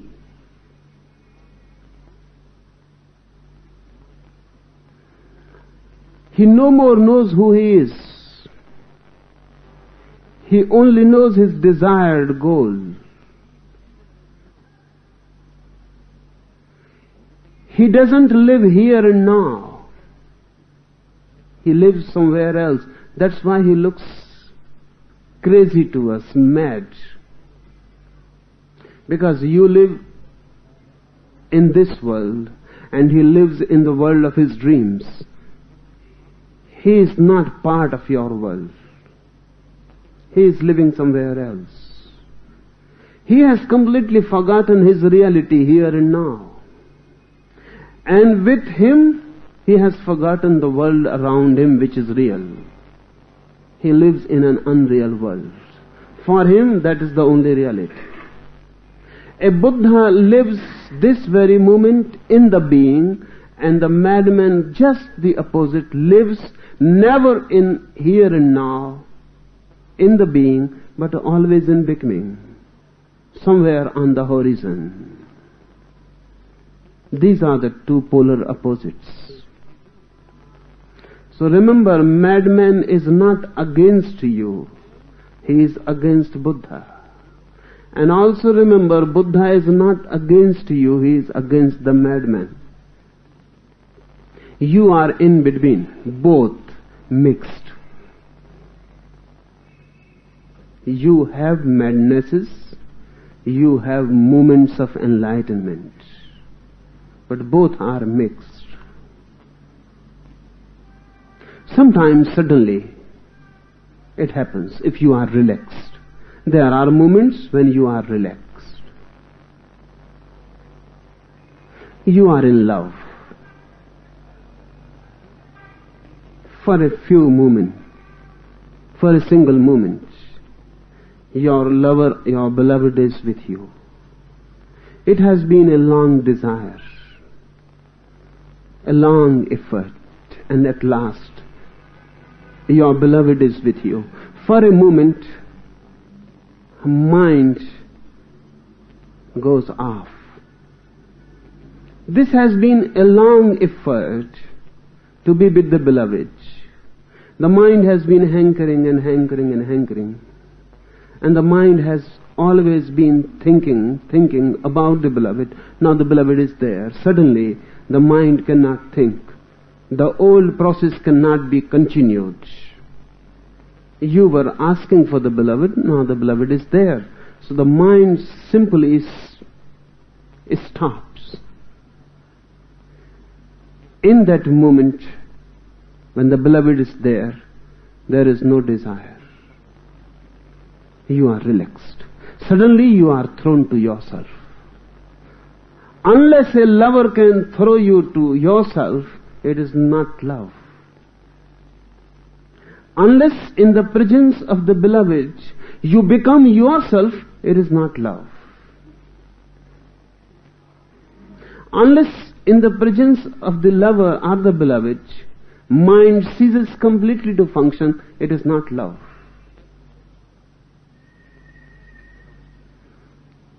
Sometimes it happens. The mind ceases. And for a moment there is no desire. Love is desireless.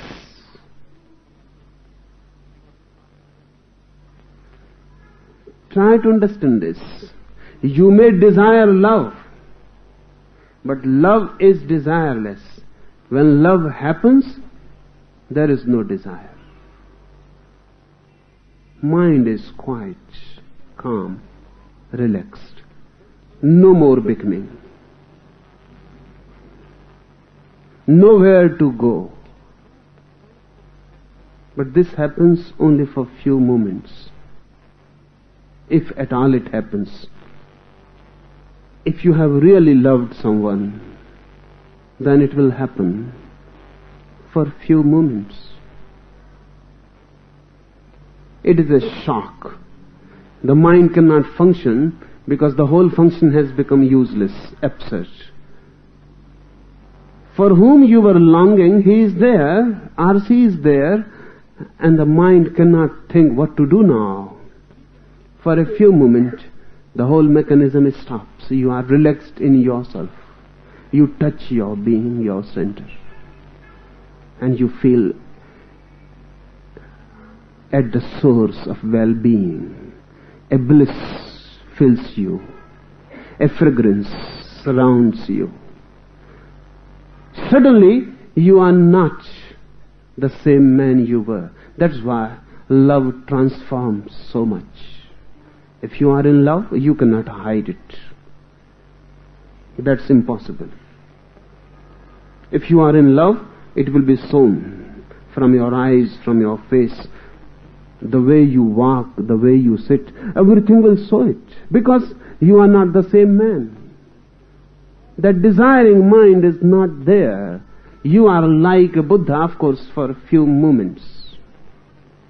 This cannot be continued for long, because it is just a shock. Immediately the mind will try to find out some ways and excuses to think again. For example, the mind may start thinking, you have attained your goal, you have attained your love. Now what? Now what you are going to do? And the process starts. Or you may start thinking, today I have reached to my beloved, but will it be also tomorrow the same? The mind has started working. And the moment mind works, you have moved again into becoming. Sometimes even without love, just through fatigue, tiredness, one stops desiring. Then too, one is thrown to himself. When you are not away from yourself, you are bound to be at yourself, whatsoever may be the cause of it. One is tired totally, fatigued, doesn't feel like thinking even or desiring, frustrated completely, no hope.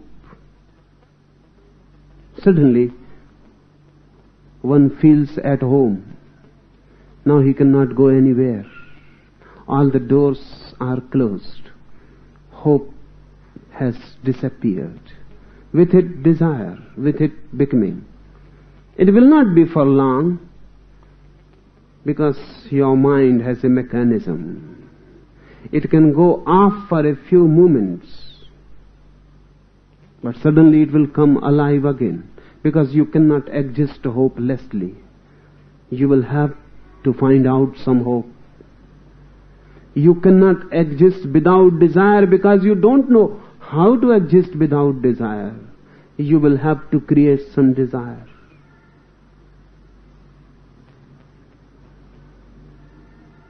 But in any situation where suddenly it happens that the mind ceases functioning, you are at our center.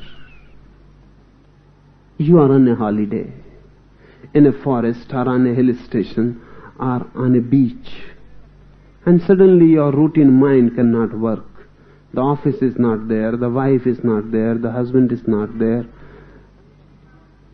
Suddenly, a very new situation, and the mind will need some time to function in it, to be adjusted to it. The mind feels unadjusted. The situation is so new. You relax, and you are at your center. In these moments you become a Buddha. But these will be only moments, and then they will haunt you. Then you would like to reproduce them again and again and repeat them. But remember, they happened spontaneously. So you cannot repeat them. And the more you try to repeat them, the more it will be impossible for them to come to you. That is happening to everyone. You loved someone, and the first meeting, your mind ceased for a few moments. Then you got married. Why you got married? To repeat those beautiful moments again and again. But when they happened, you were not married.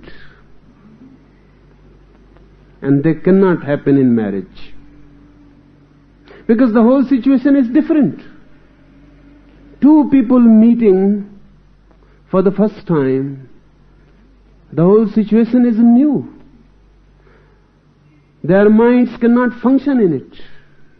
They are so overwhelmed by it, so filled by it, by the new experience, by the new light, the new flowering. Then they think, the mind starts functioning, that this is such a beautiful moment. Go on repeating it every day. So get married. Mind will destroy everything. Marriage means mind. Love is spontaneous. Marriage is calculation. Get married. It is a mathematical thing. Then wait for those moments, they will never come again. That's why every married man, woman is frustrated. Because they are waiting for certain things which did happen in the past. Why they are not happening again? They cannot happen because you are missing the whole situation. Now you are not new. Now there is no spontaneity. Now love is a routine. Now everything is expected and demanded. Now love has become a duty, not a fun. It was fun in the beginning. Now it is a duty. And duty cannot give you the same bliss as fun can give. It is impossible. Your mind has created the whole thing. Now you go on expecting. And the more you expect, the less is the possibility of its happening. This happens everywhere, not only in marriage. You go to a guru, and the experience is new. His presence, his words, his way of life is new. Suddenly your mind stops functioning. Then you think, this is the man for me, so I must go every day. Now you get married to him. By and by frustration sets in, because you have made a duty, a routine. Now those same experiences will not be coming. Then you think, this man has deceived. I was befooled somehow. Then you think that the first experience was somehow hallucinatory. I must have been hypnotized or something. It was not real. It was real. Your routine mind makes it unreal. And then the mind tries to expect, but when the first time it happened, you were not expecting.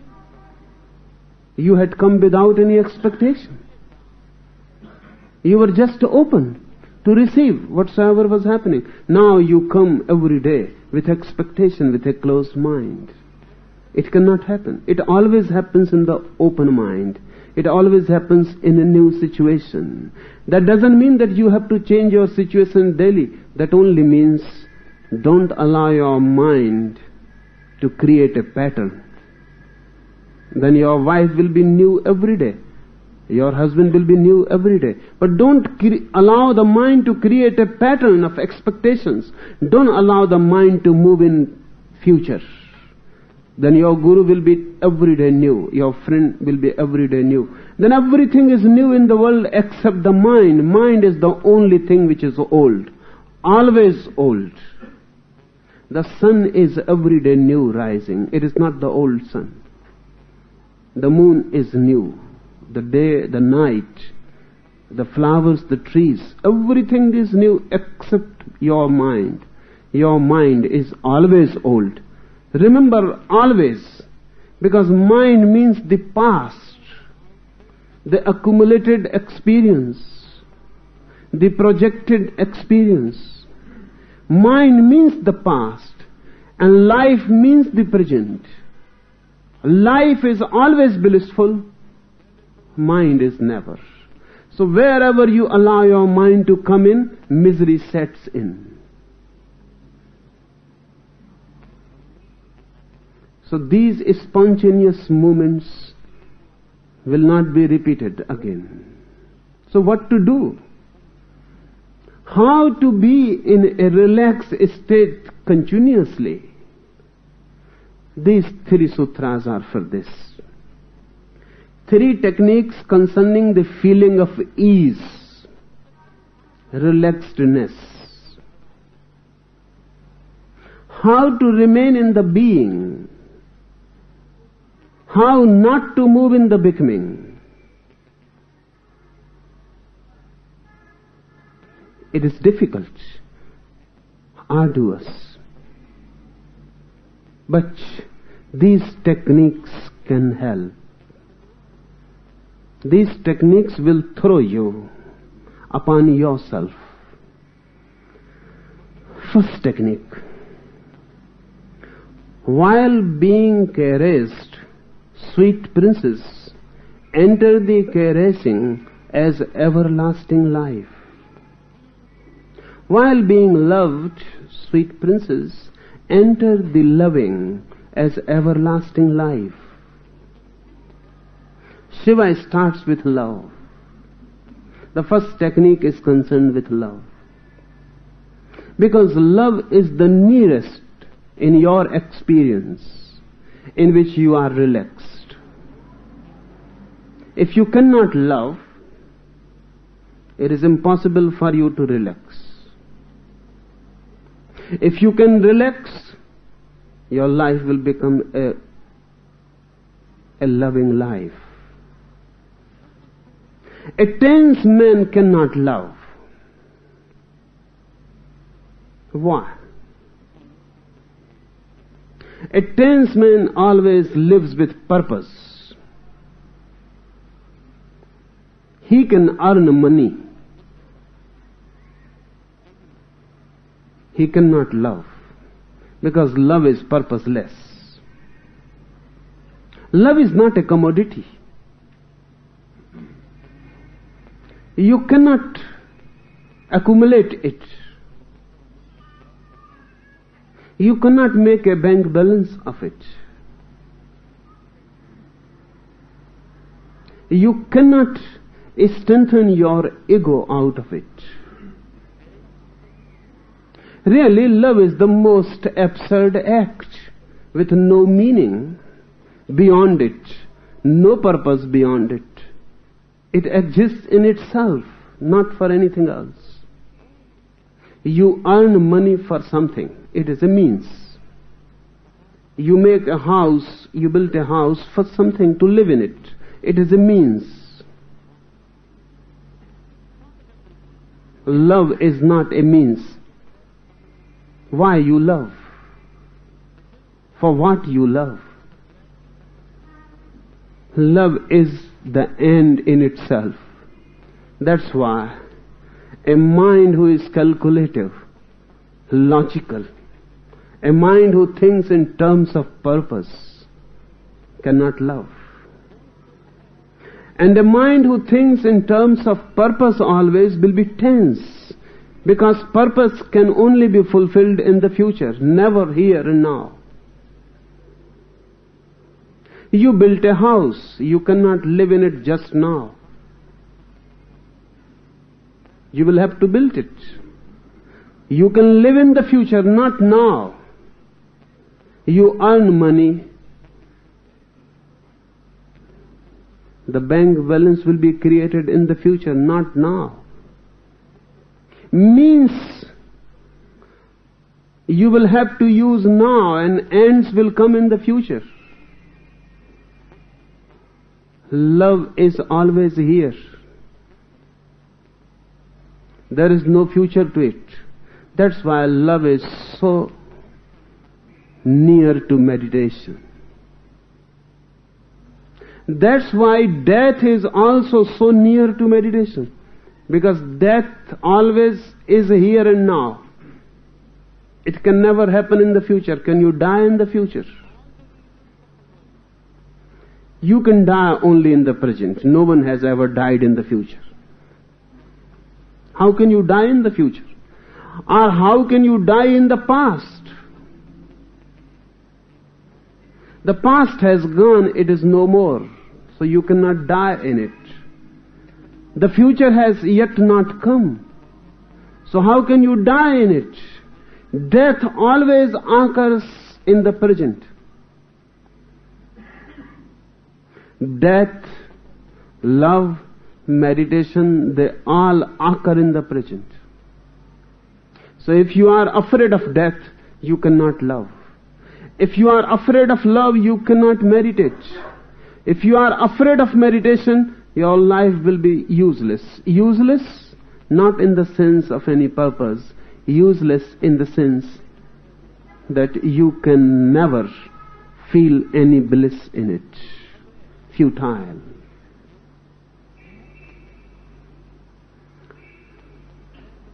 It may seem strange to connect these three, love, meditation, death. It is not. They are similar experiences. So if you can enter in one, you can enter in all the remaining two. Shiva starts with love. He says, while being caressed, loved. Sweet princess, enter the caressing, loving, as everlasting life. What does it mean?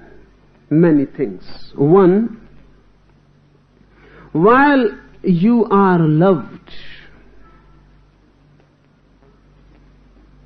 past has ceased. Future is not. You move in the dimension of the present. You move in the now. Have you ever loved someone? If you have ever loved, then mind is no more there. That's why the so-called wise men say lovers are blind, mindless, mad. They say, rightly, in essence, lovers are blind because they have no eyes for the future to calculate what they are doing. They are blind, they cannot see the past, what has happened to lovers. They just move here and now without any consideration of past or future, without any consideration of consequences. That's why they are called blind. They are blind for those who are calculating, and they are seers for those who are not calculating. Those who are not calculating will see love as the real eye, the real vision.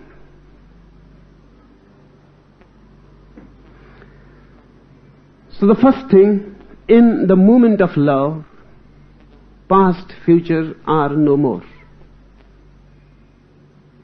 Then one delicate point to be understood. When there is no past and no future, can you call this moment the present? It is present only between the two, past and future. It is relative. If there is no past and no future, what does it mean to call it the present? It is meaningless. That's why Shiva doesn't use the word present. He says everlasting life, eternity. Enter eternity.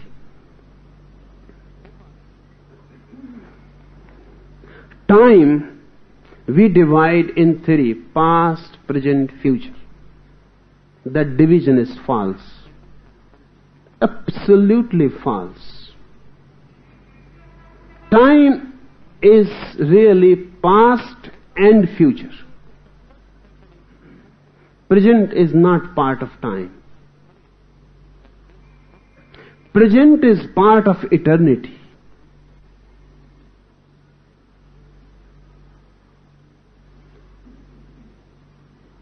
That which has passed is time. That which is to come is time. That which is not time, because it never passes. It is always there. The now is always here. It is always here.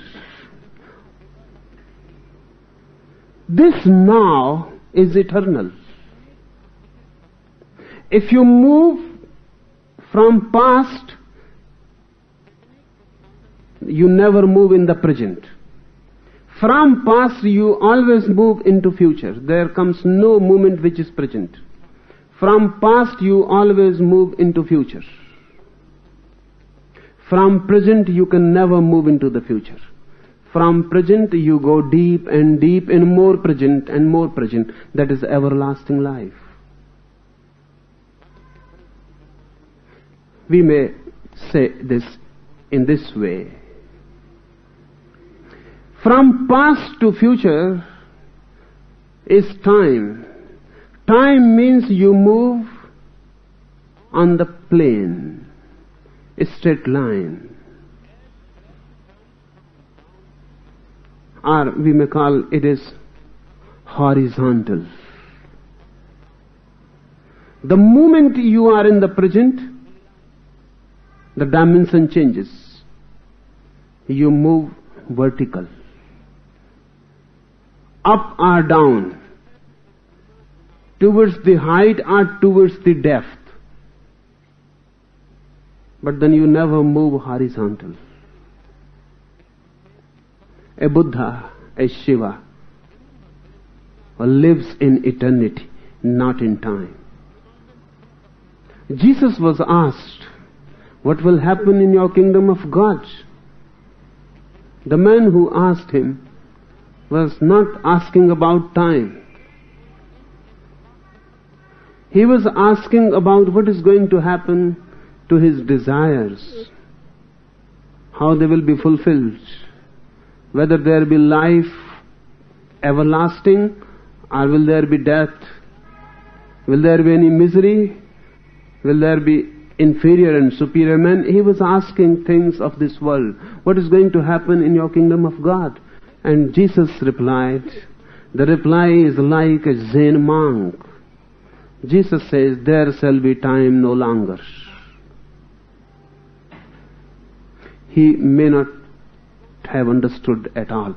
The man who was replied this way, there shall be time no longer. Only one thing Jesus said, there shall be time no longer. Because time is horizontal. And the kingdom of God is vertical. It is eternal. It is always here. Only you have to move away from time to enter in it. So love is the first door. You can move away from time. That's why everyone wants to be loved. Everyone wants to love. And no one knows why so much significance for love is there. Why such deep longing for love? And unless you know it rightly, you can neither love nor be loved. Because love is one of the deepest phenomena upon this earth.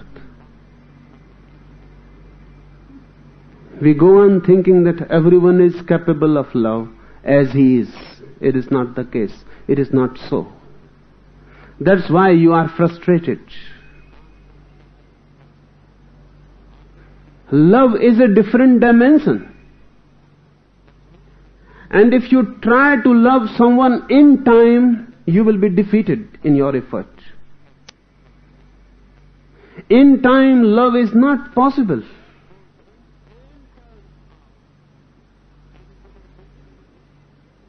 I remember one anecdote.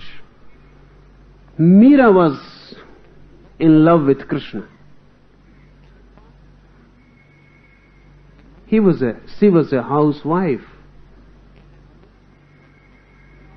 wife of a prince. The prince became jealous of Krishna. Krishna was no more. Krishna was not present. Krishna was not a physical body. There is a gap of 5,000 years between Krishna's physical existence and Mira's physical existence. So really, how Mira can be in love with Krishna? Time gap is so much.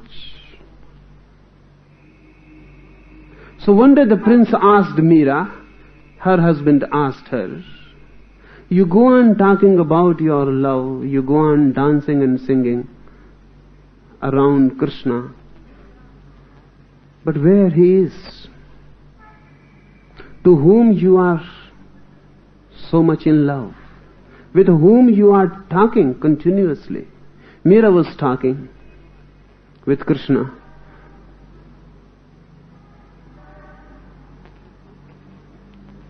Singing, laughing, fighting. She looked mad.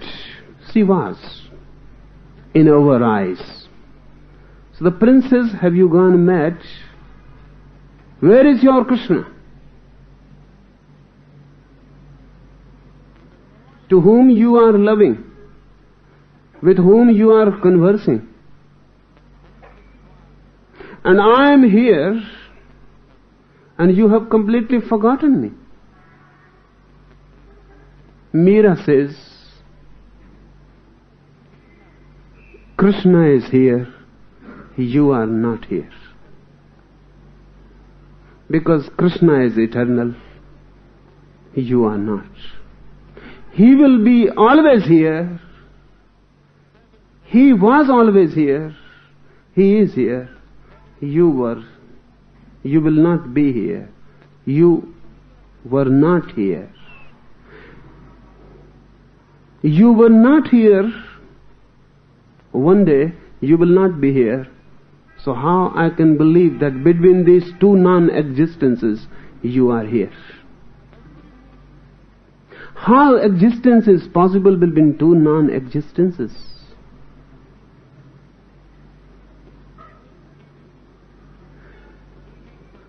The prince is in time.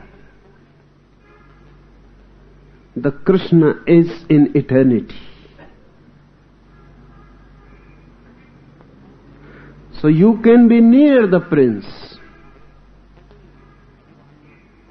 but the distance cannot be discharged. You will be distant. You may be very, very distant in time from Krishna. You can be near, but it is a different dimension. I look in front of me and there is a wall. I move my eyes and there is a sky. When you look in time, there is always a wall. When you look beyond time, there is open sky, infinite. Love opens the infinity, the everlastingness of existence. So really, if you have ever loved, love can be made a technique of meditation. This is the technique. While being loved, sweet princes enter loving as everlasting life. Don't be a lover standing aloof out. Become loving and move into eternity. When you are loving someone, are you there as the lover? If you are there, you are in time. And love is just false. Just pseudo.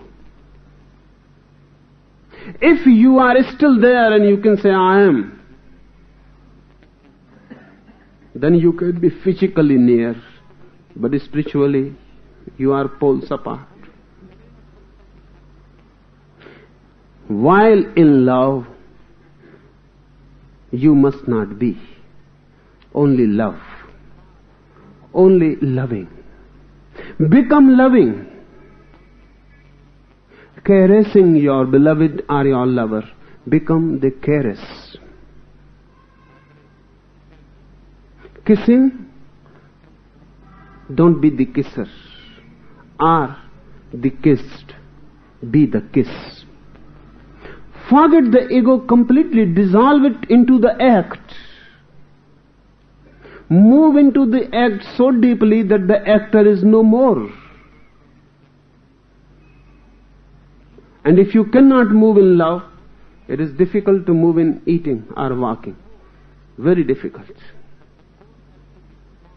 Because love is the easiest approach to dissolve the ego. That's why those who are egoists, they cannot love. They may talk about it, they may sing about it, they may write about it, but they cannot love. The ego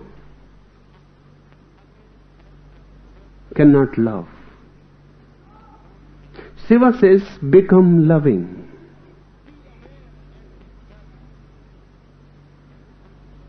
When you are in the embrace, become the embrace, become the kiss.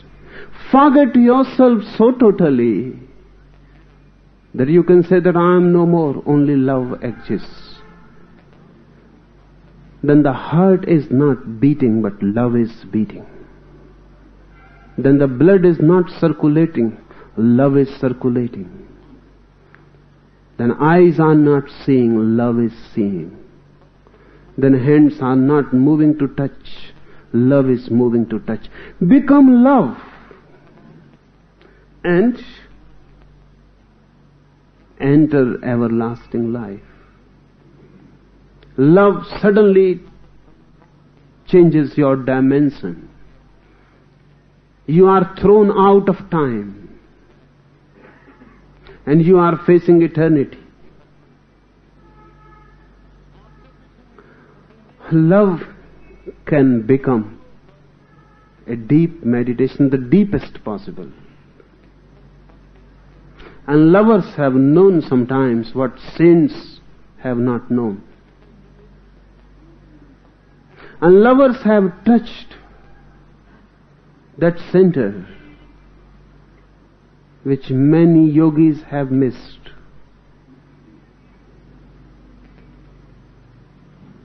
But it will be just a glimpse. Unless you transform your love in meditation. Tantra means this, transformation of love into meditation. And now you can understand why Tantra talks so much about love and sex. Why? Because love is the easiest natural door from where you can transcend this world, this horizontal dimension. Look at Shiva.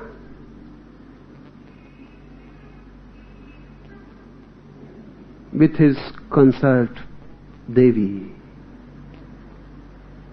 Look at them. They don't seem to be two. They are one.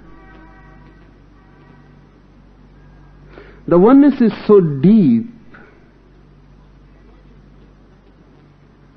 that it has gone even in symbols.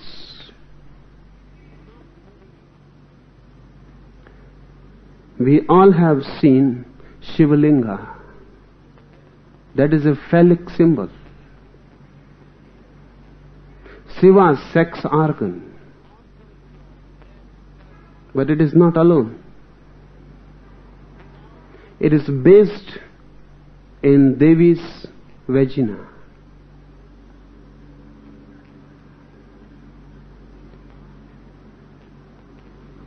Hindus of those days were very daring.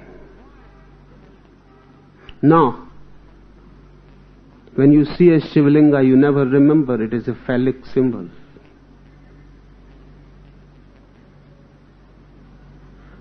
We have forgotten. We have tried to forget it completely. Jung remembers in his autobiography, in his memoirs, a very beautiful and funny incident. He came to India. He went to see Konark. And in the temple of Konark there are many, many Shivlingas, many phallic symbols. The Pandit who was taking him around explained him everything except Shivlingas. And there were so many, so it was difficult to escape.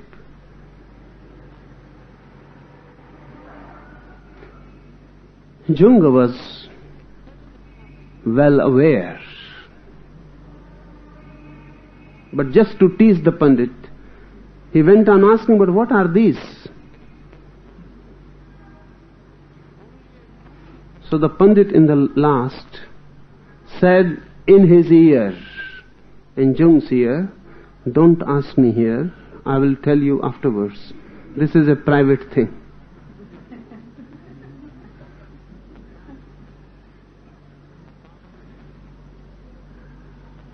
Jung must have laughed inside.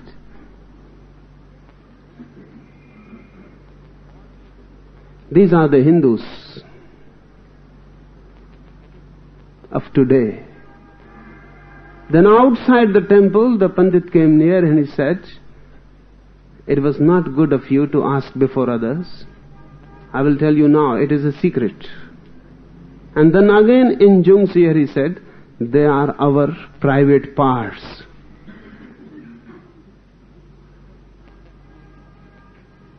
When Jung went back, he met a great scholar, a scholar of Oriental thought, myth, philosophy, Heinrich Zimmer. So he related this anecdote to Zimmer. Zimmer was one of the most gifted minds who tried to penetrate Indian thought. And he was a lover of India and the ways of thinking, the Oriental, non-logical, mystic approach towards life. When he heard this from Jung, he laughed and he said, this is good for a change. I have always heard about great Indians, Buddha, Krishna, Mahavir. What you relate says not about any great Indian, but about Indians.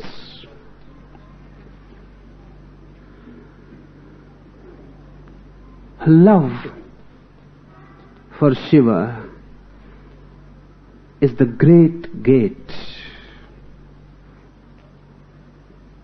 And for him, sex is also not something to be condemned.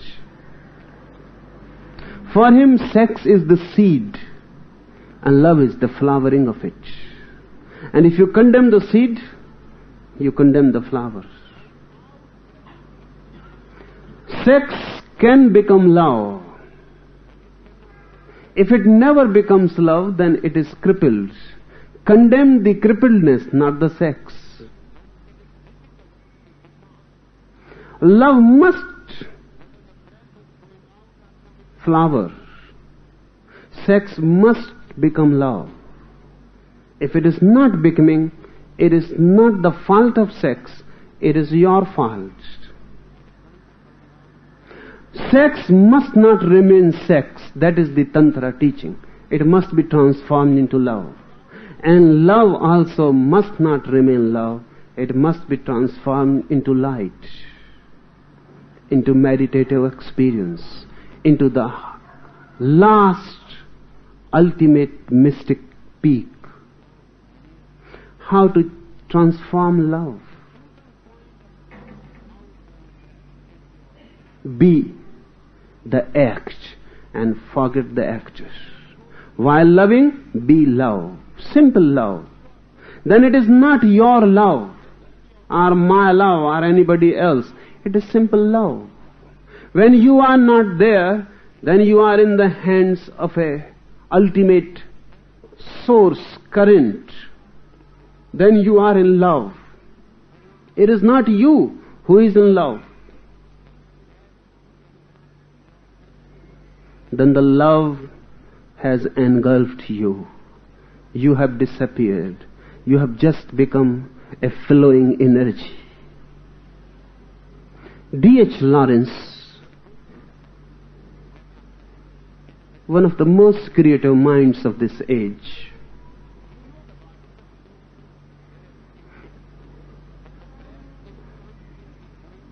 was knowingly, unknowingly a Tantra adept. He was condemned in the West completely.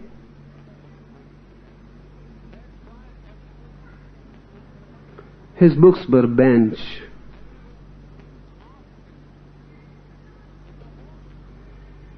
There were many cases in the courts because he said that sex energy is the only energy. And if you condemn it and suppress it, you are against the universe. And you will never be capable of knowing the higher flowering of this energy. And when suppressed, it becomes ugly. And this is the vicious circle. Priests, moralists, so-called religious people, popes and Sankaracharya's and others, they go on condemning sex. They say this is an ugly thing. And when you suppress it, it becomes ugly. So they say, look, what we said is true. It is proved by you. Look, whatsoever you are doing is ugly. And you know it is ugly. But it is not sex which is ugly, it is these priests who have made this ugly. And once they have made it, they are proved right. And when they are proved right, you go on making it more and more ugly, uglier. Sex is innocent energy, life flowing in you, existence alive in you. Don't cripple it. Allow it to move towards heights. That is, sex must become love. What is the difference?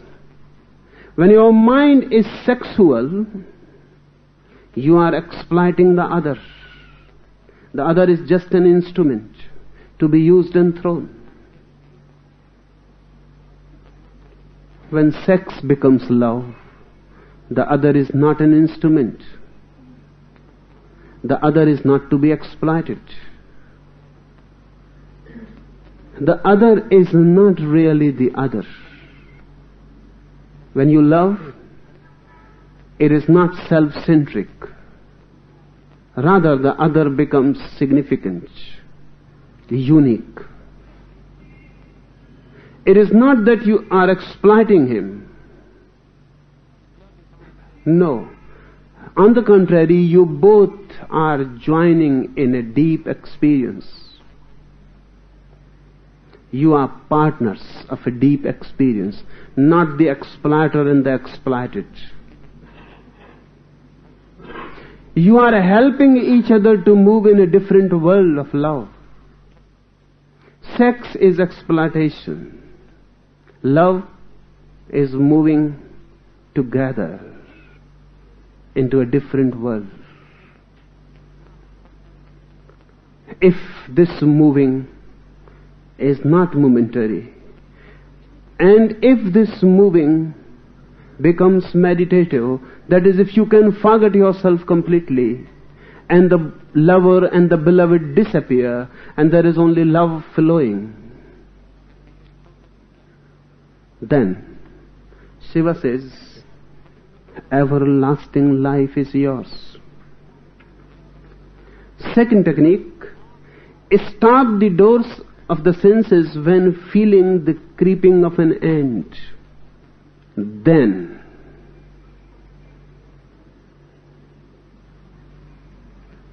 this looks very simple. It is not so simple. I will read it again. Stop the doors of senses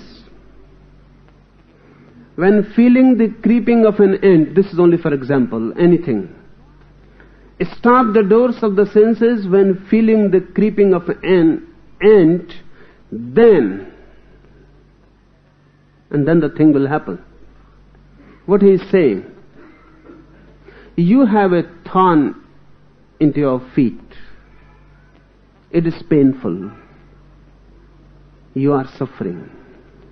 Or one ant is there, creeping on your leg.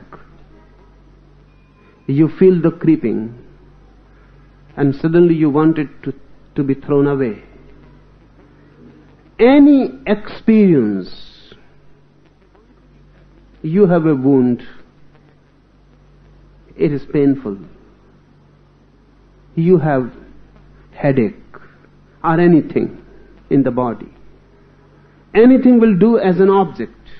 This is only an example, creeping of an ant. Shiva says, stop the doors of senses when feeling the creeping of an ant. Whatsoever you are feeling, stop all the doors of the senses. What is to be done? Close your eyes and think that you are just blind, you cannot see.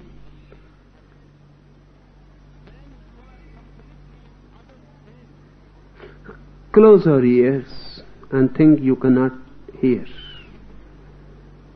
All the five senses, you just close them. How to close them? It is easy. Stop breathing for a single moment, and all the senses will be closed.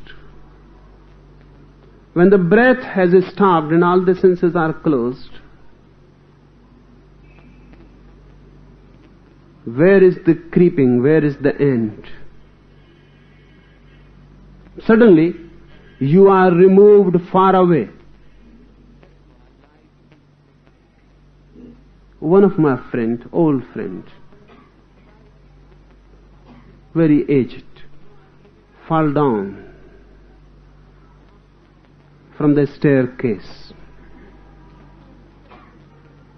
And doctors said that now he cannot move from his bed for 3 months together. So he will have to be resting for 3 months. And he was a very restless man. It was difficult for him. I went to see him. So he said, pray for me and bless me so that I may die. Because these 3 months are more than death. I cannot remain stone-like. And they said, don't move. So I told him, this is a good opportunity. You just close your eyes and think yourself that you are just a stone. You cannot move. How can you move? You are a stone. Just a stone. A statue. Close your eyes, feel that you are now a stone, a statue. He asked me what will happen. I told him, just try. I am sitting here and nothing can be done. Nothing can be done. You will have to be here for 3 months. Anyhow. So, try. He would have never tried. But this situation was so impossible that he said, okay, I will try because something may happen. I don't believe. He said, I don't believe that something can happen by just thinking that you are just a stone, like a statue, dead. But I told him, try. He tried. I was also not thinking that something is going to happen, because the man was such. But sometimes when you are in an impossible situation, hopeless, things begin to happen. He closed his eyes. I waited because I was thinking within 2 or 3 minutes he will open and he will say, nothing happens. But he will not open his eyes. He will not open his eyes. And 30 minutes passed. And I could feel and see that he had become a statue. All the tension on his forehead disappeared. His face changed. I had to leave.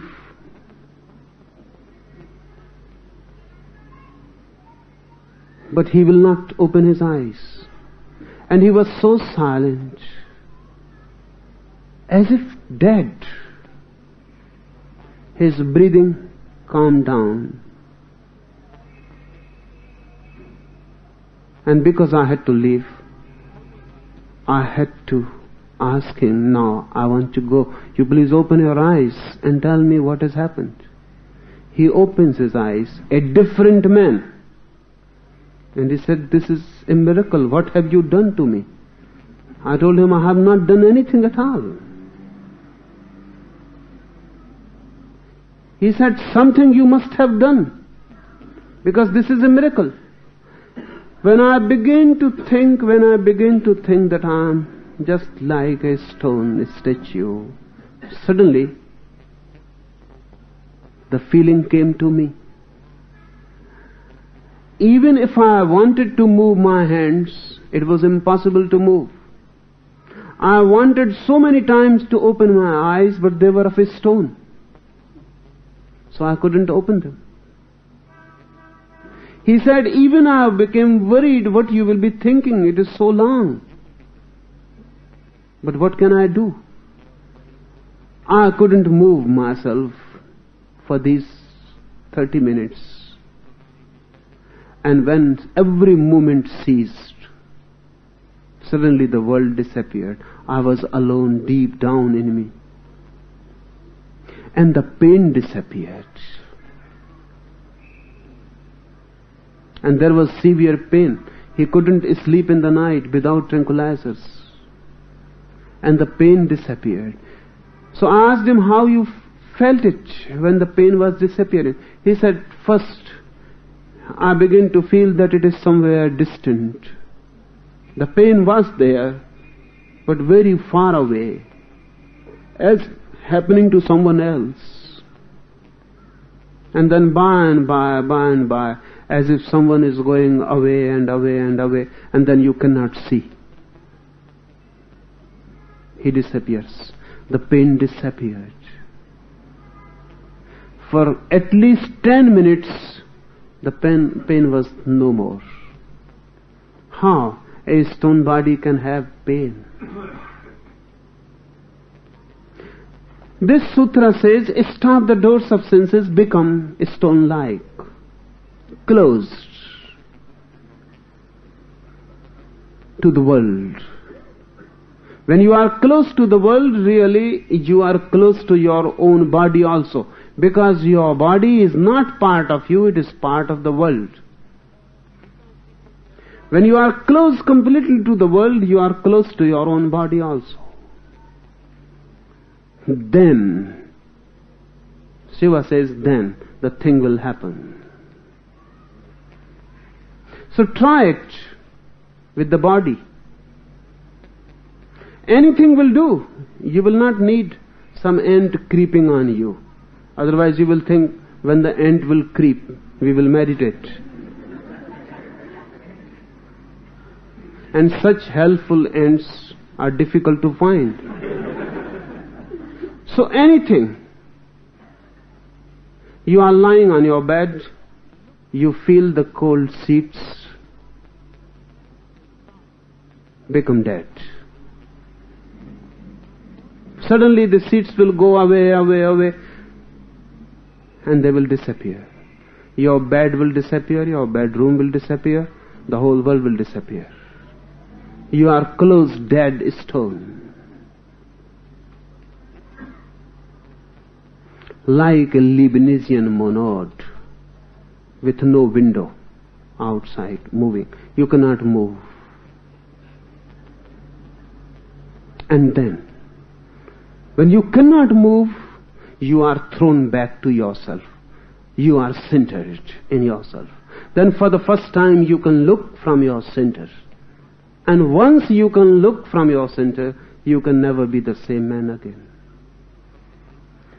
The third technique, when on a bed or a seat, let yourself become weightless beyond mind. You are sitting here. Just feel that you have become weightless. There is no weight. You will feel somewhere or other there is weight. But go on feeling the weightlessness. It comes. A moment comes when you feel that you are weightless. There is no weight. When there is no weight, you are no more a body. Because the weight is of the body, not of you. You are weightless. That's why there were so many experiments done. Someone dying. And many scientists all over the world have tried many times to weigh. If there is a slight difference, while the man was alive, the weight was more, and when the man is dead, the weight is less, then scientists can say something has moved from the body. Then a soul or self or something that was there is no more. Because for science, nothing can be weightless. Nothing. Weight is basic to all matter.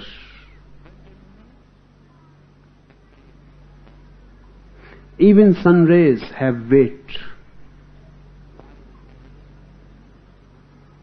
It is very, very slight, minute, difficult to weight, but they have weight.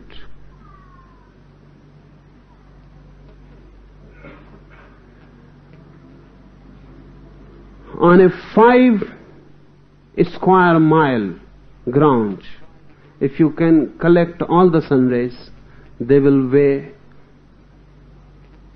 similar to a hair. But they weigh.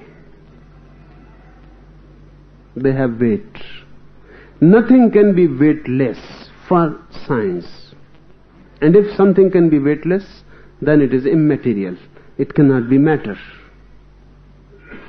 And science believed up to these 20 or 25 years that there is nothing except matter. So when a man dies, if something leaves, the weight must differ. But it never differs. The weight remains the same. Even sometimes it becomes more. That is a problem. The alive man was less, and the dead man becomes more weighty.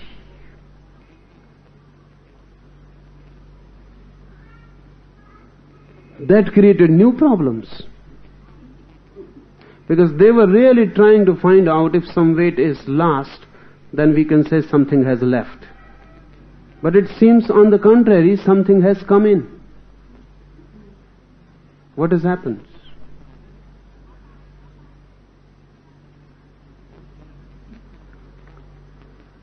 Weight is material,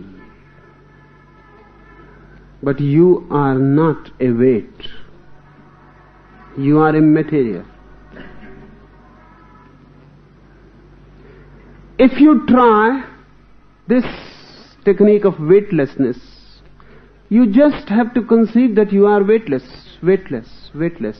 And not only to conceive, feel that your body has become weightless.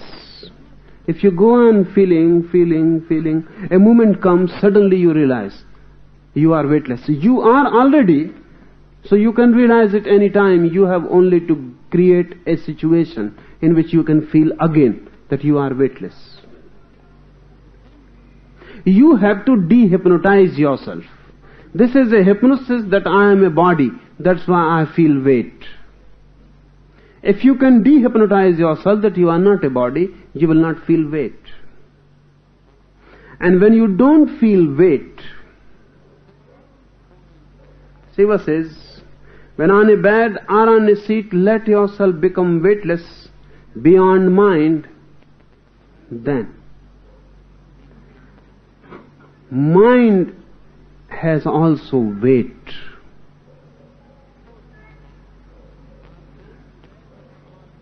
Each one's mind has a different weight.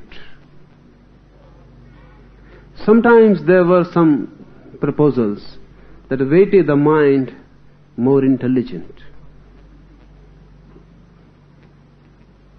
And generally it is true. But not absolutely. Because sometimes very small minds were very great men. And sometimes some stupid idiots weigh very much. But generally it is true. Because you have a bigger mechanism of the mind, you weigh more.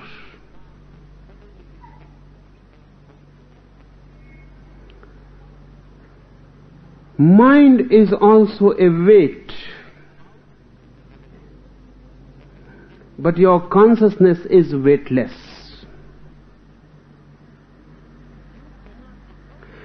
To feel this consciousness, you have to feel weightlessness. So try it. Walking, sitting, sleeping, you can try it. Some observations. Why the dead body becomes more weighty sometimes?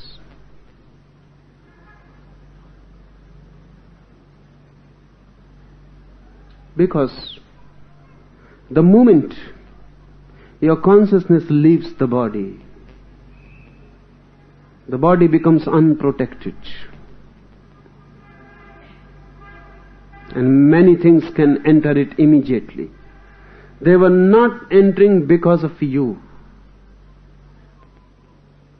Many vibrations can enter in a dead body. They cannot enter in you.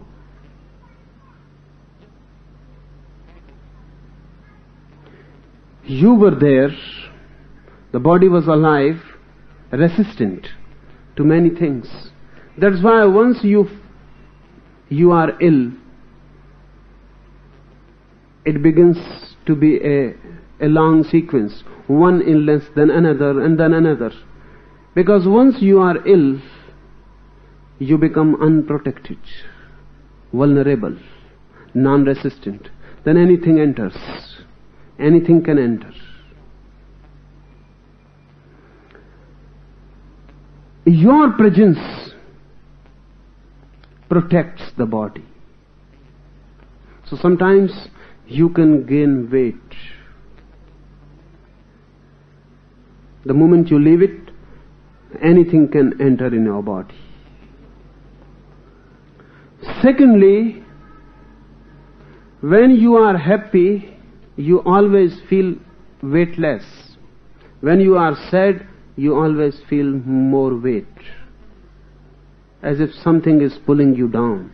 The gravitation becomes much more. When you are sad, you are more weighty. When you are happy, you are light. You feel it. Why? Because when you are happy, whenever you feel a blissful moment, you forget the body completely.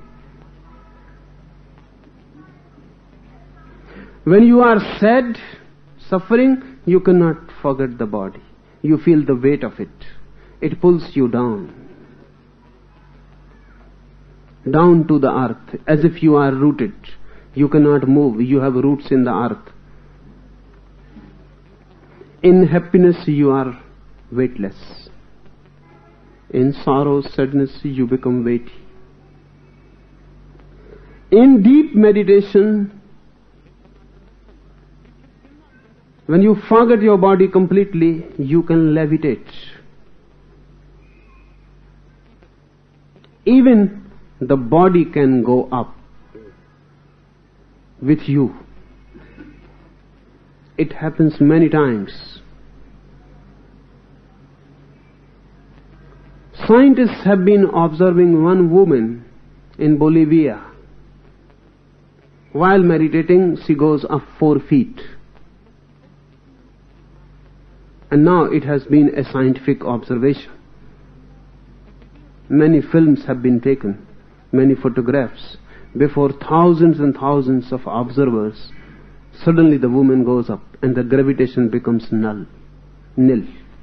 nullified. Yet there is no explanation what happens.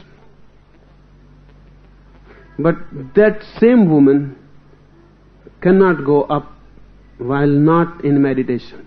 And if her meditation is disturbed, suddenly she falls down. What happens? Deep in meditation, you forget your body completely and the identification is broken.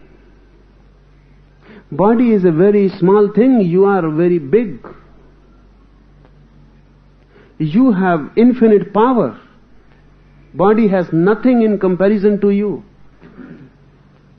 But it is as if an emperor has become identified with his slave. So the slave goes begging, so emperor goes begging.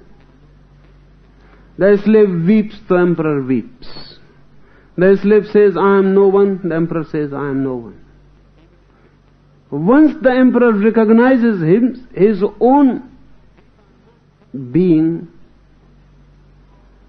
once he recognizes that he is the emperor and this man was just a slave, everything will change suddenly.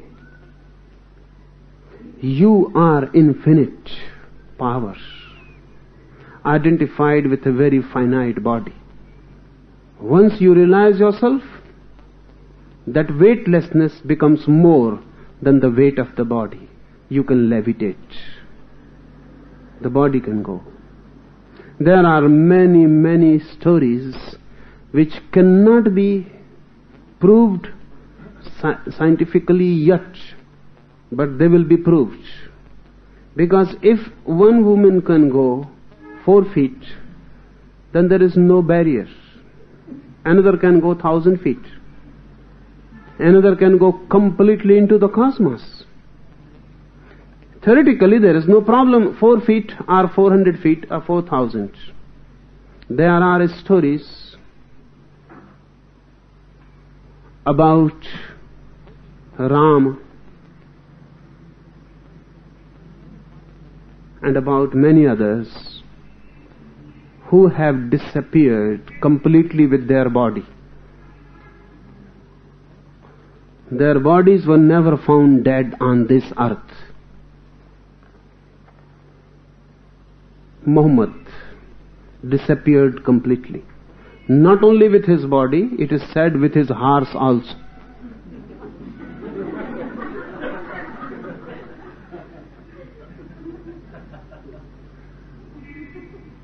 They look impossible. They look mythological. Not necessarily. Once you know the weightless force, you have become master of gravitation. You can use it. It depends on you. You can disappear completely with your body. But to us, weightlessness will be a problem. Try it. The Siddhasana, the way Buddha sits, is the best to be weightless. Sit on earth, not on any chair or anything, just on the floor. And it is good if the floor is not of cement or anything artificial. Just sit on the ground. So you are nearest to nature. It is good if you can sit naked. Just sit naked on the ground. In the Buddha posture, Siddhasana. Because Siddhasana is the best to be weightless. Why? Because you feel more weight if your body is leaning to this way or that. Because then your body has more area to be affected by gravitation. I am sitting on this chair. Then more area of my body is affected by gravitation. While you are standing, less area is affected. But you cannot stand more. Mahavir always meditated standing. Always. Because then you cover the least area of gravitation. Just your feet are touching. And you are standing on your feet, straight.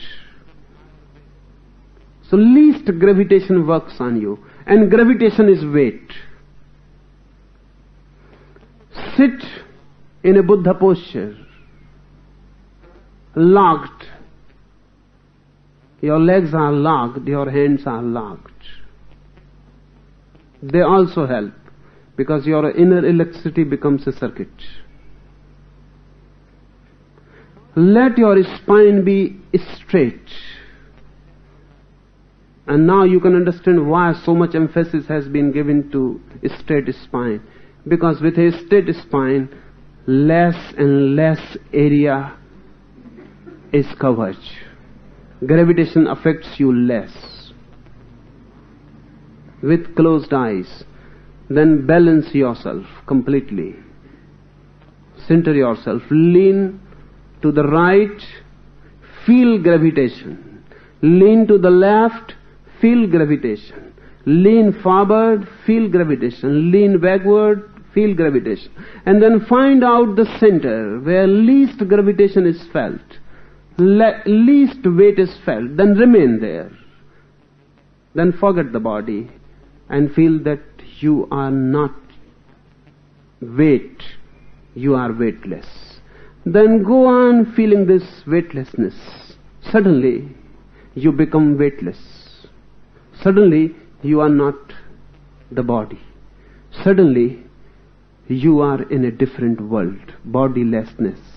Weightlessness is bodilessness. Then you transcend mind also. Because mind is also part of the body. Part of matter. Matter has weight.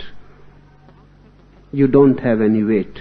This is the base of this technique. Try any, but stick to it for a few days so that you can feel whether it is working or not. Enough for today.